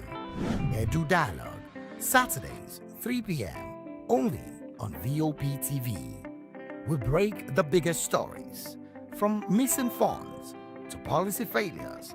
We ask the tough questions and demand real answers. Edu Dialogue, this Saturday, 3 p.m. on Voice of the People Television.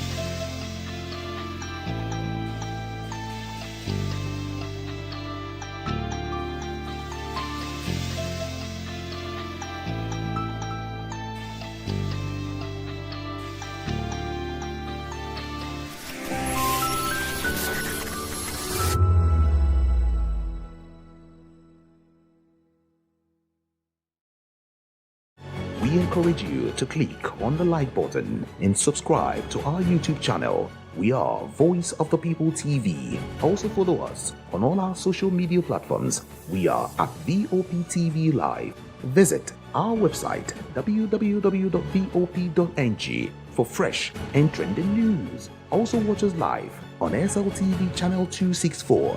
VOP TV, Voice of the People Television.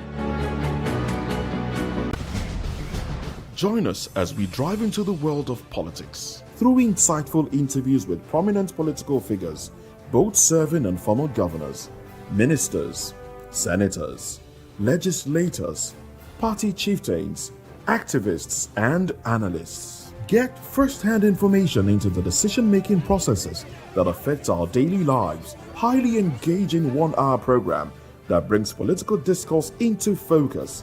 I am Chukwuma Okoro. Political Lens, Monday through Friday, 6 to 7 p.m. Join us.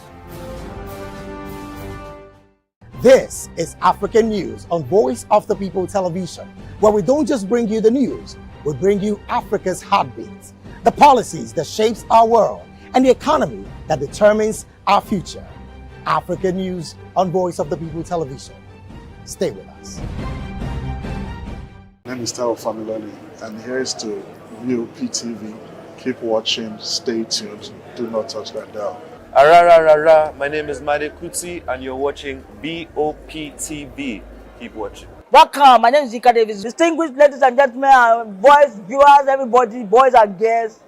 This is VOP TV. Do you know what that means? Voice of the People TV. You don't have a voice, don't come here.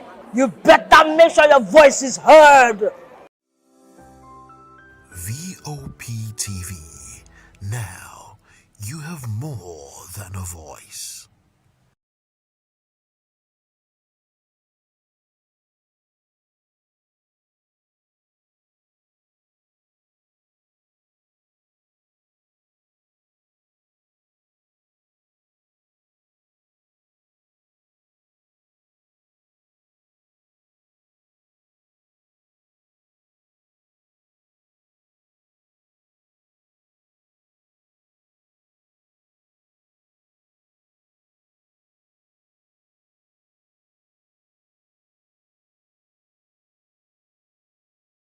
We encourage you to click on the like button and subscribe to our YouTube channel. We are Voice of the People TV. Also follow us on all our social media platforms. We are at VOP TV Live. Visit our website www.vop.ng for fresh and trending news. Also watch us live on SLTV channel 264.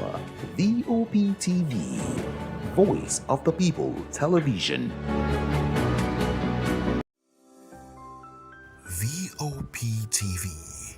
Now, you have more than a voice.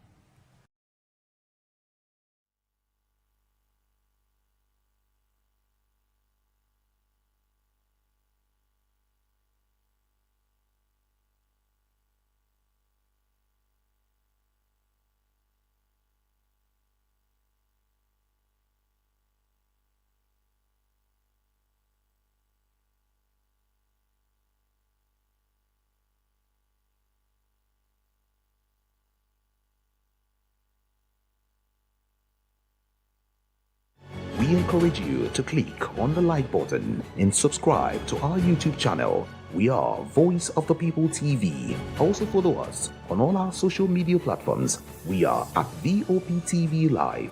Visit our website www.vop.ng for fresh and trending news. Also watch us live on SLTV channel 264. VOP TV, Voice of the People Television.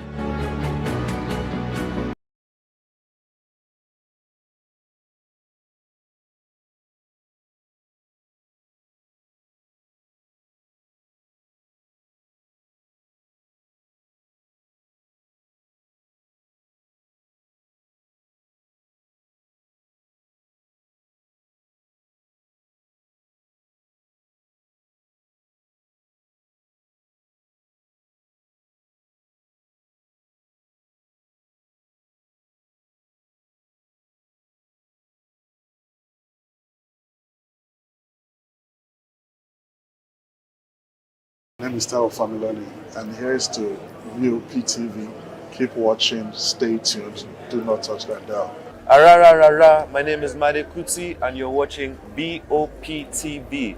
Keep watching. Welcome, my name is Zika Davis. Distinguished ladies and gentlemen, boys, viewers, everybody, boys and girls. This is VOP TV. Do you know what that means? Voice of the People TV. You don't have a voice, don't come here. You better make sure your voice is heard. VOP TV. Now, you have more than a voice.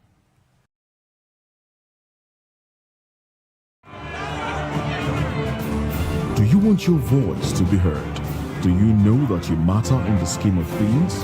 The People's Voice, the show where ordinary citizens take center stage as we discuss the biggest stories that affect you and I. With you in mind, we facilitate lively discussions, debates, and interviews on the topics that matter most to you and I, from social justice to economic empowerment, education to healthcare, governance, and more, tackling tough topics and amplifying your voice.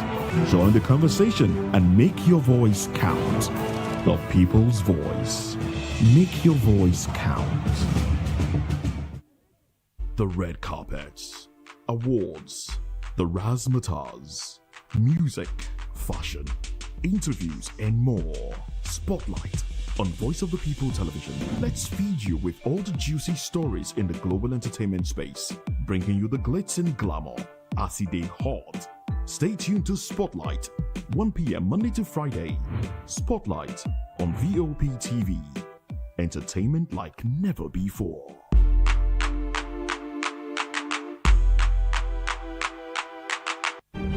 In a world where power shifts with every headlines, news breaks and events happens, we bring you unbiased and explicit information on politics, economy, and state of the nation.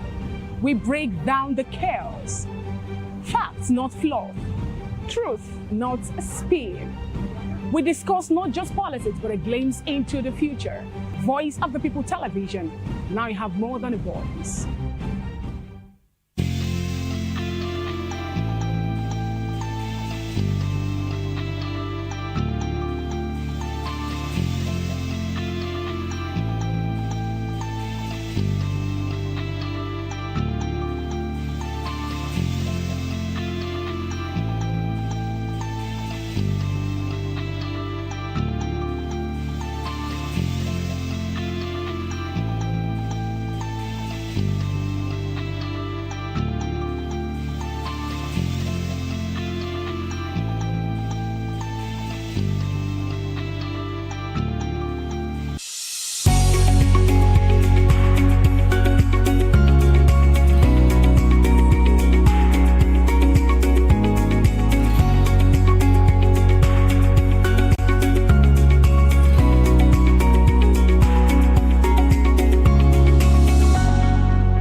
It's a beautiful Monday, a beautiful week, and a wonderful one for us to start afresh again, for us to actually believe and hope again. Don't let the hope actually die. Don't let whatsoever you're wishing to actually get go like that, okay? One thing I usually tell people is, for the fact that you've tried before and it didn't actually work doesn't mean that it will not still work or it will not still come to pass, okay? All I just want you to do is keep believing, keep hoping, because lines would fall in pleasant places again. All right, so welcome on board. It is People's Voice on VOP TV, where season stories shape the narrative. And today we'll be dissecting two major stories that are dominating the headline and sparking conversation across the nation. Kano governor's defection sparks mixed reaction. And of course, I'll be talking about Atiku can't beat Tinubu even with Obi, says one of your ministers, of course, from this administration. Join the conversation with experts inside and season perspective to share your thoughts with us.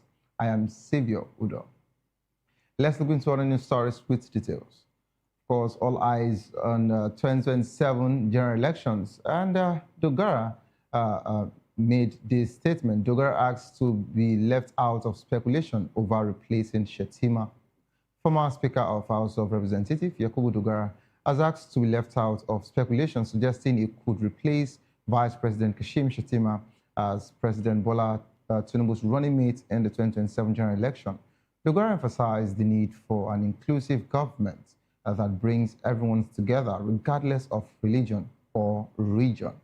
These are just speculations for now, and I believe it was not the only one that was mentioned. And of course, he's asking us to take whatsoever concentration we have on him off that particular situation. But we can't just have people speculating or projecting without any iota, of, a truth in it.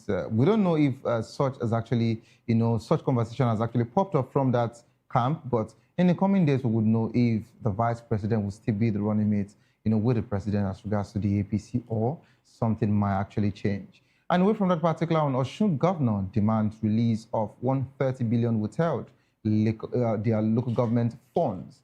Of course, Ademola Adeleke has demanded the immediate release over 130 billion in statutory allocation withheld from the state local governments.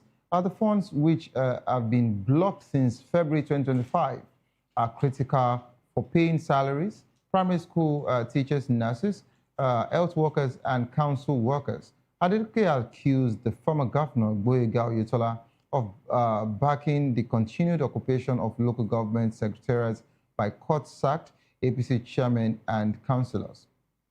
He also accused one of the bank, the Apex banker, United Bank of Africa, of allowing unauthorized a person to operate a local government account. The governor called on President Bola Ahmed Tinubu to ensure the release of the withheld fund and protect democratic institutions. He urged residents to remain peaceful and law-abiding, assuring them of his administrations and, of course, his commitment to upholding the Constitution and safeguarding their welfare. All right, away from that particular one, Atiku aide slams presidency over Tinubu's travel itinerary. Head to former Vice President Atiku Abubakar, Paul Ibe, has criticized the presidency for not disclosing President Bola Ahmed Tinubu's return date from his state visits to Turkey. Ibe questioned the growing trend of not releasing President Bola Ahmed Tinubu's travel schedule, suggesting it lacks transparency. The presidency had stated that Tinubu would return at the conclusion of the visit without specifying the date. When we talk about this particular situation, some people, of course, also had issues as regards to the president, not being in the country since last year up until when he returned in January, not even doing, the New Year, what have you, the celebration or the Yuletide in the country, but of course from outside. But who are we to actually complain?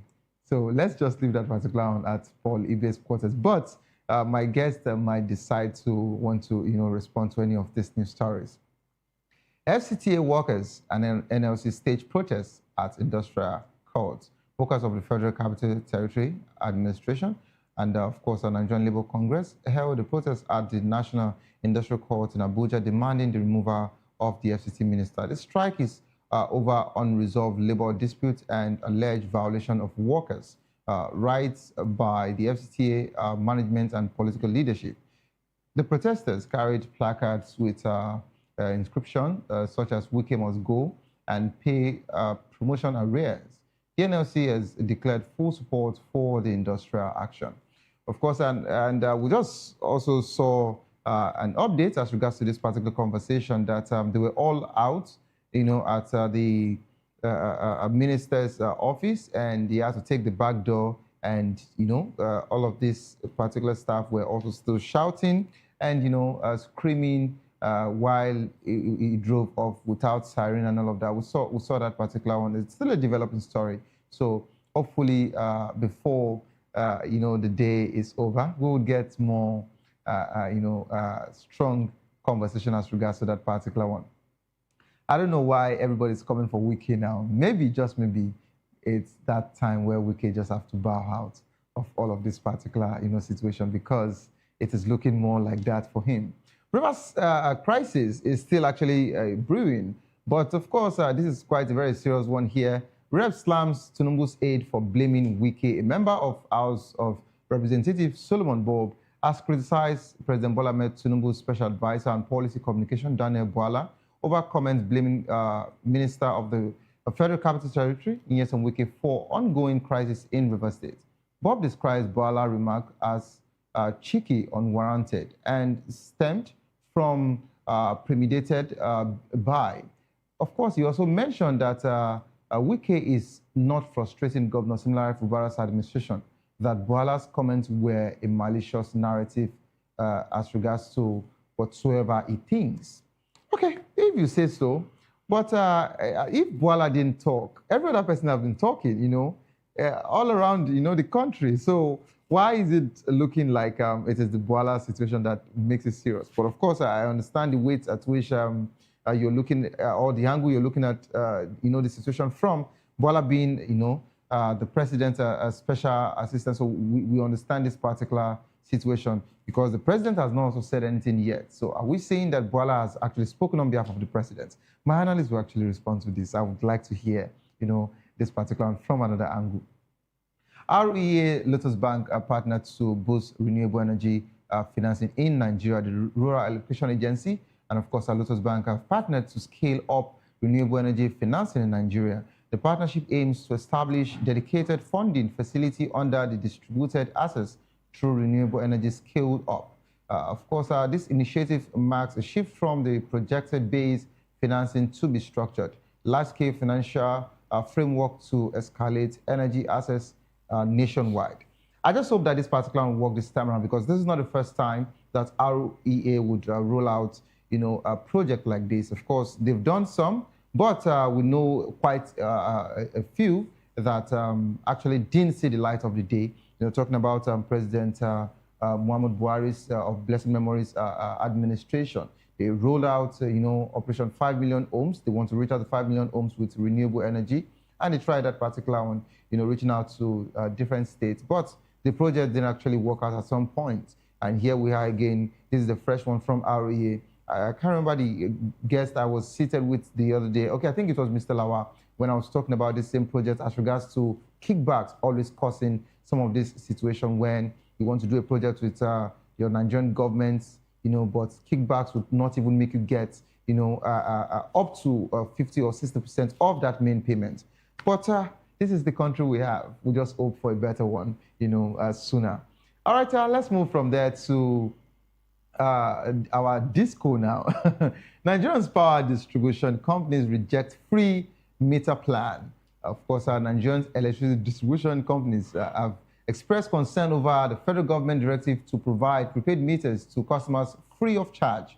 The Minister of Power, Adebayo Adelabu, announced that the meters procured under the World Bank-funded Distribution Sector Recovery Program would be installed without any payment from customers. However, these cooperators argued that the cost of the meter would still be borne by them within a 10-year period, and they cannot be expected to cover installation costs.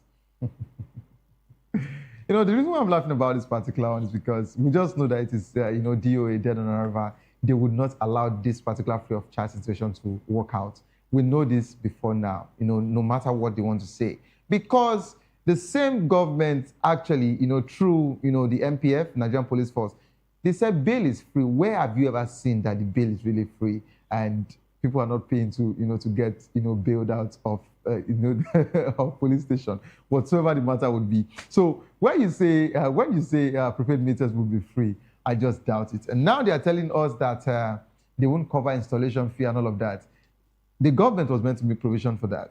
But if the government will not make provision for that particular one, so it will still be the customers. But I assure you that they won't give the prepaid meters out for free. They will even tell us at some point that there is no more prepaid meters or they're out of prepaid meters, that we should just wait until they have been supplied. And next thing you'll be hearing is some of their staff would now come out and say, oh, if you need prepaid meter and you want me to fast track it, you can always get it for this amount. That's what will come out. This is Nigeria. Of course, if you remember or you follow the trajectory, that has always been our modus operandi. Let's move to Delta State's quarters now.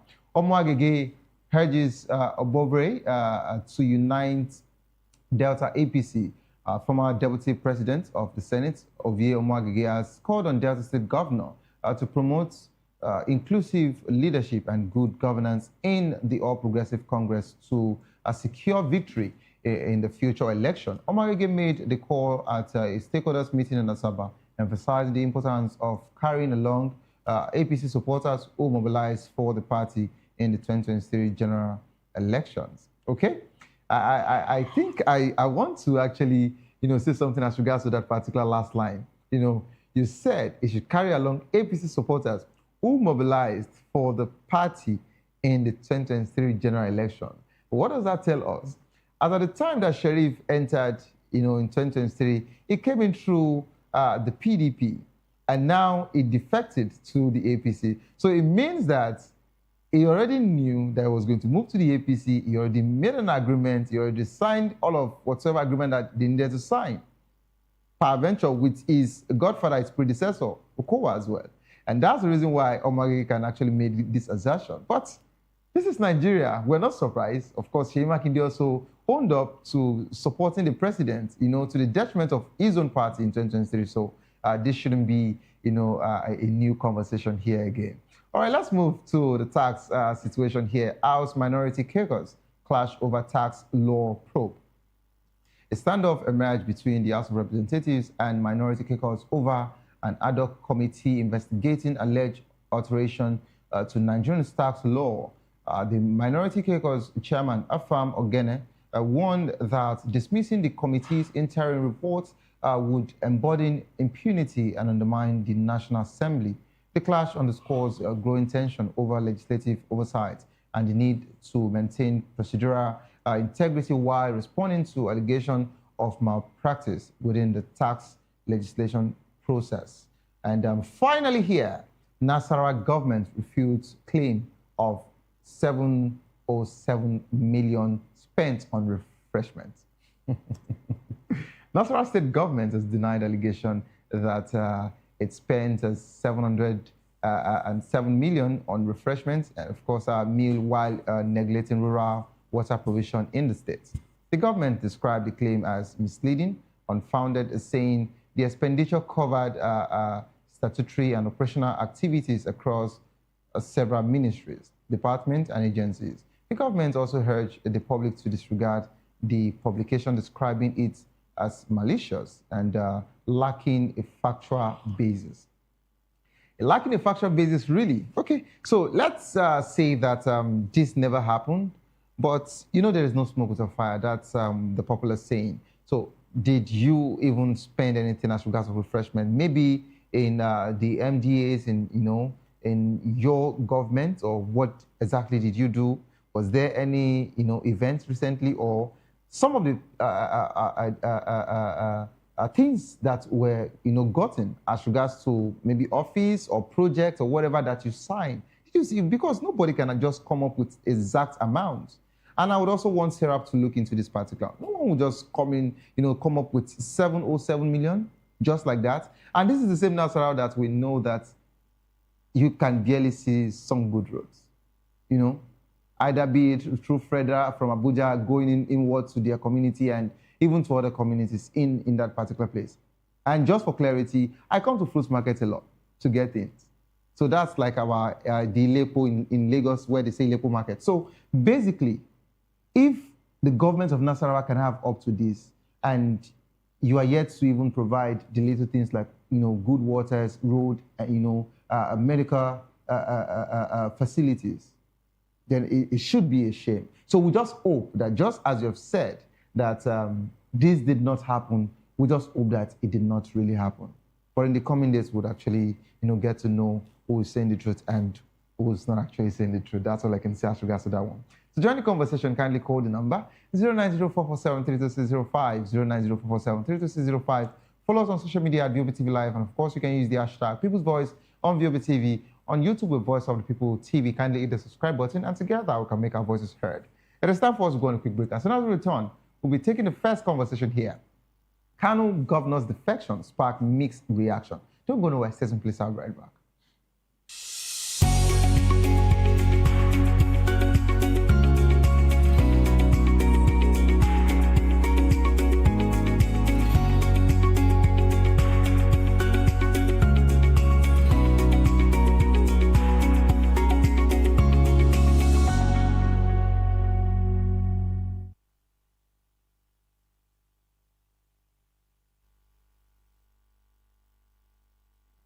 All right, welcome back to the program. It is still People's Voice on Voice of People Television.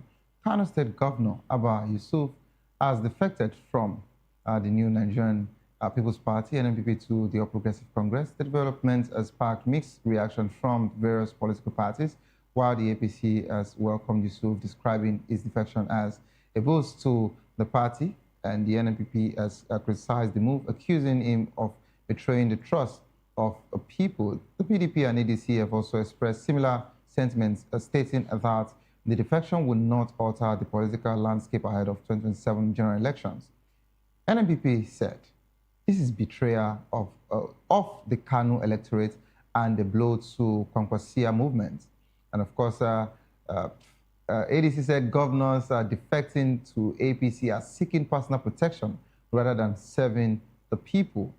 The APC also mentioned that the defection is a validation of the party's commitment to delivering democracy dividends to Nigerians.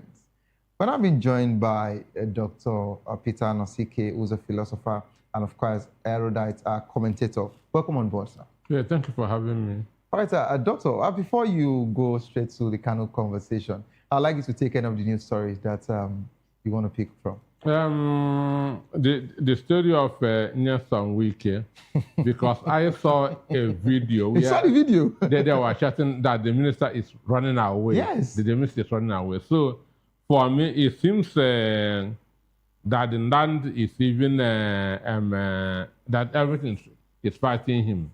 Understand? It seems everything is fighting him. And there's a saying that every evil has an expiry date. Wike has been the most controversial minister that we have under Tinubu's administration. Even he has become so notorious that in a whole month, if you hear any minister's name, it is Nelson Wike. And the issue, what is happening in Abuja right now, is he has left his responsibility as a minister and relocated to Rivers State to fight for the structure that he did not keep. Because he is not the only governor of Rivers State. If what he is doing now, that Peter Odinde did it, that Rotimi Amechi did it, he would not have seen any state to govern. So he left his responsibility as FCT minister and was playing politics. Understand?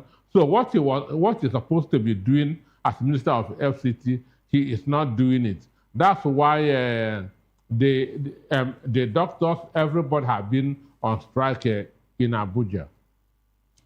You know, Doctor, some people are actually saying that all of this situation, is being staged politically because of what Wike also said as regards to the APC in Rivers. And of course, you know that we now have so many APC, gladiators that are totally against Wike. So do you think that this is politically motivated? How can FCT workers going on strike be politically motivated? Is it not possible? They said there are demands that they made. They talked about their wages not being paid. Good fault. Understand me? So, Okay. Nyesom Wike, his days has come to an end. And for somebody who wants to criticize Daniel Bonda for what he said, it was Tinubu that made that statement. Because Daniel is a spokesman that's of the president. So if the president did not sanction that, they would have cautioned him. So he spoke on the mind of the president. That's enough is enough. Focus on your responsibility, which he is not doing at this point in time. And mind you, the FCT casting election is coming up in February. 16th of February. Yes. Understand? So this man is now neither here or there. He's not in Rivers. He's not in Abuja. And what he's doing now will affect APC in FCT. Understand me? Because it is those workers that are going to vote. And FCT is a civil service area. Yeah. Okay, going by the Supreme Court judgment of 2023, which they said that FCT is a state. So we can say that FCT is a civil service state.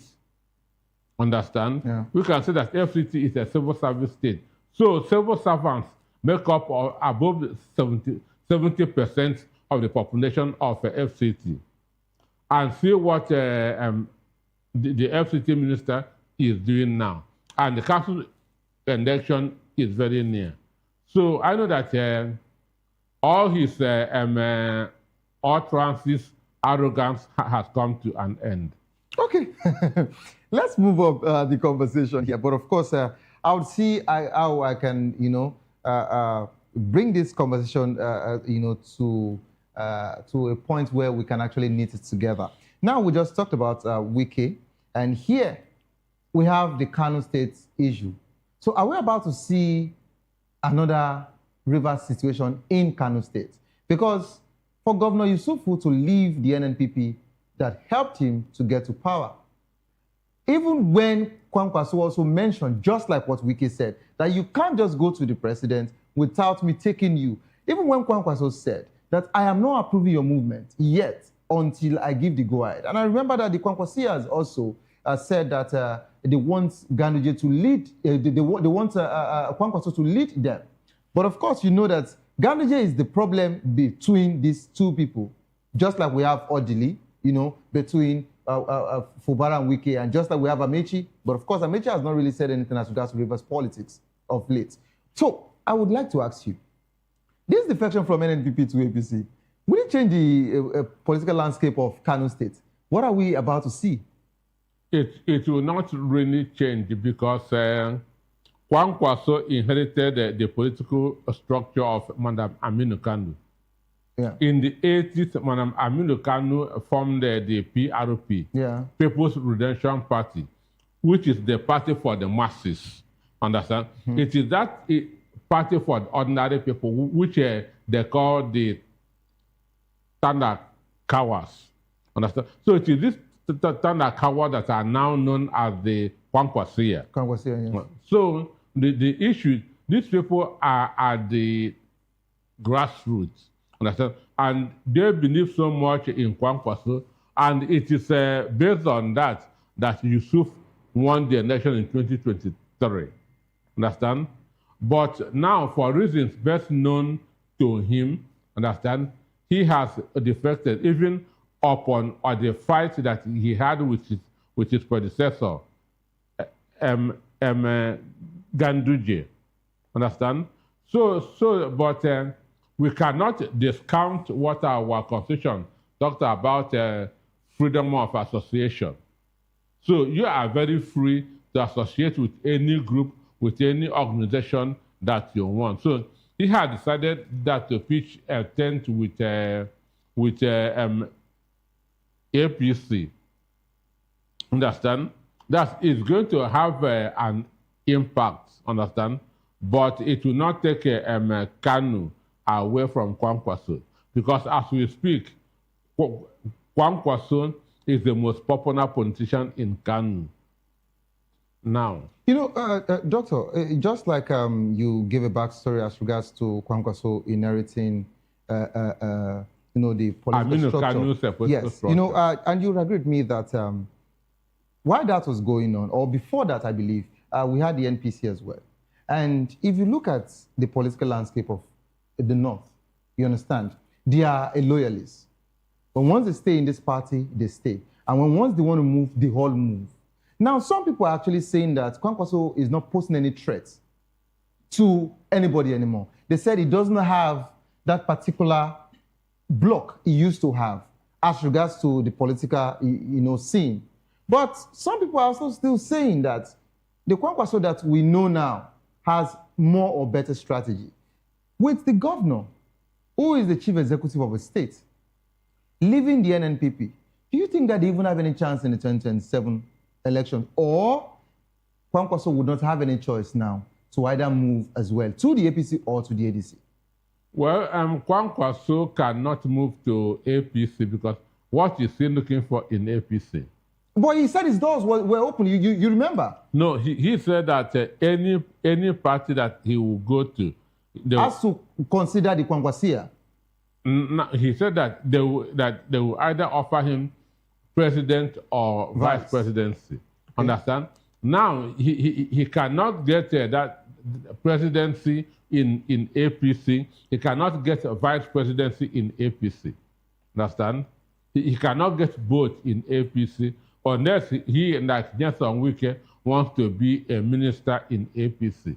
That's assuming if APC wins again in 2027.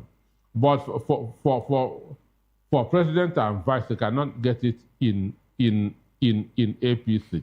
For president, you cannot even get it in ADC. Doctor, when you say that is if APC, win in 2027, and I remembered this morning, you said they would not win or something. So when you say if they win, is there anything that we don't know? Have you all done the permutation and know that the APC will not win? I say if, because if I say they will win, it means that I'm sure. Okay. Understand me? But this morning you actually said they won't. One, it depends on the question that was asked. but as far as I'm concerned, 2027 is very, very open. It's very open. 2027 is very, very open. And you don't think incumbency can actually have a very big role? Incumbency can work against the APC in 2027. So this time around, incumbency can work against? It has been working against in Ghana, in South Africa, in Senegal, incumbency in Liberia, incumbency worked against the sitting president. Okay, Doctor, you were also on that particular seat when you made this assertion as regards to, yes, on this show, when you made, that particular assertion as regards to Obama, saying that Obama removed, Jonathan. Good luck, Jonathan. So are you saying that Trump is about to remove the president? Even if he does it, it's an equalizer. There's nothing bad about that. Even if he does it? It's an equalizer. It's an equalizer? Yes.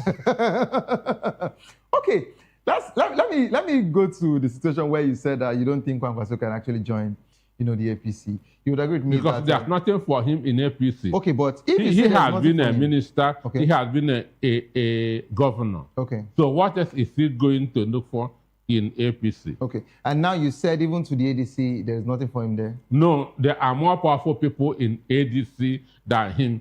P2B is bigger than him. Atiku is bigger than him. So he cannot get presidency in ADC. So do you think Peter Obi cannot get that particular ticket? I said Peter Obi is bigger than him. Atiku is bigger. That's why I'm actually. I mentioned two names. Yeah, that's why I'm taking the dive. That do you think that Peter Obi can get the ticket? It is still open. It's still open? Yes. Okay. But do you think Atiku can get the ticket? As it is still open. It is still open. Now my question, if Peter Obi doesn't get the ticket as presidency, do you think he would also defect to leave the party? It will be stupid of him. What? You cannot be jumping from one party to the other and people will take you serious. But that has been the trajectory for all of our politicians. No, at least we know why he is leaving. We know why he left ABGA. Okay. We know why he left the PDP. Doctor, I love the fact that you came here now. Now, you said we know why he left PDP to the Labour Party. Why did he leave? The same person he left because he knows he was not going to get the ticket as at that time. That's the same person, the same person he's going back to merge with now. So what changed? Excuse me, if ever Nigerians should be students of history. Please go ahead. In 2022, Abubakar made a statement that Atiku Abubakar said that the zoning should be to the southeast. Okay. That was what Atiku said that the zoning should be to the southeast because southeast remains the only geopolitical zone in the south that has not produced president. Yeah. We have Obasanjo from the southwest. We have Jonathan from the south. So, but Nyesom Wike went and bribed the committee that was sitting, headed by this Samuel Autumn. Okay, Autumn. Okay. That it should be made open. Okay. That it should be made open. Understand? Yeah. So when they threw it open, Atiku now says, since it has been thrown open, he wants to buy form. Understand me? Yeah. Because the committee threw it open, so which means everybody is free to contest. But to some, they were actually saying it was only thrown open for the south and not the west. It was, they said thrown open, not for the south. Okay. So they said threw open. If it's about throwing, the ticket, the open, committee threw it open. So if they threw it open, now that the same ADC are not also talking about anything called zoning, they said they are throwing it open. Do you think that particular one is the right choice? Mind you, in 2014, APC threw their ticket open. In 2014, APC threw their ticket open. Understand? Buhari contested, Atiku contested, and other people contested. Even Obonyono contested. Obonyono is from Ebonyi State. But at the end of the day, Buhari had the biggest number of votes. Understand? So 2014, APC did not zone. And it will be wrong for ADC to zone. Zoning is undemocratic. All right, Doctor, you made some wonderful, submission as regards to you giving projections of how the winning is still open till now. But Doctor, I want us to look at this, technically. If you notice what APCA have been doing, they've been taking over states that they know that those states are quite, important, And now, if the APC have taken over Kano State, do you think that PDP or ADC stand any chance in that particular state? In 2023, APC, in 2023, Kano was under APC, isn't it? In 2023? Yes, now. No, Kano was under NNPP. No, Ganduje was. Ganduje, okay, sure, Ganduje, okay. Sure, before the NNPP won, yes. Sure. Okay. So that they are taking the leaders of the party, they are not taking the people. Okay, but Doctor, now as at the time that Ganduje was in APC and NNPP took over, it was because NNPP was still in sync with Yusuf, with Kwankwaso. So they were strong as at the time. But now that the whole house has been divided, do you think that anybody can actually go head-to-head with the APC in Kano? If an election is held today in Kano, Kwankwaso will win. if an election is held in Kano today, Kwankwaso will win. Talking about taking, mind in 2023, Labour Party has known stake in the southeast. Not even a councillor. But Peter Obi and all the governors then worked against Peter Obi. You know it. Yeah.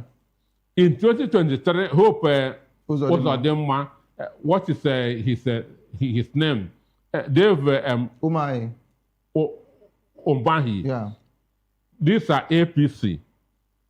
Then Abia, Ibazu, and what's his name? And Ifani Ugwani, G5 governors. What's his name? Sonudo Abga. 5 of them worked against Peter Obi. At the end of the day, what happened? Peter Obi scored more than 90% in each of the states. But for that of Peter Obi's conversation, don't you think it was because of the movement and just because people actually wanted him as at the time? And Peter Obi's situation is totally different from what is going on, in the Kano state. Don't you think so? No, I'm telling you, people vote for individuals, not because of the party. People vote for individuals, not really because of the party. But Governor Yusuf has been doing, wonderfully well in Kano State. So don't you think that they might vote for him and not about party now? And it's in APC. They'll have same party for Kwankwaso. Okay. For that, you actually, saying the truth, because I saw lots of political, heavyweights. They went into Kano to visit him and to, of course, console him as regards to. They'll have, they have sympathy. But let's see how that particular situation will turn out in the coming days. But I would like to ask you, as regards to this Yusuf's, defection, how does this reflect on our current state, of politics in Nigeria, particularly in terms of party loyalty, ideology, differences? The issue that there's no ideology in Nigeria politics. It just interest, understand? Then protection from the anti-graft agencies, understand? And then appointments, understand? So it's all about selfishness. And in case you don't know, the same person that wrote the manifesto of PDP wrote the manifesto of AD. That's Bondaige. Okay. Wrote the manifesto of PDP. He didn't get what he wanted in PDP. He went to AD and still write their manifesto. Understand me? The same brain. So how do you expect to see ideology in this? So the foundation of our democracy is wrong. So let's just say they are all copy and paste. Copy and paste, exactly. But doctor, you said it's not me. Okay, so let's move on to the next conversation here, which would still be, laced with this conversation that we're talking about, because we've actually talked about Peter Obi, we've talked about Atiku. A certain minister, Minister of Arts, Culture and Creative Economy, Natu Musawa, said that Atiku cannot beat Tinubu even with Peter Obi. She actually, mentioned this particular assertion and, having strong confidence that President Tinubu would defeat all of them in the 2027 general election, even if he runs on joint ticket with Peter Obi. Musawa describes Atiku as a formidable opponent, but insists he is not a match for the ruling party in 2027. And of course, also said that a combined Atiku-Obi ticket would fail to unseat the ruling party, adding that it will upset Obi's supporters. The minister comments, have actually sparked reaction online and, everywhere. So I'd like to ask you, what do you think about this particular conversation? Well, one, she is a minister under this government, you understand? So it is his primary responsibility to defend her male ticket and her party. Mind you, this is the woman that had no NYSC discharge certificate. I think you know that. Of course. Yes. So she's not even qualified to be a minister. Understand? So what she can be doing is speaking in favor of government so that her sins will not be remembered. The issue of beating an article, for me, that if the election is free and fair, understand me? Yeah. If the election is free and fair, because I know that 2027 election will be better than 2023. Why did you say If so? not, Why did you say so? what happened to Nicolas Maduro might happen to anybody here. Understand me? Okay. Yes. Because one of the sins of Maduro was rigging Venezuelan election in March, in July 2024. Okay. Because he did not even, he got about not up to 30% of the election, but he used the power of incumbency and remained in power. He was asked that to step down. He said no. Understand me? So that is one of his sins. He did not win the election in 2024 in his country. So the power of incumbency now has limitations. Okay. Understand me? Okay. So, but doctor, can a joint Article B ticket, fly? Do you think it can work? Because obedience move, the obedient group are saying they don't want anything vice. They only want. Who are the obedience? Who are the obedience? The supporters. The issue is this.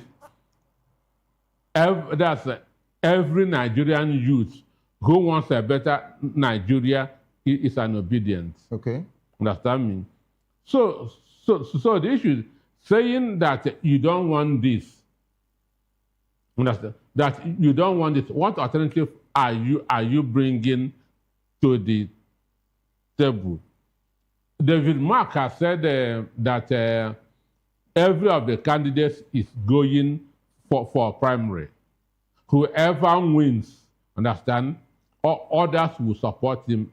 I strongly believe that. Okay, and you feel the primaries will be clean with the delegates and not dollar flying everywhere? We don't have any perfect system anywhere in the world. Okay. So, and we all know that politics money is involved. Okay. In 2024, they raised about $2 billion for Kamala Harris within 3 months. So it's not just in Nigeria that money is involved. Okay. If you are going for a fight, you prepare very well. Okay, so doctor, you said if you are going for the fight, you prepare very well, but the preparation to some people is actually, vote buying and rigging. But we would actually draw anchor here because we're pressed for time, and this is how far we can actually go. Thank you so much, Dr. Anosike, for thank you for having me. Yeah, it's always a wonderful time having you here. Yeah, thank All right, you. so this is how far we can actually go on the program. If you love the world of sports, I'd like to stay put. Coming up next is Locker Room. Don't give up because it is not over. Tough time doesn't last, but tough people do last. Whatsoever you're facing will soon be over, and you will definitely smile again. Have a good evening. Rest.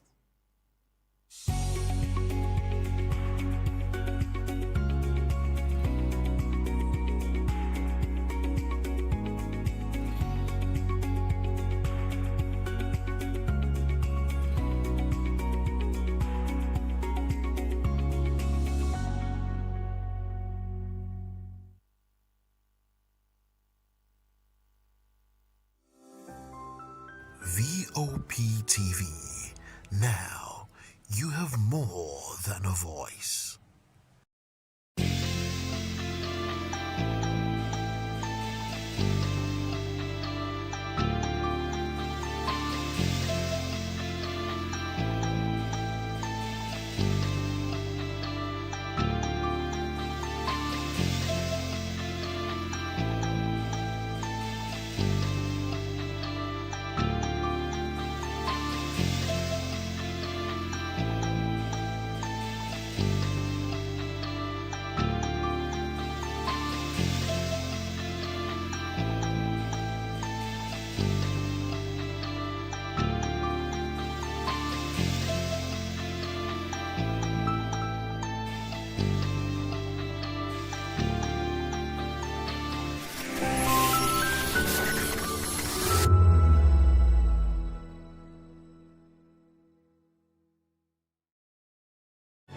encourage you to click on the like button and subscribe to our YouTube channel. We are Voice of the People TV. Also follow us on all our social media platforms. We are at VOPTV Live. Visit our website www.vop.ng for fresh and trending news. Also watch us live on SLTV channel 264. VOP TV, Voice of the People Television.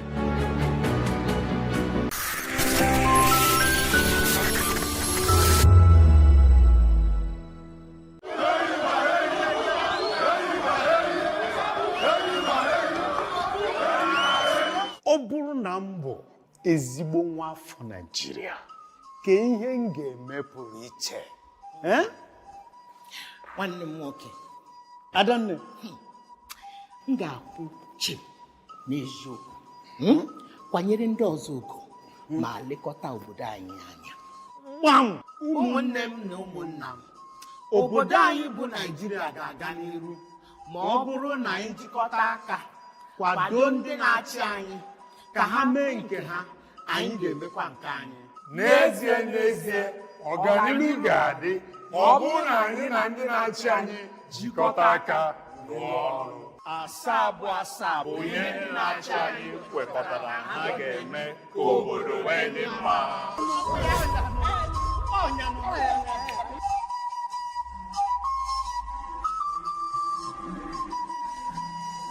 Igbo kwenu! Igbo kwenu! Igbo kwezuenu o! Ọ bụrụ na bụ ezigbo onye Naịjirịa aga m eme na-edosa ụzọ anyị ụcha oge niile na-akwụtụsi n'ụzọ eziokwu na-emere ndị agbata obi anyị ebere. Ndị ọchịchị ga-arụ ụzọ ọma na-abịa, wuo ụlọ ọgwụ ọma na Anambra, mee Enugu ka ọ dị nchebe ihe n'abalị. Nkwekọrịta gọọmenti na nzaghachi ndị obodo, ụmụnne m na ụmụnna m bilie ka anyị bulie Naịjirịa elu. Nkwekọrịta ndị ọchịchị anyị ga-aza, ọnụ obodo anyị ga-eme ya. Ọ bụ nkwekọrịta anyị na anyị ga-eme ka Naịjirịa gaa nke ọma.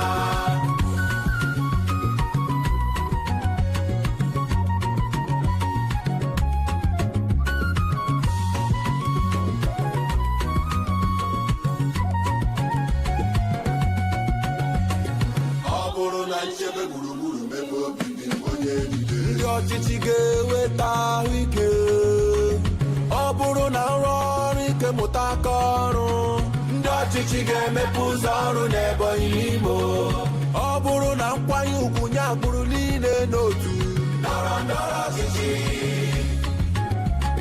Ndị ọchịchị ga-ekpe ikpe ziri ezi nye onye ọbụla.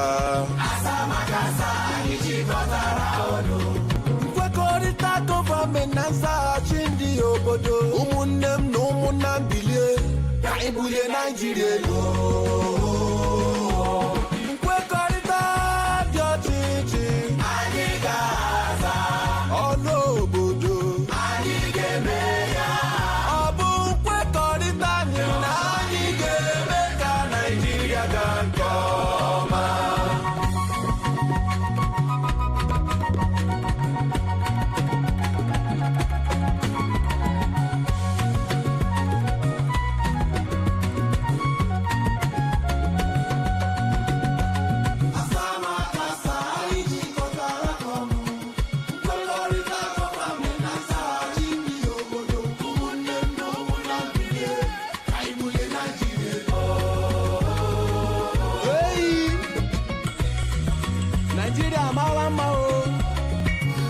Naijiria obodo mmanụ aṅụ na mmiri ara ehi na-asọ, ụzọ ọma o, ụlọ ọgwụ ọma o, ebe obibi ọma o.